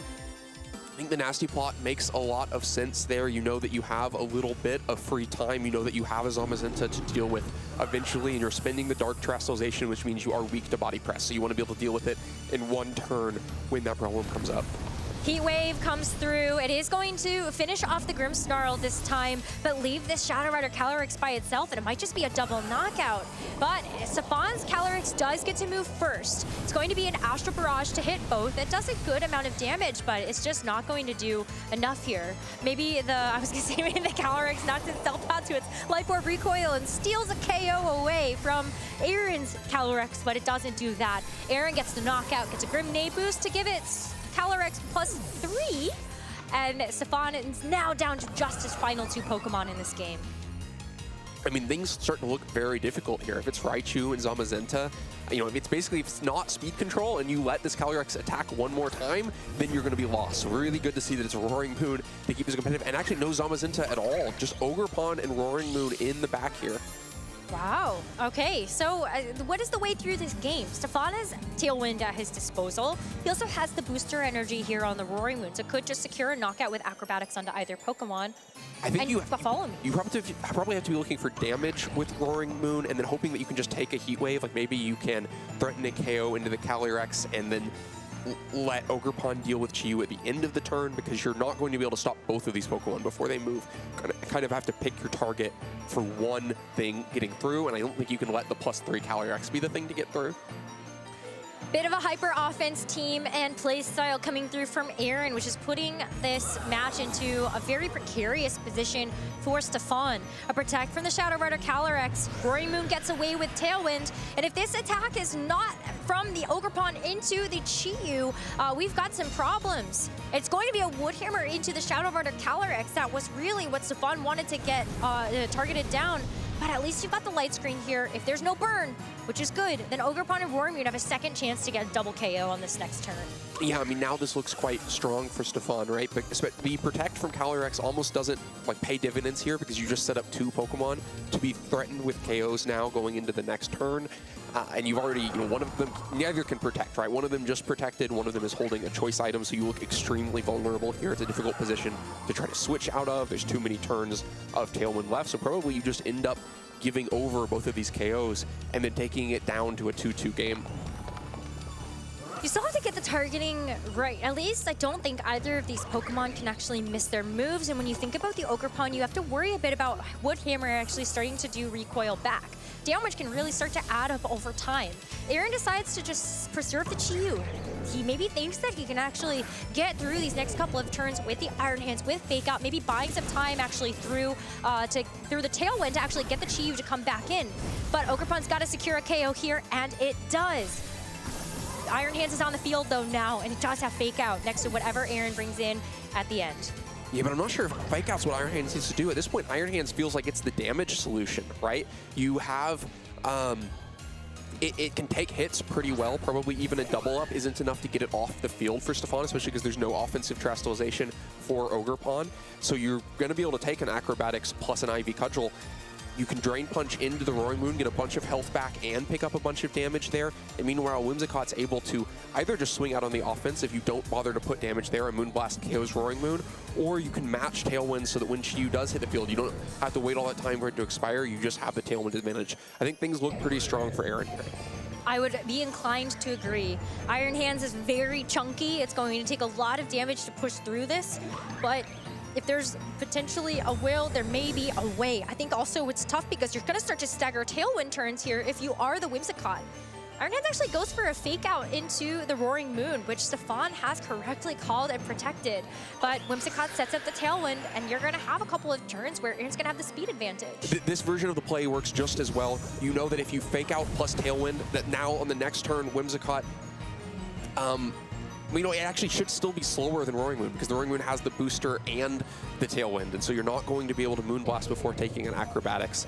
So I think you just kind of spent a lot of Iron Hands health there to not gain too much back. Makes things a little bit more vulnerable, but should be able to still take another Ivy Cudgel, I think. But I think, Whimsicott switches. It's going to be the Chiyu. That's the only thing that can come back in and take its place. Yeah. I actually think this is quite dangerous. Aaron maybe looking for an end game where Whimsicott can just close this out. Doesn't want to give Whimsicott over to Acrobatics, and so instead gives Chiyu over to Acrobatics. Chiyu taken down means that Whimsicott gets to come back in with full HP, but there's still going to be a problem here with this Iron Hands. Wood Hammer is enough to actually pick up the KO, though. And now it's just a Whimsicott left to deal with 2 Pokemon. It might not be able to get through this now.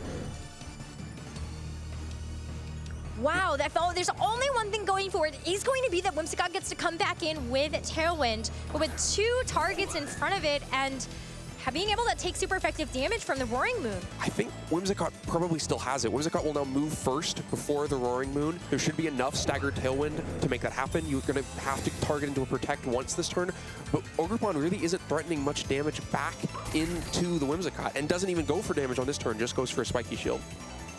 Well, is it just one staggered turn of Tailwind then?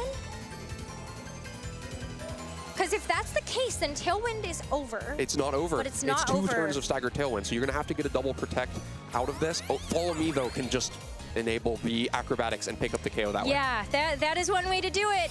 It's going to have to draw the attention away from the Moonblast, and that's actually even not enough to get the Ogerpon knocked out. And Acrobatics in return, and Stefan Mott wins the series 2-1 and keeps the undefeated record. Moving through Swiss round number 7. Just safely makes it to the end of that game, has the Follow Me insurance to make sure that Acrobatics could close it out.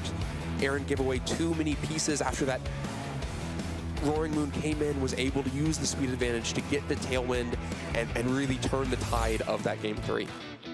Yeah, walking back through some of these highlights, I think it's like, wow, you already feel like you're kind of on the back foot because of how many heat waves had gone in Stefan's direction. You got the Grimmsnarl knocked out really early. Maybe even would have wanted actually to have the Grimmsnarl get knocked out earlier so you could bring in the Raichu, get the fake out, and then have your Calyrex be able to confirm damage. But then it's really in these moments where, you know, the Ogerpon picks up the Iron Hands. That was KO that I was a bit surprised by, honestly, just because of how healthy the Iron Hands actually was. It felt like Iron Hands got a little bit squandered down the end of that. Had to switch into an Acrobatics, took a bunch of damage while just using a fake out on a turn and never actually managed to land an attack. Where it feels like maybe there was a path where if it's the damage focus, it's able to get a couple of attacks off, use Drain Punch to stay around even longer. And then if that Ogerpon did not have Follow Me, then that was definitely quick KO there onto the Roaring Moon. And then Ogerpon just struggle a little bit, maybe has to get a crit with the Ivy Cudgel, get a little lucky. But the Follow Me, it looked like that was crazy that Ogerpon was going to survive another one of those. Yeah. So wow, major credit to Stefan. He is going to be 7-0 now. But Aaron, of course, already locked into Swiss phase number 2. Still has one more round for the day to still have an X1 record moving into tomorrow. Yeah, still a very strong run so far to be X1 at this point. And also, what a cool team on both sides. It's just very cool to be able to see, especially like Aaron's version of, I think, what I would consider to be a bit more hyper offense, especially with a Choice Specs Terapagos, with the unique partner in that Smeargle to go for those decorates. And then, like, Raichu. Like, I know Stefan is known for kind of cooking a little bit when it comes to these teams, especially looking at his Monterey Regional Championship team with the Garganackle, the Scyther, the Sylveon that was on that team. Those are definitely more unique Pokemon to have brought to a regional. Raichu, I think, also fits the bill of this is not a usual Pokemon to be seeing here in a double restricted format. Yeah, I mean, neither are Roaring Moon and Grimmsnarl like top picks, right? These aren't things from the top 12 of the usage. And so managing to use the most common restricted pairing, but bring in a bunch of less common partners for it in a way that give a different look for opposing teams. I love the matchup that we got a chance to see, another 3-game set, and we're going to get a chance to hear from the winner of this one, Stefan Mott, in an interview. Thank you so much. I'm here with Stefan Mott, who just punched your way into Phase 2, undefeated at 7-0, so congratulations. Yeah. Thank you. How's it feel? My season, so I won a regional, and then everything after that has been extremely mid and bad, so really nice. I didn't want to say it, but I know you've been really struggling, and I'm really glad to see you find success. I've been a 5-3 merchant for like all of 2026 so far, so I'm really glad to not be a 5-3 merchant today. Well, I know you're also running back a variant of your Worlds team from this past summer, so what was it like sort of returning to that, and I'm assuming making a couple of changes coming into this tournament? The sets are all the exact same. I'm not going to talk about spreads, obviously. But it feels really good. I don't like this format. Nobody likes this format. But this team is my favorite team that I've built in Scarlet and Violet. Like it's such a fun team to play. It's like between Water Absorb for like Urshifu and like Kyogre stuff and Lightning Rod for Miraidon stuff and like Iron Hands and Raging Bolt and Wide Guard for all the spread moves. It's basically a team that's designed to not let my opponent play the game. And I really, really like playing that style where I'm just like, all right, like you're just not allowed to do this thing. And that makes my life easier because I have less options to cover for, which is really good in a super volatile format. And also, it's really fun. Like, Raichu is super fun. Wellspring is super fun. Yeah, Iron Defense Zama is super fun. It's just a really fun team. I mean, it looked like you were, speaking of volatile, I mean, it did feel like this matchup was a little rocky for you as those Calyrex Shadow Riders were really trading hits, especially in Game 2. Yeah, like I wouldn't call this matchup super volatile. If the Smeargle was Terra Ghost, it would be a lot more volatile. Because with the Raichu, because Raichu is the fastest fake outer in the format not named Sneasler, I can guarantee a KO on Terra Grass Smeargle really easily. I just click Fake Out and then Psychic, or if they have Spiky Shield, I can just go Faint Psychic. And like I can always guarantee a KO on it, which is really, really good. The main problem was Chi-Yu is like something I have to play around. It's a little annoying. Yeah. And then in Game 2 specifically, I won 3 or 4 inconsequential speed ties in a row, and then on the final turn I lost. So I had in my notes, I am the faster CSR. Yeah. Like they're bulky CSR. It's a little weird on this team, but there's double redirect. Like there's like, sure, they're bulky CSR. And then he won a speed tie. I made the wrong play to lose that game anyway. Like there's really no reason for me not to fake out the CSR. I just kind of got in my head about like protect Moonblast into the Raichu. Like I was really worried about that play. And then I one-shotted the Wims anyway, so like it wouldn't have mattered. So like it was just a really bad play by me. But like the volatility of the speed ties is a little bit mitigated by the fact that I have Wide Guard, I have Terra Dark, I have Light Screen, I have double Fake Out if they Terra. It's really interesting because in the mirror like that, or in the pseudo mirror, I can like force a Terra Dark pretty easily by just clicking Astral and then just fake it out with my 2 Fake Outers, and it's really, really effective. So I think I wouldn't call that matchup super volatile. A little bit uncomfortable, though, for sure. Yeah, and it did feel like you were playing more of that game that you wanted to play in game number 3. You know, when you had the Raichu, you had the Grimmsnarl. It felt like you just had the pieces in the right place. Oh, I thought I was super dead in game 3. Okay, fair enough. Different perspectives. That game came down entirely to a speed tie on like turn 3. Okay. After he got the nasty plot off, I was like, all right, I need astral damage on this CSR. I need astral damage on the Chi-Yu. I have to win the speed tie. If I don't win this speed tie, I lose the game. And at that point, I'm sitting there going, I had game 2. What am I doing? Like, am I actually going to lose this set after being in like an unlosable position in game 2? So I'm really glad I got that speed tie. And then I was also then worried about Pagos back. Like, it's still winnable if it's Pagos. Like, it's not that bad. It's not even that bad a position after I get, like, the Tailwind and the Protect Call and the CSR. But the fact that it was hands, the fact that I was able to KO it with Ivy Cudgel into Woodhammer was really helpful. And, yeah, it was pretty cool game 3. Like Yeah. I think from a viewer perspective, I think it was fun. So I'm glad you guys enjoyed it. Hopefully. I mean, I enjoyed it a lot. I thought it was really a surprise when you didn't reveal the Zamazenta as your final Pokemon and the Ogerpon came out. So that was good. It was good. It was yeah. I mean, overall, it was a fun matchup. I think Aaron had probably the slightly negative end of it, so I do want to like give a little bit of credit to Aaron for playing really well. Yeah. I think especially like game 2, playing to the outs where like he identified the mistake that I needed to make in order to win and capitalized on it. Yep. And then in game 3, he did the same thing. Like the way that I lose that end game is if I don't go for the double protect. Because the double protect stalls out 1 turn of Tailwind, and if I don't go for that double protect, if Moonblast crits my Ogerpon, yep. and then I don't want it KO the Whims, I lose. Yep. So really good on him to see the outs that he could have played to. I'm happy that I identified those outs and just didn't allow them to happen. But yeah, overall, really fun set. Awesome. Well, do you have any shout outs you want to give to anybody who's watching at home? I do want to make sure you get a break before the final round of Swiss. Yeah, I want to give a big shout out to Emily. Emily is taking a little bit of a VGC break, but this was my Worlds team, and Emily worked really hard with me on the Worlds team. Big shout outs to the UBG guys as well for helping me conceptualize this way back in like July. And yeah, I mean, I'm there.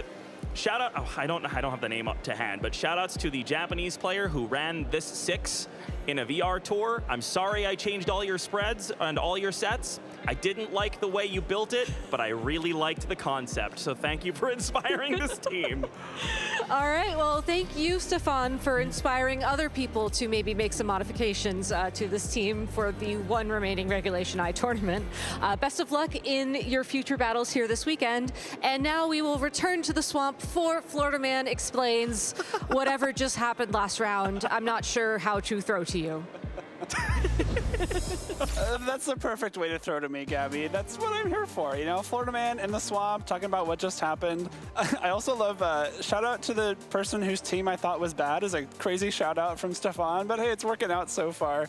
And that was another really fun match we got to see here in round 7. Stefan Mott, Aaron Perez, 2 trainers that are already locked for phase 2 at 6-0. But like Yuki was talking about earlier, going into phase 2 with 7 wins is a huge difference going in with 6 wins. I can tell you from personal experience that going in 6-2 on phase 2, very scary. So congrats to Stefan for getting that 7th win, putting him a little bit closer to the top cut. Let's jump right into that match. Another really cool set of teams we got to see from these trainers. Aaron is running the Calyrex Shadow Rider and Terapagos team, but instead of kind of a support Calyrex and a Calm Mind Terapagos, they're both very offensive. Calyrex is actually the one with the setup attack. It's got Nasty Plot with that Life Orb and Terra Dark to hopefully fire off some very strong Astral Barrages after a setup.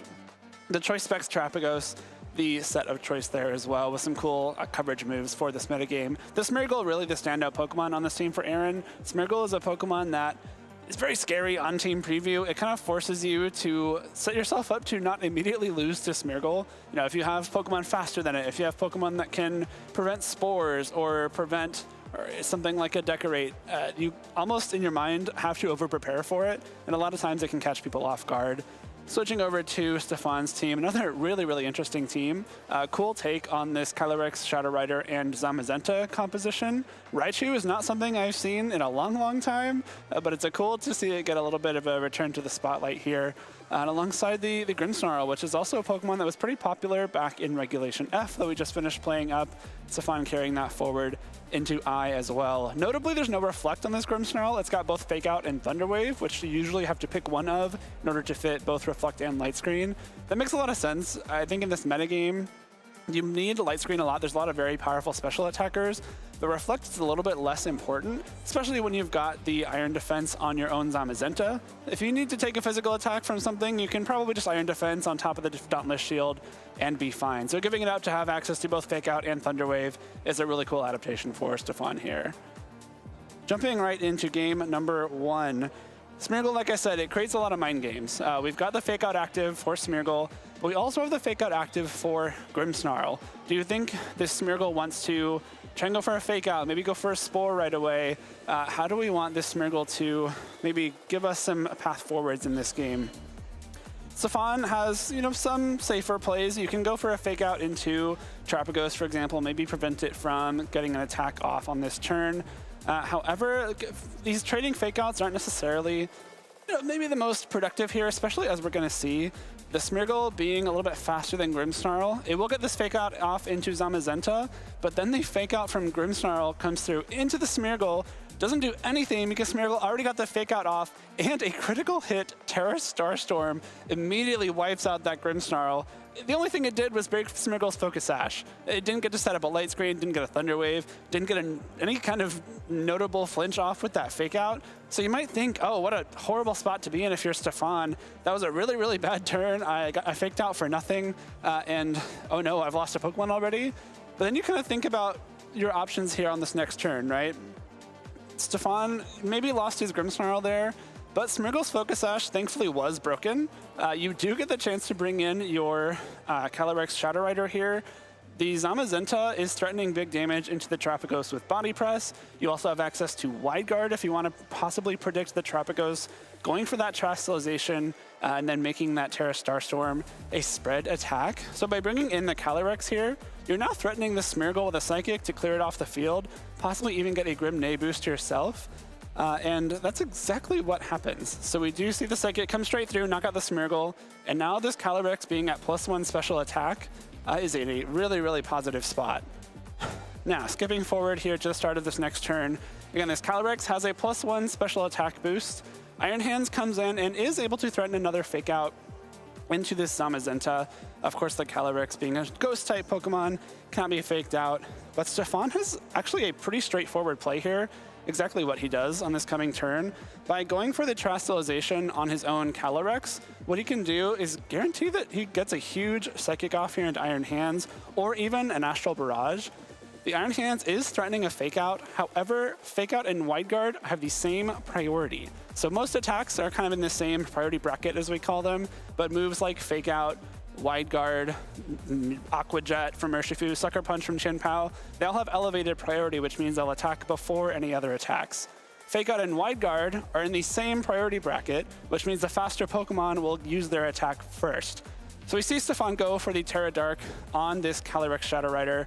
It means that you are not taking super effective damage from Astral Barrage, you're resisting it, and of course you are immune to the Psychics as well. Wide Guard comes out from Zamazenta, and the Fake Out comes out after. So we see a couple turns this game where Fake Out just does absolutely nothing.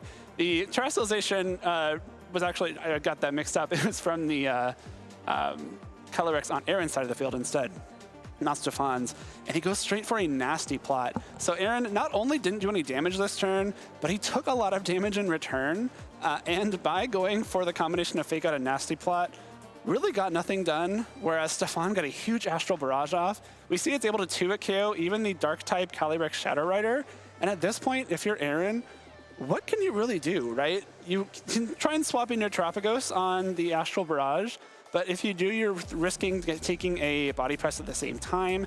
Your Iron Hands doesn't have Protect. It's essentially dead to rights here on this turn. It's not going to be able to attack again for the rest of the game. And Stefan recognizes that pretty quickly, you know. Terrapagos does swap out here. Now he goes for the Terastallization on his Calyrex Shadow Rider, but since it does attack first once again, the Calyrex Shadow Rider on Aaron's side is now 2-hit KO'd by a resisted Astral Barrage, and that basically spells doom for Aaron here in this next game. You know, at this point, we've got the Iron Hands and the Terrapagos, both very, very low on HP. Terrapagos cannot Terastallize, as the Calyrex already did for Aaron. So a Psychic into Iron Hands, a Body Press into Terrapagos will wrap this game up for Stefan. And he takes a pretty convincing game one after what was a pretty disastrous turn one. So it's really a lot of forethought from Stefan there after what could have been a pretty rough turn one there. Immediately turns it around, and after that Psychic into Smeargle, and then the combination of that and the Wide Guard in the Fake Out turn for Aaron just really allowed him to run away with that first game. Switching up the leads here though, I like this adjustment for Stefan. By leading the Raichu here, if Aaron also leads his Smeargle once again, it guarantees that Stefan has the faster Fake Out, so you can kind of control the flow of this first game a lot better. By leading this Raichu again, you're also threatening something like a Volt Switch to break the Calyrex's, do a little bit of damage on Calyrex, maybe get it a little bit easier to knock out with your own Astral Barrages. And of course, you can potentially break the Focus Sash on the Smeargle as well. The Calyrexes staring each other down. This is a funny matchup. When both Calyrexes are Life Orb, very offensive, probably trained to be pretty fast, the terrestrialization on them matters a lot. And the fact that they were both Terra Dark as well means that you're probably just firing off resisted Astral Barrages as much as you can. But this Chi-Yu is going to make it a lot better for Aaron here, especially because Stefan doesn't have any speed control available to him at this point.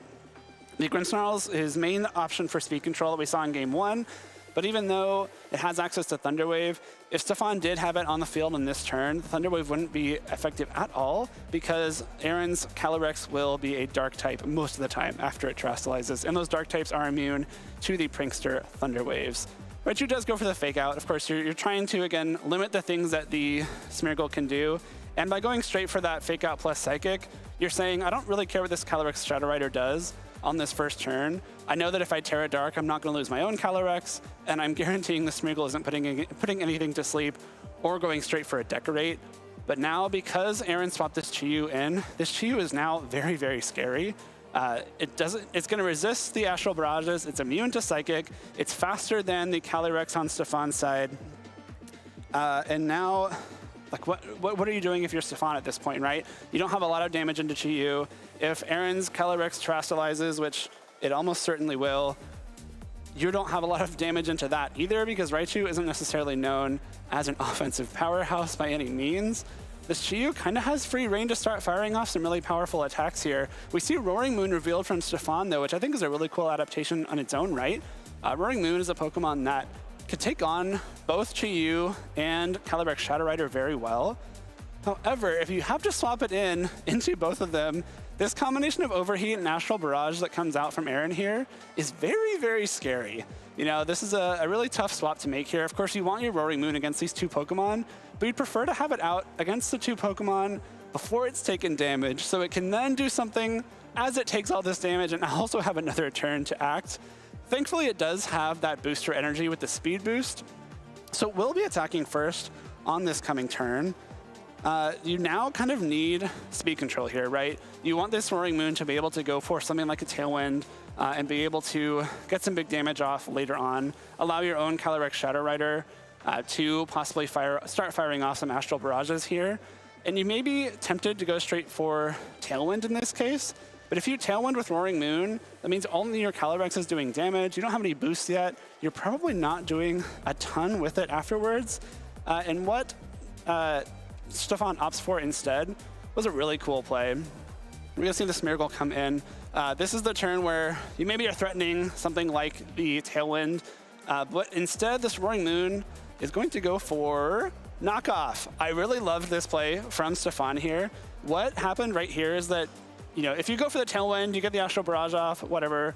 Aaron was expecting the Tailwind Astral Barrage on this turn, and by switching in Smeargle here, he would have taken 0 damage. Taken 0 damage, both of Stefan's Pokemon would be vulnerable to Fake Out. You've put yourself, again, in a very strong spot, with Smeargle able to start doing some disruption with Fake Out, maybe even getting some spores off if you want. But then most importantly, you have the Smeargle there to protect your Calyrex from that opposing Calyrex. By going for the knockoff, you would have knocked off the Chi-Yu's Choice Scarf, immediately lowered its speed to be slower than your own Calyrex Shadow Rider, but also not opening yourself up to this play that Aaron made. So a really heads-up play from Stefan to guarantee damage with knockoff, which still enables your own Calyrex, while also, you know, kind of leaving yourself open to getting a Tailwind up on later turns. Where do we go from here then, right? So the Smeargle now hits the field. It still is threatening a Fake Out. Of course, both your Pokemon are vulnerable to Fake Out. And Aaron's Calyrex isn't really heavily threatened by anything that Stefan has to offer, especially because you can try and Fake Out this Roaring Moon, which has the only neutral attack into the Calyrex Shadow Rider. But at the same time, there's not a whole lot your own Calyrex can be doing to like make a lot of progress here. And if you do go for the Fake Out on Smeargle, you're essentially giving it up for nothing but that one turn of Fake Out. And are you willing to do that? You're not. You go for the Follow Me here. What the Follow Me does is kind of allow your own Calyrex to set the pace for the rest of the game. You do have to take the Astral Barrage. We're seeing very consistently that Stefan's Calyrex Shadow Rider is attacking before Aaron's, and you get the Astral Barrage off, and with your own Calyrex being the one that gets the chilling or the Grim Nay boost in this case. And Stefan's does not, right? So that's really important. The Roaring Moon also was knocked out before it set up Tailwind. Also really important here because now Aaron can bring in the Whimsicott, get Tailwind up, and be the faster thing on the field. You have to wonder if Stefan went for Tailwind with his own Roaring Moon on that prior turn instead of getting the knockout with the Acrobatics. Maybe it could have set him up for a better late game here. But after the Roaring Moon goes down without a Tailwind, we've reached a point where this feint is going to allow you to do some pretty good damage if and only if your own Calyrex attacks immediately after. And this turn is where we all find out that that is a speed tie between these two Calyrex. So Stefan's has been attacking first this entire time. It was becoming more and more apparent that perhaps you were the one winning that speed tie. But we find out that the Astral Barrage goes first from Aaron, gets some good damage onto Stefan's Calyrex Shadow Rider, and importantly, it gets knocked into Life Orb range by that Astral Barrage. So let's say Stefan's Astral Barrage went first from the Calyrex Shadow Rider. It would have knocked out Aaron's before Aaron's could attack. That means that the Calyrex Shadow Rider on Stefan's end would still be pretty low on HP, but not knocked out by that own Life Orb. And so if the Calyrex Shadow Rider was still around, I think Stefan can probably find a way to 3v1 this Chi-Yu. Unfortunately for Stefan, this Chi-Yu now hits the field, and it is going to be faster than the Zamazenta thanks to the Roaring Moon not setting up Tailwind. So let's pause here real quick. If the Roaring Moon had set up Tailwind on the prior turn, you may have had the opportunity to go straight for the Body Press, which should certainly knock out Chi-Yu because the Zamazenta would be a little bit faster. If the Whimsicott had gone for Tailwind instead to match the Roaring Moon, then the Whimsicott probably still gets knocked out by that Astral Barrage. And if Stefan's Calyrex Shadow Rider had won that last speed tie, you'd have a 3v1 here where the Chi-Yu can't lock into Overheat, because if it does, it essentially has to hit, I think, 4 Overheats to win the game. And even then, you're still taking a lot of damage in the meantime. But now we've reached a spot where Chi-Yu just has to hit essentially 1 Overheat to win.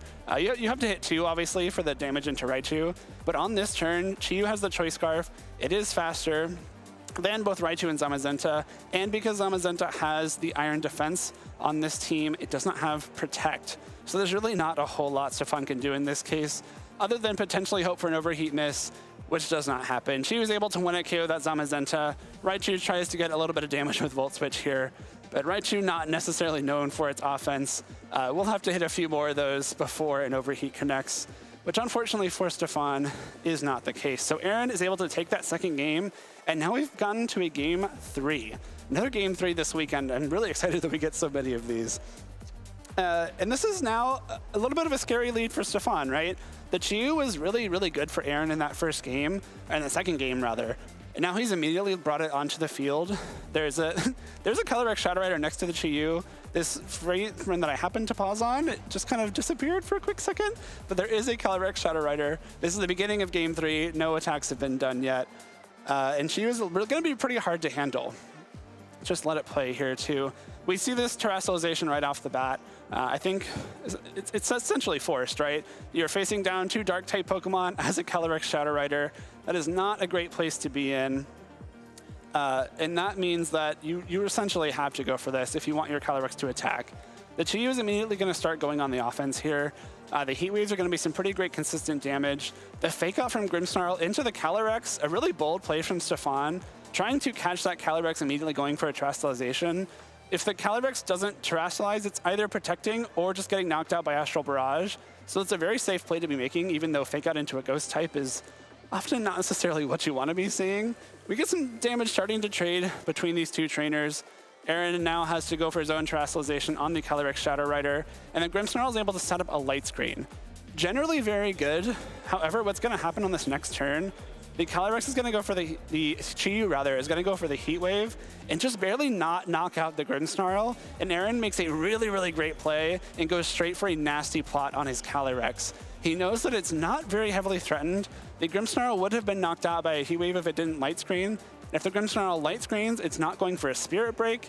The Terra Dark is great there because you not only dodge damage from that Astral Barrage, but you make yourself immune to the Thunder Wave.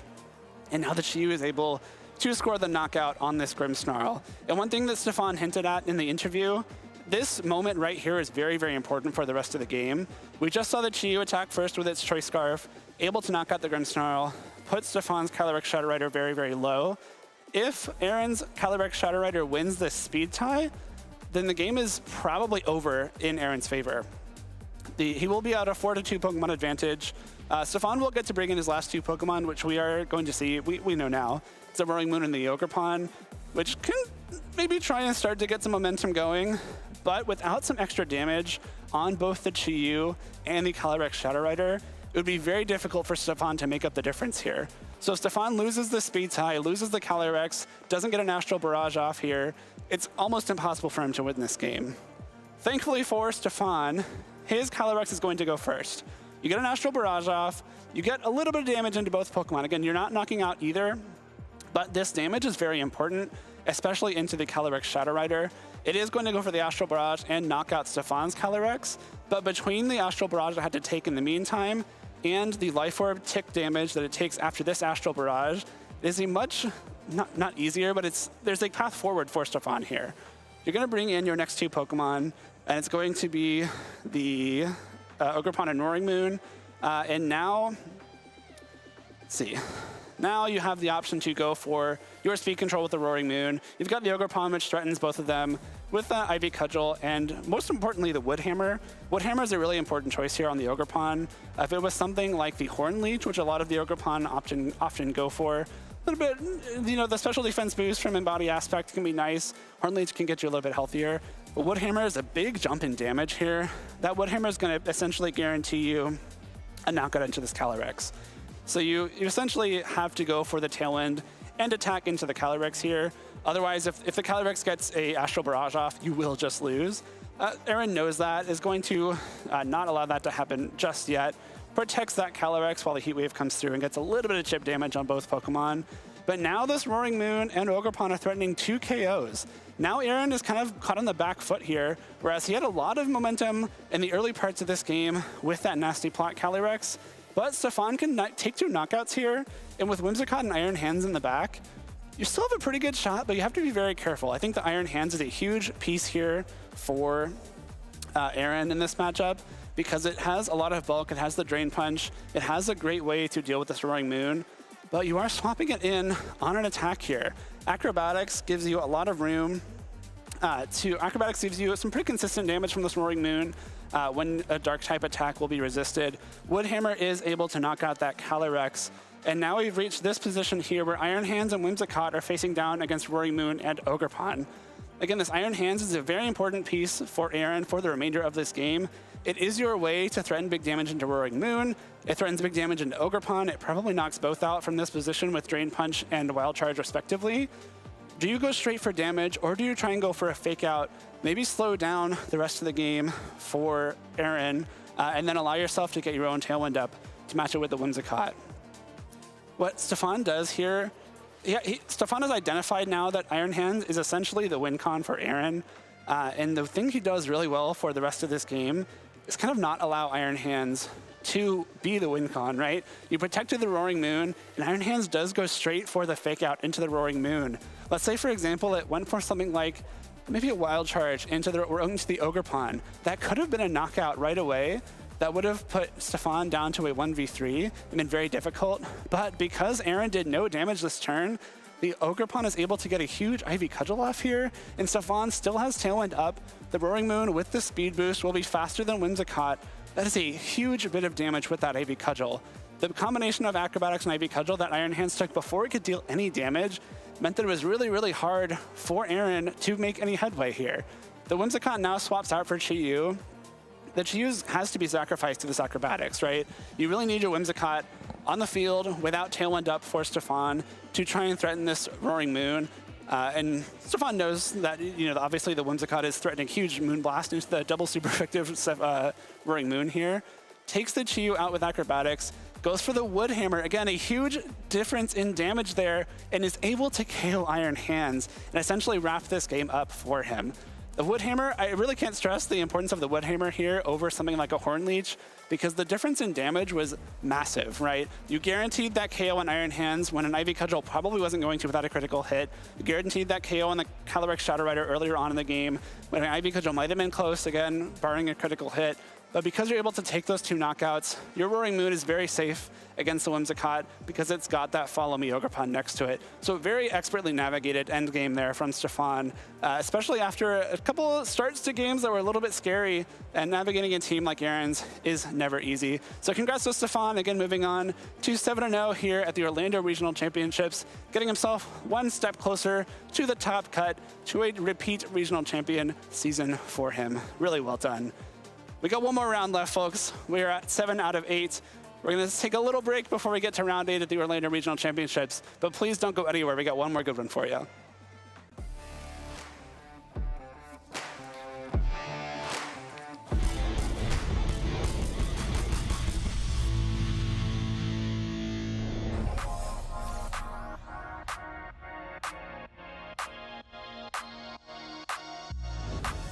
I think you should emulate Ash Ketchum.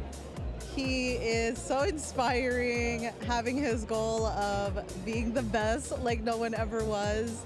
And it's actually inspired me to try to become the best. But yeah, just going to show that, just believing in yourself and going for your goals. The trainer I think people should look up to and emulate would be Tord Reckliff.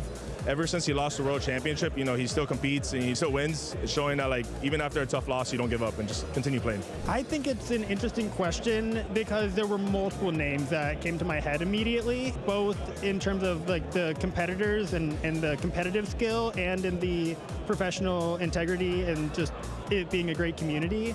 I think you can look at Wolf, you can look at any other top player. I just love the community. We got too many good players to try and emulate. There are a lot of good ones to choose from, and I think you can probably try to find one that fits the style you want to have and kind of go after that, right? You have everybody from Rise to Nighttime to Elam to Pocket. They all have different playstyles, but they all show up super consistently, right? They almost always make day 2s, and there are certain things that they all do in common. Look at the technicals that these guys have bent down pat and really hammer in on those. So I say everyone should become like Azul GG. I mean, he goes to regionals and day 2s, gets the invites to Worlds. He's an amazing player. And I think watching his streams and watching his videos, someone could learn anything from him. He's just so good. So I say Azul GG is probably the best player in this game, and everyone should try to at least be like him and play like him.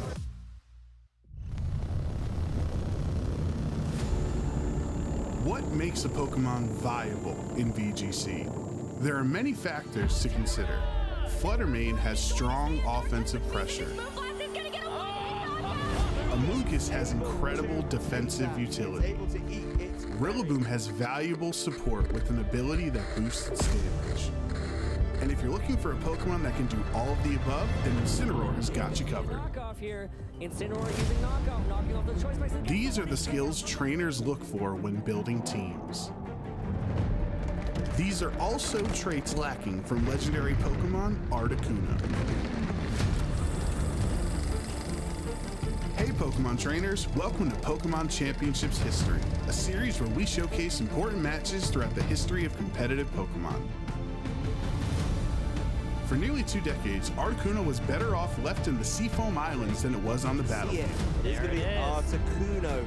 How much can this Pokemon do? Oh, that's a miss. That's huge. The other 2 legendary birds from Kanto had many more accolades than Articuno.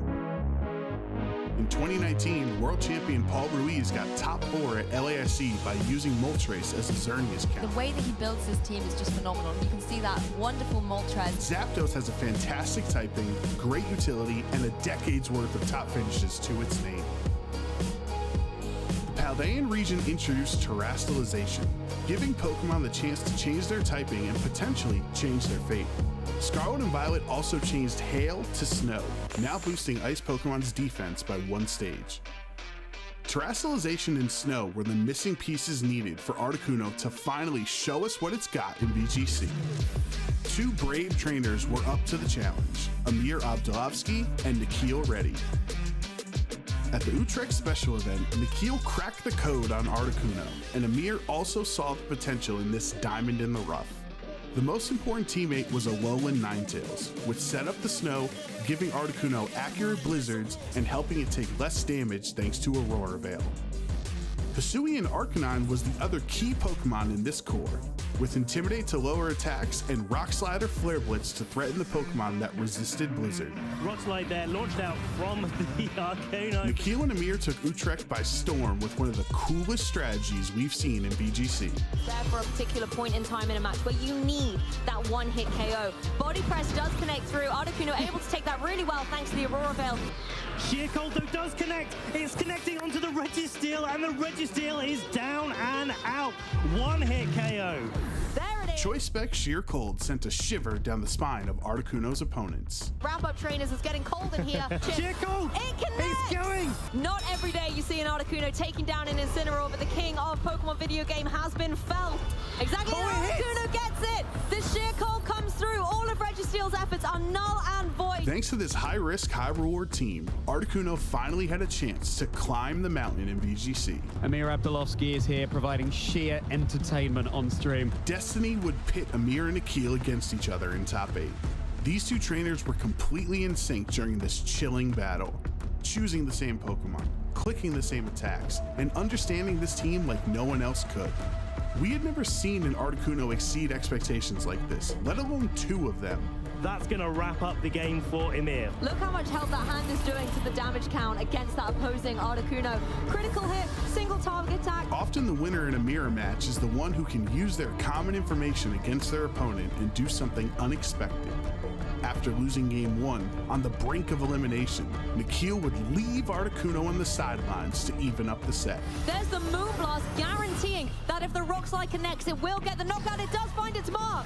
And it is a double knockout for Nikhil, getting Ninetales and Articuno off the board.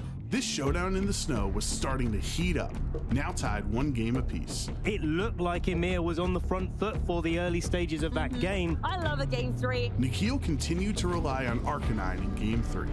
Knockout after knockout, Arcanine snowballed momentum for Nikhil, closing out the set and securing the title of Utrecht's strongest Articuno. Let's be honest, the star of the show there, doesn't matter whose team it was on, it was the Hisuian Arcanine. Articuno's cold front would continue in the finals. Nikhil already proved that all it takes is the right time and place to capitalize on your potential by taking one of the least viable legendary Pokemon in VGC history and turning it into a champion. And that is going to be Nikhil Reddy, your champion of the Utrecht special event. Thank you for watching, and let us know some of your favorite competitive Pokemon moments by using the hashtag #PlayPokemon.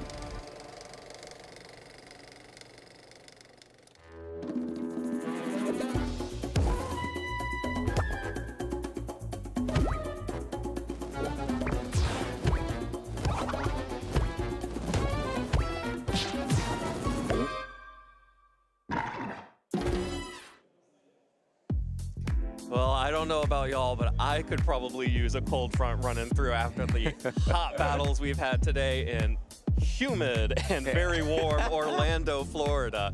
But, you know, we still have one more round left to go here in Orlando, and to take us home tonight, got Yuki by my side. Yuki, first day all the way through. We're almost done. One more round of Swiss to go before we wrap on day 1. Yep, it's been a day packed of, I was gonna say like hot action of VGC, but maybe it's humid. Very Pretty humid. Very misty, very oppressive action. Yes, yeah. I mean, especially that last round. I mean, the amount of Astro Barrages I saw, my head was rolling. But yeah, it was really impressive to see Stefan bring it back after. I remember I saw like the Grimmsnarl like survive on like 1 HP. It's like, oh, he probably wanted the free switch, and it's not looking good for him, but he really pulled it back. So really, really cool, and a really cool team as well. Yeah, and that's just what you have to expect from VGC is, you know, you get those little incremental advantages or disadvantages that become really big, and then, you know, players who can go 7-0 are the players who can bring it back. And let's take a look at some of those other players who are currently sitting at 7-0. Of course, we have Stefan Mott, who we just saw, but also Josh Robinson, who we saw earlier on, and Christopher Hahn. All 3 of those players that we saw earlier on stream have remained undefeated over the course of the day. They are joined by Jonathan Zuniga and Andrew Jenkins sitting at the top of the table. Yeah, it's very exciting to also see just several regional champions here, like Nicolas Morales, Carson Comfort, Luca Paz, a lot of players with a lot of experience being at the top stage here, and excited to see if they can keep up this momentum and performance. Absolutely, quite a few players sitting at 6-1. Of course, they are all guaranteed into Phase 2, but every game matters at this point because you are not just playing to make it into Phase 2, you are playing to make it into the top cut now. And let's take a look at some of our matches out there in the field. We will be watching our colleague and commentator from across the pond, Marcus Hamann, also one of our players to watch here this weekend, up against Daniel Marcelo Reyes in what will presumably be an incredible match. I'm looking at these teams. This is exactly the match I expected to see over and over again over the course of this tournament. Absolutely, yeah. I feel like Red Guy has a pretty wide field, and we expected that, but we haven't really seen like two teams that we felt are like, you know, the ones that everyone's like preparing for, are like the staples of the format, and it's really exciting to just, you know, wrap up the day with like these teams that everyone has been looking at. So yeah, Marcus is like, nope, no surprise that these Pokemon are here, and no surprise I'm up here. So yeah, here it exciting. is. The Calyrex Shadow Rider and Zamazenta core for Marcus versus Daniel, who is running the Miraidon and Lunala, running that same 6 that we saw Ko get to the top 8 with at the World Championships last season. And then, of course, Marcus has been running this team for a little bit now as well. Yeah, I think he has a lot of experience, especially Calyrex Shadow Rider, using it a lot in the Regulation G, and then also in Regulation I, using it at the World Championships last year. So I think these are both top-class trainers with a lot of experience being at the high end of the tables. So surely be a good match. And it should be a pretty volatile matchup. We were talking about this a little bit during the break as we were getting prepared for this, but not a lot of super obvious lines into this matchup, I think. Yeah, I feel like whenever you're using Tornadus and you're playing against a Miraidon and it's a team where you want to set up your own Tailwind, presumably because they have their own Tailwind, the Tornadus, it doesn't feel so great because it's just a, you know, Volt Switch food. And especially this Tornadus, which is Terra Water, you can't even Terra out of your electric weakness. So if Marcus plans to bring the Tornadus here, I'm very excited to see, you know, is it just going to be a sacrificial piece to gain more momentum in the Tailwind turns? Or is he going to position it so that it's not going to be brought in front of the Miraidon? Other things to look out for here is this Qian Pao. We've seen the Assault Vest pick up in the later parts of the first iteration of Regulation I.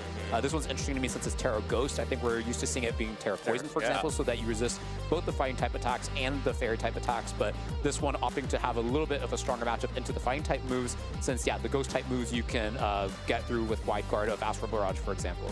Yeah, and this Raging Bolt also potentially an important Pokemon in this matchup.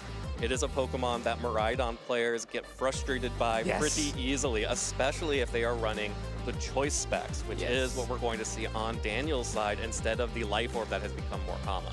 Yeah, and it's like, what do you mean? Like, you can use your Dragon type moves and your Electric type moves back to back? How come I can't do that once I have the choice specs item? So yeah, this Amoonguss is also interesting to me, having the Sludge Bomb item instead of Pollen Puff. I feel like in these double restricted formats, you index towards Amoonguss being much more support-oriented to be able to heal your partner, especially something like Zamazenta, which really likes to keep its HP bar very high. But Marcus saying, yeah, I want my Amoonguss to contribute offensively more as well. Yeah, and may get some opportunities to do so, as both of the restricteds on Daniel's side, the Lunala and Miraidon, are both Fairy Terra, and both could be forced into a Fairy Terrestrialization, either by a Dragon-type attack from the Raging Bolt or that Astral Barrage from Calyrex on Marcus' side. Yeah, I feel like the Raging Bolt typically feels like really, really good into these Miraidon teams because you have basically the Miraidon to look out for, being able to hit you for super effective.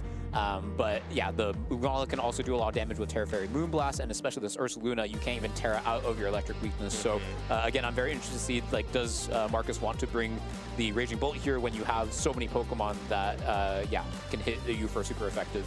And as we pointed out, that this one has a Choice Specs variant, which is very contrary to the rest of the field that we've seen today on stream, where we've seen a lot of players opt for the Terra Electric Life Orb, meaning that this Miraidon, even though it can't switch moves, it has access to the very strong Dazzling Gleam. Yeah, it has access to the very strong Dazzling Gleam, and the Electro Drifts and Volt Switches coming out of Miraidon, just sort of without using Terrestrialization, are going to be much stronger than the Life Orb variant pre-Terrestrialization. So getting to rely on having some of that defensive Terrestrialization here, but will likely be a fairly awkward matchup here as these players both try to figure out who can get a speed advantage and who can get their pieces, their big sweeper pieces, in a good position from the jump.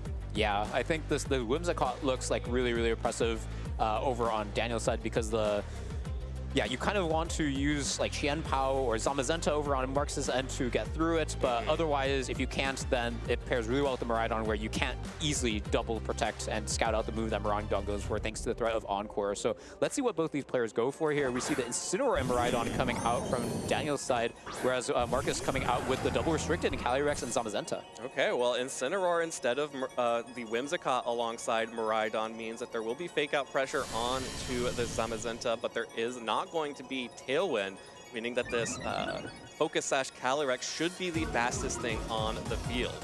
Yeah, the interesting thing to me is that Marcus actually doesn't have a super safe switch, super safe double protect on his end because Daniel can very easily hard switch the Incineroar into a Whimsicott, and then at that point, you are going to be threatened by the Encore on both of your Pokemon, and especially Zamazenta where the opportunity cost of switching out is so big, you don't want to put yourself in that position. So the pressure is definitely on Marcus here. Like, do you risk losing your Zamazenta potentially, or losing the stash on your Calyrex Shadow Rider to respect that Whimsicott potentially come in? But we see no switches actually. Yeah, no switches, just a Terastallization immediately. That's going to be on the Incineroar. So Daniel is going for the Bug Terastallization on Incineroar. A great matchup into the Zamazenta. It will, of course, resist that fighting type damage now as it takes this Astral Barrage.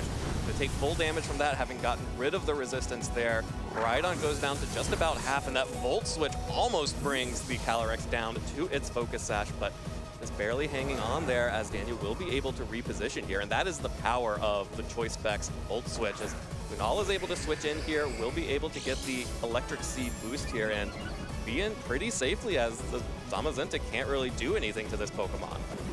Yeah, we see the Body Press come out onto the Incineroar, hoping to do super effective damage, but the Terra Bug doing really well. And we see the Terra Bug actually, going into the Calyrex Shadow Rider, so taking out the Calyrex on first turn, which, I'm not sure if Marcus expected since it required a double up.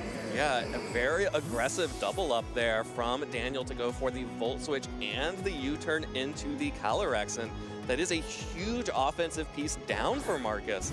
You have to wonder if he didn't bring another Pokemon like the Raging Bolt in the back, then we're just seeing the Amoonguss and Tornadus right now. That's all of the offense basically off the field already. Definitely. It's very difficult for Marcus because, you can set up Tailwind, go for Body Press, and get that KO on that Miraidon if he chooses, but then you really leave this Lunala susceptible to get a Trick Room up, and unlike the Whimsicott, you don't have access to Encore, so you can't even punish them going for the Trick Room. So, it's going to be very difficult here for Marcus to, get damage onto that, or get that knockout on the Miraidon without giving up a lot of momentum here. Yeah, their momentum is definitely in Daniel's favor right now, and that is one of the big strengths of this team, being able to pop in, pop out, get your pieces next to your sweeper like the Miraidon as you need them. There's the Tailwind coming out from Tornadus, which will allow Zamazenta to pick up the KO onto Miraidon with the Body Press, but this is, as expected, just a Trick Room into an Ursaluna in the back. That's a really nasty position for Marcus to be at. Yeah, the one good news for Marcus, though, is that he has a very slow Pokemon on the back in Amoonguss, so able to utilize the slow nature of it in Trick Room here, but the problem is that the Electric Terrain is still going to be up for 3 more turns. Like, because of the game is so fast-paced, Marcus is going to struggle to stall out the Electric Terrain to be able to fully utilize that Amoonguss in the Trick Room. However, there is a really good one turn for him here where the Ursaluna is not having the Guts activated, and even though it's super effective into Zamazenta, having the very high defensive stat on top of the boost should mean that it can get through this turn. But we'll see if he can still get out of this predicament. Yeah, that's the saving grace here for Marcus, is being able to potentially stall out a little bit more time, as that Ursaluna is not at its full power here, but going to need to make something happen pretty quickly here if Marcus is going to be able to get some control back. Daniel just playing super safe here, does not need to overextend with the Ursaluna.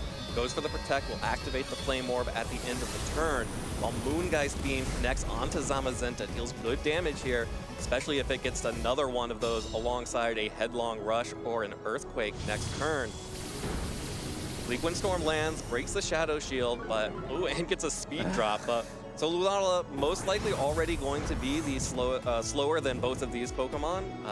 Another one of those, or another two of those, it might even get below the Amoonguss. Yeah, it's really good call from Marcus to say, yeah, I'm sure you're going to protect your Ursaluna here. You're not going to expose it, and also want to get that burn activated here. But now the Zamazenta, having only taken that Moongeist Beam, means, especially with Terra Dragon accessible, probably means that it won't go down in one hit and would need to be doubled into, so he can continue to get that mind game of like, okay, am I going to protect my Zamazenta this turn? Since the last turn, yeah, I would say he came out on top on saying, yeah, I know you're not going to double into it. Yeah, absolutely. Marcus coming out on top on damage, but Daniel, of course, made that choice. Decided the most important thing is getting this Ursaluna's Flame Orb activated safely without taking damage, and did that 100% with that Protect. There's the Headlong Rush, connects onto Zamazenta, and that is a KO. That is exactly what Daniel needed from this Ursaluna and why he prioritized getting that Flame Orb activation. Yeah, it's, I suppose Marcus said, yeah, I'm pretty behind right now, so I need to make the hard read that they're going to make the hard read that I'm going to Terrasilize and go for Facade, and that's going to be how I'll make it through this turn, because especially with the Calyrex gone, this Ursaluna is very, very free to go for that Terra Ghost, not going to take any damage from the Body Press and very, very minimal damage from the Heavy Slam. So basically, yeah, the Tornadus becomes the only last Pokemon that he has to deal with, so yeah, it makes sense that he went for that gamble, even though it didn't work out. So yeah, now it's the Moongus and Tornadus left, the two non-restricteds on Marcus's end, facing down what feels like two restricted Pokemon on Daniel's end. Yeah, 100% two restricted Pokemons on Daniel's side. And at this point, you've got to start thinking about game two. You know, the way that Daniel was able to position the Incineroar and the Miraidon, picking up that snipe onto the Calyrex Shadow Rider in turn one, you just can't let that happen, as the Protect will fail on the Tornadus. So Marcus just trying his best to stall out as many turns of Trick Room here. But with that failed Protect, a Facade picks up another KO for this Ursaluna, and that's just going to leave Amoonguss all on its lonesome. Yeah, Daniel's going to take this first game. Yeah, I think the first turn, it was a lot of nuance that happened because I think they're both very strong trainers. It was Marcus saying, okay, I'm not going to go for Protect on either of my Pokemon because you could very much easily hard switch into your own Whimsicott. And then Daniel saying, okay, because I know you're going to respect this, I know you're not going to Protect, therefore I have a very safe double into your Calyrex Shadow Rider and get, be able to KO it through the Focus Sash, because I know you're not going to protect that slot.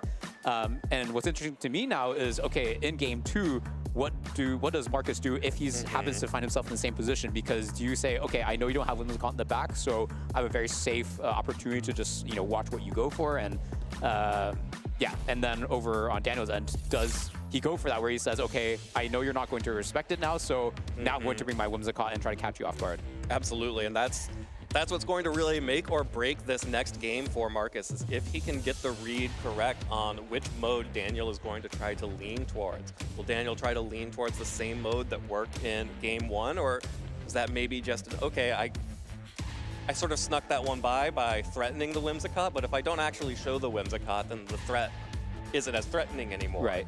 Will you still respect it? Yes. And I think the Moongus is actually pretty well positioned here because it doesn't take any super effective damage from the Lunala, and it resists one of the strongest attacks coming out from Miraidon. So I totally see like why he brought it, but it feels like most of his important Pokemon were like gone by the time the Amoonguss came in. So I was like, oh, where are my friends I'm trying to protect?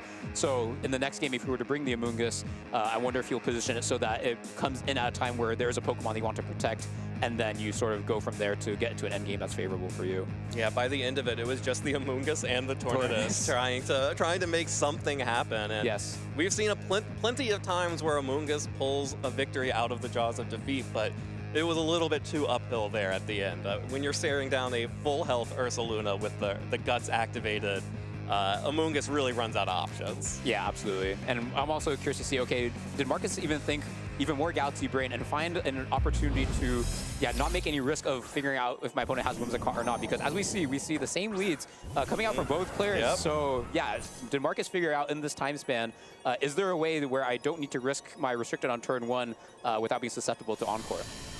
Well, if Marcus figured it out, he's going to have to do it here because this is exactly the same situation as Game 1. We saw exactly how that worked out for Marcus. Daniel ran away with that game after picking off the Calyrex Shadow Rider and then immediately positioning in that Lunala for a Trick Room, and that was so strong from Daniel. There was no answer to the Ursaluna under Trick Room. Yeah, one thing I want to point out is that I really like the lead over on Daniel's end because first the Calyrex is going to attack, then presumably Miraidon's going to Volt Switch, so then that slot is not going to get KO'd this turn. And then over on the Incineroar, Terra Bug is actually one of the only terrestrializations where you're taking a resisted hit from Astral Barrage, resisted hit from between Astral Barrage and Body Press, and neutral from the other. So yeah, the Incineroar is also going to be able to make it through the turn. So this is very, very hard to exploit from Marcus's end. So yeah, we'll see he goes for it because it's pretty hard to punish.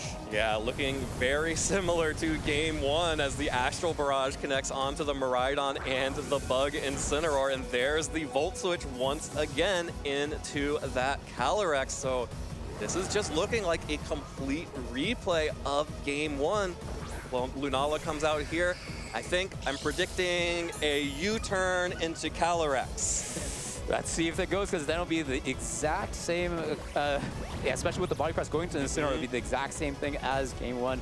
We see the U-turn come out using its little antennas. Oh, there it's it going is. straight to the Calyrex. So yeah, Marcus down the restricted from first turn again, and let's see what this Incineroar goes into.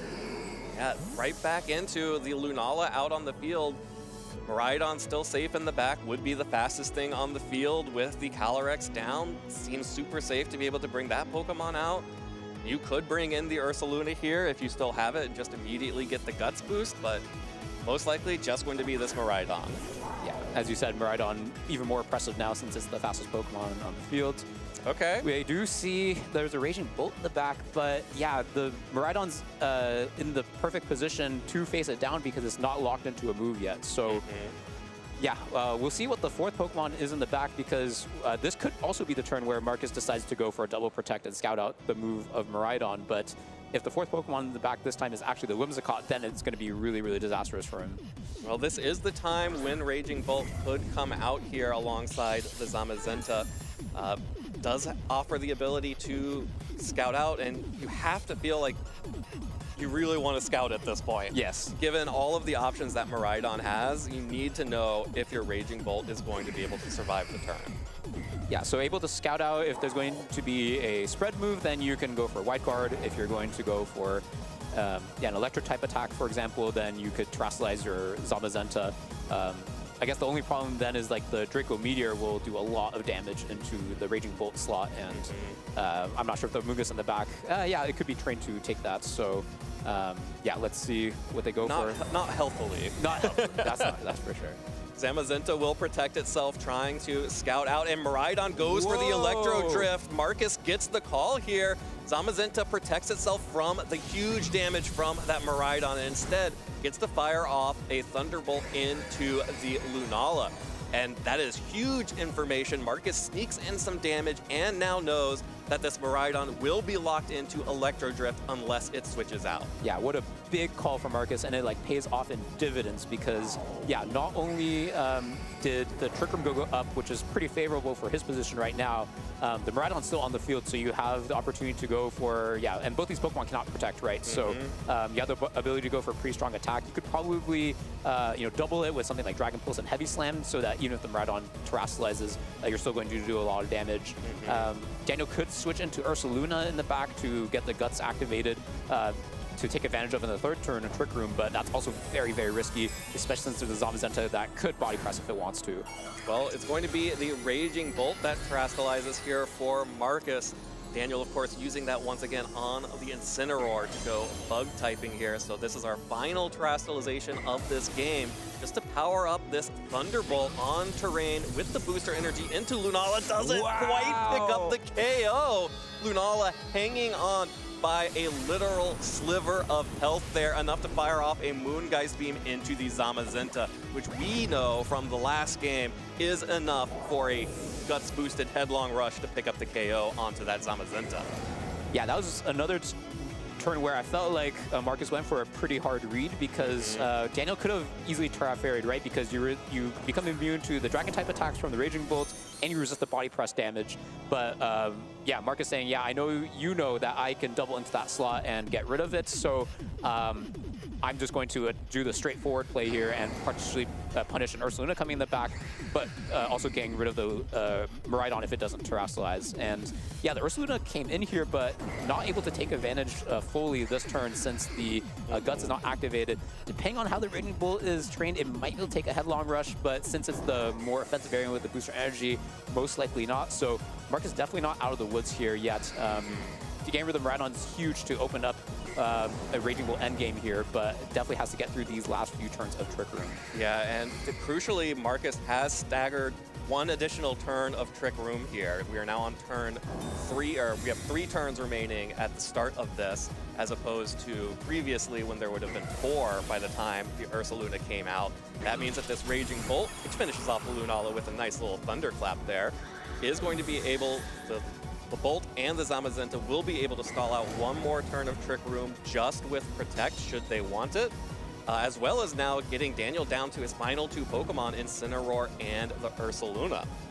Yeah, it feels like Marcus keeps getting these calls like really, really well because I think the Ursaluna was pretty free to go for a Terra Ghost to not take that too much damage from the Zamazenta and go for an attack, maybe even KO the Raging Bolt. And Daniel also could have gone around the Thunderclap if he wanted to by switching in the Incineroar in the back, which also could resist the body press if the Zamazenta went for it. But Marcus saying, yeah, I know you're going to protect the Ursaluna again to get the burn active, and I'm going to capitalize on that by getting rid of the Ursaluna. So, yeah, that was a huge turn for Marcus, even though the Guts is already activated, and it's going to do a lot of damage onto both these Pokemon, especially since the Terrasillation is gone. I think Marcus could play to an end game where he's going to have 2 Pokemon that are faster than both of them, and be able to finish off the game. Yeah, certainly feels like this Zamazenta may be able to position itself after Trick Room ends here to be able to pick up KOs onto both the Ursaluna and this Bug Terra Incineroar here. Amoonguss coming out will protect the Zamazenta from damage from Daniel's Pokemon as Raging Bolt goes for a protect of its own. Also, crucially, this Incineroar is the Assault Vest option, so this Thunderclap is really threatening. Means that that Pokemon is now locked in, can't do anything for the rest of the game until that Raging Bolt is dealt with, and Amoonguss survives with 33 hit points. Yeah, it's a big survival for Amoonguss. With the defense down on Ursaluna's end, even though the Zamazenta had to switch out and reset its boost, that's probably going to be counteracted by, yeah, the debuff that the Ursaluna just experienced. So, yeah, again, playing towards a really strong endgame of making sure his Pokemon are going to be faster outside of Trick Room. All right, and now having Raging Bolt and Amoonguss, the final turn of Trick Room here for Daniel's side. This Incineroar and Ursaluna need to make something happen here, but Incineroar is locked in by Thunderclap, and or even potentially from Amoonguss with the offensive Sludge Bomb. One thing that Daniel could do is go for a fake out here, expecting the Raging Bolt to go for a Thunderclap before it gets knocked out by the Ursaluna, and then basically force the Zamazenta to play maybe more towards a 2v2 or 1v2. We see that's what's going on. And Marcus, yeah, let's see if he went for the Thunderclap, going for the Rage Powder to not get felled by the single target attack. But yeah, let's see. It looks like Marcus read that and said, yeah, I know you're not going to go for an Earthquake. I know my Raging Bolt is going to be safe this turn, and maybe you'll go for that fake out play. So yeah, really, really well executed from Marcus. It felt like it was going to be very similar to game 1 when the turn 1 was identical, but really turning things around with that very, very strong hard read of saying, yeah, I know your Miraidon's not going to go for that Draco Meteor into my Raging Bolt. Yeah, knowing that the Draco Meteor was not going to come through and being able to stall out one additional turn of Trick Room, plus the additional damage that came out from the Raging Bolt actually pressuring down the Lunala, just in a way that the Tornadus just could not do in game 1. So really well adjusted here from Marcus, and he is going to force a game 3 here in our final Swiss round of the day. It's always really exciting to see, see how players adapt, especially in a very non-obvious way, right? Because in, like, again, since the turn 1 was the exact same, you would think like, oh, maybe Marcus didn't think of something, but clearly he did, and he said, yeah, I'm going to bet on this Raging Bolt. And also, I thought it was cool that he really made good use out of the Amoongus, which was an adaptation from Game 1, where we said, yeah, it didn't feel like it was there when its partners really needed it, and then the Mushroom really showed up there to make sure that endgame was clean, protecting that Ursaluna. Yeah, and part of that was just giving the Amoongus a better buddy to stand next to. Yes. Raging Bolt being protected, even just that one turn by the Rage Powder was big for it. And also being able, this is a really scary place now for Daniel, because that lead that we saw, the entire sequence of events that we saw at turn 1 for both games, really felt like, okay, this is what I do to sort of catch you out for trying to over-index for Whimsicott. And then Game 2, Marcus didn't index for Whimsicott at all. Yeah. Or he still was by not protecting, right? But still was able to pull out a win. So if you're Daniel now, you can't run this exact same set back. Right. Because this adjustment has been proven to beat that. So what is the adjustment here that Daniel could make? You could go for just a straight, we're going to go Tailwind versus Tailwind. You drop the Tornadus. I'm going to bring my Whimsicott out now.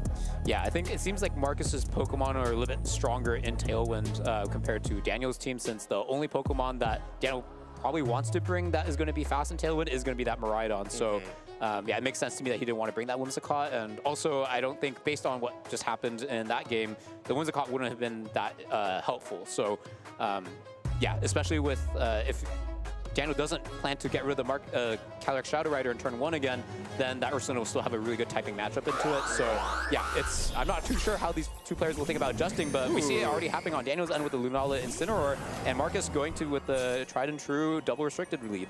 Okay, well, Incineroar and Lunala, that's a classic fake out user plus a Trick Room setter next to each other that Daniel is threatening here.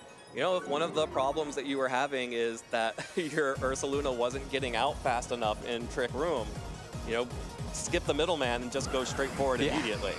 It's interesting to me because I felt the first 2 games, the onus was more on Marcus to react, but in this situation, I feel like it's more on Daniel, because if you just take an Astral Barrage here, you're going to take a lot of damage, which you probably don't want to do, since your Lana will just be less effective in Trick Room, and you probably don't want to wide guard on your first turn. Like right now, you probably want to either get rid of the Sash on the Calyrex or get your own speed control with Trick Room. So it's definitely on Daniel to respond here. You're going to have to either commit the Terastallization or just switch out the Lunala. So the pressure dynamic is much, much different. Well, another Terastallization coming out from Daniel again, this time on the Lunala. So we'll switch over to the Fairy typing, removing that 4x weakness to the Astral Barrage, but adding a weakness to Heavy Slam. Although I would take the Heavy Slam weakness over the Astral Barrage every day, especially if you have Fake Out support, able to prevent the Zamazenta from moving at all. That's going to deal no damage to the Incineroar or the Lunala thanks to that Terastallization and the Shadow Shield, and Trick Room goes up. Now, this is Trick Room up earlier, but it's weirdly harder for Ursaluna to get in here now. Yeah, it's interesting to me because now the Zamazenta is actually in a really good position, right? Like you have Incineroar that's going to take super effective damage from Body Press, and the other Pokemon in the back that you want in Trick Room is also very weak to Body Press and can't Terastallize out of it, thanks to Lunala taking the Terra. So now I'm wondering, okay, I wonder if Whimsicott is in the back, because that's probably the one Pokemon that you are okay with taking a Body Press here, and it has a pretty good matchup into Zamazenta if your plan is to lock it into Body Press in front of Lunala Whimsicott, for example. So yeah, even though the Trick Room did go up, it doesn't feel like it's a great position over for Daniel, as we see the Lunala switch out. Oh, and the Lunala is going to switch out for Ursaluna. Like you mentioned, it's super easy to fire off a Body Press into the Incineroar slot and just be happy with catching whatever you catch. Probably don't do that into the Lunala slot as Daniel switches that Pokemon out loses the Electric Seed as well and just deals a little bit of damage to the Zamazenta back with that Flare Blitz. That's going to be decent chip damage that will add up and make it a little bit more susceptible to Earthquakes or Headlong Rush coming out from that Ursaluna. However, Amoonguss back on the field and with a real buddy. Yeah, and the Zamazenta did take a little bit of damage from the Flare Blitz, though. It's probably around 60%, so it's probably not the most ideal spot for the Amoonguss to be there since it can't support it with the Pollen Puff anymore. So yeah, pretty risky play over from Daniel's end to call out that there would be no Translation from the Zamazenta since, saying that because of the threat of Moonblast, you probably don't want to, and that's paying off like really, really well because now, even if the Rage Powder comes out, something like the, I guess you can't Earthquake and Dazzling Gleam at the same time, but the Facade will do a lot of damage to the Amoonguss, if not KO it based on the damage that it took from Headlong Rush earlier.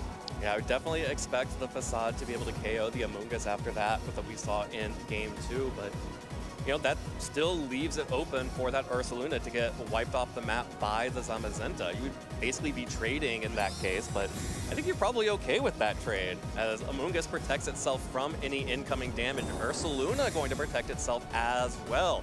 So doubling up on protects coming out from all Pokemon, except for the one Pokemon that is unable to protect this turn. No one wants to make the first move, but Draco Meteor being shown as the choice for Daniel. Yeah, that's a big reveal. But locking into a Dragon move, I think that's actually a lot better for Daniel, though, because now you're saying, okay, I don't need to sacrifice my Ursaluna in order to get rid of the Amoonguss because I still have the chance to go for, like, maybe switch out the Ursaluna into Lunala while I go for Draco Meteor and try to KO the Amoonguss. So, yeah, definitely better than locking into the Electric type, but it's definitely not out of the woods. Still in a really good position for Marcus here. Also, the really distinction from the other two games is that he still has a Calyrex Shadow Rider in the back. Not only does he still have it, but the sash is still intact. So, able to play to an end game where he can just have 2 attacks come out from the Calyrex Shadow Rider. We see the Whimsicott is not on Daniel's side, so we'll definitely be able to get 2 attacks off being the fastest Pokemon in this game.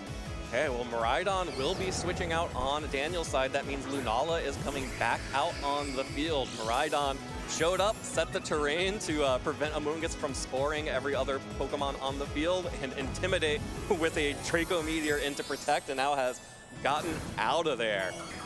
Zamazenta, though, is not intimidated by Dragon-type attacks at all, and instead has decided to Terrastallize into one itself. Yeah, basically saying I don't want to take a lot of damage from any kind of Earthquake that you might go for to go through my Rage Powder. And in order to get rid of this Amoonguss, you would need to go for a Facade, which means that I will be able to KO your Ursaluna with a Body Press. So yeah, really, really well played here from Marcus. Still has the Amoonguss thanks to the move choice being Earthquake. So going to be able to get some big damage onto this Lunala before it goes down and get even closer and closer to an endgame where Calyrex can clean everything up. And here it is, the final Pokemon for Daniel are the 2 Restricteds. And it is the final turn of Trick Room, and Daniel just did not get anything done with the Trick Room at all this game. Marcus was able to control the momentum and control Daniel's opportunities so well, preventing him from getting anything going. Amoonguss, though, with the Sludge Bomb, deals good damage and gets the poison that is devastating for Lunala. Not going to be able to survive more than one more turn because of that poison, as the Moongeist Beam will pick up the KO onto the Amoonguss. Lunala's angry. Like, how dare you poison me? Critical hit onto you, Amoonguss. That just means a free Body Press from Zamazenta into Miraidon and the Draco Meteor.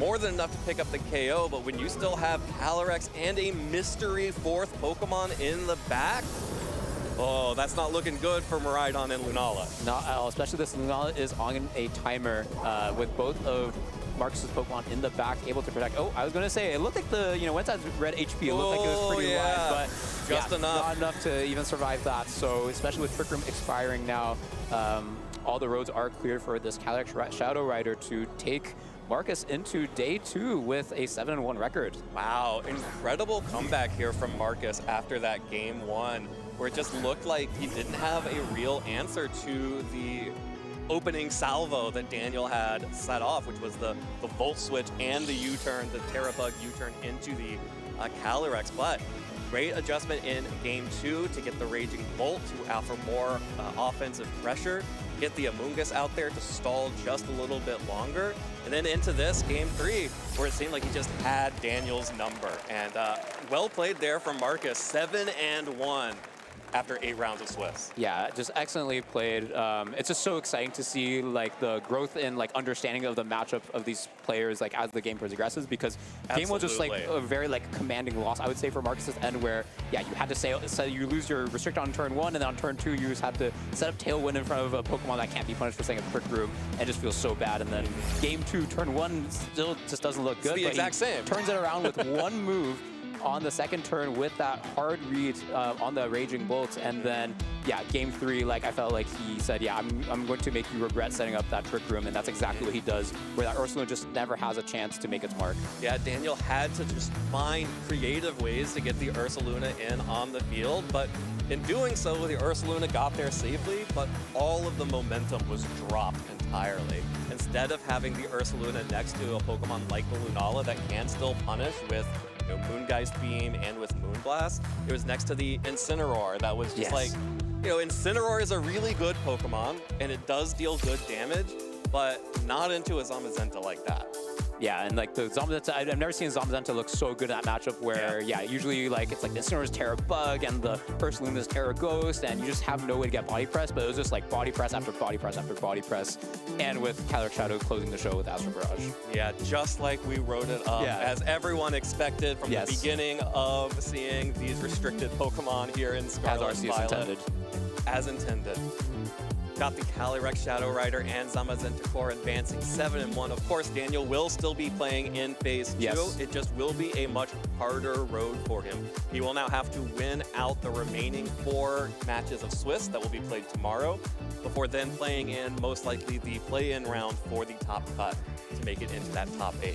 Whereas Marcus still has hopes and dreams potentially of a bye on the horizon if he can win out as well, or even if he doesn't, has 1 game to drop, has 1 match to drop, and still be able to qualify for the play. Definitely. Yeah, we talked so much about even just mentally, like you have a lot more breathing room if you can say, yeah, I can afford to hit 1 bad matchup, or I can get a little bit unlucky, and I can still progress into the top cut. So yeah, both players definitely not out of it, and what a fantastic set. Like, I had so much fun watching that. Yeah, it was a really fun set to watch, and I have to agree with you. Seeing how the players adapt on the fly and coming up with those adjustments is what makes these best of 3 sets just so entertaining and so enjoyable to me. You know, I understood what was going on with the Tornadus in the first game. I could kind of see it, but you know, sometimes the things that you plan out on paper, you get there in the actual match, it's just like, what was I thinking? Like, why did I think this would ever work? And then you get the information, you make the adjustments, and then you put your opponent on the back foot. That's just so exciting and so dynamic in these best of 3 sets. Definitely. I thought it was really impressive for Marcus to identify like which piece he still needed, because to me it looked like both the Tornadus and the Amoonguss looked bad, right? Like the Tornadus was like not doing enough damage and that setup, and then also the Amoonguss was not protecting a Pokemon that was valuable. So both didn't feel great, but he said, okay, actually I still need the Amoonguss. It's just the Tornadus I need to switch out because I just don't need that kind of speed control. Right. And identifying, okay, actually Raging Bolt is the one that needs to come in there. So yeah, it's just very impressive to see, like, with not enough data points, being able to improvise and say, okay, I think this is the game plan that to execute on, especially when you don't have any more margin for error. Like, you can't experiment for another game. Absolutely. Well, let's go ahead and hear directly from Marcus himself about what was going through his head during that match. Gabby, take it away. Thank you so much, Evan. I'm here with Marcus, who X&1, making it into Phase 2, traveled all the way here from Germany, so it must have paid off so far. Yeah, I mean, as I said earlier, we were talking, and I said, yeah, well, I'm mostly here just for fun. I was feeling Reg I don't know, I love Astral Barrage. And so, yeah, well, doing so well, obviously, I'm really, really happy about that. I mean, you love Astral Barrage, and I think it really did show up in that match, but also your Zamazenta as well was really doing a lot of work. So I kind of want to walk through each of those games, because it felt like you were really... I don't know how to describe it. It just felt like you were playing differently every single game. game. And Yeah. I'm curious what was going through your thoughts as you, let's say, approached game one. Yeah. So firstly, I have to say my opponent, like I knew them from before. They have had like really, really good results before. Yeah. We've played before. They beat me in another format, so I knew that going into this is going to be a difficult opponent. And then, yeah, I mean, already game one, turn one, well, he showed that he was like really ready also for these matchups. Yeah. Because I think what ends up happening a lot in this particular matchup is it's a lot about getting calls right. And there was a lot of like underlying pressure at all times. Like Incineroar cannot go freely for Fake Out because of the Encore pressure. Yep. But I also can't go that freely for Protects because maybe there's a Whimsicott switching in, going for their Encore. So it's just like a lot of like, yeah, underlying like things that make the matchups very, very difficult. So I thought going into it, well, I'll just like open with like somewhat neutral play, like just go for Astro Barrage Body Press, see how they like react to that. Yeah, yeah. But yeah, they definitely had something prepared there with a Terra Bug U-turn. That's actually not something that I went up in practice that often, and so yeah, it took me a while to like kind of adjust to that, yeah, over the different games. So how did you adjust? Were you trying to think of more playstyle adjustments, or were you relying more on the Pokemon adjustments that you made? So firstly, I think I got the feeling after the first game, I understood, okay, this is kind of the way that they would like to approach it, because there's also many, many other things that they could have done, like with Whimsicott or with Urshifu, for example. And so then I changed up my back Pokemon, bringing Raging Bolt, and also because they were pretty, like, they were going for the Terra pretty early on in the games, then I knew, okay, as long as I can keep my Zamazenta around for Body Press onto their Ursaluna, then I was probably going to be fine. And yeah, fortunately enough, Trick Room only lasts for 5 turns, so at some point that is over and you, yeah, made it through it somehow. So I think that's kind of, yeah, how that went, yeah. And then I remember in game 3, it was a very similar setup to game 1, and I was just like shaking a little bit. I was like, oh no, is Marcus gonna make it? Were you just as nervous? Well, I would say I was excited. Oh. It's great being up on stage and playing against a strong opponent in a matchup that I personally think is a lot of fun, because there's just like so many ways in how it can go. But then, well, they switched it up for game 3, bringing the Lunala right away. Yeah. And so then it means, okay, well, now they have to Terra the Lunala, but then it means, okay, the other slot, now everything is kind of like weak for Body Press, to Body Press. Yeah. And so, yeah, that opened up like a different way for me to play it. And then I was very, very happy that the couple of turns where Miraidon entered the field, I was like, okay, like he could switch to Lunala, but okay, like I'm gonna go for the double protect, and then that worked. And then the next turn I was like, okay, I think there's a chance he might like swap in Lunala and Earthquake, so let me try and cover for that with a Terra as well, and then that worked as well. So I'm pretty happy with yeah, my calls in that third game particularly. For sure, and I do want to ask you, you know, you just mentioned your calls. I mean, you've been playing probably just as long as I've been playing, which is a very long time. Yeah. Do you feel like you can rely on your experience from past formats with 2 restricted Pokemon coming into Regulation I, or is this more of like something new, something unique because of terrestrialization? I would say that like just every experience that I've built up over the years, like in some way, shape or form, influences my play today. Like there's very, very often where I make a play and it just like, it feels good to me and I can't really explain it sometimes. So yeah, I think definitely, I mean, in 2010, back in our days. Oh you know, yeah, back in our day. Original double restricted format. Yeah, like things were way different, but I mean, some core dynamics of the game, of course, stayed very similar throughout the years, and so yeah, definitely some things carried over for sure. All right, Marcus. Well, thank you for your time. Congratulations again on making it to Phase 2. Is there anybody you'd like to give a shout out to at home? Yes, so firstly, yeah, thank you so much to my wife and family who always support me, even if I do, yeah, adventures like this one over holidays. And then actually I have a little bit of a list of friends or new friends that I made. Because I kind of put this team together like on pretty like short notice actually, and I reached out to a bunch of Japanese players who were playing this format even after Worlds. And so arigatou gozaimasu, Ryoma, Shime Shaba, Yakimo Poke, and finally Niyakamura. I don't know, I hope I got that somewhat right, but they helped me a lot and they were very, very open, sharing their practice, some secrets about how to play this team, and yeah, I would not have made it that far without their help, and many, many more that I also reached out to because yeah, I needed to get something going for this event. So yeah, thank you very much to all of those, and also my other friends who supported me in other ways. Well, it does take a community, so congratulations, and thank you for your time. I really appreciate not just this interview, but our one earlier as well. And that's it for me right now. We're going to take a short break, and then we're going to get ready to wrap up this show. So please stay tuned, everybody.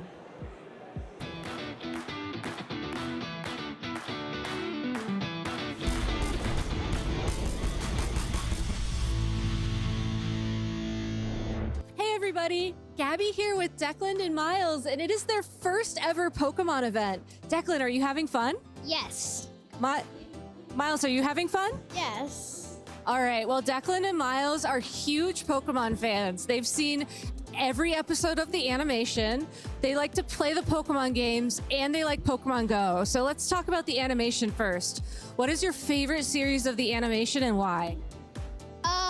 XY and XYZ, maybe even one of the newest ones, which would be, how do I already forget its name? Horizons. Yeah, Horizons. I love the Horizons theme song. I listen to it all the time. Miles, how about you? I like XY and XYZ, mainly because of the Mega factor. So then, did you really like playing ZA with all the Mega Pokemon? Yeah. Who's your favorite Mega? Lucario. How about you, Declan? Who's your favorite Mega? That is such a hard question. Maybe Altaria, or I can't say it. Altaria. Altaria? Well, you mentioned you have a Swablu in Pokemon GO, so that makes a lot of sense. Yeah. My favorite Mega Pokemon, I think, would be Mega Metagross. So let's talk about Pokemon GO. So you've mentioned that you still have your Charmander from when you first started? Yeah. We both chose Charmander. Is Charmander your favorite first partner Pokemon? Out of the three that I could choose, yes, but not in general. Well, what about in general? I really like Mudkip. Mudkip's a good one. How about you, Declan? First of all, brother, what happened to Torchic being your favorite? And second of all, my favorite out of the ones I had to choose was Charmander, but in general, it would have to be, Froakie, maybe. I mean, Froakie's a lot of fun. Oh, yeah. So tied, they're tied, okay.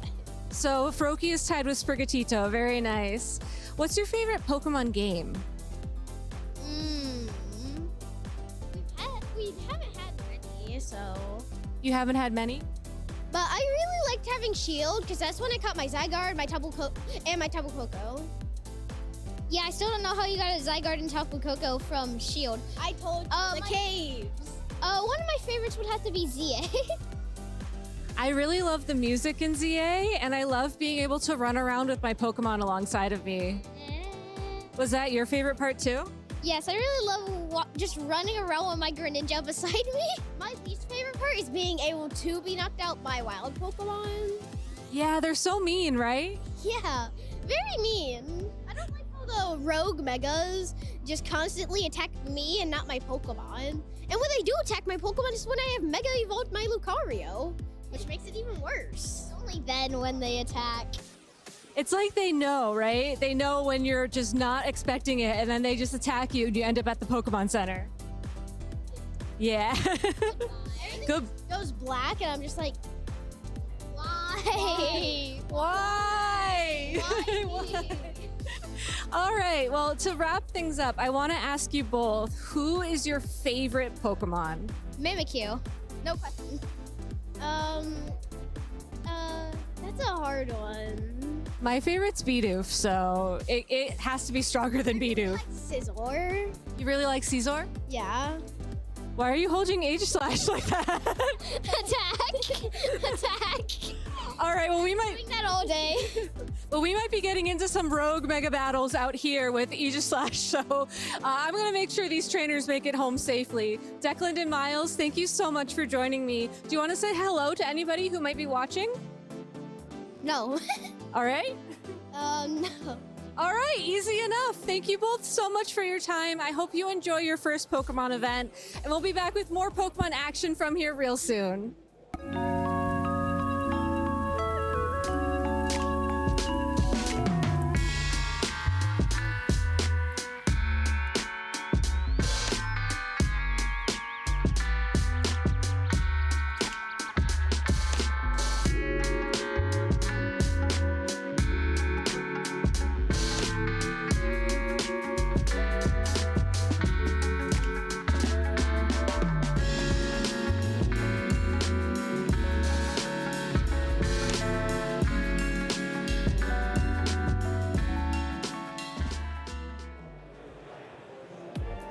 Welcome back, everybody, to the 2026 Orlando Regional Championships. And with that lovely masterpiece from Badu, we are now ending our lovely masterpiece of a day here for the Video Game Championships, at least. And what a day it's been. I don't know about y'all, but I've had a really fun time watching all of the incredible battles we've had. I think every single one on stream was 3 games.